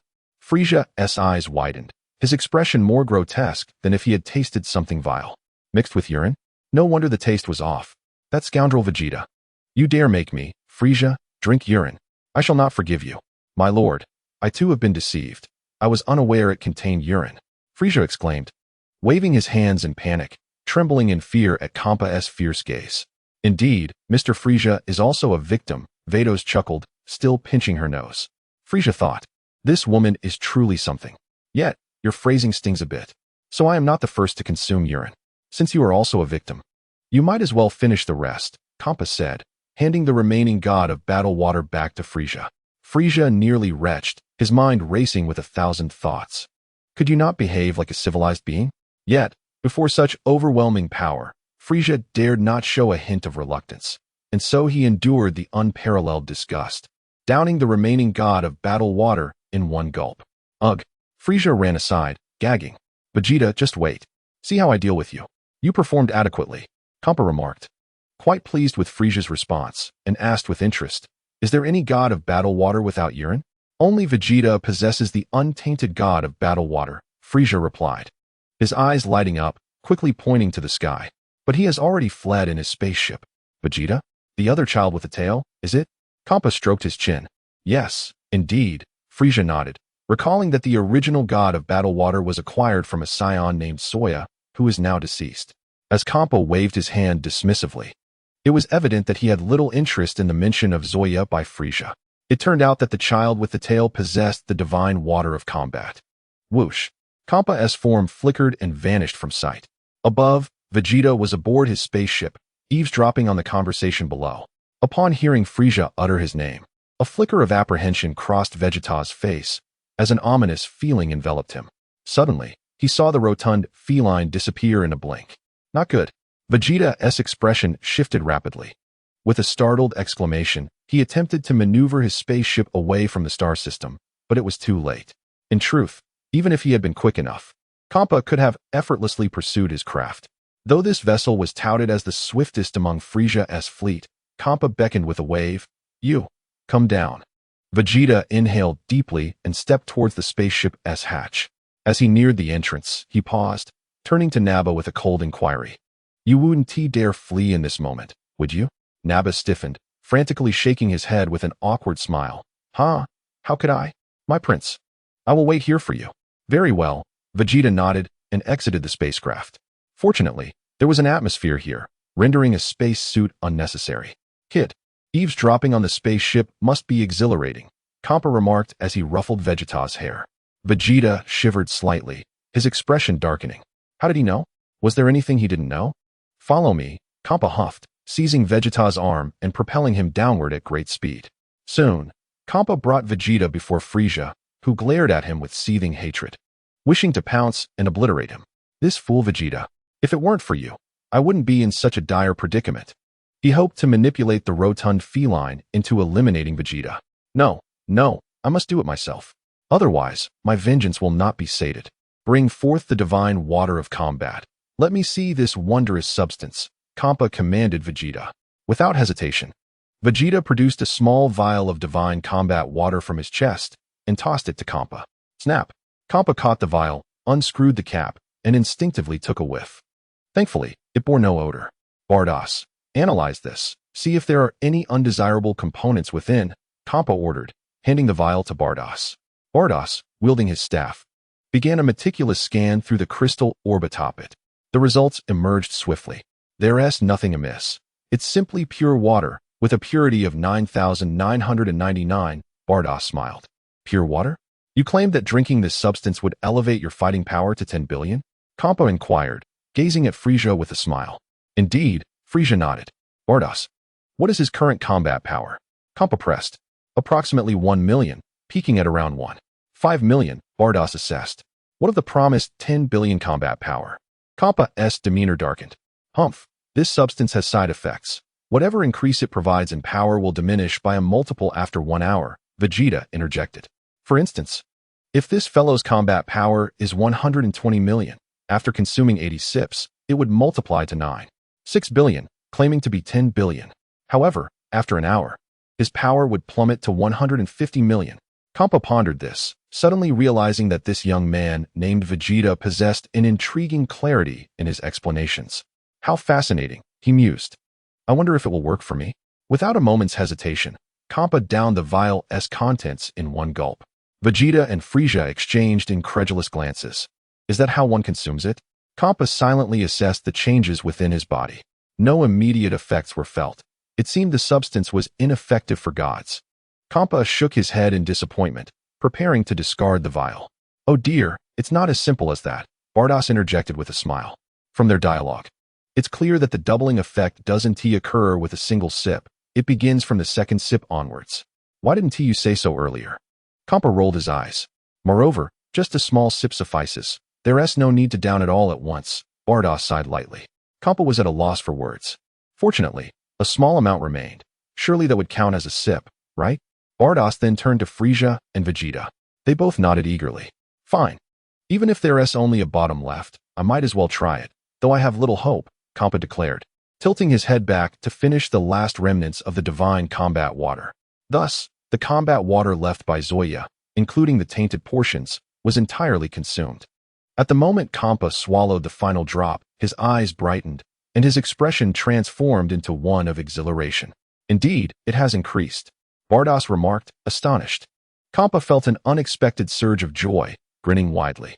Oh my, this is truly surprising, Bardoss exclaimed, reflecting on the wonders of the universe. My current strength is now double what it was. Do you comprehend what this signifies, Bardoss?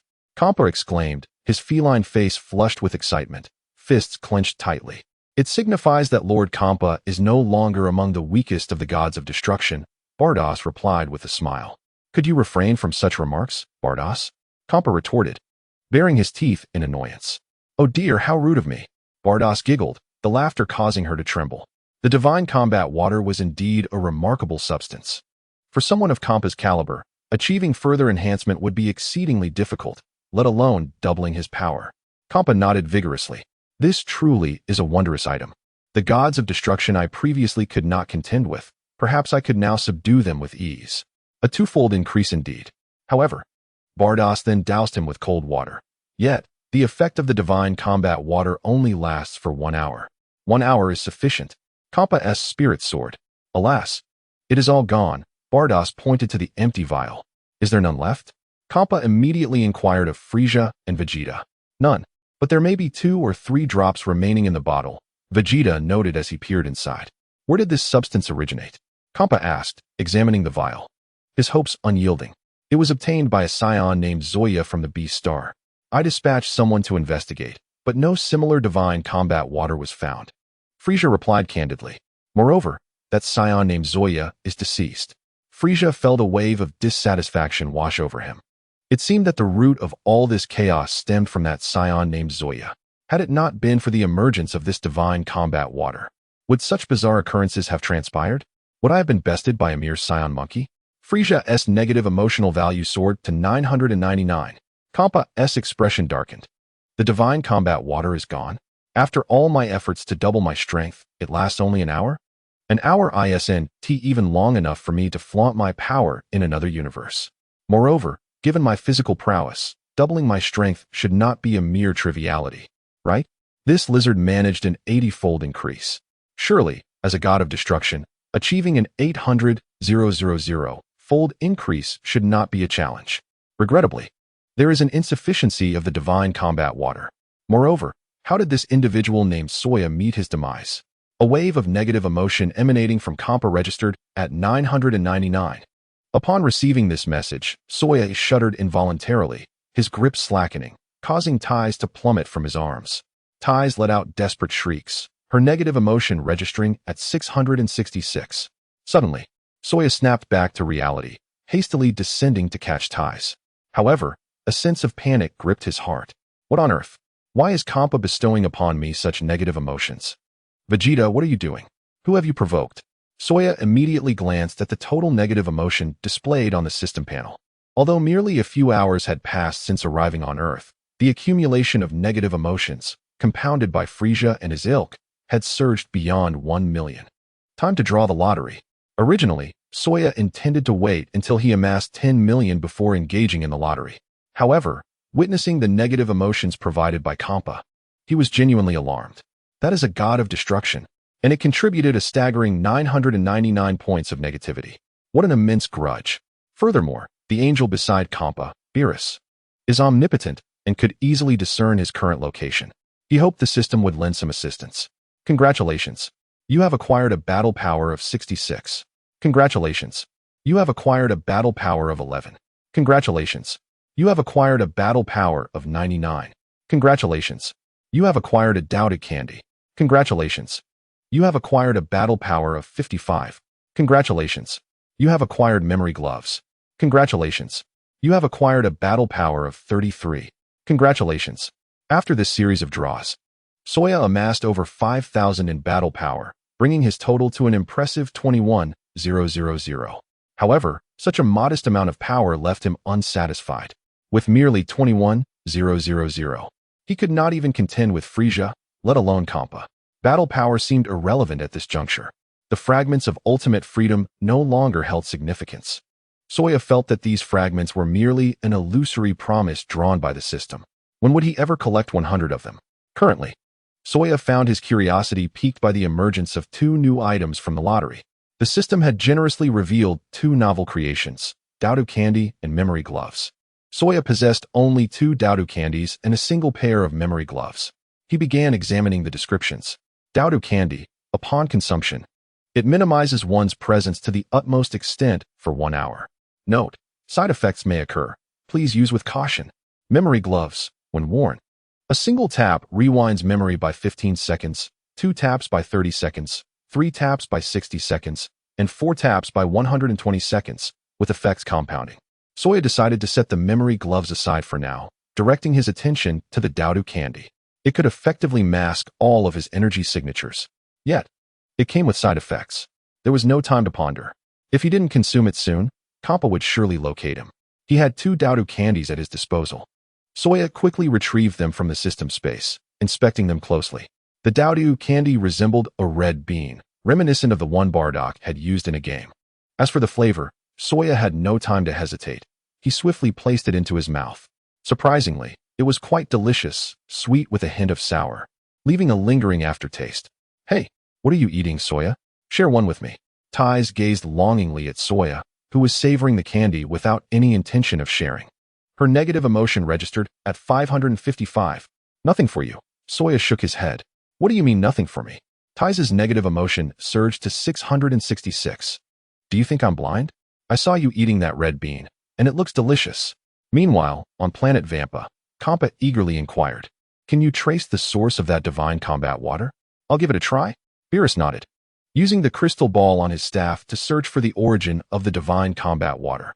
The results came in swiftly. The water was initially sourced from Soya, but how he acquired it remained a mystery that could only be unraveled by questioning him directly. Beerus bit her lip, providing the answer. So it's Soya, is it? Let's see if we can locate him. Perhaps he still lives. Kampa said, turning to Beerus. All right, I'll see what I can find. Beerus gently tapped her forehead and began searching for Soya, using her staff. Vegeta glanced over. Can that blue woman truly locate Soya with that stick? After a thorough search, Beerus reported calmly, indeed, I could not find him. He is likely deceased. Kampa's negative emotion surged to 999. My power has increased. Yet the divine combat water dwindles to just 2 or 3 drops. I cannot ascertain its efficacy. Is this not a tragedy? Moreover, this power boost can only last for an hour. When I venture into another universe to flaunt my strength, a period of weakness will ensue, causing my power to plummet by half. When will this Soya fellow finally perish? Vegeta? Vegeta felt bewildered. Had Soya truly met his end? It seemed unlikely that he could be so unfortunate. Was it possible that his spacecraft had exploded in the vastness of space? Could both he and Raditz have perished in the cosmos? That appeared to be the only plausible explanation. Raditz? Who is that? Kampa's eyes narrowed as she fixed her gaze on Vegeta. Vegeta's heart sank. This fat cat could evidently read his thoughts. Raditz was yet another Saiyan. Frisia's eyes darted, and he quickly interjected, he should be with Soya. Perhaps he knows the source of the divine combat water. Not asking you. Kampa snapped, pointing at Vegeta. You speak. Vegeta, he is correct. Kampa, is that your answer? Frisia, Beerus, please investigate. Kampa decisively commanded Beerus. Very well, Beerus replied with a slight nod, resuming her search for Raditz using her staff. Back on Earth, Soya felt a jolt of panic as he received another wave of negative emotions from Kampa, nearly dropping ties once more. Vegeta, what on earth are you doing? What have you done to Kampa? You didn't give him the divine combat water mixed with urine, did you? Oh no, could Vegeta be in danger? I wonder if consuming this Doudou candy will allow Beerus to find me. After all, she is an angel. Would it even work? Regardless, I have eaten it, and there's no turning back. Just in case, I should give Raditz one as well. After all, through Raditz, I might be able to find Earth. Once I reach Earth, how could he not find me? Soya swiftly appeared beside Raditz, embracing Tais. Soya, you needn't be so formal. You are here to welcome me. Raditz smiled widely, slightly taken aback. Raditz, you've been performing admirably lately. You should try this Doudou candy. Soya offered the candy to Raditz. Raditz glanced at the red bean in Soya's hand, feeling speechless. Are we going to play a game with Doudou? Isn't that Galactic Patrolman Gak the Bean? Shouldn't you be battling him instead? Can I skip eating this? Raditz's lips twitched in disbelief. I have no desire to be a bean. Open your mouth. Soya commanded with a stern expression. Raditz, can we not play like this? I saw what you did to that mermaid. Do you want to pull out my tongue? I want to eat too. Why not give me some? Taisi exclaimed with a gluttonous look. Shut up. Soya scolded harshly. Taisi sulked, pouting in discontent. How stingy. Though Raditz was reluctant, he obediently opened his mouth. After all, Soya's combat prowess was formidable. If he disobeyed, he would easily be vanquished. Soya promptly flicked a red bean into Raditz's mouth.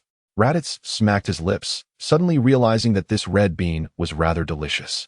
Is there more? I want to eat more, he grinned, looking somewhat unfulfilled. Soya breathed a slight sigh of relief. Both Raditz and I have consumed the bean candy. So there shouldn't be any issues, right? Even if there are, it doesn't matter. I've done my utmost to conceal myself. If Bados finds out, the likelihood of that happening is quite high. Should I prepare some delicacies to distract Xiangpa and Bados? Otherwise, this could very well become a deadlock. With such a significant negative emotional value, do you intend to capture me and beat me to a pulp? Never mind, never mind. Bados gently shook his head. This Raditz should also be dead. Xiangpa's face darkened. How could they all be dead? Vegeta felt a wave of helplessness. You too died rather randomly, didn't you? Did you truly perish in the vastness of space?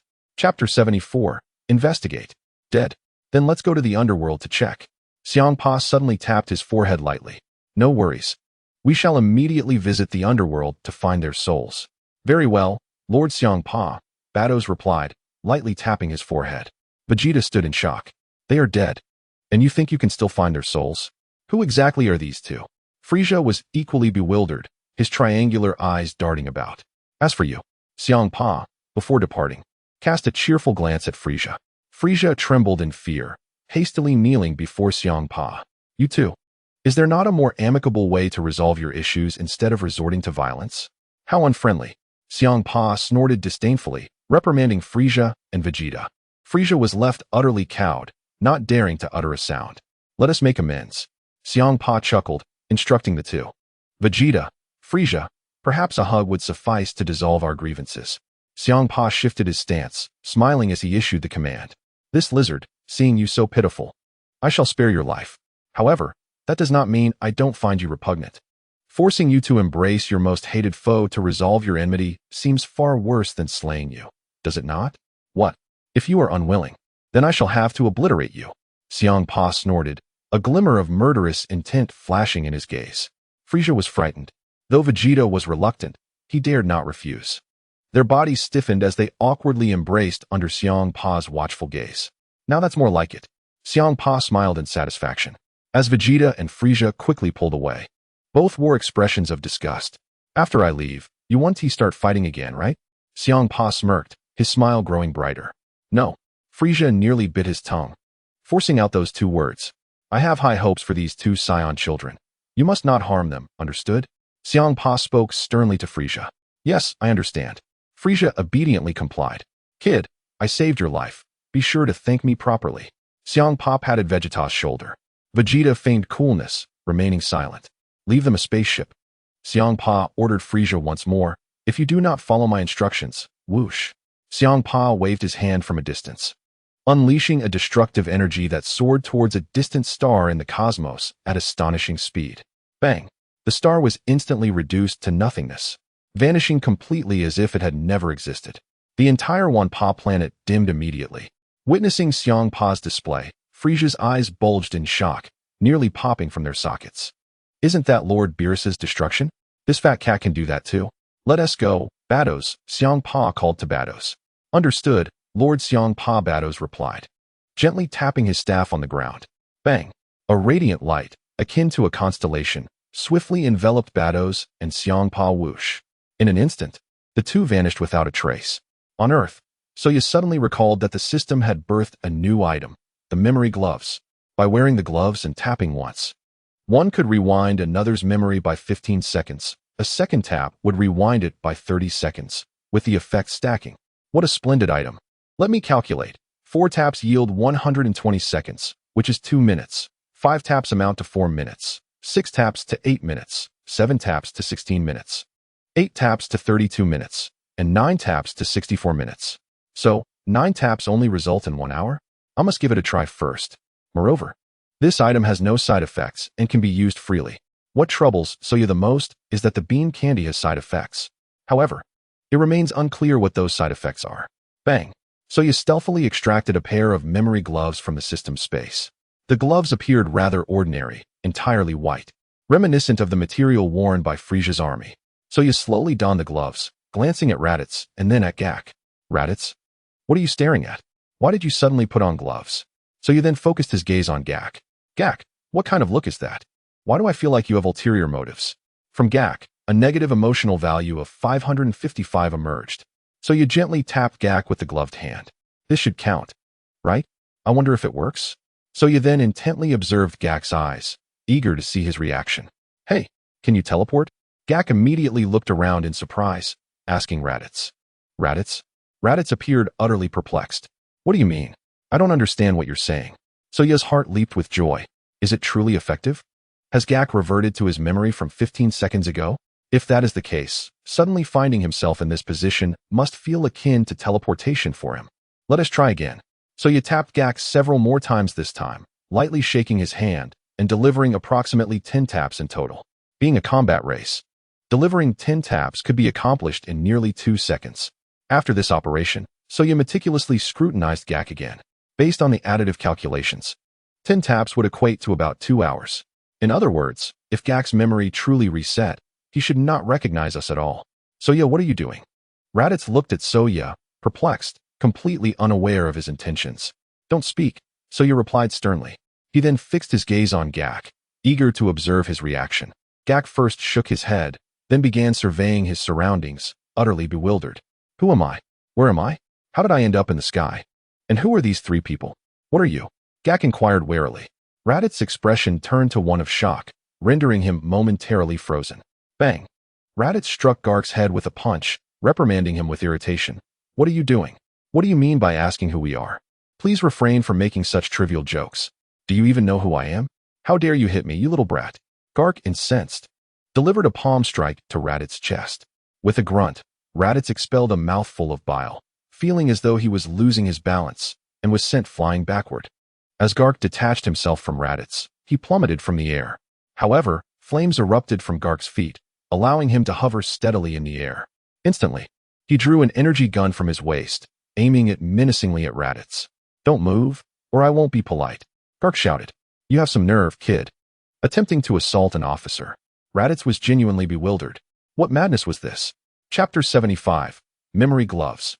Rewind of memories reveal your identities, or I shall not hesitate to act. Gark bellowed, brandishing his weapon. Damn it. If I weren't in this weakened state, do you think I would lose to a mere galactic patrol officer like you? Raditz's face flushed with rage as he clenched his fists tightly, his youthful countenance filled with indignation. As a warrior of the Saiyan race, to be struck down by a galactic patrol officer is utterly humiliating. What did you just say? A Saiyan? Gark's expression froze, his demeanor darkening. Of course. Have you forgotten? Raditz exclaimed, perplexed. Gark, you fool, what are you going on about? Just a joke, just a joke. Gark suddenly noticed the tails of Raditz and Soja behind them, and his face paled. Indeed, they're Saiyans, and there's an adult among them. This is bad. Look, a spaceship. Gark pointed at the sky behind Raditz and Soja. Raditz instinctively glanced back, but Soja remained unfazed. Gark's negative emotion level, 666. You should turn around. How can I run if I don't look back? Forget the details. We need to escape. If they catch me, I'm done for. Gark fired 3 shots at Soja and then turned to flee. Soja simply waved his hand, effortlessly deflecting the incoming energy blasts. After all, Soja's combat power had reached an impressive 21,000. Dealing with a galactic patrol officer was trivial compared to facing Frisia. Is this guy out of his mind? What does he intend to do? Raditz scratched his head, bewildered. Forget him for now, Soja said, glancing in the direction Gark had fled, showing no intention of pursuing. Let him run a bit. Once I master sensing energy, I can use him as a test subject. Moreover, Soja felt a twinge of guilt. Such an amusing galactic patrol officer, and yet the memory gloves had reverted his memories to 2 hours prior. Otherwise, he wouldn't have shot at me. I won't hold this against you for now. Gark dashed into a thicket, his heart racing. This is terrifying. Why are there 2 Saiyans here? Didn't the Galactic King say that only 1 Saiyan infant came to Earth? Do you really consider a 7-year-old child an infant? And there's an adult too. Is the Galactic King trying to get me killed? How did I end up here? I distinctly remember shopping in town with the doctor. It was nighttime then. Now it's broad daylight. I must have been discovered by those 2 Saiyans and knocked out, leading to my current predicament. I must urgently contact headquarters and have Melis send someone to capture them. Look, the Korin Tower. Soja pointed toward a distant towering structure. What a peculiar building, Raditz remarked, feeling a sense of awe. As for chasing Gark, Raditz felt no urgency. Even if he did catch up, he wouldn't be able to defeat him. He was still too weakened. Raditz also didn't want to carry a burden. He was already fatigued, and now Soja insisted on him flying alongside. Soja was eager to test the effects of the senza beans. If consuming one during a weak phase could restore his peak combat power, that would be extraordinary. 1 sip of the sacred water, followed by a senza bean during weakness. What a delightful thought. Furthermore, these memory gloves were truly remarkable. Soja, why are we heading to that strange tower? Is there something valuable up there? Raditz asked curiously. You'll find out when we get there. Why ask so many questions? Soja responded, patting Raditz's shoulder gently. Let's go? At that moment, Soja paused, suddenly realizing something was amiss. Had he inadvertently activated the memory gloves? Surely. Raditz' memory wouldn't revert to 15 seconds ago, would it? Indeed, Raditz's expression stiffened, and he frowned. What spaceship? Is this guy out of his mind? What does he want? Ty's expression was one of confusion. Since just now, both Raditz and Gark had been acting strangely, seemingly since Soja produced the gloves. Soja, what is this glove? Ty asked curiously. Soja chuckled and gently patted Ty's soft cheek. Ty's memory reverted to 15 seconds earlier, and she ceased to focus on the gloves. I feel like I've lost something important, Raditz scratched his head. I feel the same way, Ty murmured in agreement. Are you worried about your clothes? Raditz suddenly recalled the bizarre programs on the Turtle Hermit's television, stroking his chin with a shiver. Ty looked momentarily bewildered. What are you talking about? On planet Vegeta, Nappa was already piloting a spaceship descending from the sky. Following Vegeta's orders, Nappa extracted a smaller spacecraft from the mothership. Frieza, suppressing the urge to kill Vegeta on the spot, glared fiercely at the unconscious Broly. You two wait for me. Though I cannot kill you now, I will ensure your demise one day, in a most rhythmic fashion. Frieza swiftly boarded the large spaceship. Bilibaloo, having emerged from hiding, obediently landed behind Frieza, feigning nonchalance and remaining silent. Frieza cast a sidelong glance at Bilibaloo, but did not pursue the matter further. With a whoosh, Frieza's spaceship shot into the sky, swiftly breaking through the atmosphere and leaving the planet behind. Prince Vegeta, we must leave at once, Nappa urged. Vegeta remained silent, striding toward the spaceship. What about that Broly fellow? Shall we just leave him to fend for himself on this planet? Nappa inquired, pointing at Broly. Vegeta hesitated for a moment before responding gravely. Bring him along. But what if he loses control on the spaceship? Nappa expressed his concern. As long as we do not provoke him, he should remain stable, Vegeta replied. And after uttering this, he flew directly onto the spaceship. The reason for taking Broly along was that Vegeta thought he might study this young man more closely. Perhaps he could become the legendary Super Saiyan himself. Chapter 76. Zampa enters the underworld. Is Soja still alive? Nappa approached and grasped Broly's ankle, suppressing the impulse to violently toss his body back and forth, and dragged him onto the spaceship. With a whoosh, the spacecraft ascended and swiftly departed from planet Wampa. Barely a second had passed since Vegeta's spaceship had taken off when a colossal planet-destroying missile plummeted from the heavens, striking planet Wampa directly. Boom! The planet erupted in the cosmos, bursting forth with brilliant colors. Many of Frieza's minions on the planet perished in the cataclysm. Oh ho ho ho! Frieza let out a series of eerie laughs, feeling a slight uplift in his spirits. His subordinate, Bilibaloo, trembled in fear. Immediately proceed to planet Vegeta, Frieza commanded. Yes, Lord Frieza. Bilibaloo responded respectfully. The spaceship traced a swift arc through space, hurtling towards planet Vegeta. Frieza chuckled coldly. That fat cat forbade me from killing Vegeta and his lot, but that does not mean I cannot obliterate planet Vegeta. Let us first annihilate the Saiyan planet. Yes, that rascal Frieza has destroyed planet Wampa. Nappa gritted his teeth. Humph, Vegeta scoffed, offering no further comment. As Frieza's spaceship vanished from sight, Nappa muttered. Where could he be heading? That direction leads to planet Vegeta. Vegeta clenched his fists, trembling with rage. Did you hear? That scoundrel intends to destroy planet Vegeta. It seems to be related to Beerus, Nappa spoke solemnly. Vegeta fell silent. It appeared that the fate of planet Vegeta was sealed. The most pressing matter now was to find a way to enhance their power. Frieza's battle power was an astonishing 12 million. Without the water of the gods, how could he hope to defeat him? Should we contact the people on the planet? Nappa inquired. Do as you wish, Vegeta replied noncommittally. We might as well reach out. At least a few women might escape, allowing for future generations, Nappa mused, picking up the communicator to attempt contact with planet Vegeta. However, upon activating the device, he discovered it was malfunctioning. This is bad. The communicator is broken. Nappa frowned. Humph, it must be Frieza's doing. Aimed at preventing us from contacting the inhabitants of planet Vegeta, Vegeta huffed. Then we have no choice but to find a place to hide. Nappa shook his head, letting out a resigned sigh. What a pity. Both Soa and Raditz are dead. If only Soa had been with us, he might have survived. Nappa lamented. Vegeta remained silent. Prince Vegeta, if planet Vegeta is truly destroyed, there will be hardly any Saiyans left. Nappa's voice was heavy with despair. Vegeta continued to gaze silently at the slumbering Broly on the ground. In the vast expanse of the cosmos, Kampa and Beerus soared towards the underworld at remarkable speed. With a crack, they pierced through the void, materializing in the underworld and heading straight to the hall of King Yama.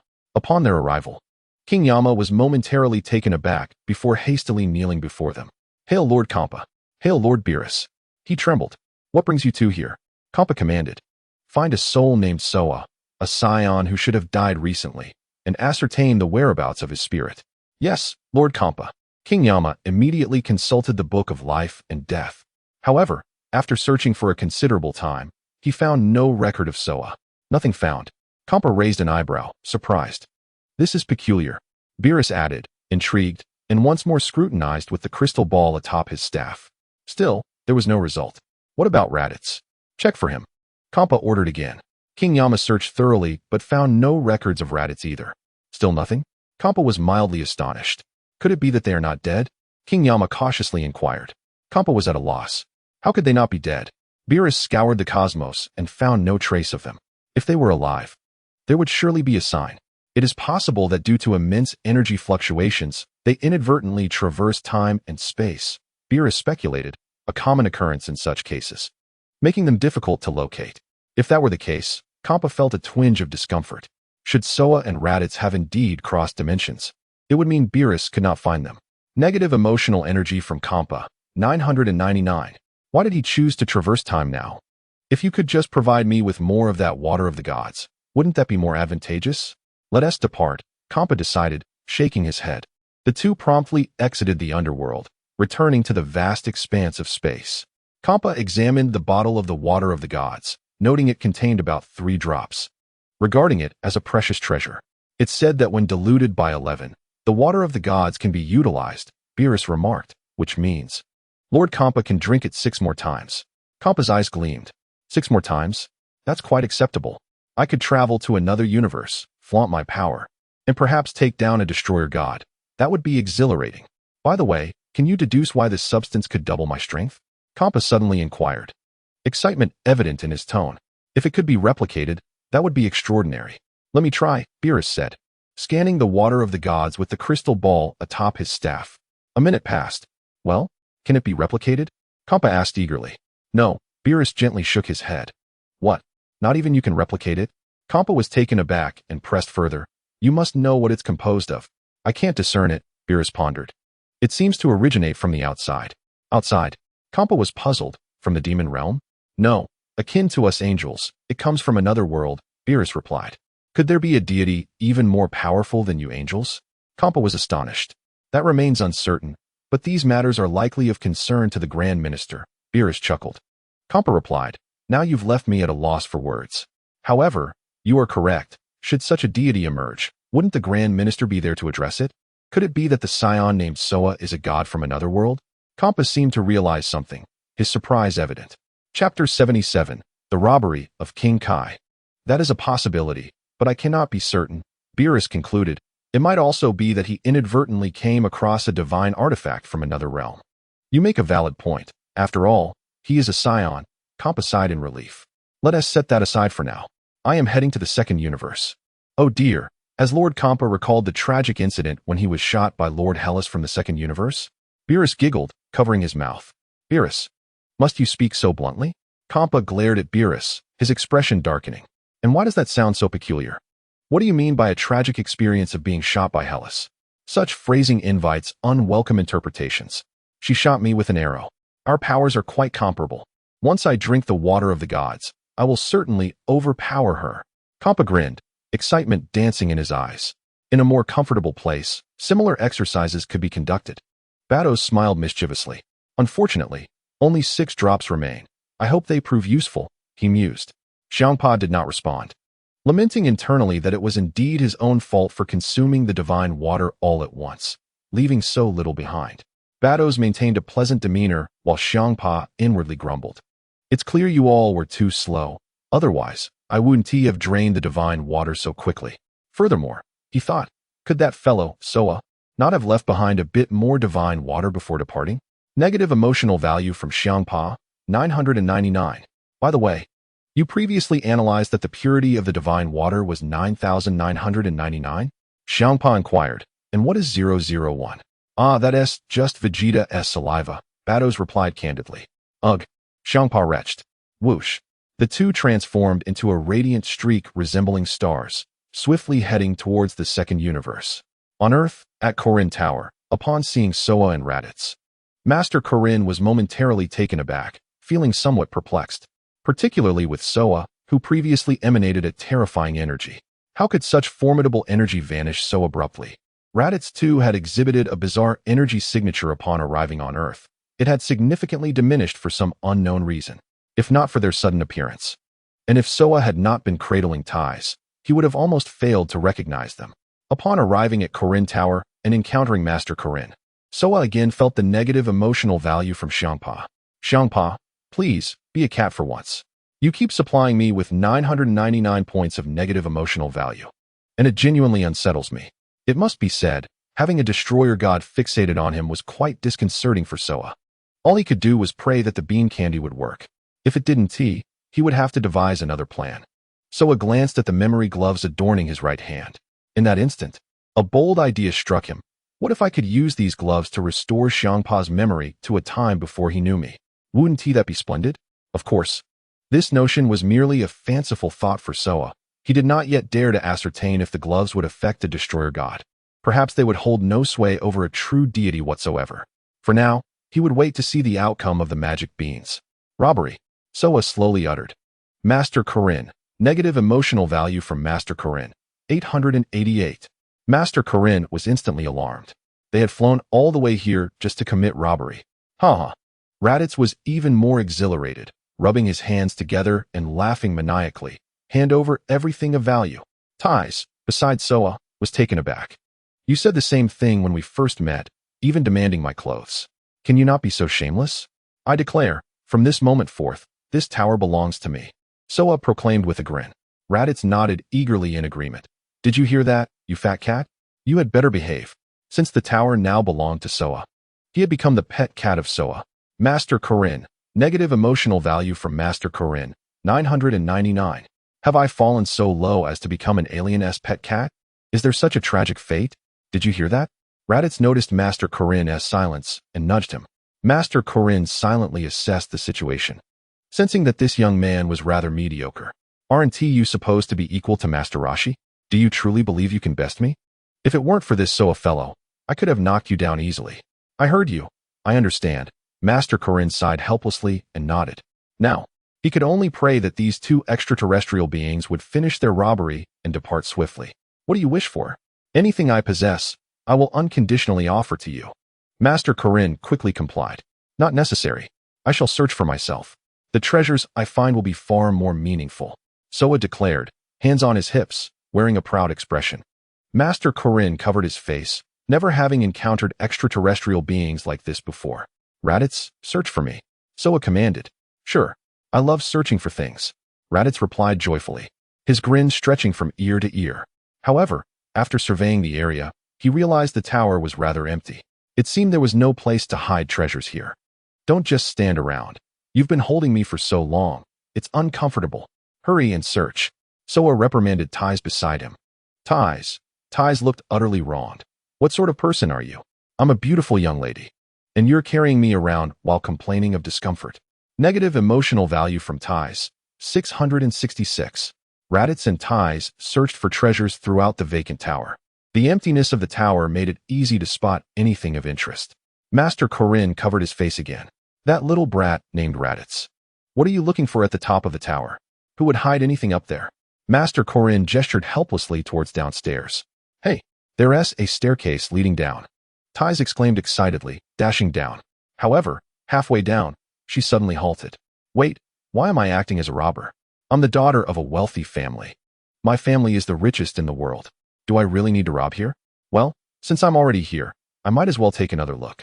10 minutes later, Raditz and Ties returned to Soa's side, their faces filled with disappointment.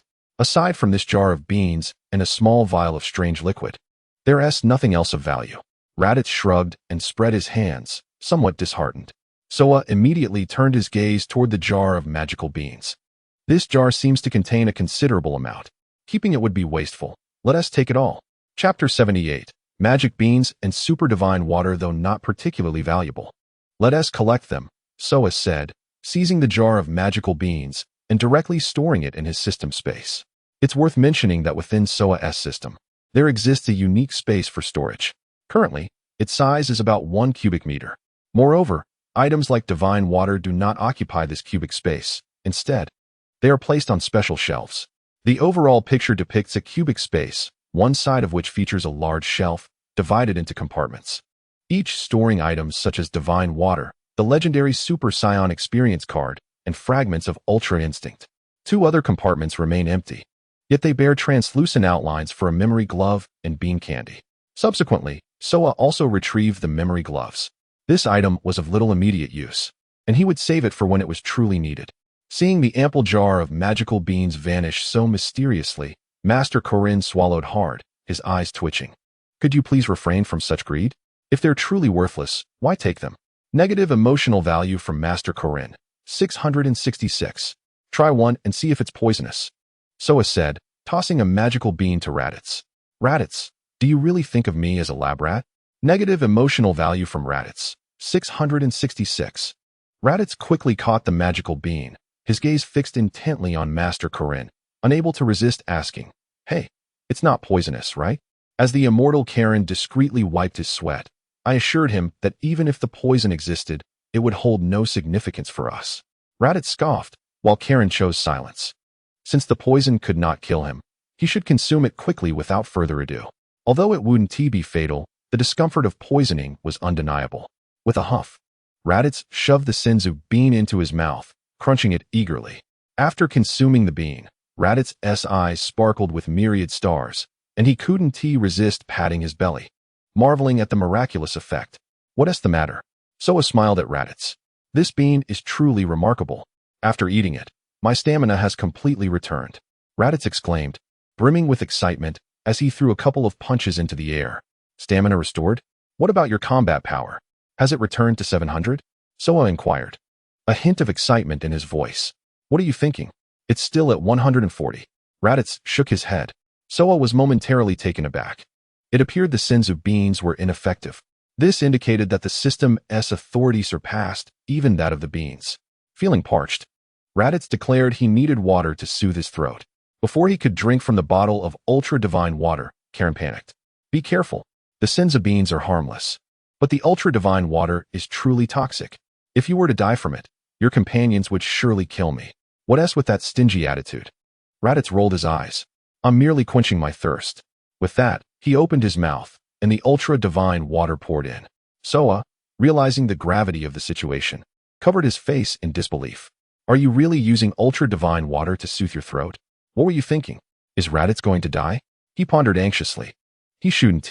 I recall that both Raditz and Goku grew up because Bardock made a wish to the Eternal Dragon on planet Cereal, asking for his children to grow to adulthood. The Eternal Dragon on planet Cereal could be summoned with just 2 Dragon Balls, albeit tiny ones, resembling marbles from childhood.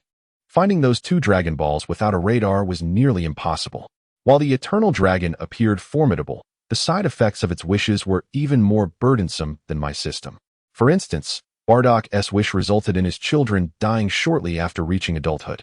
Similarly, Granola and Gas had wished to become the strongest in the universe, only to pay with their lives. Suddenly, after gulping the ultra-divine water, Raditz let out a piercing scream, feeling what seemed like countless little insects crawling in his belly. "It's toxic."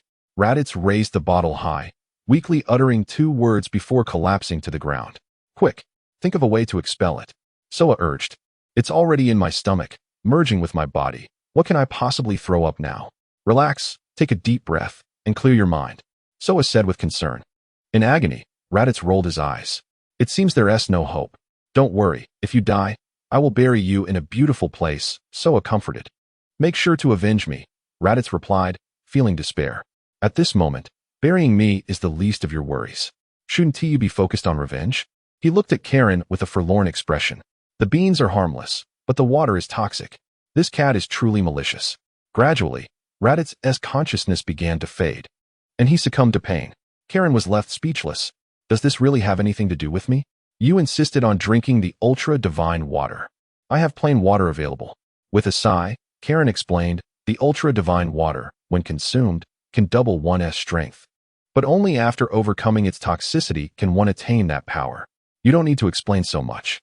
You nearly poisoned my companion. So what will you do about it? Soa said sternly.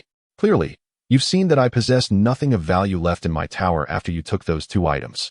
Karen retorted, his lips twitching. I've heard you are even stronger than Master Mateto. Soa smiled. Allow me to witness your prowess. Chapter 79, Skill Triggered, Perception. Who said that? It's not true. Karen flailed his paws in a panic. Really? Soa scoffed. Yes, I'm not lying, Karen hastily responded. By the way, how did you seem to know I was coming here? Soa asked with a smile. It's through sensing. Karen hesitated briefly before answering. In simple terms, every individual has a unique aura, and yours was exceptionally formidable. However, for some reason, it seems to have vanished now. Soa secretly rejoiced. That is precisely what I was waiting to hear. Please elaborate on your extraordinary sensing ability. Karen momentarily blinked, then realized. I have a feeling you came here specifically to learn this special ability. Did that fellow Raditz drink the ultra-divine water as a setup? Karen's negative emotion value surged to 666. In truth, the ability to sense energy isn't overly complex. It merely requires a calm mind. And Karen rambled on with enthusiasm. Just as he started, Soa noticed a notification from the system. Skill triggered. Perception. Current skill level, level 0. 10. 000 negative emotion points required for upgrade. Soa's eye sparkled. The system possesses such a function? He glanced at his negative emotion points, realizing he only had a little over 8,000. After all, he had just spent 100,000 points on a lottery. This remaining amount was accumulated from others continuously refreshing negative emotions. However, as time passed, many had ceased contributing. For instance, Vegeta and Nappa hadn't provided him with negative emotions in a while. Nappa, how is your tongue twister practice going? If you don't practice, how can you provide me with negative emotion points? Shut up, Soa shouted at the loquacious Karen. Karen, abruptly interrupted, felt a surge of irritation. You asked to learn about sensing energy. It's quite rude to suddenly tell someone to be quiet. His negative emotion value climbed to 666. This sensing ability may only apply to us Earthlings. It likely doesn't work on extraterrestrials, he chuckled nervously. So it's normal if you don't quite understand. I gathered that from the beginning. You needn't elaborate further, Soa grinned. Understood? After saying the beginning, the rest is merely your own imagination. Karen retorted. His negative emotion value at 333. Soa checked his total negative emotion points within the system, realizing he still needed over 800 to reach 10,000. Sorry, Ties. Soya pinched Ties' bottom. Ties let out a sharp cry, feeling a surge of negative emotions registering at 888. What are you doing, Soya? Ties exclaimed, rubbing her backside and glaring at him in a mix of embarrassment and anger. Does it hurt? Soya inquired. Yes. Ties gritted her teeth. It's nothing. I was merely testing your pain tolerance, Soya chuckled, feeling quite pleased with himself. Ties continued to rub her backside. Was that really just to test my pain tolerance? The negative emotion count from Ties dropped to 666. Soya laughed heartily. He had finally accumulated enough negative emotions to reach the coveted 10,000 points. Time to upgrade my perception skill to planetary level. The system confirmed, skill upgrade. Perception, planetary level can sense energies within a planetary range. Upgrading to galactic level requires 100,000 negative emotion points. Soya mused. After all that effort, I've only attained planetary level, and to reach galactic level, I need 100,000 negative emotion points? Well, it doesn't matter. Tomorrow is the World Martial Arts Tournament, isn't it? I'll unleash a solar fist there to rack up some more negative emotions. With that thought, Soya opened his senses and began to perceive energies. Indeed, it worked. He easily sensed the energy of Master Karen across from him. However, when he tried to sense Raditz, he found it impossible to detect his presence. It seemed the bean candy was effectively masking him. Did you say you understood everything I said? Master Karen swallowed hard, inquiring. There is someone up there. Soya pointed toward the top of the tower. Master Karen looked bewildered, his expression shifting rapidly. Is someone up there? Who? Ties exclaimed in surprise. I sense a powerful energy thousands of meters above us. He must be the strongest person on this planet. Soya grinned and looked at Master Karen with curiosity. Do you know him? He is the god of Earth, Master Karen replied honestly. God? Does a deity truly exist in this world? Ties was genuinely astonished. Would you like to go see? Soya asked with a smile. Ties nodded vigorously, her curiosity piqued. Then let us go, Soya declared, stepping outside. In his haste, Soya accidentally stepped on Radit's hand, but Raditz didn't make a sound. Did I step on something? Soya paused, glancing down. Ties followed suit. There is someone here. Ties gasped, then slapped her forehead as realization dawned. Isn't this Raditz? He left the poison here and just abandoned it? You're not planning to kill him, are you? Soya grinned at Master Karen. No, Master Karen waved his hand dismissively. Good, then let's leave. Soya wrapped his arm around Ties's waist, and they soared into the sky. As they flew, Soya's system suddenly received a message. Someone was providing him with negative emotion points. Negative emotions from the god. 222. Soya felt a thrill of joy. So, you see me, do you? You know I'm coming for you? No, you must have seen Ties. After pondering, Soya concluded that seeking out the god didn't seem particularly significant. Can the god give me the Dragon Balls? And if I find them, what wish should I make? Perhaps a survival capability in space? But if I'm looking for the Dragon Balls, it would be easier for Bulma and her father to create a dragon radar. Then, Soya recalled how, in the Dragon Ball saga, a Namekian had gathered all the Dragon Balls with his magic upon arriving on Earth. I wonder if the god has that ability? Summoning the Dragon Balls directly from the heavens feels rather anticlimactic. Collecting them myself would be far more meaningful, and I could accumulate more negative emotion points in the process. Chapter 80. Entering the palace, Gak weeps. I've changed my mind, Soya declared suddenly. Why? Ties was taken aback. Where's the palace? Soya grinned. A thought of King Piccolo's past deeds surfacing in his mind. What if I just usurped the throne and become the new king?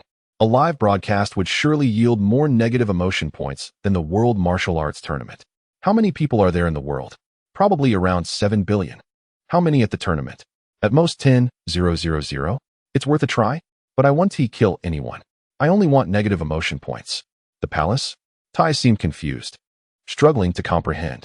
Weren't we going to the temple? Why switch to the palace? Are you going to see the king? Ties asked innocently. Soya nodded eagerly. You truly understand me. By the way, it's April Fool's Day. You're not playing a prank on me, are you? Ties brushed her long hair. I never joke, Soya replied with faux seriousness. Ties covered her face. You really never joke? The palace should be in that direction. Ties pointed east. Off we go.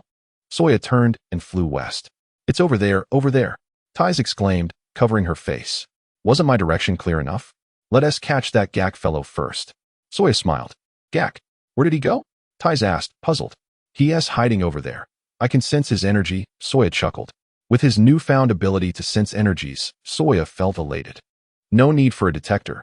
He could pinpoint a person's exact location. Each person's energy was unique. Currently, Soya's perception ability was at the planetary level, allowing him to sense all energies within the planet. However, some energies were faint and harder to detect. Additionally, Soya could sense Master Rashi from a distance, as well as several energies resembling Ties', likely her parents and sister Bulma at the headquarters of the Capsule Corporation. Below in the forest, Gak was hiding, having taken a good nap. Realizing the time, he cautiously emerged from the trees, surveying his surroundings. How terrifying. You deceived me, Galactic King. You said the Saiyan coming to Earth was just a baby, yet here stands a teenager and a child. Unfortunately, my communication system is broken, and I can't contact headquarters. I need to fix my spaceship quickly. If the Saiyans find me, I fear I will meet a grim fate. Where's this? What direction is Dr. Briefs' island? Gak scanned the area. Hey, what are you staring at? Soya's voice suddenly boomed from above. Gak jumped, mechanically lifting his head to see Soya in the sky, his face turning pale. Without hesitation, Gak drew his energy gun, aiming it at Soya, his hands trembling.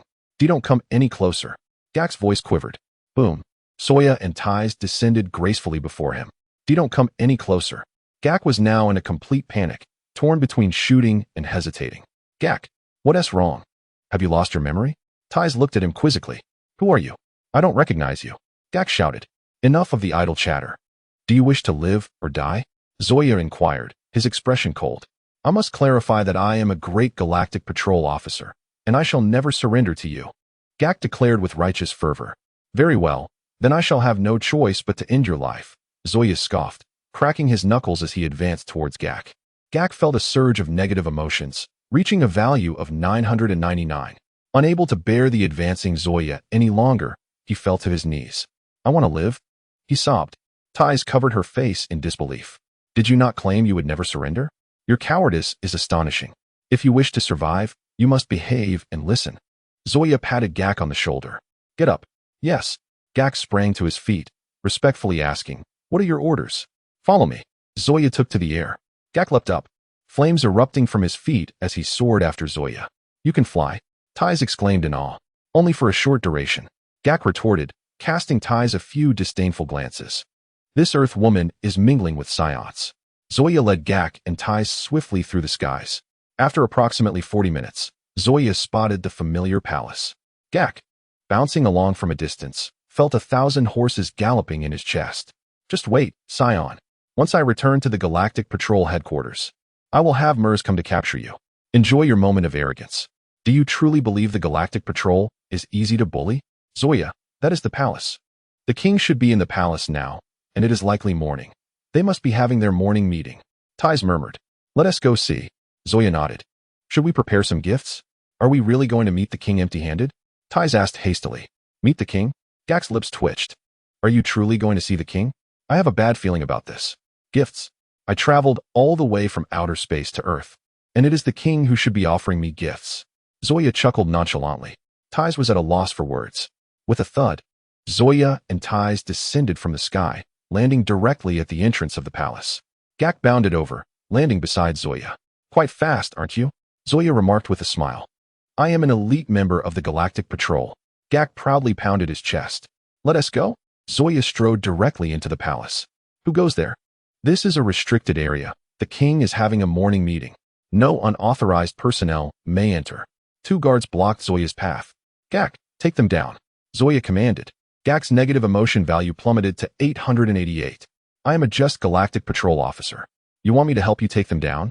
I refuse to be complicit in such wrongdoing. Fine, I will handle this myself. Zoya extended his hand toward the guards. Are you serious? Ties gasped, her face paling. With a resounding crash, Gak swiftly dispatched the guards with a flurry of punches and kicks. They fell to the ground, unconscious. Gak's combat power now exceeded 500, surpassing even that of Earth's deities. As an elite of the Galactic Patrol, he was among the strongest from various planets across the universe. Despite his seemingly cowardly demeanor, his abilities were undeniable.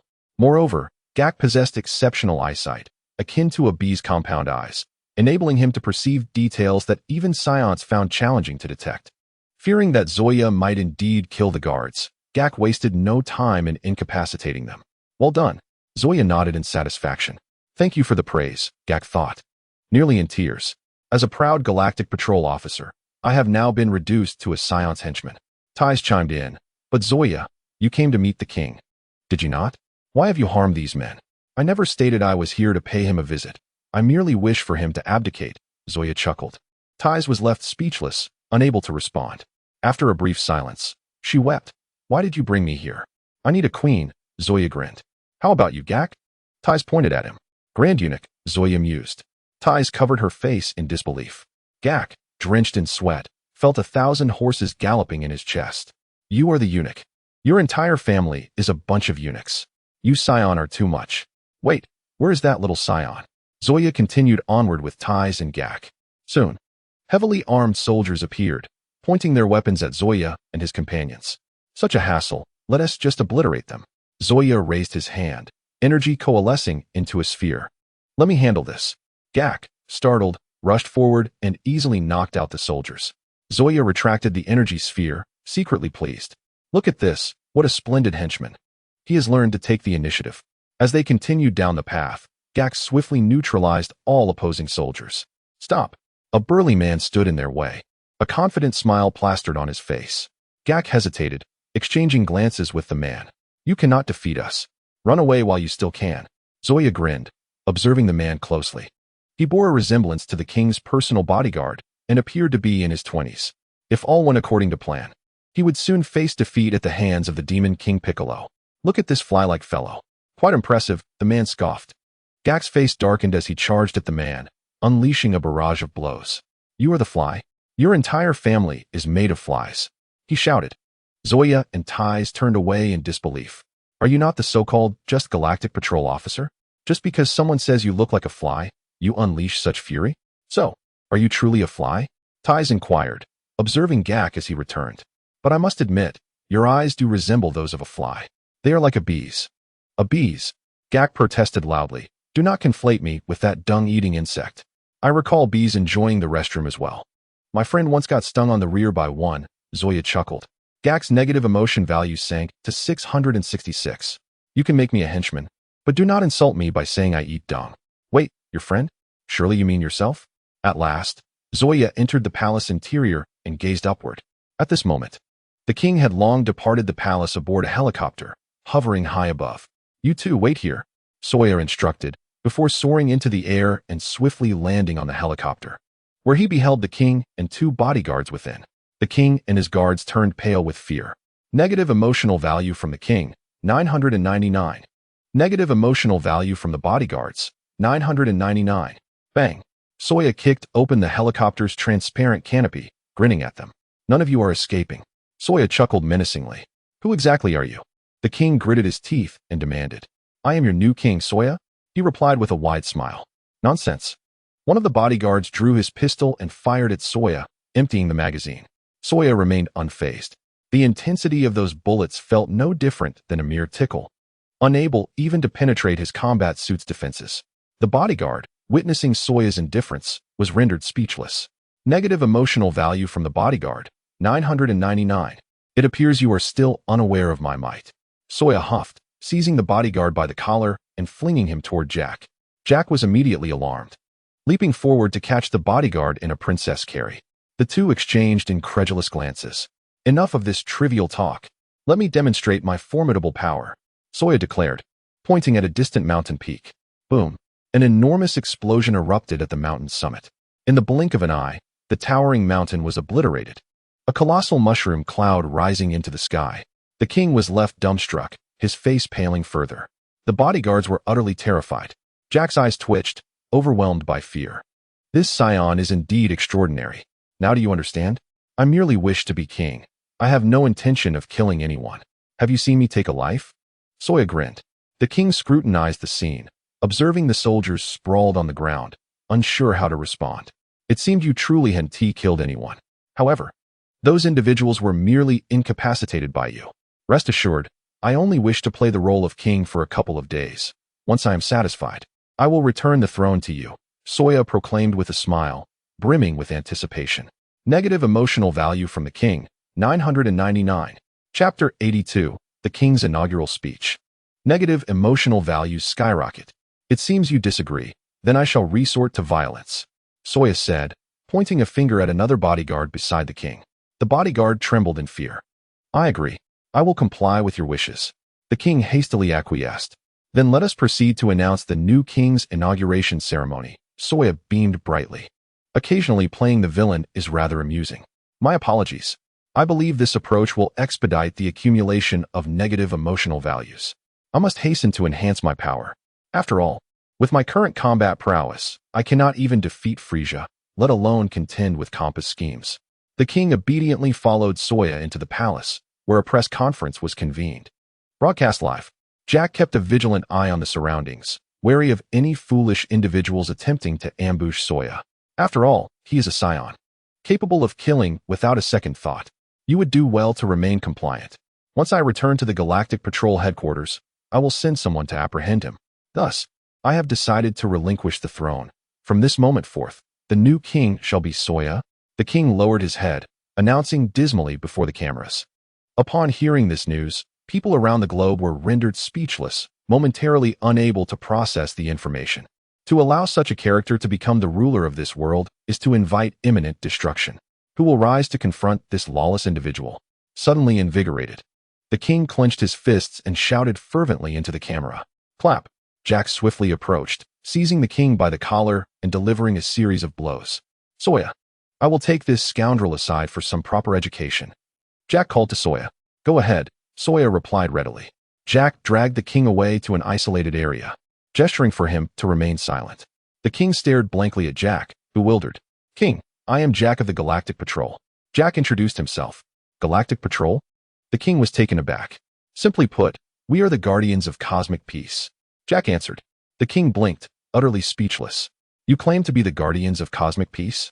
I witnessed you incapacitating all my soldiers. Is this how you uphold cosmic peace? I had no choice. That individual is simply too powerful. Jack shrugged and sighed. The king remained silent.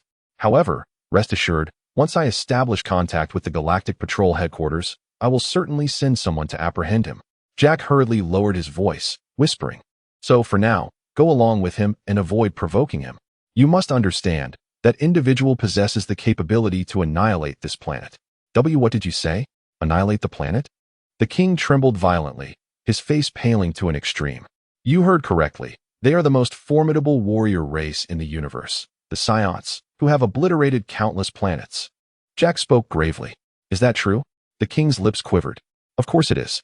Would I lie to you? Jack's expression grew serious. Currently, my spacecraft is malfunctioning, and I cannot contact headquarters.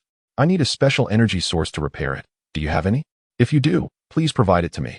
Once I can contact headquarters, this Soya will pose no threat. Can I trust you? The king looked at Jack skeptically.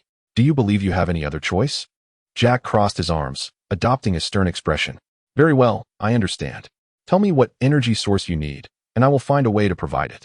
Soya leisurely approached the television broadcast, cleared his throat, and began his inaugural speech. Greetings to all the citizens of the world. I am your new king, Soya. Soya grinned widely, gesturing toward the mountain he had just destroyed. The cameraman quickly aimed the camera in that direction. Do you see the mountain I have obliterated? Now you should comprehend the extent of my formidable power.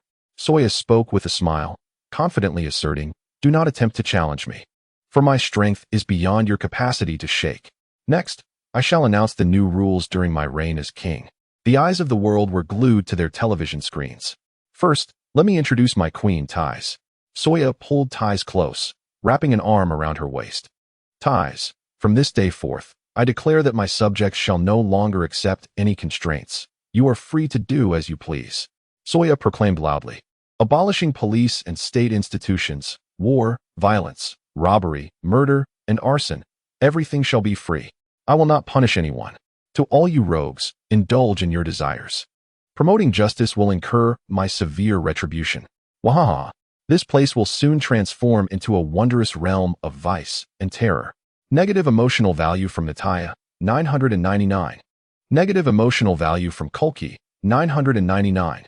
In this instance, Saya's inauguration speech triggered an unprecedented surge of negative emotions, akin to a frenzy that knew no bounds. Within mere seconds, Saya amassed a staggering 1 million in negative emotion points, a figure that continued to escalate. Overjoyed, Saya could hardly contain his excitement. Indeed, this method proved far more efficient than unleashing the Solar Fist at the world's premier martial arts tournament. It was a global live broadcast, pure exhilaration. What do you think? My queen, how do you find my earlier proposal? Saya inquired, turning to Tais. Tais replied, negative emotion points from Tais, 999. You fiend, how could I possibly be with you? Will I be in danger when I step outside? I think this is quite wrong.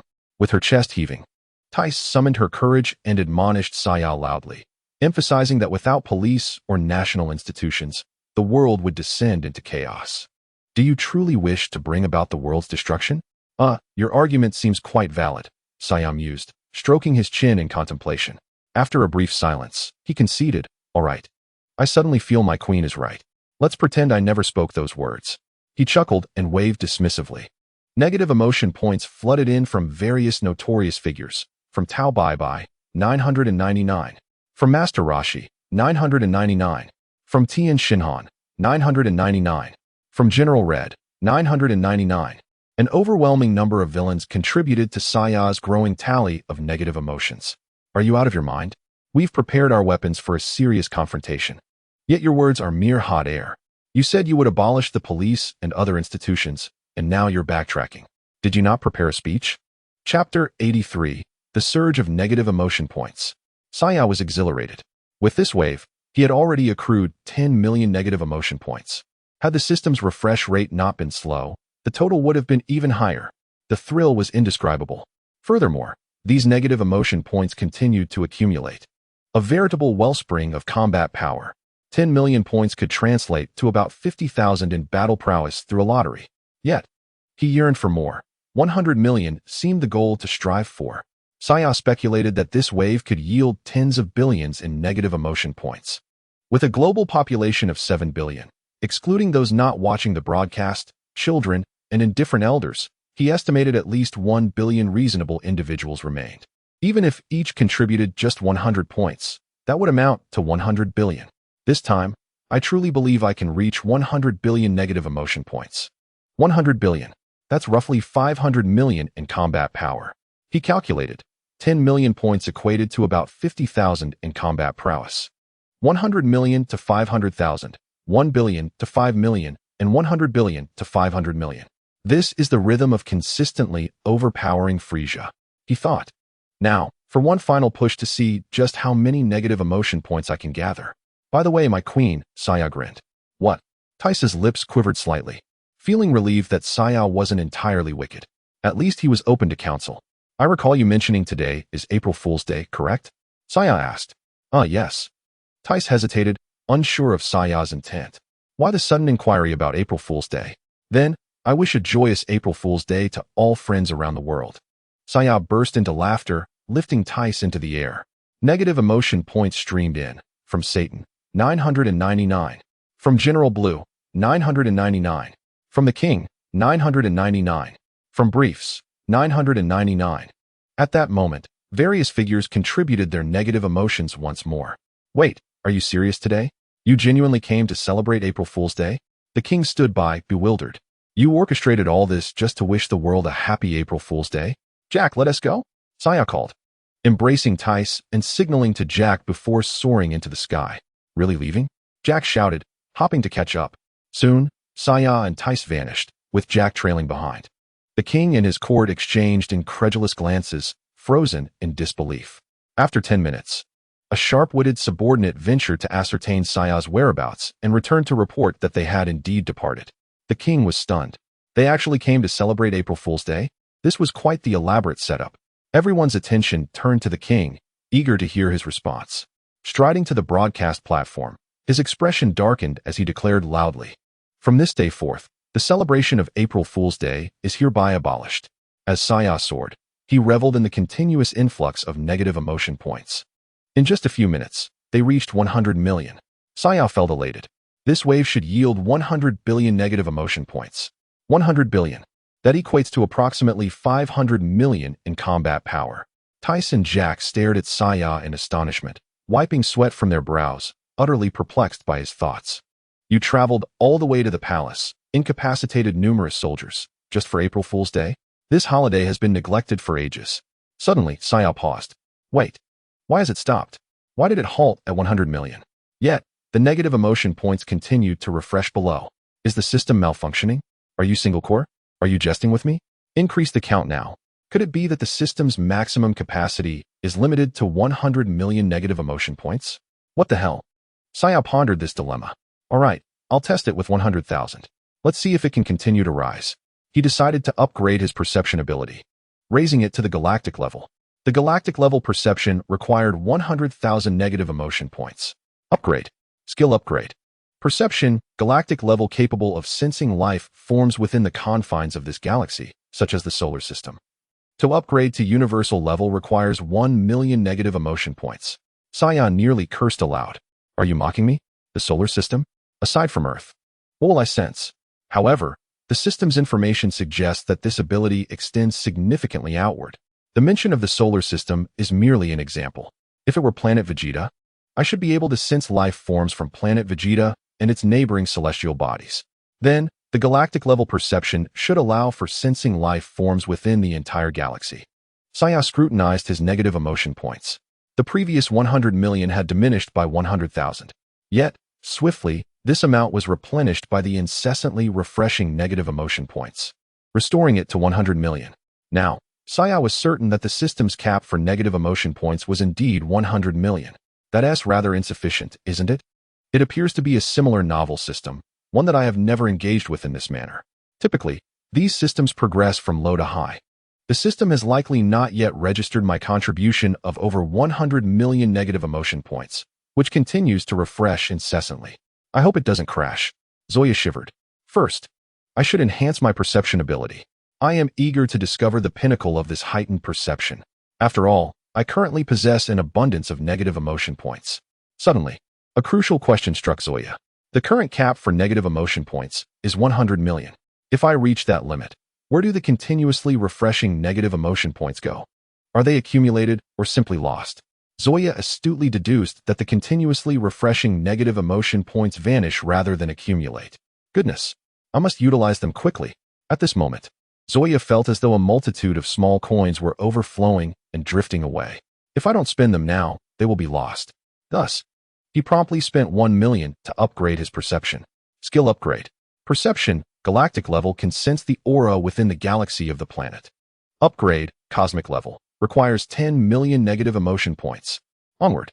Zoya resolved to max out his perception first. I refuse to believe I cannot achieve full enhancement. After all, even if Zoya now possesses a combat power of 500 million, he would still be no match for that fellow, Xiangpa. Zoya was eager to know whether Xiangpa would indeed come for him. Anyone would feel uneasy being targeted by a destroyer god. However, Xiangpa had not contributed any negative emotion points in recent times. Are you not coming after me? Chapter 84, System Upgrade. Combat Power, 1 million. After consuming 10 million negative emotion points, Zoya observed that as the negative emotion points continued to refresh, it wasn't long before he was nearing another 100 million. They were about to overflow. I can hardly contain them. Skill upgrade. Perception, cosmic level, can sense the aura of the entire universe. Upgrade, God of Destruction level, requires 100 million negative emotion points. The next upgrade requires an astonishing 100 million negative emotion points. Zoya hesitated. After all this effort, I have only reached the God of Destruction level? Is the system trying to deceive me? Come on, system, act like a system. Haven't we already upgraded to the cosmic level? Let me release my senses and try to perceive Xiangpa or Bardos. However, despite Zoya's utmost efforts, he could not sense either of them. Yet, he keenly detected the auras of Vegeta and Nappa, as well as Bardok's aura on the distant planet Vegeta. I must admit, this perception ability is indeed quite potent. For anyone I know, sensing their location is far more convenient than Goku's sensing ability. This ability is supposed to be superior to what Goku and the others utilize. Yet, spending 100 million to upgrade to the God of Destruction level is something Zoya is truly reluctant to do. Wouldn't it be better to use that 100 million for a lottery? Without hesitation, Zoya declared, let's go for it. 100 million negative emotion points. 10,000 consecutive draws. Previously, it was either 10 or 100 consecutive draws. Now, I'm going for 10,000 consecutive draws. Are you scared? Congratulations. You have gained combat power, 55. Congratulations. You have gained combat power, 44. Congratulations. You have gained combat power, 66. Congratulations. You have obtained a fragment of the Ultra Instinct. Congratulations. You have obtained. The 10,000 consecutive draws concluded swiftly. Zoya immediately checked the system panel, assessing his combat power. From the 10,000 consecutive draws, Zoya garnered a total combat power of 510,000, adding to the previous 2,000 or so. Currently, Zoya's total combat power stands at 530,000. Zoya, he felt a wave of disbelief. Why does this number seem so familiar? Isn't this Frisia's combat power? Am I finally on par with Frisia's first form? Is this despicable system doing this on purpose? The 100 million negative emotion points were quickly exhausted. However, new negative emotion points still emerged. Yet, Zoya astutely noticed that the refresh rate of the negative emotion points had slowed down. Previously, they would increase by at least 10 million per minute, but now it was barely less than 1 million. It is possible that a large amount of negative emotion points, due to the cap of 100 million, were wasted. Zoya felt a pang of regret. These points are pure combat power. Please don't disappear. Keep refreshing. From the recent 10,000 consecutive draws, I only obtained one fragment of Ultra Instinct, not even a legendary Super Saiyan experience card. How pitiful is this system? This time, I want to do 10,000 consecutive draws. I shall opt for 1,000 consecutive draws instead. Upon seeing he had gained 10 million negative emotion points, Zoya promptly initiated 1,000 consecutive draws. Congratulations. You have gained combat power, 77. Congratulations. You have gained combat power, 44. Then, the system suddenly lagged for a moment. Shortly after, it provided a notification. Detected a substantial amount of negative emotion points consumed. To prevent unnecessary waste, Would you like to use the consumed negative emotion points for system upgrade? Current system version is 10, can be upgraded to 20. Zoya was momentarily taken aback. Oh, system, you are truly remarkable. You can retrieve those consumed negative emotion points? For Zoya, the points that were consumed are irretrievable. Since the system intends to utilize them for an upgrade, then let it proceed. Upgrade. Zoya did not protest. Upgrading. Upgrade successful. Current version 20. Congratulations. You have gained combat power, 555. Congratulations. You have gained Dowdu Candy. Congratulations. You have obtained a fragment of the Ultra Instinct. Congratulations. You have gained combat power, 999. Congratulations. You have gained combat power, 111. Congratulations. You have gained Dowdu Candy. Congratulations. You have obtained a fragment of the Ultra Instinct. Goodness. Combat power is calculated in 3-digit increments? This is simply exhilarating. The 1,000 consecutive draws concluded swiftly. Zoya checked his total combat power. 1 million. Combat power, 1 million. Although it was merely 1,000 consecutive draws, Zoya's combat power increase surpassed that of the previous 10,000 consecutive draws. Moreover, he received 2 Dowdu candies and 2 fragments of Ultra Instinct. Zoya was eager to continue drawing, but then tragically discovered that the negative emotion points were not increasing significantly. What is going on? It shouldn't be just this little negative emotion points. After all, that was a global live broadcast. Even if only 1 billion people watched, the negative emotion points earned should be at least 100 billion, right? If not 100 billion, then surely at least 10 billion? I have only used just over 100 million. Zoya hurriedly inquired whether the system was malfunctioning. The system quickly responded, stating that the majority of the negative emotion points had been consumed for upgrades. Zoya, his face darkened. How many billions of negative emotion points did you consume? Did you use that many to upgrade? You wretched system. Current system version 20, with a maximum cap of 100 million negative emotion points, is the effect of the upgrade. The system promptly provided this information again. Zoya's expression darkened further. What use is this cap to me? Currently, my total combat power is just over 1 million. Must I go to the palace once more to grind for negative emotion points? The same old routine may not yield results this time, right? Zoya felt a deep discontent in her heart, expressing profound disdain for the system's shameless actions. In truth, the negative emotional value she had acquired was not substantial, as she had previously utilized the Dowdu candy, which effectively minimized her presence. Her live broadcast had caused many to swiftly overlook her existence. Zoya remarked, I perceive this as merely your one-sided narrative. The system had now reached version 20, with the spatial capacity expanding to 1,000 cubic meters. Upon examining the space, Zoya realized its dimensions had indeed reached 10 meters in length, width, and height. However, the thought of losing nearly 100 billion in negative emotional value made her heart bleed, leading her to express infinite contempt for the system once more. Congratulations. You have received a consolation prize, 10 fragments of ultimate freedom. Congratulations. You have received a consolation prize, instant swap. Congratulations. You have received a consolation prize, the ability to survive in any environment. The system continuously dispensed 3 consolation prizes. Zoya maintained her disdain for the system and noted the prizes she had received, feeling that the system had indeed made a generous offering this time. 10 fragments of ultimate freedom had been granted, raising her total to 15. Most thrilling was the newfound ability to survive in any environment. This was splendid. No longer would she need to wish upon the dragon. She felt the system was even more formidable than the dragon itself. Chapter 85, Instant Swap. Vegeta has been swapped in. Zoya pondered silently for a moment, feeling her mindset gradually equilibrate. While the negative emotional value was lost, there was still potential to earn more. Having prizes was undoubtedly a positive development. As for combat power, it could be increased over time. First, she was eager to explore the nature of this instant swap. Instant swap. 2 individuals who have made contact can instantly exchange positions within the same universe, including oneself. Zoya was momentarily taken aback. Could 2 individuals who had touched each other really swap places instantly? She immediately glanced at Gak. Having made contact with both Gak and Vegeta, she wondered if she could swap their positions. Moreover, she was keen to inquire about what transpired between Vegeta, Kampa, and Frieza. Upon noticing Zoya's gaze, Gak felt a sudden unease, sensing her intentions were far from benign. What are you planning? Gak thought, feeling a surge of anxiety.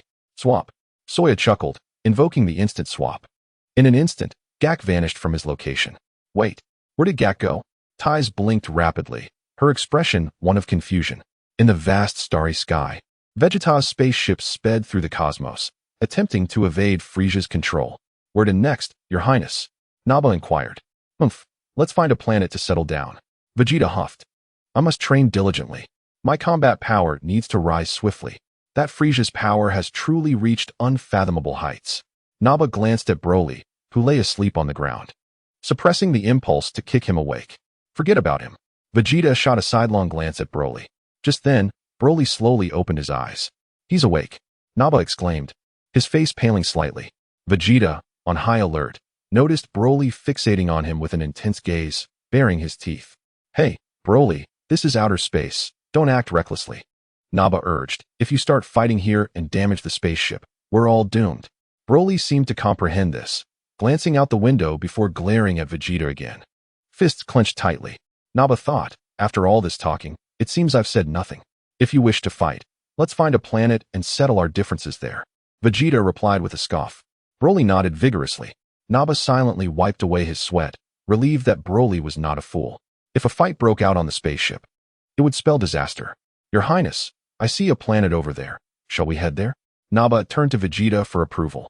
Vegeta's expression darkened. I was merely suggesting we ease our tensions. Are you an idiot? Do you truly want to find a planet for us to brawl? I might not even be a match for Broly right now.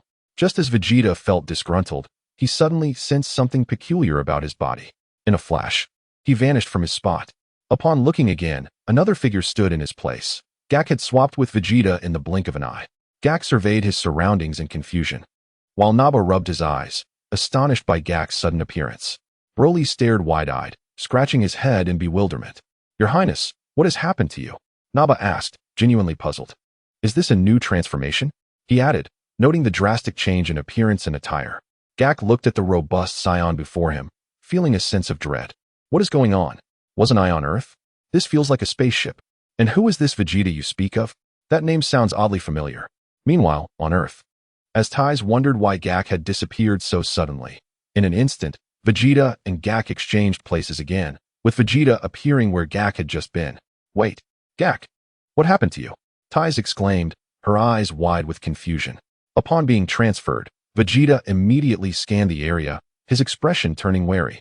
Soon he spotted Soya, feeling a mix of shock and joy, along with a tinge of confusion. Soya? Vegeta stammered, staring at her, his mind struggling to catch up. Soya was elated. Wow, this skill is incredible. I just swapped Gak and Vegeta. They were worlds apart. This is amazing. She suddenly realized that perhaps losing the negative emotional value to the system wasn't such a loss after all. This skill was simply exhilarating. Henceforth, if she wished to summon someone, she could simply use an instant swap to bring them to her side. The skill's description indicated that she needed someone she had touched nearby to execute the swap.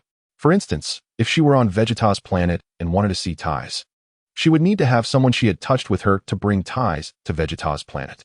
However, if Ties were to come to Vegeta's planet, she might be crushed by the tenfold gravity. Moreover, she could swap positions with Ties as well. This was the essence of instant swap. Soya, you're still alive? Vegeta asked, incredulous as he looked at her.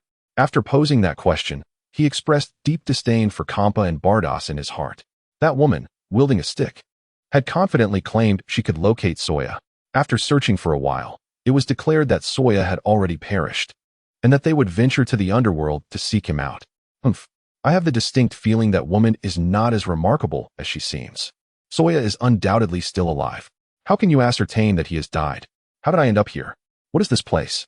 Vegeta glanced around with a puzzled expression. This is Earth. Noticing that Vegeta was not equipped with a scouter, Soya felt reassured to speak freely. Nevertheless, I now possess a combat power of 1 million. Even if Frieza were to arrive, there would be nothing to fear. A legendary Super Saiyan experience card could easily subdue Frieza. That would amplify my power by 3,000 times. Earth? Vegeta still struggled to comprehend. How could I have suddenly arrived on Earth?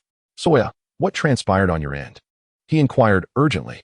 Chapter 86. Is Broly truly the legendary Super Saiyan? Just as you said, Frieza's combat power is indeed 12 million. Vegeta gritted his teeth. Clenching his fists tightly, his expression darkened to the extreme. And what else? Soya, not particularly interested in Frisia, was eager to understand why Kampa had bestowed upon him negative emotional energy. Vegeta, however, did not withhold information and promptly recounted every detail of his experience with Soya. Naturally, he omitted the part where he was thoroughly overpowered by Broly, merely mentioning that he encountered Broly, who had severely punished the weakened Frisia. Soya listened patiently to Vegeta's account. So that is the case. Kampa provided me with negative emotional energy due to the depletion of the God Water. Moreover, Soya was astonished to learn that Kampa had consumed the God Water, doubling his strength. Goodness, this God Water possesses considerable authority. I must quickly procure a smaller bottle. I shall arrange for several empty bottles to replace the God Water with something as modest as a mineral water bottle. Then, upon hearing that Kampa and Beerus intended to search for him in the underworld, Soya could not help but twitch the corner of his mouth, his complexion paling slightly. For heaven's sake, Kampa and Beerus, please act like reasonable beings. I am deceased, and yet you seek me out in the underworld? This is quite distressing. They might have already flown over from Earth, right? Let me think this through. The God Water is of high authority. It can elevate even a destroyer's power. Therefore, does that mean the items produced by the system surpass that of a destroyer? If the system's Daodu candy claims to significantly reduce one's presence, then Beerus should be utterly incapable of finding me. Considering the timeline, when Kampa bestowed negative emotional energy upon me, I had just consumed the Daodu candy, thus explaining Beerus' assertion that my existence in this universe was null, perhaps suggesting I had already perished. Subsequently, Beerus sought out Raditz, who coincidentally had also consumed the Daodu candy at that time, hence he could not locate Raditz either. This clearly indicates that the Daodu candy effectively obscured both of our information. Furthermore, Kampa is looking for me solely for the God Water. Even if he truly comes seeking me, it seems there is not much danger. I could simply provide him with a bottle of God Water, right? Thank goodness. Soya sighed in relief, his previously anxious heart finally at ease. However, regarding Vegeta's words, Soya intended to verify them further. Soya, what brings you to this planet? Vegeta asked again, surveying the surroundings. Just taking a stroll, Soya replied with a smile. Tai-C remained bewildered. Wait, isn't this person Gak? Tai-C inquired hastily. No, his name is Vegeta, the prince of our Saiyan race, Soya introduced. Oh, a prince. Tai-C was slightly taken aback. Humph, Vegeta snorted, appearing rather aloof.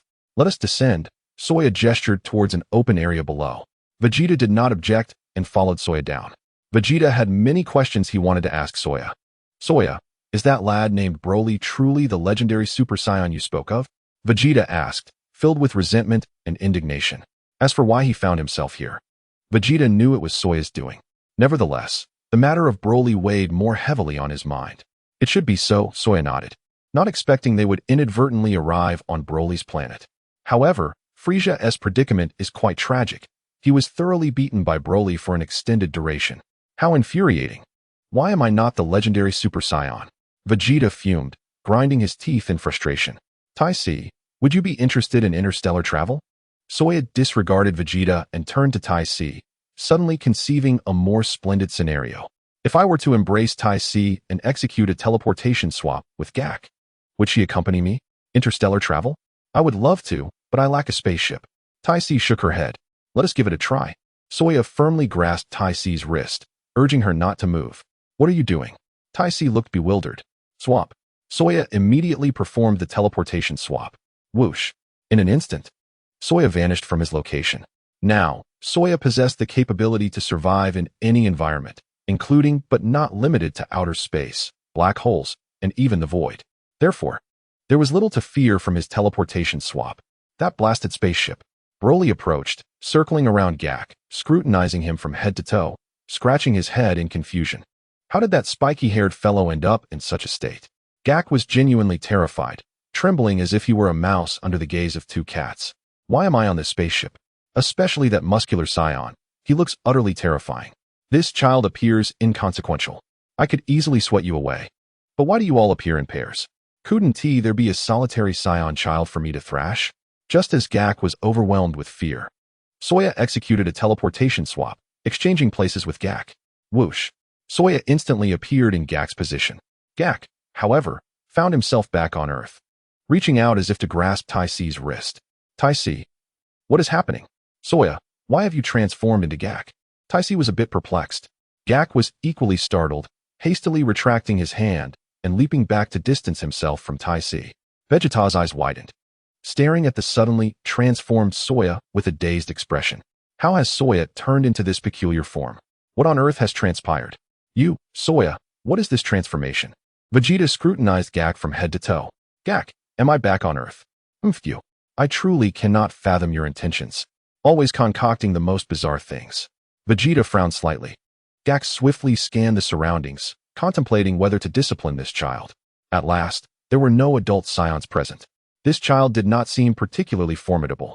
Should he take out his frustrations on him? Boy, who are you? Gak demanded, hands on his hips, exuding arrogance. Vegeta was momentarily taken aback. A brief silence ensued. You are not Soya. Vegeta narrowed his eyes. I am certainly not that fellow Soya. Gak chuckled, pointing his thumb at his own nose. I am the elite Galactic Patrol officer, Gak. Galactic Patrol? Vegeta swiftly searched his mind for information about the Galactic Patrol. Little one, what is your name? Gak inquired with a cheerful smile. Chapter 87. Naba, how has your training with the Dark Fertilizer been progressing? Where's Soya? Where did he go?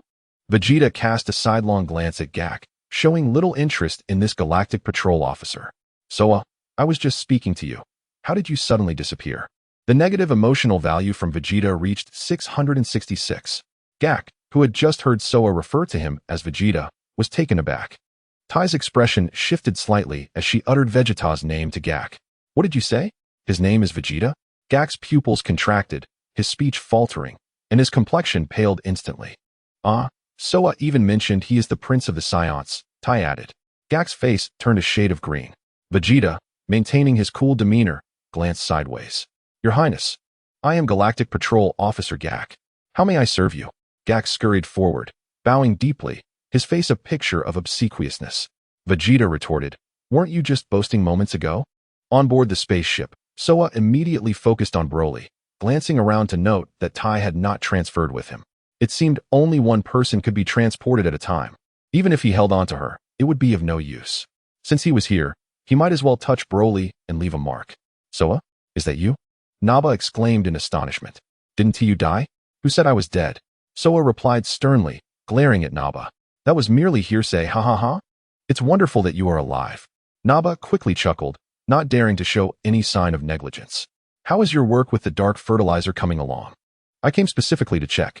Soya feigned seriousness, stating, if you say it's not good, I will cast you into the void of space. Naba's negative emotional value surged to 888. Can we not do this? You're checking my work right after I arrived. Naba lamented, his face fallen. He began to recount the events that transpired between himself and Vegeta, pouring out the details like spilled beans. Soya listened patiently, noting that Naba's account was quite similar to Vegeta's. However, Naba lowered his voice to share the lengthy struggle he had with Broly against Vegeta. Soya nodded in satisfaction, then adopted a stern expression. You must continue practicing with the Dark Fertilizer. I will conduct a proper inspection the next time you come. I understand, Naba replied obediently, glancing up at Soya. However, as he did, a sudden impulse to pin Soya to the ground and give him a thorough beating surged within him. Naba found himself perplexed. Why am I having such thoughts? I can't defeat him. He dared not dwell on it. Soya observed Broly, who was now dazed and circling around him. Why has that spiky-haired guy changed so much? He has grown so tall that I must look up at him now. Moreover, why does he seem so punchable? Regardless, Broly could no longer restrain himself, launching himself at Soya with claws outstretched. Soya was taken aback. Did I provoke you? He placed his hand firmly on Broly's head. Oh, I've made contact with Broly. He can now be utilized as a tool. Broly, with his shorter limbs, flailed aimlessly at Soya, landing punches and kicks on thin air, achieving nothing. What are you doing? Soya questioned, puzzled.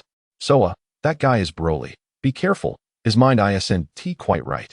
Naba suddenly glared at Soya, his expression one of intense frustration. Soya raised an eyebrow, frowning as he queried, Naba, what with that expression?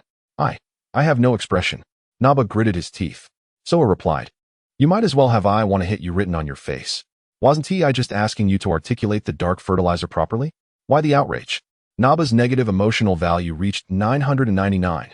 Broly's negative emotional value also surged to 999. In that moment, Soa suddenly realized that both Naba and Broly were inundating him with negative emotional values of 999. Broly continued his flailing assault while Naba, seemingly torn between aggression and fear of Soa's formidable strength, looked ready to pounce but restrained himself, his body tingling with unease. Soa sensed something amiss. There was undoubtedly something wrong with these two. Had they been possessed? Just moments ago, they had spoken normally, and now they exhibited profound hostility towards him. On Earth, at Korin Tower, Master Korin gazed towards Vegeta's direction and was nearly petrified by what he saw. What is happening? Why is there another extraterrestrial with a powerful energy signature? This one even has a tail. Is he an accomplice of that Soa? This could spell disaster. Is Earth truly facing impending doom? Fortunately, Soa had merely visited the palace for a jest. Yet, there was something sinister about this young Saiyan. At least Soa did not exude a significant aura of malevolence. Is this world destined for destruction? Master Korin sighed helplessly, feeling as though the sky was collapsing around him. Muttering to himself, he averted his gaze, only to catch sight of the sleeping Raditz on the ground.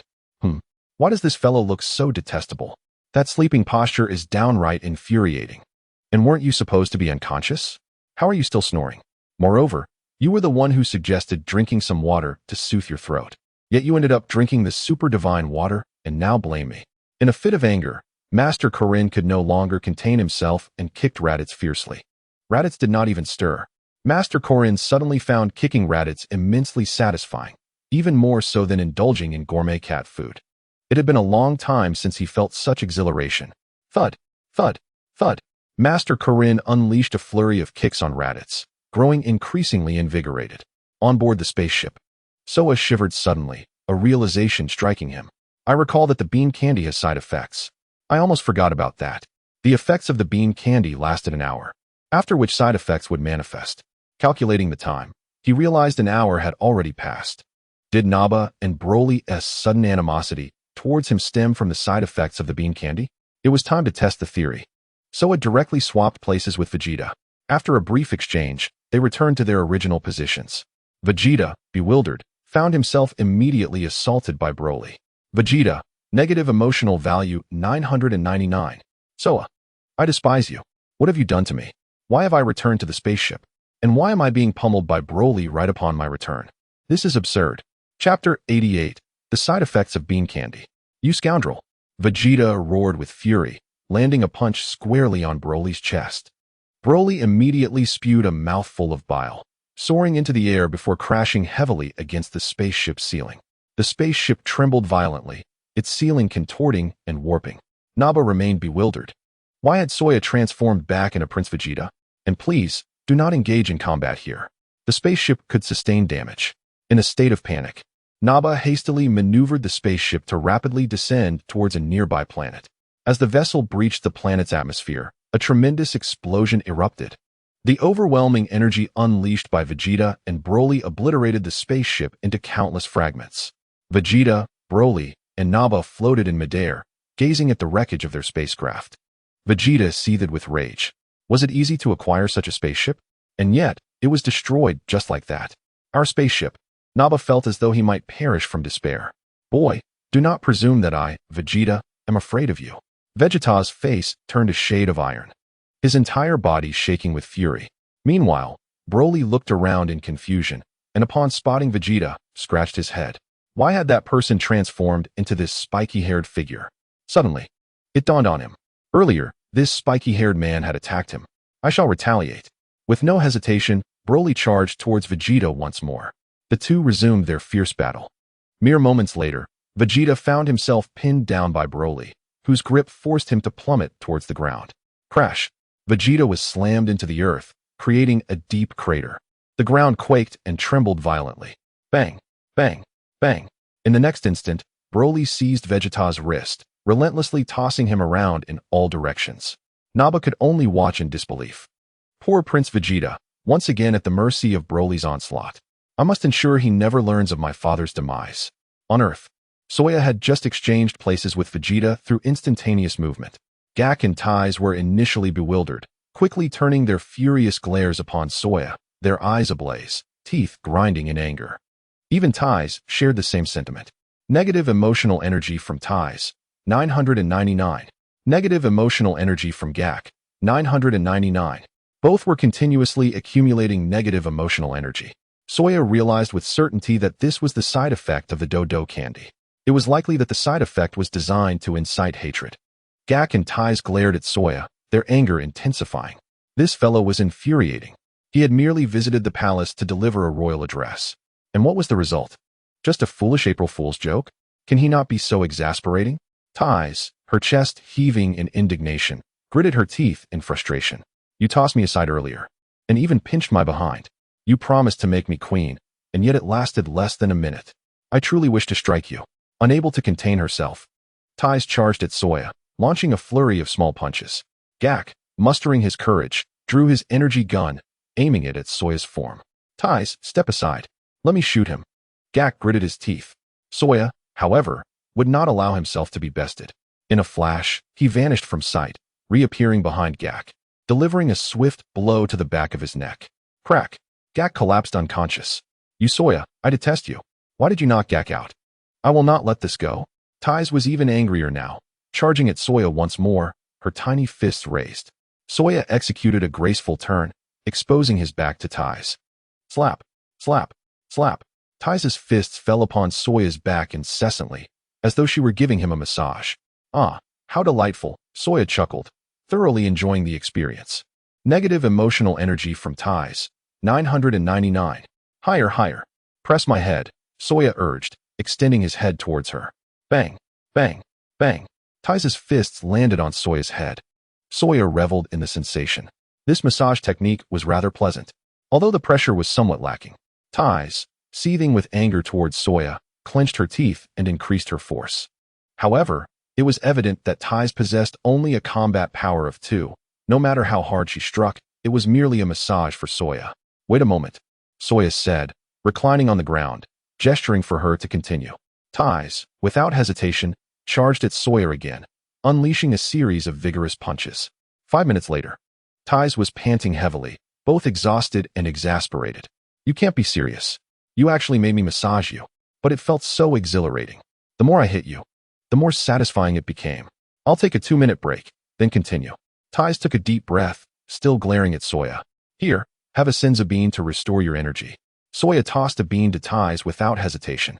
Tais consumed the bean immediately, then resumed her assault on Soya, delivering a thorough massage. Soya was overjoyed. This treatment was unparalleled. After another 10 minutes of this, Tais felt significantly better, yet her anger towards Soya remained palpable. Shall we continue? Soya inquired. Absolutely. I find it incredibly satisfying to hit you. It's amusing to see you so riled up. Tais pouted, huffing. Soya quietly calculated the duration of the Dodo candy side effects. It was likely that the side effects were meant to incite hatred. He just wondered how long they would last. The side effects of the combat god water lasted a day. Surely this wouldn't last as long, would it? If I were to appear at the World Martial Arts Tournament in this state, everyone present would undoubtedly direct negative emotional energy towards me, rendering the solar flare unnecessary. Tais, turn your head away and do not look at me. Soya suddenly commanded. I will not. Tais shot back, glaring fiercely. Soya vanished again. Tais stood momentarily dazed before shaking her head to regain her senses. What had just transpired? Had she truly just given Soya a thorough beating? Would he seek vengeance? Tais, how do you feel now? Soya asked. Tais was about to respond, but he interrupted. Do not turn around just yet. I apologize for earlier. I have no idea why I suddenly felt the urge to strike you. Tais's cheeks flushed with embarrassment. No harm done, Soya grinned, unfazed. It seemed that this side effect only prompted those who gazed upon him to entertain thoughts of violence. As long as they did not look at him, it appeared there were no significant repercussions. What if I wore a mask? Soya approached Tais, pointing at her attire. Tais, is it all right if a piece of your clothing is torn? He inquired. It's fine. It just got torn inadvertently when I was attacking you, Tais replied. Momentarily taken aback, instinctively glancing back at Soya. With a swift movement, Soya tore a piece from her clothing without hesitation. Chapter 89. Tais, let me take a break. What are you doing? Tais exclaimed in shock. Didn't I just ask? You said it was fine if a piece of your clothing was torn. Soya chuckled mischievously. Tais's face paled, her anger flaring. What on earth are you doing? Do you wish to wear women's clothing? Tais grew increasingly infuriated. once again raising her fists to deliver a relentless barrage upon Suya. Suya, silently relishing the pleasure derived from this peculiar massage, mused on the ineffectiveness of the side effects of dodo candy, even with her head covered. Perhaps it was the aura emanating from her that invited such punishment. After 5 exhausting minutes of pummeling, Tai-Si was left breathless and drenched in sweat. I need a break. I'm genuinely exhausted. From Tai-Si, a staggering 999 points of negative emotional energy were harvested. Suya couldn't help but feel a surge of delight. This dodo candy was indeed quite remarkable. It was an exhilarating experience to accumulate negative emotional energy so effortlessly. In such a brief period, Tai-Si had already provided him with 300,000 points. If he were to attend the Grand Martial Arts Tournament, reaching the 1 billion cap seemed entirely feasible. Moreover, all he had to do was stand there, and the negative energy would continuously refresh. How thrilling! At this moment, Suya found himself wishing the side effects of dodo candy would last even longer. As it stood, he felt invincible on this planet, reaping the benefits of such abundant negative emotions. According to the rules of the battle god water, it was possible that this taunting skill could persist for an entire day. Calculating the time, the Grand Martial Arts Tournament would commence in just a few hours. What an exhilarating thought. Suddenly, he received notifications of negative emotional energy from Vegeta, Broly, and Nappa, which momentarily stunned him. The negative energy from Raditz quickly followed. Raditz? I almost forgot about that fellow. Suya recalled that Raditz had also consumed dodo candy, significantly diminishing his presence. It was no wonder Vegeta had not even inquired about Raditz's whereabouts since coming to him. Has Raditz awakened? A thought struck Suya, and he promptly exchanged the positions of Gak and Raditz. Master Karen gleefully kicked Raditz, growing more exhilarated with each blow. What a delightful plaything. This lad excites me even more than catnip. Each kick seemed to relieve his stress. To his astonishment, during a brief respite, he noticed that the sinister little fiend with the spiky hair had vanished. Who would have thought kicking that detestable youth would yield such satisfying results? After a short break, he resumed his assault on Raditz, filled with a vengeful fervor. Just then, Raditz was abruptly swapped for Gak, who was currently in a state of unconsciousness. Having been knocked out by Suya, Master Karen, taken aback by the sudden change, instinctively kicked Gak several times before stopping, his eyes wide in disbelief. What just happened? Why is there a different person here? And this new one is far less satisfying to kick. Scratching his head in confusion, Master Karen approached Gak and tapped him lightly with his staff. Gak slowly regained consciousness, his multifaceted eyes darting around. Another switch? Is Suya up to his tricks again? That scoundrel. Negative emotional energy from Gak. 666. Who are you? Master Karen inquired. I am Galactic Patrolman Gak, he replied, rubbing his sore face. Who hit me? That was quite a kick. It seems it was Raditz who delivered the blow, Master Karen replied calmly, swiftly changing the topic. Galactic Patrol? That sounds like a noble organization. Gak nodded vigorously, nearly in tears, feeling he had finally found a kindred spirit. He quickly recounted his plight to Master Karen. So, if we can find that special energy source to restore your spaceship, you can send the Galactic Patrol to deal with Suya, right? Master Karen raised an eyebrow. Exactly. You've seen what he has done. Gak clenched his fists, his teeth grinding in anger. What kind of energy do you require? I'll find a way. Master Karen pondered. This energy is rare on Earth. The king had promised to assist me, but who would have thought that Suya would turn it into an April Fool's prank? Gak lamented, nearly in tears. I was just a henchman, knocking out all the soldiers and bodyguards. A galactic patrolman turned into an accomplice. I'll keep an eye out, Master Karen assured him, then curiously asked, but how did you end up here? Where did that Raditz brat go? If I'm not mistaken, Raditz and I swapped places. That's a skill of the guy named Suya, Gak explained. Such a powerful ability exists? Master Karen exclaimed, astonished. I don't know either. I'm just as bewildered. Gak shrugged. As Raditz was swapped in, Tai-Si leaped with excitement, feeling a tingling sensation in her legs. Without uttering a word, she unleashed a flurry of kicks upon Raditz. Negative emotional energy from Raditz. 555. Suya approached, observing closely as he poked Raditz with a stick. Negative emotional energy from Raditz. 666. Suya? He poked again. Negative emotional energy from Raditz. 777. What a delightful arrangement. Suya was overjoyed, his hands moving with such fervor that illusions of movement trailed behind. Negative emotional energy from Raditz. 888. Negative emotional energy from Raditz. 999.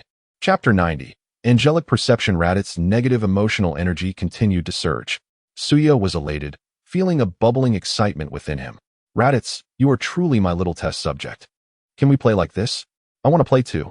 Seeing Suya's joy, Taisi rushed to snatch the stick from his hands. However, as she spoke, she inadvertently caught sight of Suya and launched herself at him, delivering a series of punches. Taisi, with her tiny fists, pounded on Suya but felt unsatisfied. Grinding her teeth, she lunged at his face and neck, nipping playfully. Suya, is this how you play? Aside from leaving me with a bit of drool, what else can you do? With a frown, Suya handed the stick to Taisi, who gleefully took it and began experimenting on Raditz. Negative emotional energy from Raditz. Suya was genuinely delighted. Is this also possible? With Taisi's help, Raditz is providing me with negative emotional energy. Raditz is being poked so pitifully, Taisi commented. But her stick showed no signs of stopping. Why must women trouble other women? Suya sighed helplessly. Taisi paused, caught off guard. Wait, is Raditz a girl? She blinked, asking. Although not a girl, Soya had endured the joys and pains that a girl should experience. Soya sighed deeply. What are you talking about? Taisi asked, perplexed. Her expression peculiar. On a distant planet, Broly gripped Vegeta's wrist, swinging his body back and forth with reckless abandon. Naba stood nearby, utterly dumbfounded, his body trembling violently and his complexion pale. Naba realized that even Frieza was no match for this little brat, let alone Prince Vegeta. Poor Prince Vegeta. Would he survive this beating? Broly seized Vegeta by the collar and hoisted him high. Vegeta, battered and bruised, had lost several teeth, rendering him a pitiful sight. At this moment, he felt as if his entire body were falling apart, each movement sending waves of pain throughout. My hand is broken. Humph. Broly huffed, carelessly tossing Vegeta aside as if he were mere refuse. Then, Broly glanced at Naba, who was twitching at the corner of his mouth, his face frozen in shock. With a whoosh, Broly shot into the sky like a cannonball, heading straight for Naba. Bang! Broly struck Naba down from the air with a punch, then grabbed one of his fingers, tossing him back and forth in a chaotic manner. Naba was utterly bewildered. What the hell? I was just watching the show. Why are you hitting me?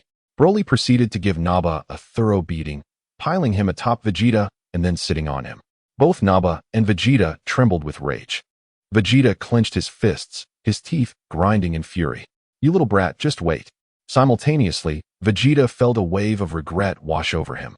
Why did I bring this brat aboard the spaceship? Wouldn't it have been better to leave him on that Wampa planet to fend for himself? On Earth, Soya ceased using instantaneous movement. Having gathered detailed information from Vegeta, Soya felt relieved. At least Kampa provided me with negative emotional energy due to the lack of combat god water.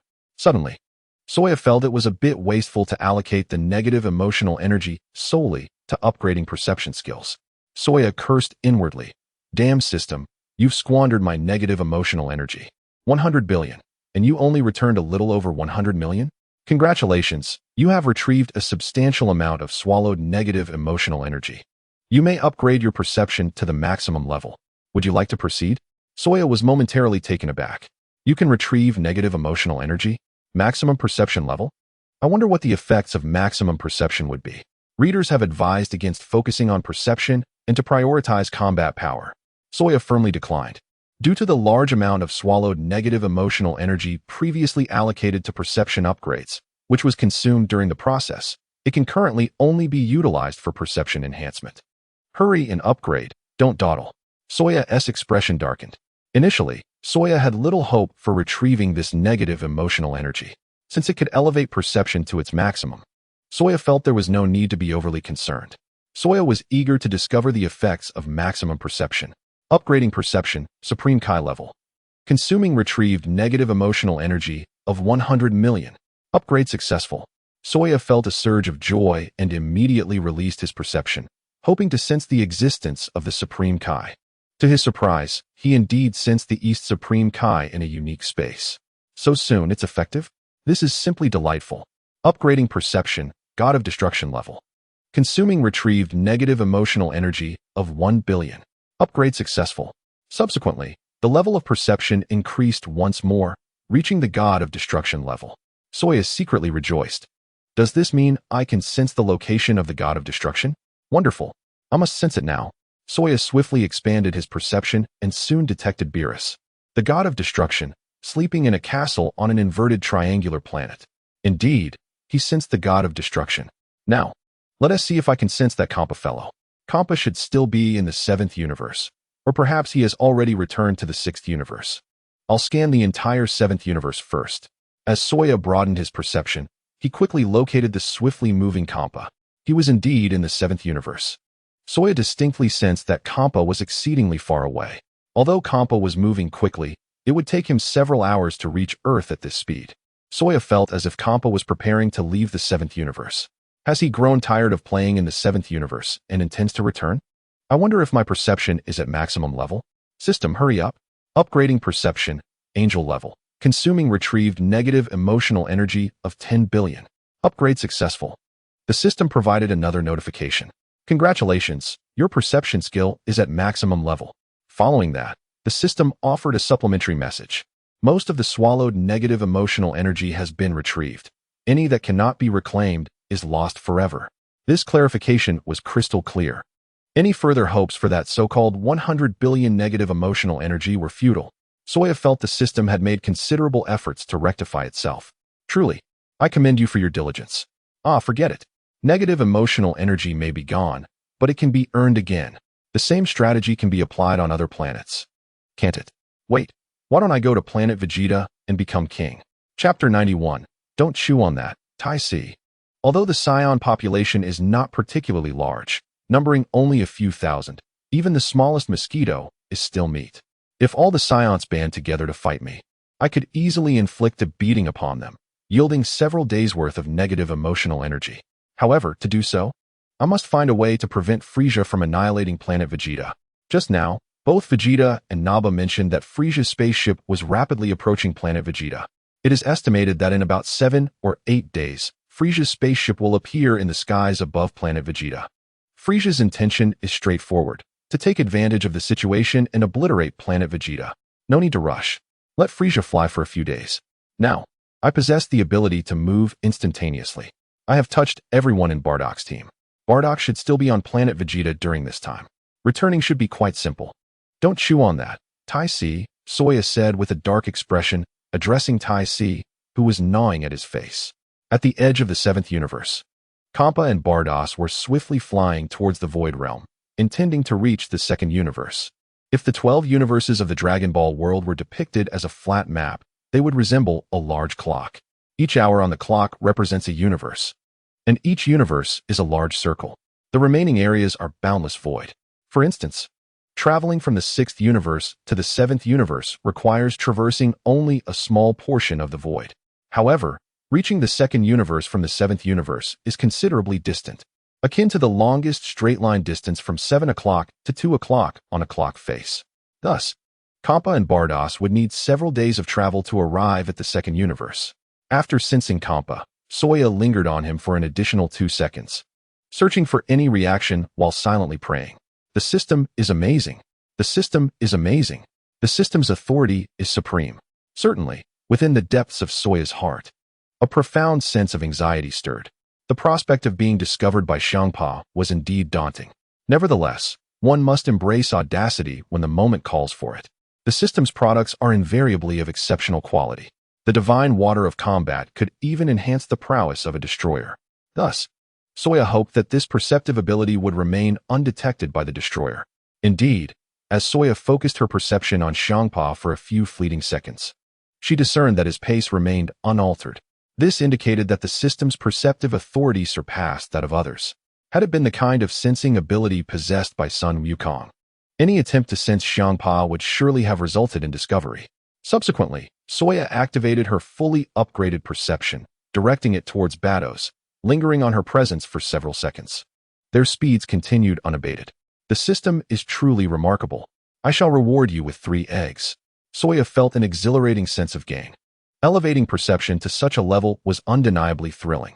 What thrilled Soya most was that upon reaching the pinnacle of angelic perception, it felt akin to possessing a third-person perspective. She could gaze upon Bados, the blue enchantress, from an astonishing distance.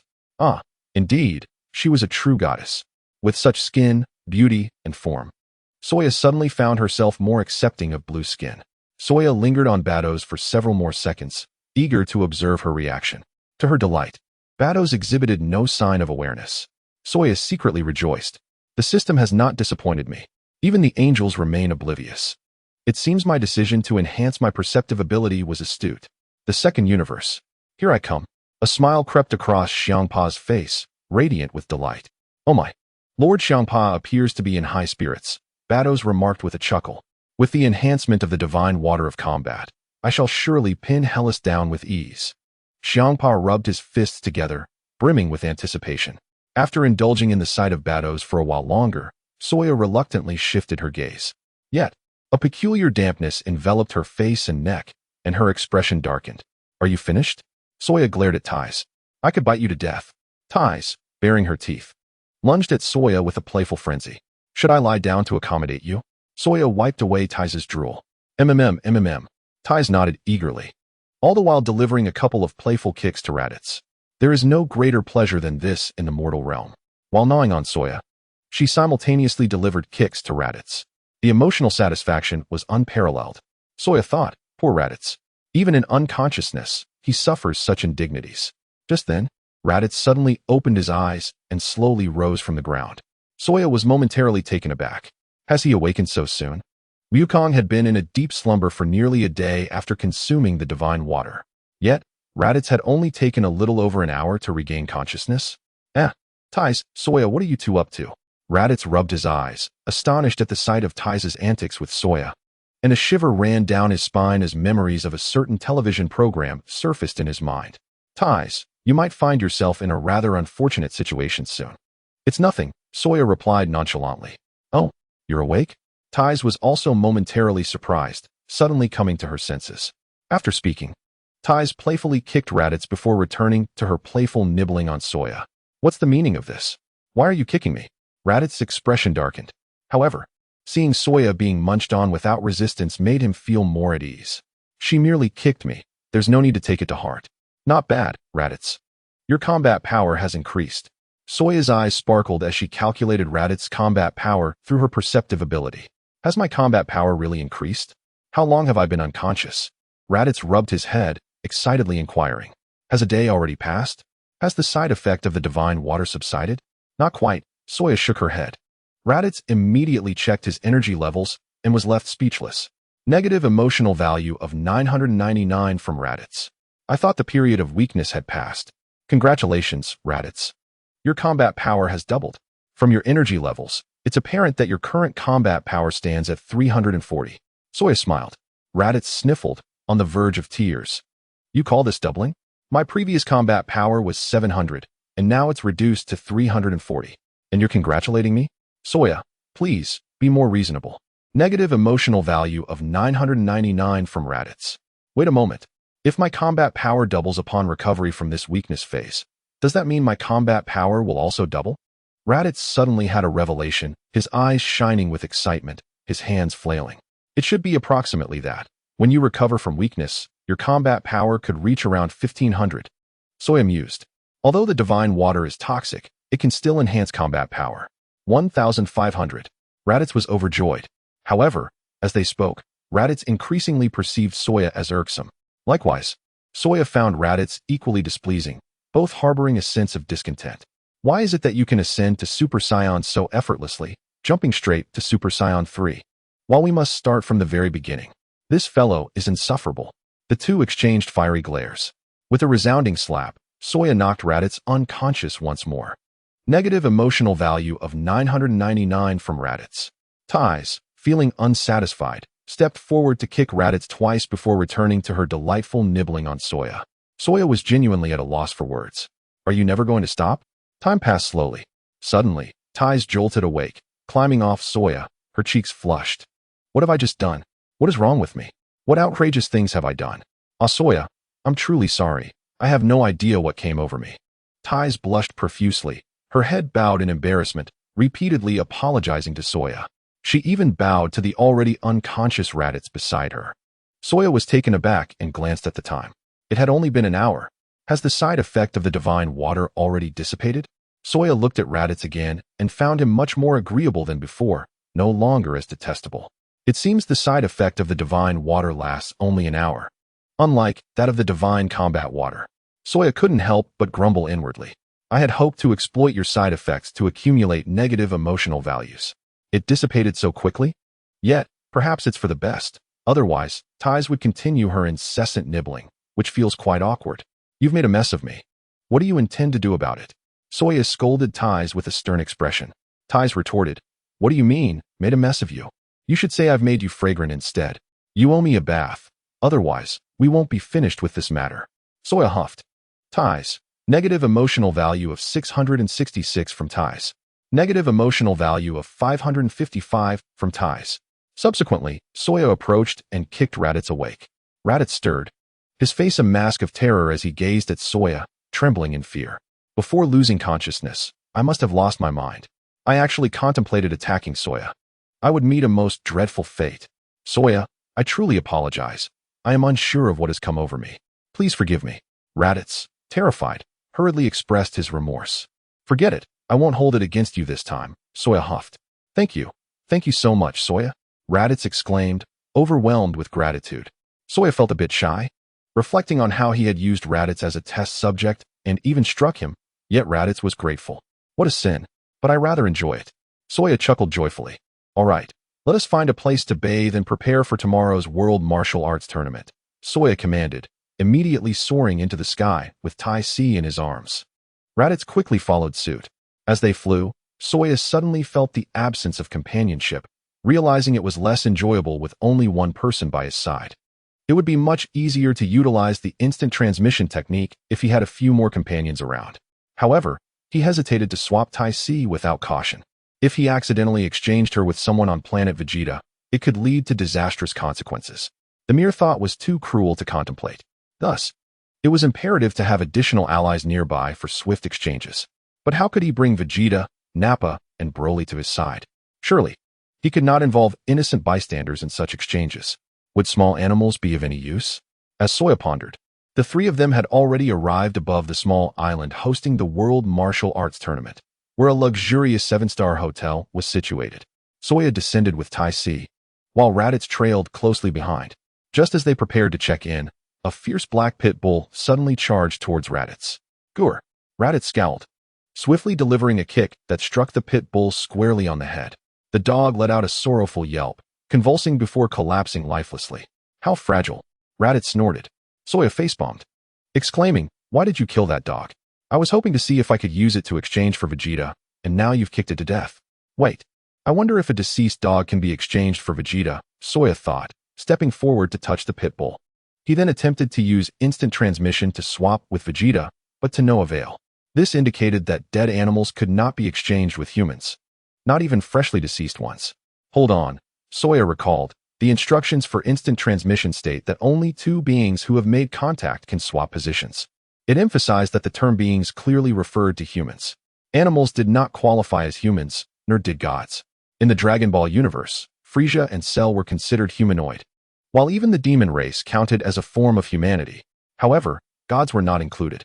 This likely pertained to the Kaioshins and those of higher divine status, while earthly gods did not count. This isn't my fault. That dog was about to bite me, and I merely defended myself, Raditz interjected, observing Soya's actions. Why doesn't such a large dog have a leash? Tai Si frowned slightly. Let us move on, Soya said, diverting his gaze. Just then, as the trio prepared to enter the hotel, a woman clad in extravagant attire screamed, "Oh, my dear treasure." She rushed out from the hotel, flinging herself onto the lifeless dog, weeping as if mourning a lost parent. Immediately, she seized Soya, her expression fierce. You will compensate for my dog. This matter is far from over. I saw you strike my dog. You must have killed it. Soya, taken aback, exclaimed, what a fortuitous opportunity. A willing test subject has appeared. Why didn't you have it leashed? Tai Si questioned, raising an eyebrow. My dear treasure does not bite. Why should I leash him? Even if you were bitten, it would be your honor. My treasure is my most esteemed son. The woman declared haughtily, looking down on Soya and Tai Si. Is there a hierarchy of warriors here on Earth? Raditz murmured in astonishment. Darling, what is happening? A man adorned in gold and jewels hurriedly approached, followed by an elderly woman. The man wore an arrogant expression that rivaled Raditz during his less pleasant moments. The elderly woman had a sharp, unpleasant demeanor, resembling a character from a bothersome short play. After inquiring about the situation, they approached Soya, accusing him of killing their dog and demanding retribution. Raditz, ready to unleash his fury, clenched his fists, eager to teach them a lesson. "Don't move. Let me handle this," Soya exclaimed, halting Raditz. "I was just contemplating how to bring Vegeta and the others over, and now these three come to deliver themselves to me. How delightful. You are finished. Do you know who I am?" The man sneered, his eyes narrowing with malice. Exchange. Soya wasted no time and immediately executed the instant transmission, swapping the man with Vegeta. In an instant, Vegeta found himself by Soya's side, while the man was left bewildered on an unknown planet, pinned beneath Nappa. Vegeta glanced around, inadvertently aggravating his wounds, which caused him to wince. "Wait, is that Prince Vegeta?" Raditz stuttered, utterly shocked. "Could you refrain from showcasing your abilities here, Soya?" Vegeta fumed, shaking with rage. "If you continue to swap me around, I will not be so courteous." The woman and the elderly lady exchanged bewildered glances, confused by the sudden turn of events. "Why has your son become so small?" the woman asked, unable to contain her curiosity. The elderly woman shook her head in confusion. Exchange. Soya acted without hesitation, swapping the elderly woman with Broly. In the blink of an eye, Broly appeared in place of the elderly lady, equally perplexed as he surveyed his new surroundings, which were far more enchanting than any he had encountered before. "Would you like some water?" Soya offered Broly a bottle of mineral water. Broly blinked, accepting the water and inspecting it cautiously, unsure how to proceed. Vegeta was momentarily taken aback, his eyes sparkling with intrigue. Is Soya attempting to exploit Broly again? How splendid. Hurry and drink it. Once you consume the divine water, I shall relish the opportunity to teach you a lesson when you are at your weakest. You treated me quite poorly earlier, Soya remarked, twisting the cap off the bottle for Broly. Broly glanced up at Soya, then took a sip. Instantly, an overwhelming sense of happiness washed over him, and gratitude shone in his eyes. He is truly a good person for offering me such a delightful drink. What is this? Broly asked in broken words. Mineral water, Soya replied with a smile. Delicious. Broly nodded enthusiastically, downing more of the water while smacking his lips. You can speak. Vegeta's expression darkened, trembling with indignation. Who is this? Raditz stood aside in bewilderment, scratching his head vigorously, causing several strands of hair to be pulled out, oblivious to it all. Here, Vegeta, Soja said, tossing a Senzu bean to him. What? Vegeta caught the bean, inspecting it in his palm. Try eating it, Soja suggested with a smile. There won't be any side effects, will there? Vegeta asked warily. Forget it. Soja rolled his eyes at Vegeta. Humph. Vegeta snorted, but still popped the Senzu bean into his mouth, crushing it and swallowing it down. Instantly, his eyes lit up as he felt his injuries heal in an instant. Not only that, but he also sensed a significant boost in his energy. However, Vegeta was still in a weakened state, his combat power barely reaching 10,000. My combat power. I feel it rising. Vegeta exclaimed, startled. Soja, you didn't turn the water of the gods into these beans, did you? Soja replied, your imagination is quite vivid. Nearby, a woman, her makeup smudged, stared in disbelief at the transformation of her husband and mother-in-law into two little boys. What have you done to my husband and mother-in-law? She trembled, looking fearfully at Soja. I almost forgot about you, Soja chuckled, turning to Vegeta. Where were you before? A strange planet filled with islands, Vegeta replied indifferently. Exchange. Soja wasted no time, directly swapping the woman and Nappa. In the blink of an eye, Nappa appeared beside him, bewildered, quickly surveying the surroundings. Upon seeing Broly, he trembled in fear. By exchanging, Soja had finally gathered everyone together just when he was concerned about not having anyone to swap with Vegeta. Ties had become accustomed to such peculiar occurrences by now, having just witnessed Soja's odd antics. On another planet, the woman, the man, and the elderly lady looked around in astonishment. Where are we? How do we end up here? They observed a large ship speeding toward them from the distant sea. Ecstatic, they waved their hands and shouted for help. Why is there a skull painted on that ship? The woman muttered softly. Could it be pirates? The man suddenly realized, his expression changing. Pirates? The elderly lady widened her eyes in terror. The ship docked, and several armed pirates disembarked, pointing their guns at the trio. The pirates swiftly stripped them of their treasures, even dragging the woman into a nearby thicket. Below are the fluctuations of the negative emotion values from the woman, Mart. From Mart, negative emotion value 999. From Mart, negative emotion value 888. From Mart, negative emotion value 666. From Mart, negative emotion value 1. Soja, what is going on? Why does this woman only give me a negative emotion value of 1? I've never seen such a low value before. From Jessica, negative emotion value 999. From Stephanie, negative emotion value 999. Soon after, the man and the elderly lady also continued to provide negative emotion values, appearing relatively normal. Soja genuinely couldn't comprehend why the woman's emotion value was like this. Never mind. Chapter 94. Naba, you have some nerve. Naba, how's your tongue twister coming along? Soja glanced at Naba and immediately inquired. Naba, negative emotion value 666. Can you not check so quickly? I haven't reviewed yet. Sorry, Soja, I will do my best.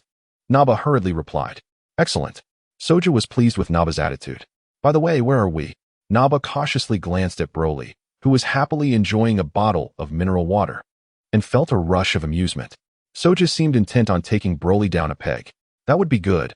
Otherwise, none of them would stand a chance against Broly. Feeding him the water of the gods, they could deal with him properly after an hour. Wait. We're all in a weakened state right now. Wouldn't it be better to give Broly the water of the gods tomorrow? This is Earth, Soja announced. Earth? I think I've heard someone mention that planet. Naba grinned. Glancing around, there are quite a few people here. Should we conquer this planet? No one spoke. Since that's the case, let me give the people on this planet a little welcome gift. Naba declared, gathering energy, raising his finger, and preparing to obliterate the small island. Soja's expression darkened. Feeling utterly speechless, Vegeta shot Naba an eye roll, ignoring him. Broly continued to sip his water contentedly.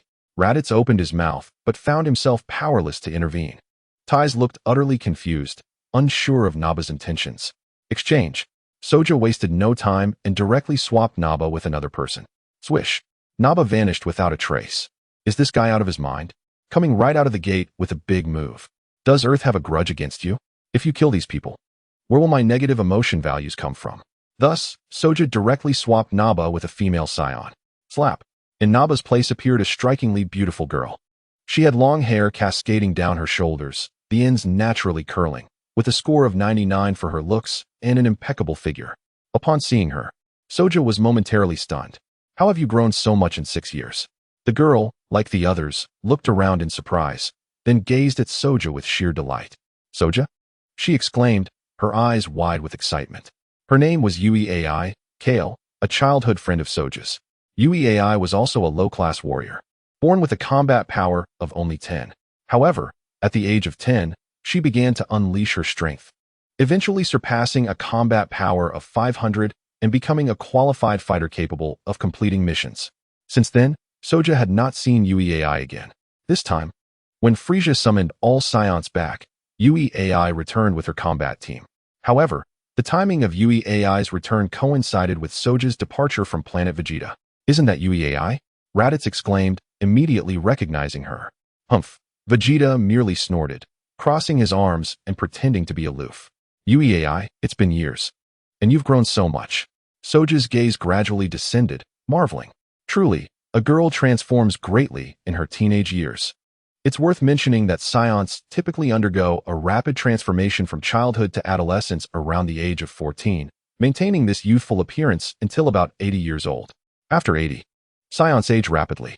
Moreover, their lifespan is roughly comparable to that of Earthlings, living up to around 100 years, contrary to the popular belief that they can live for over 200 years, as clarified in Dragon Ball Super. Soja, it's really you. I thought I would never see you again. Yui Ai exclaimed, rushing forward, shoving Tais aside, leaping up to tightly embrace Soja, her legs wrapping around his waist. Taisi, what on earth? Your actions are rather uncouth. A shocking scene unfolded as Yui Kuei pressed her lips directly against Suaya's face. Taisi was taken aback. Saya, after not seeing you for 6 years, you've become so bold? Oddly, why does your face have such a peculiar scent? Yui Kuei smacked her lips, murmuring to herself, feeling a slight chill. Suaya discreetly glanced at Taisi, who was chewing gum. Earlier, Suaya had been caught indulging by Taisi, leaving a noticeable taste of gum on his face. Yui Kuei, You are indirectly involving Taisi.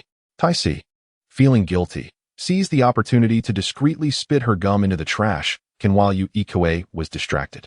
Where's this place? Yu Ikoue suddenly realized, dismounting from Suaya and surveying her surroundings. She then immediately turned her gaze towards Vegeta, her eyes widening in disbelief. Wait, are you not Prince Vegeta? Humph. What a fuss, Vegeta scoffed. This is Earth, Suaya smiled. Earth?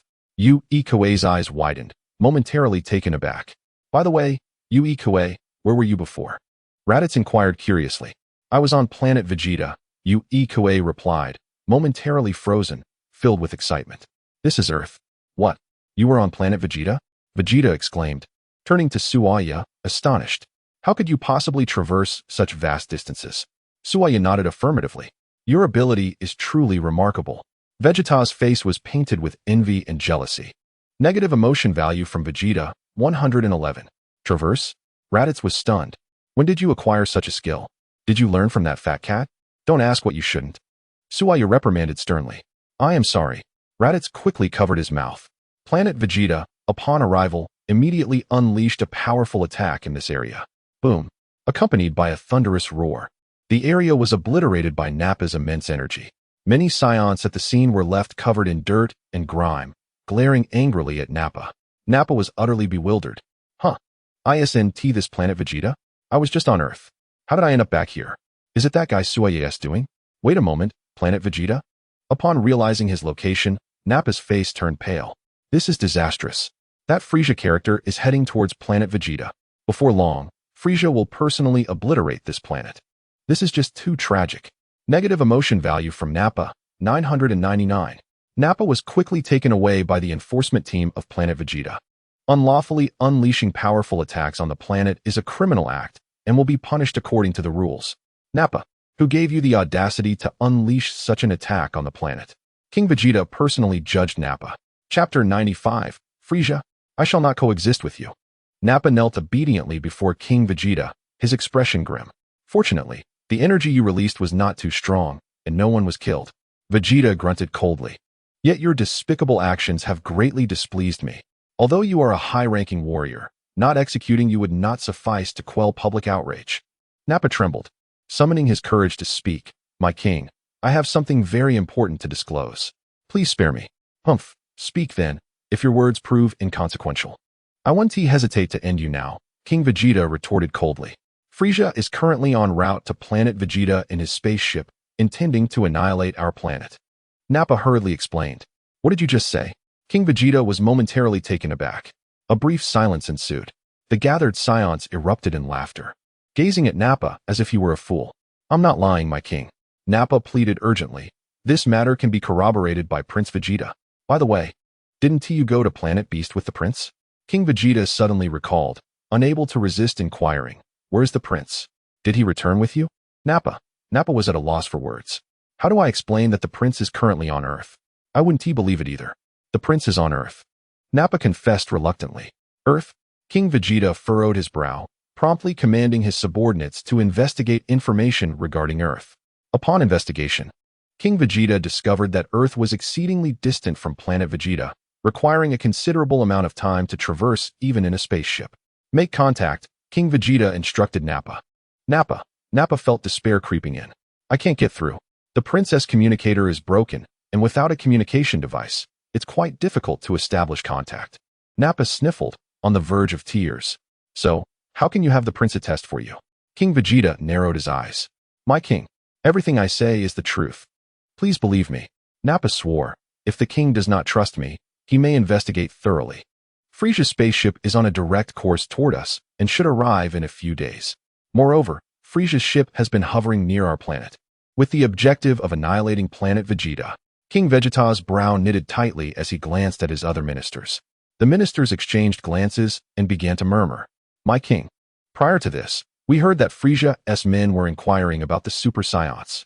Indeed, I have heard the same, and not only that, but they also sought information regarding the legend of the Super Saiyan God. This suggests that Frieza harbors ill intentions.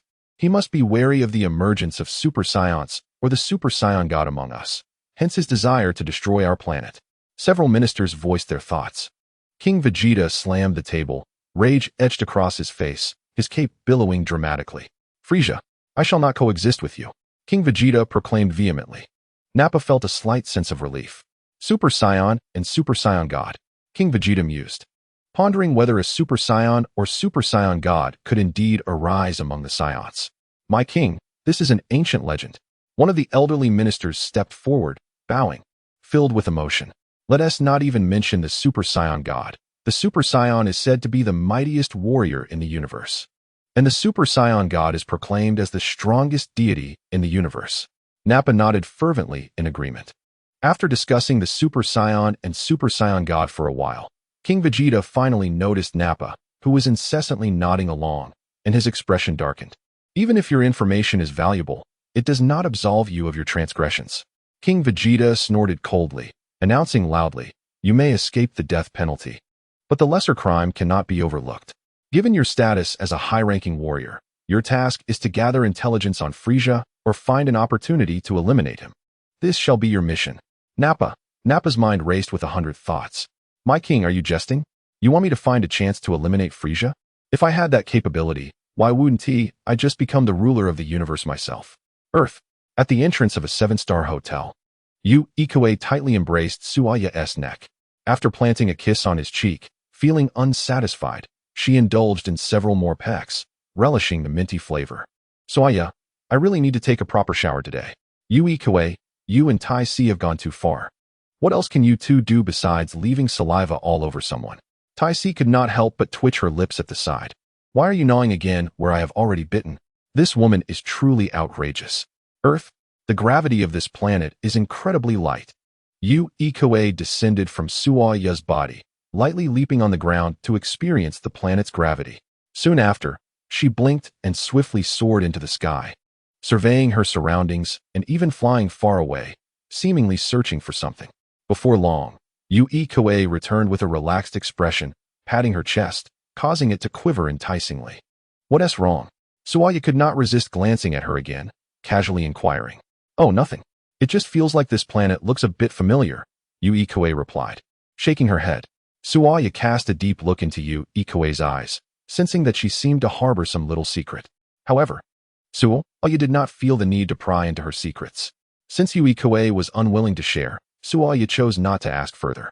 By the way, Prince Vegeta, what are you and Suaya doing on Earth? Ikue asked curiously, her voice tinged with concern. Are you planning to conquer this planet? I have been waiting on Earth for you, akin to how I have thought of you for the past 6 years, Suaya smiled. Ikue's eyes instantly turned red, tears nearly spilling over from her heartfelt emotion.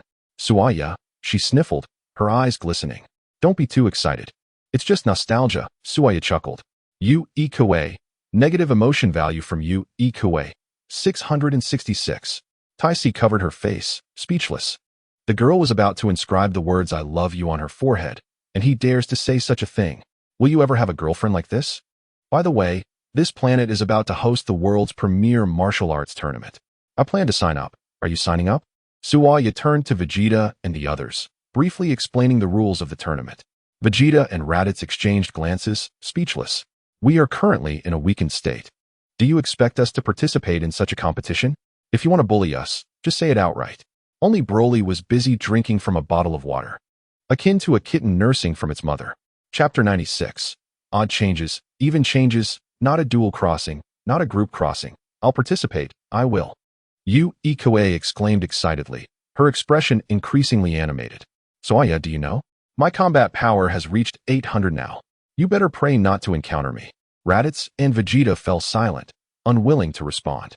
Only 800 combat power, and you dare to tell Suaya not to meet you? Do you even know what Suaya's combat power is? Vegeta rolled his eyes at Ikue, too lazy to engage with her. With that level of combat power, even in my weakened state, I could defeat you. Although I am currently weakened, my combat power is at least 800 or above.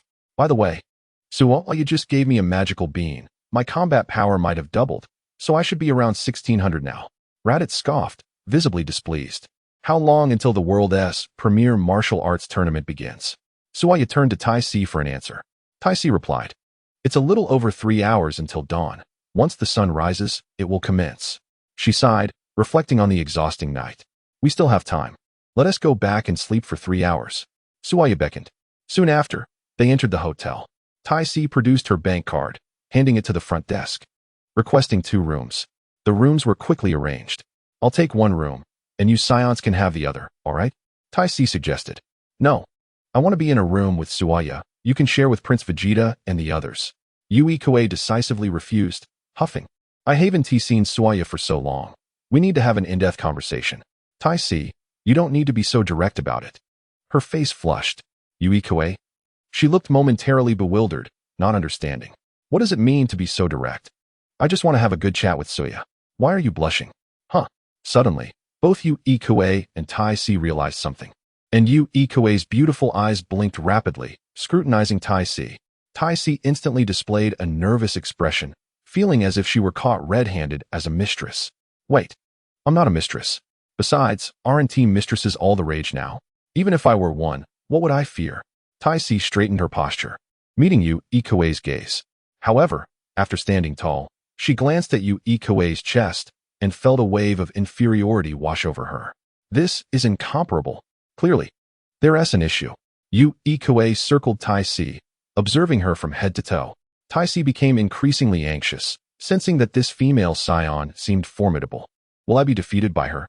No, I feel like Suaya would side with her against me. And no problem. Suaya and I are innocent. Tai Si panicked, waving her hands frantically. Don't. I just want to have fun together. Yui Koei giggled, stepping forward to wrap her arms around Tai Si's neck. Tai Si? What do you mean? What does fun together imply? Then it's settled. The 3 of us will share a room. Yui Koei beamed brightly, even licking her lips at Suaya. Suaya, what exactly do you want to do? You weren't like this before. In the end, Suaya, Yui Koei, and Tai Si shared a room, while Vegeta, Broly, and Raditz occupied another. Broly, curious about everything, poked around the room until he finally caught 2 bottles of water to guzzle. Vegeta and Raditz exchanged exasperated glances. Suaya initially wanted to enjoy a peaceful sleep, embraced on either side, but Yui Koei insisted on playing games with him. What game? Suaya's expression darkened. Isn't it better to sleep properly? What game? Dodiju. Have you heard of it? Yui Koei chuckled. Suaya Dodiju. That sounds rather strange. How could such a card game exist in the world of Dragon Ball? Could it be that Yui Koei is also a traveler?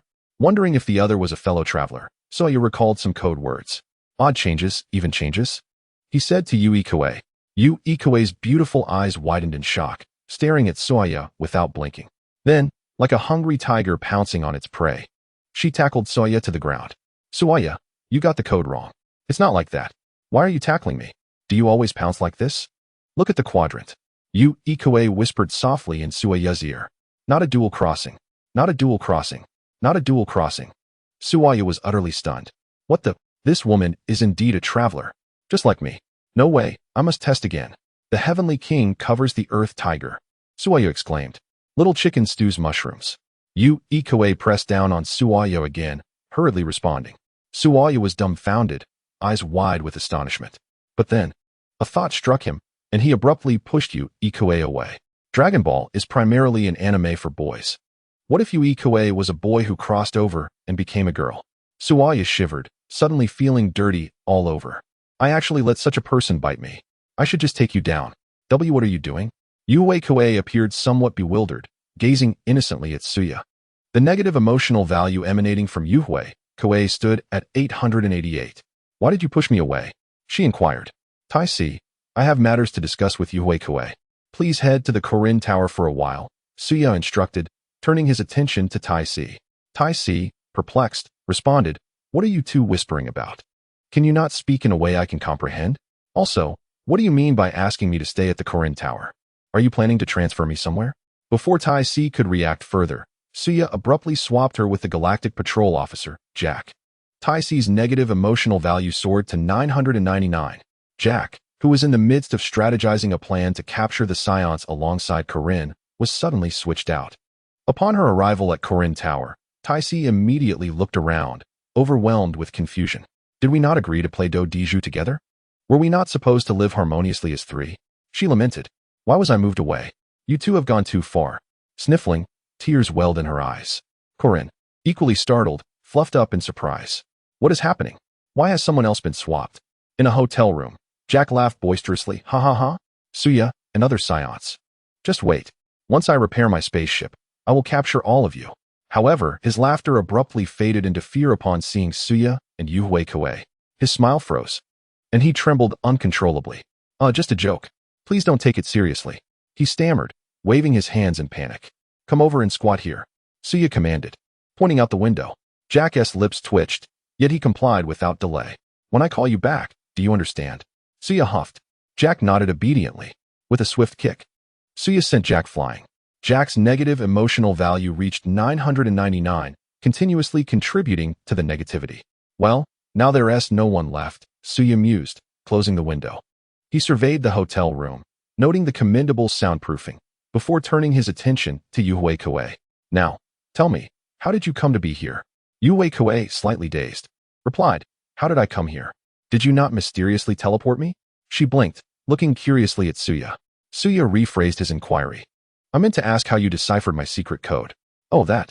I visited a planet called Blue Star where the inhabitants spoke similarly and even made a point of tackling the opposite gender.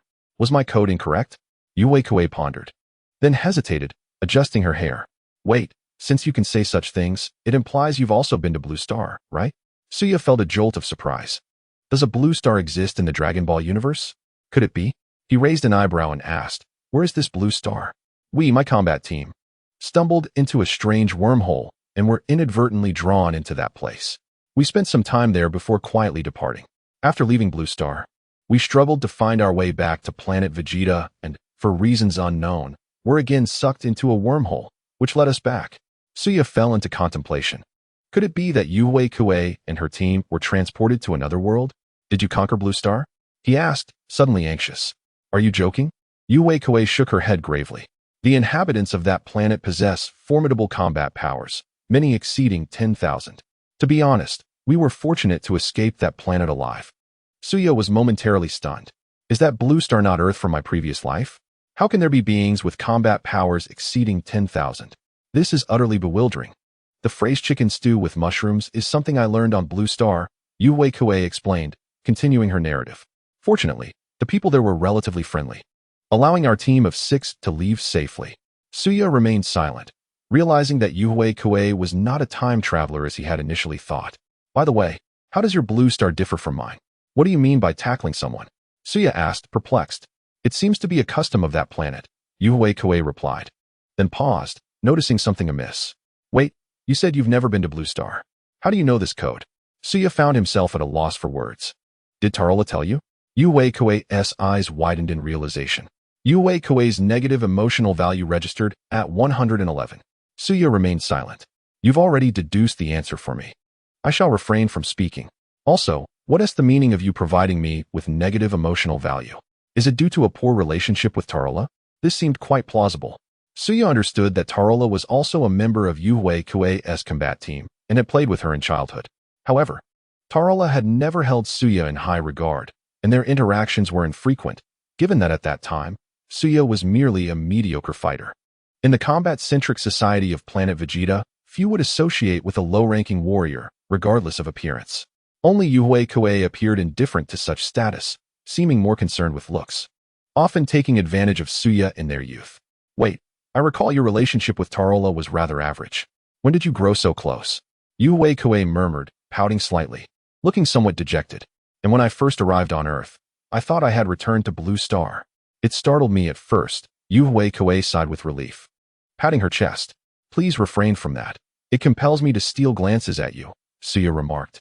You cannot comprehend how terrifying it is to have so many beings with combat powers exceeding 10,000 on a single planet. Yu Kuei still felt a chill down her spine, gasping in disbelief. Suya, at a loss for words, thought, is this meager combat power what frightens you? If you knew Frisia's combat level, would you faint from terror? Forget it. I shall not frighten you. It would be a pity to ruin such a beautiful scenery.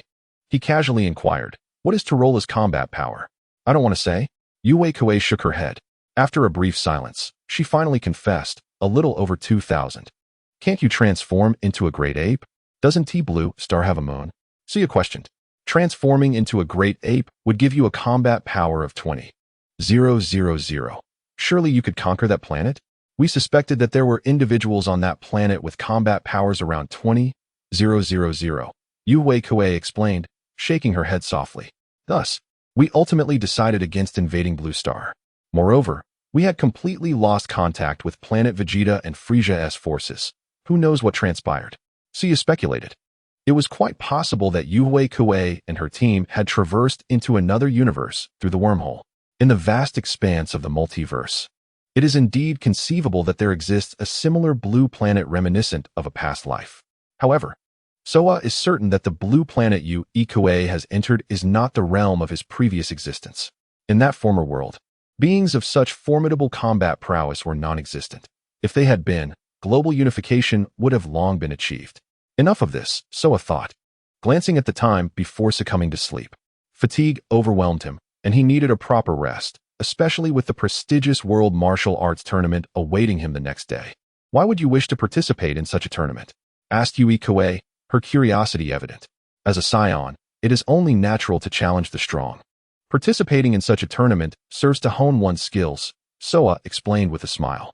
Then I shall join as well, Yu Kuei declared confidently, rubbing her delicate hands together. Chapter 98.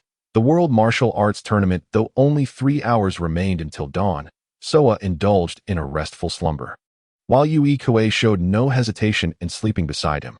Being Saiyans, there was little pretense between them, and dressed in their battle attire, they refrained from any deep conversation. When morning arrived, Yu Kuei's leg rested upon Soa, her hand gently caressing his chest, even drooling in her sleep. You truly have a unique sleeping posture, Soa remarked. The next morning, he, along with Vegeta, Yu Kuei, Raditz, and Broly, arrived at the venue of the World Martial Arts Tournament. As Soa surveyed the small island hosting the event, he noted that the crowd was not exceedingly large. It occurred to him that, at this time, the tournament was not particularly renowned, yet an estimated audience of around 10,000 had gathered. Unhurriedly, Soa produced a bean candy and consumed it. The candy's effect was to diminish one's presence for an hour, after which it would induce a mocking side effect for the same duration.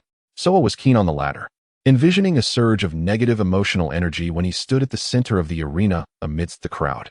Jack, stop hiding and come out, Soa called, casting a sidelong glance at a cloaked figure. Negative emotional energy from Jack, 666. How could you recognize me? Came the reply. Negative emotional energy from Tai Si, 999. Soa's eyes widened as he checked the records. Within 3 hours, Tai Si had contributed a staggering 500,000 points of negative emotional energy.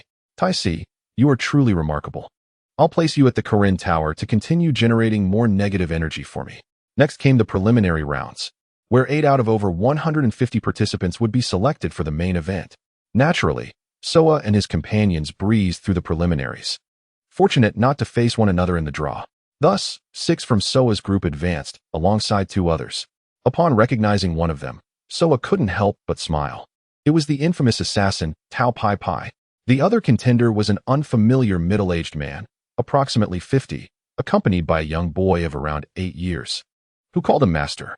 Mark, this time I shall secure the championship for you, so you can witness my strength, the middle-aged man said affectionately, ruffling the boy's bald head. Yes, Master. The child nodded eagerly. Soa paused, recalling that Mark was the name of Satan before his rise to fame. Could this child be Satan? Upon closer inspection, he indeed bore a resemblance to the child version of Satan from Dragon Ball. Let the drawing commence. The referee approached with a box for the participants to draw lots. Vegeta's expression darkened, veins popping on his forehead. Is this truly the World Martial Arts Tournament? I expected something far more interesting. Instead, I find no worthy opponents. Since we're here, we might as well have some fun, Raditz consoled him. Humph. Vegeta huffed in frustration. The participants advancing from the preliminaries included Soa, Yu Kuei, Vegeta, Broly, Raditz, Jack, Asmode, and Tao Pai Pai. The drawing results were quickly revealed. First match, Asmode versus Tao Pai Pai. Second match, Jack versus Raditz. Third match, Vegeta versus Broly. Fourth match, Soa versus Yu Kuei. Upon seeing the matchups, Vegeta scowled. Must I truly be so unfortunate? My opponent is none other than that Broly. Broly had been incessantly drinking bottled water since experiencing its delightful taste. Vegeta pondered whether this was the combat-enhancing water Soa had given Broly, and if he had already entered a weakened state. How infuriating it was that he would need several more hours to recover from his own weakened state. Even in such a condition, he feared he might not be able to best Broly. Jack, however, was elated, dancing with joy. How splendid. My opponent is that little brat. Raditz, I might just stand a chance against you. Raditz merely rolled his eyes in disdain. Soa, you and I are opponents, Yui Kue said, approaching him with a playful shake of her tiny fists. But I won't go easy on you. Indeed, Soa replied, playfully pinching her cheek. Negative emotional energy from Yui Kue, 555. Don't pinch my face. It makes me drool, she pouted, looking rather adorable in her feigned indignation. Soa continued to pinch her cheeks, each pinch yielding an additional 555 points of negative emotional energy, a most delightful source indeed. Under the referee's guidance, everyone proceeded to the waiting room. Apologies, only those who have passed the preliminaries may enter. The referee interjected, blocking Mark's entrance. He is my disciple, Mark.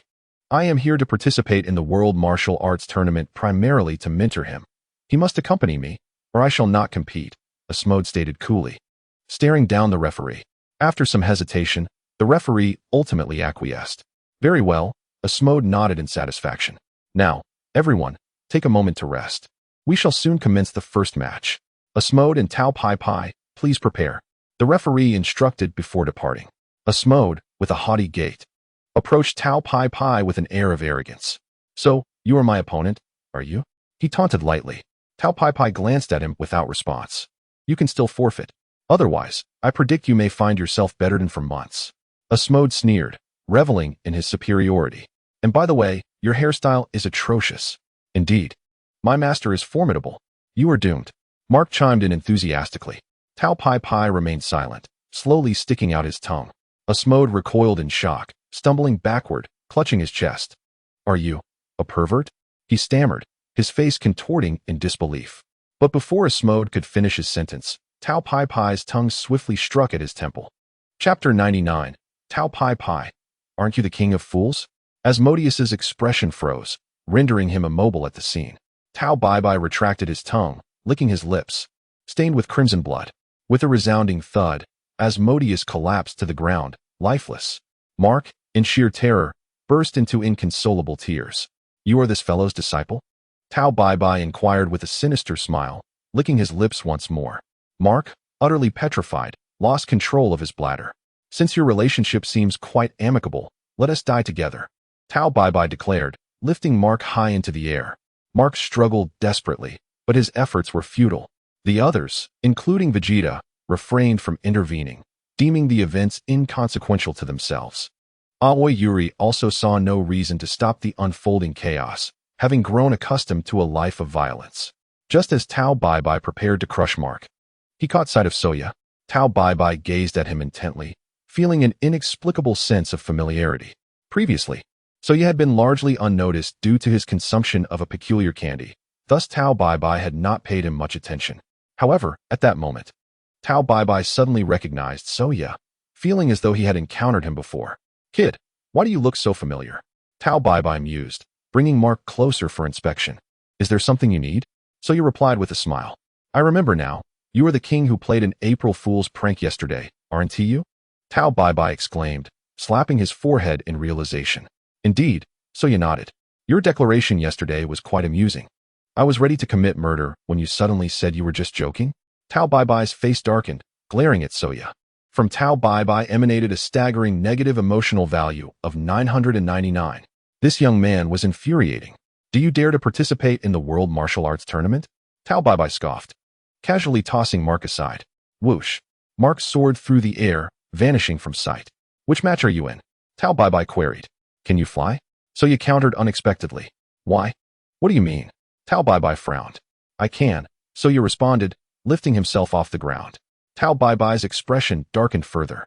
Another wave of negative emotional value. Now at 888. Are you showing off before me? Vegeta and Raditz exchanged glances, rendered speechless. What was the point of flaunting before a human? I can fly too. Aoi Yuri chimed in, joining Soya in the air. Tao Pai Pai's face turned as dark as coal. Flying technique. What is your connection to Master Roshi? He inquired, his brow furrowing slightly. Didn't T my brother mention he recently took on disciples? Soya retorted. How can these two possibly fly? It's truly bizarre. Master Rashi is nothing, so you replied directly. I even gave that turtle hermit a good thrashing. Raditz added disdainfully. Tao Bai glanced at Raditz, then back at Soya, veins throbbing on his forehead, his eyes brimming with murderous intent. This little brat actually defeated the turtle hermit? Surely, he is exaggerating. You don't seem to fly. Do you? I've suddenly thought of a delightful game. How about you become the satellite of this planet? Soya chuckled, gripping Tao Bai and soaring into the sky, piercing through the clouds, ascending higher into the atmosphere. Initially, Tao Bai struggled, attempting to massage Soya's grip, but soon he was rendered speechless by fear. This fellow's speed was astonishing. He could fly this fast. Upon reaching a certain altitude, Soya suddenly accelerated, circling the globe at an incredible pace. In just a few minutes, Soya had completed a lap around the Earth. Tao Bai was utterly horrified. What did I just witness? This guy actually flew around the Earth? How terrifying. Off you go. Soya released his grip. Whoosh. Tao Bai was propelled outward, spiraling around the planet. As he flew away, he continuously provided Soya with negative emotional energy. Soya was overjoyed. If I can acquire more of this splendid negative energy, my power will surely increase. Soya refrained from killing Tao Bai. After all, if he perished, the negative energy would dissipate. It was far more beneficial to keep him alive to enhance his combat prowess. Soya swiftly returned to the candidate arena. At this point, aside from Gak, all participants were Saiyans. Gak suddenly felt something was amiss. I feel so innocent. Even if I win, my final opponents will either be Vegeta or Soya. I could simply forfeit then, right? According to the rules, I can voluntarily withdraw. However, I might as well give Raditz a good thrashing first. After all, it's just a match. You wouldn't mind, would you? With that, the World Martial Arts Tournament officially commenced. The referee, now standing on the stage with a microphone, announced, "Let us welcome the first pair of contestants, Asmodeus and Tao Bai." As the announcement concluded, the audience erupted into enthusiastic applause and cheers. However, after a lengthy pause, the referee noticed no response from the contestants. Stretching his neck to peer backstage, he was instantly taken aback upon discovering Asmodeus lying in a pool of blood. What happened to Mr. Asmodeus? The referee gasped. He's dead, Soya replied. I can certainly see that he is dead. Your words are redundant, the referee retorted. His negative emotional value now at 666. How did he die? The referee hurriedly inquired. Killed by Tao Bai, Soya stated plainly. And where is Tao Bai? The referee asked again. Flying in the sky, Soya gestured upwards. Whoosh. Just then, Tao Bai soared overhead, though the referee could not see him, as he was far too high above. The referee, left speechless, hurried off to consult with the organizing committee. 1 minute later, ladies and gentlemen, an unexpected incident has occurred. Both contestants from the first group have forfeited, thus the second group automatically advances to the semifinals. The referee declared. The audience, sweating profusely, wondered how the first group had both forfeited. Now, let us proceed to the second match, featuring contestant Gak against contestant Raditz. The referee announced loudly. As Raditz and Gak approached the arena, the referee stated, Mr. Gak, the World Martial Arts Tournament prohibits the use of weapons, so please secure your weapon. Or you may entrust it to your companions, or allow our committee to safeguard it. He pointed at the energy gun hanging from Gak's waist. This is a weapon defended by the Galactic Police with their lives. I will not surrender it to anyone. Gak resolutely shook his head in refusal. Chapter 100. The match begins. Everyone look away. During the competition, using weapons is not allowed. The referee politely insisted, I apologize, but please cooperate. Absolutely not. Gak vehemently shook his head. If it's not possible, I could safeguard it for you. Soya offered with a smile. Gak's face darkened, responding hastily, I forfeit. Let you keep it? If I truly entrusted it to you, I might never see my gun again. Please don't forfeit. The referee urged. If you forfeit, what will the audience watch? Thus, it's decided. I concede. Gak replied. Are you scared? Raditz sneered. Gak clenched his teeth. Do you think I would fear you? The referee wiped the sweat from his brow. After the previous 2 matches, the audience hadn't even seen a single contestant. Would it be possible to avoid this charade? Now, let us continue with the third match. The referee took a deep breath and solemnly announced, in the third match, we have contestant Vegeta facing off against contestant Broly. I forfeit. Vegeta clenched his fists tightly, his teeth gritted, reluctantly uttering those words. The referee was at a loss for words. Are you all here just to cause trouble? One after another, you forfeit. How can this competition proceed? It's all right, we'll have a proper match. We won't forfeit. Soya stepped forward, patting the referee's shoulder with a smile. Yes, we won. Forfeit. Ayaki also smiled brightly. The referee felt a sense of relief. Although there had been forfeits in the previous matches, at least there would be one exciting match to entertain the audience. These two were genuinely kind-hearted, especially the gentleman who seemed to understand how to console others. Yet, there was a nagging feeling that he had seen this man somewhere before. Never mind that now. The referee promptly declared the fourth match officially commenced. Soya held Ayaki's hand as they stepped onto the stage. The audience looked on in confusion. What is happening? Why are these two holding hands as they step onto the stage? Are they planning to engage in a romantic TT? All right, the match is about to begin. Please prepare, contestants. The referee glanced at Soya and Ayaki, quietly wiping the sweat from his brow. He had sensed that their relationship was unusual, but he hadn't expected them to be a couple. Are you truly here to compete? You're not going to suddenly do something bizarre in the middle of the match, are you? The referee's thoughts wandered. The match begins. He shouted. Soya calculated that there were still 5 minutes before the side effects of the doubted candy would kick in. Therefore, starting the match now would be ineffective. To maximize its potential, he would have to wait for the side effects to manifest. Hold on, before we begin. I'd like to sing a song to celebrate this long-awaited match, Soya said hastily. The referee was taken aback. You have quite the demands. The referee's negative emotion level rose to 666. Let him sing. Let him sing. The audience cheered in unison. After all, they were just there for the spectacle. Singing a song before the match was harmless. Seeing the audience's excitement, the referee had little choice but to hand the microphone to Soya. Soya cleared his throat and prepared to sing. Ayaki was left speechless. What about the match? Why do you suddenly want to sing? Are you here for the martial arts tournament or a singing competition? However, since Soya wanted to sing, Ayaki decided to indulge him and wasn't in a hurry to attack. All right, I'll sing now. If it's not good, I hope everyone will encourage me. Soya smiled. The audience burst into laughter. You want us to encourage you if you sing poorly? You're quite the character. Elephant, elephant. Why is your nose so long? Soya began singing a song from Crayon Shinchan, playfully grabbing Ayaki's tail and waving it in front of the audience. Ayaki exclaimed, "This song is strange. And why are you waving my tail around? You have no tail. And you have 2 tails, no less. This is really too much." Ayaki's negative emotion level rose to 666. From Kasa, the negative emotion level also reached 666. From Mogode, yet another 666. At that moment, Soya's negative emotion level kept refreshing. Soya was elated. Who knew singing could yield so many negative emotion points? This was pure combat power. The referee's face darkened considerably. You can sing, but what are you actually singing? This song doesn't feel right. There are many children here. After finishing the song, Soya tossed the microphone back to the referee, who was sweating profusely. A brief silence ensued. The 4th match begins. The referee announced loudly. Soya, I want to go easy on you. Ayaki chuckled and immediately assumed a combat stance. Vegeta and Raditz exchanged glances, speechless. You want to go easy? Soya will just pin you to the ground and rub you in. Do you really think you can beat Soya? I don't know where you get such confidence. Soya checked the time. The side effects of the doubted candy were about to arrive. Ayaki, look at me, am I handsome? Soya pointed to his own face. Well, you are quite handsome. Ayaki nodded gently, then furrowed her brow and muttered, I don't know why, but suddenly I find you quite annoying. You held my tail and sang that strange song. Initially, she thought nothing of it, but the more she reflected, the angrier she became. I can't take it anymore. I really want to hit you. Ayaki shouted and charged at Soya. Bang, bang, bang. Ayaki swung her tiny fists, delivering a flurry of playful punches to Soya. Soya was overjoyed. This strength is impressive. Much better than Tai's.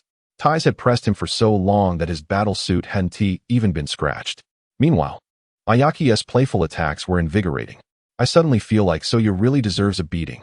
Raditz gritted his teeth, fists clenched, filled with an impulse to go up and give Soya a thrashing. I feel the same way, Vegeta huffed, equally agitated. Broly, however, kept drinking water and did not pay attention to the match. Otherwise, given his temperament, he would have charged right in, possibly even transforming dramatically. Soya noticed the time was nearly up. Completely ignoring Ayaki's playful punches, he shot up into the sky. Don't look at me. Soya shouted. The audience collectively raised their heads in awe, astonished by how high he had jumped. Chapter 101. Negative emotion points surpass 1 billion. Ayaki was momentarily taken aback. Soya, are you trying to run away? I was just getting into it. You think I can't fly? Without hesitation, she followed him into the air. Solar flare. Soya placed his hands beside his cheeks. A blinding light erupted from his head. Instantly, the audience was left with white, blank stares. Ayaki's negative emotion level soared to 999. Radit's negative emotion level also hit 999. Gak's negative emotion level reached 999. Raditz, utterly perplexed, wondered, how did I get hit again? I never miss a solar flare. Vegeta smirked with delight. What a bunch of fools. Didn't I say not to look? In an instant. Soya's negative emotion level surged dramatically. Concurrently, his total negative emotion points soared as well. There were over 10,000 spectators present. In no time, the system's negative emotion points skyrocketed to several tens of millions, continuously rising. Soya calculated briefly. 10,000 people, each providing 999 negative emotion points. That's nearly 10 million. But not everyone contributes only once. As long as they can see, they should keep providing negative emotion points. Simultaneously. Soya felt a deep disdain for the system. You've leveled up to 20, yet you still seem like a single core processor. Why is your total count rising so slowly despite the rapid refresh rate? Fortunately, perhaps due to the system upgrade to version 20. This time it took merely a few seconds for the negative emotional value to swiftly accumulate to an astonishing height of 100 million. Soya was so elated that he let out a bubble of snot. This time, I shall not set a modest target. I aim for the grand goal of 1 billion. Soya refrained from launching an attack, instead remaining suspended in the air with his hands on his hips, awaiting the audience's vision to recover. Indeed, when the spectators regained their sight, they beheld Soya floating above, hands akimbo, exuding an air of arrogance, inciting an inexplicable surge of anger within them. How infuriating this fellow is. Never have I encountered such a shameless competitor. He ascended to the sky to unleash dazzling flashes, nearly blinding our eyes. The negative emotional value list refreshed incessantly. In a brief span, the total negative emotional value soared to 300 million. Soya felt a surge of delight within. Just moments ago, Soya's act of flying up and releasing blinding lights was an unethical behavior. I hereby express profound disdain on behalf of the organizing committee of the Grand Martial Arts Tournament. The referee, grinding his teeth in anger while gripping the microphone, nearly wished to devour it whole. Throughout the numerous editions of the Grand Martial Arts Tournament, this has been the most infuriating participant. Can you not be so detestable? Negative emotional value from the referee, 999. Negative emotional value from Soya's system refreshes rapidly, nearly emanating smoke. Such a sudden influx of negative emotional value. Could it possibly manifest again? Fortunately, Soya's concerns did not materialize. The negative emotional value had already reached over 400 million, drawing near to the realization of the grand goal. How vexing. Yui Aoi, in a fit of rage, bit her teeth tightly. Upon descending from the sky, she unleashed an energy blast towards Soya. The energy blast shot towards Soya at breathtaking speed. Soya made no effort to defend against the incoming blast, instead opting for a graceful turn to present his back to it. Bang! The energy blast erupted upon contact with Soya. He found the impact rather invigorating, unable to suppress a smile, provocatively gazing at Yui Aoi. Haven't you eaten? Keep going. I will not let this go. Yui Aoi trembled in fury, relentlessly bombarding Soya with energy blasts as if they were free. Negative emotional value from Yui Aoi, 999. Soya exhibited no intention of evading the incoming energy blasts. Instead, he opened his arms wide to embrace their onslaught. Bang, bang, bang. The energy blast struck Soya, and at that moment, he felt as though he were undergoing a cupping therapy, almost wanting to emit a satisfied moan. Wow. Yui Aoi, furious, soared into the sky, swinging her tiny fists at Soya, her punches creating phantoms. Clap, clap, clap, clap. Soya perceived the sounds of Yui Aoi's punches akin to the rhythmic thumping of a massage he had experienced in a past life. Maintain the rhythm. 1-2. 1-2. Soya shouted a slogan. Yui Aoi? Yui Aoi appeared momentarily stunned. Although she couldn't comprehend, she felt Soya was exceedingly annoying. I'll fight you. Yui Aoi ground her teeth and suddenly leaped onto Soya, gnawing at him in a frenzy. Soya, why are you channeling ties? Your movements are so synchronized. Witnessing this scene, the audience covered their faces, while some single men gritted their teeth in frustration. From the moment the two stepped onto the stage hand in hand, something felt amiss, and now it was evident. Were they truly performing a live show in the air? In an instant, a wave of negative emotional values surged anew. Sawyer glanced at the system list, realizing he had unconsciously amassed 500 million in negative emotional value, which filled him with elation. It is worth noting that while the current negative emotional value may not match the magnitude of the previous king's speech, the combat power gained from the lottery was tenfold that of before. This meant that 500 million negative emotional value equated to 5 billion previously. Sawyer was determined not to let the spectacle between him and Yui Aoi be observed and promptly vanished with her in a flash. Soon, Sawyer reappeared beside Vegeta and his companions. As soon as Sawyer materialized, Vegeta, Raditz, and Gak were itching for a fight, their frustration palpable. Broly also paused his drinking, instinctively casting a glance at Sawyer. That glance proved consequential, as Broly immediately snarled at Sawyer, glaring furiously. "You all better retract that, or I want to be polite," Sawyer admonished. However, how could such matters be so easily retracted? Except for Raditz, who was relatively obedient, Vegeta and Broly were brimming with rage, feeling exceedingly vexed by this fellow. Bang, bang, bang. Sawyer showed no courtesy, delivering a flurry of punches and kicks to Vegeta and Broly. He then swiftly kicked Gak to the ground. Only Raditz curled up on the ground, clutching his head to avoid the blows. Negative emotional value from Vegeta, 999. Negative emotional value from Broly, 999. Negative emotional value from Gak, 999. Negative emotional value from Raditz, 999. You all better behave and compete fairly, no harming innocents. I have matters to attend to, so I shall take my leave, Sawyer declared, promptly ascending into the air with Yui Aoi, soon vanishing without a trace. The reason for bringing Yui Aoi along was that she was still incessantly gnawing at his face. Sawyer harbored deep suspicions that she was channeling ties. Chapter 102. Finals. Raditz vs. Broly. Negative emotional value from Vegeta, 999. Negative emotional value from Broly, 999. Gak and Vegeta's quartet once again inundated Sawyer with a flurry of negative emotional values. If you're leaving, then leave. What is the meaning of coming here to beat us up? Vegeta scowled, glancing at Broly with displeasure. Aren't you supposed to be strong? Why did you let Sawyer hit you today? Was Broly truly drinking the water of the battle god? If he had begun drinking last night, the timing would align perfectly with his current state of weakness. How foolish. I should have participated in the previous match. Broly rubbed the area where he had been struck, took another sip of water, and broke into a silly grin. Vegeta inhaled deeply, genuinely infuriated by Broly's demeanor.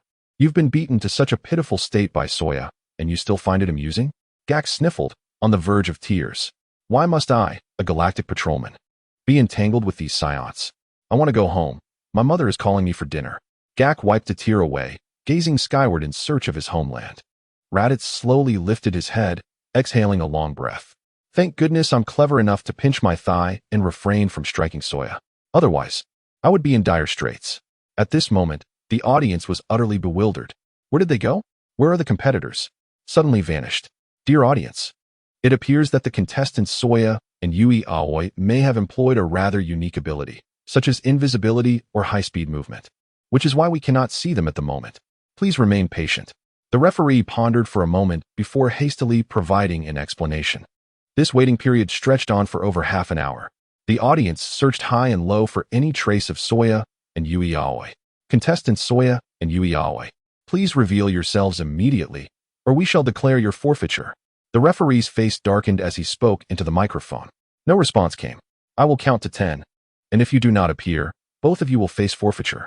The referee's teeth ground audibly in frustration. It was the first time witnessing such a competitor vanish mid-match. Initially, the contest had been rather thrilling. The referee's countdown swiftly concluded, 10, 9, 8. Yet, both Sawyer and Aoi Yui failed to appear. The referee's countenance turned a shade of green. What manner of individuals are these? The match had scarcely commenced, and they had already disappeared. Were they invisibly engaged in some peculiar shenanigans? Had they not been allotted half an hour? Surely, it could not still be unfinished? At the very least, they could have made some noise. The referee's frustration was palpable, reaching a negativity level of 999. I hereby declare competitors Sawyer and Aoi Yui disqualified. Upon uttering these words, the referee glanced at the match roster, nearly moved to tears. Presently, only two competitors remained uneliminated, Raditz and Broly. Now, let us proceed to the finals, the referee announced, summoning his courage to declare Raditz against Broly. The audience was taken aback. This was the finals? Hadn't they just entered the second match? Were they jesting with us? Refunds! Refunds! Refunds! The spectators clamored, their indignation reaching a boiling point. The second match had morphed into the finals. This was the most absurd world martial arts tournament in history. The referee found himself at a loss for words, cold sweat trickling down his face. Organizing a world martial arts tournament is no small feat. After all, it occurs only once every 5 years. And now, would this edition conclude in such a hasty manner? Prince Vegeta, why did you forfeit your match against Broly? Raditz inquired, perplexed by Vegeta's decision. I would never participate in such a dull contest, Vegeta retorted, unwilling to admit his trepidation towards Broly. Raditz was bewildered. Had he not displayed considerable vigor during the preliminaries? Now that they were in the official matches, how could he claim such a competition was boring? Where did you find this, Broly? Raditz probed, sensing the impending clash with Broly warranted clarity. On some planet, Vegeta replied indifferently. What is his fighting power? Do you know, Prince Vegeta? Raditz pressed further. I do not know, Vegeta huffed, growing increasingly impatient. Leave me be, and cease your inquiries. Raditz felt a twitch at the corner of his mouth, hastily covering it, refraining from further comment. He then stealthily observed Broly, sensing an aura of complexity surrounding him. Why did he feel that Prince Vegeta feared him? Yet, how might he secure ultimate victory? A glimmer of inspiration struck Raditz as he noticed the bottle of mineral water in Broly's hand. Ladies and gentlemen, let us commence the final match between Broly and Raditz. Please welcome the competitors to the stage. The referee managed to soothe the audience, promising an exhilarating conclusion to the tournament. The spectators, appeased, decided to witness the final event. Here we go, Broly, it's our turn to compete. Raditz called out to Broly. Broly grinned, clutching the mineral water as he approached the arena. Raditz followed closely beside him. The audience, witnessing only two children taking the stage, erupted in indignation. Had the World Martial Arts Tournament devolved to such a degree? Were two mere children participating in the competition? Surely, they could have filled the ranks with more suitable contenders. Many once again shouted for refunds. The referee, covering his face, silently vowed, after this World Martial Arts Tournament, I shall never officiate again. I shall retire. I cannot bear this humiliation.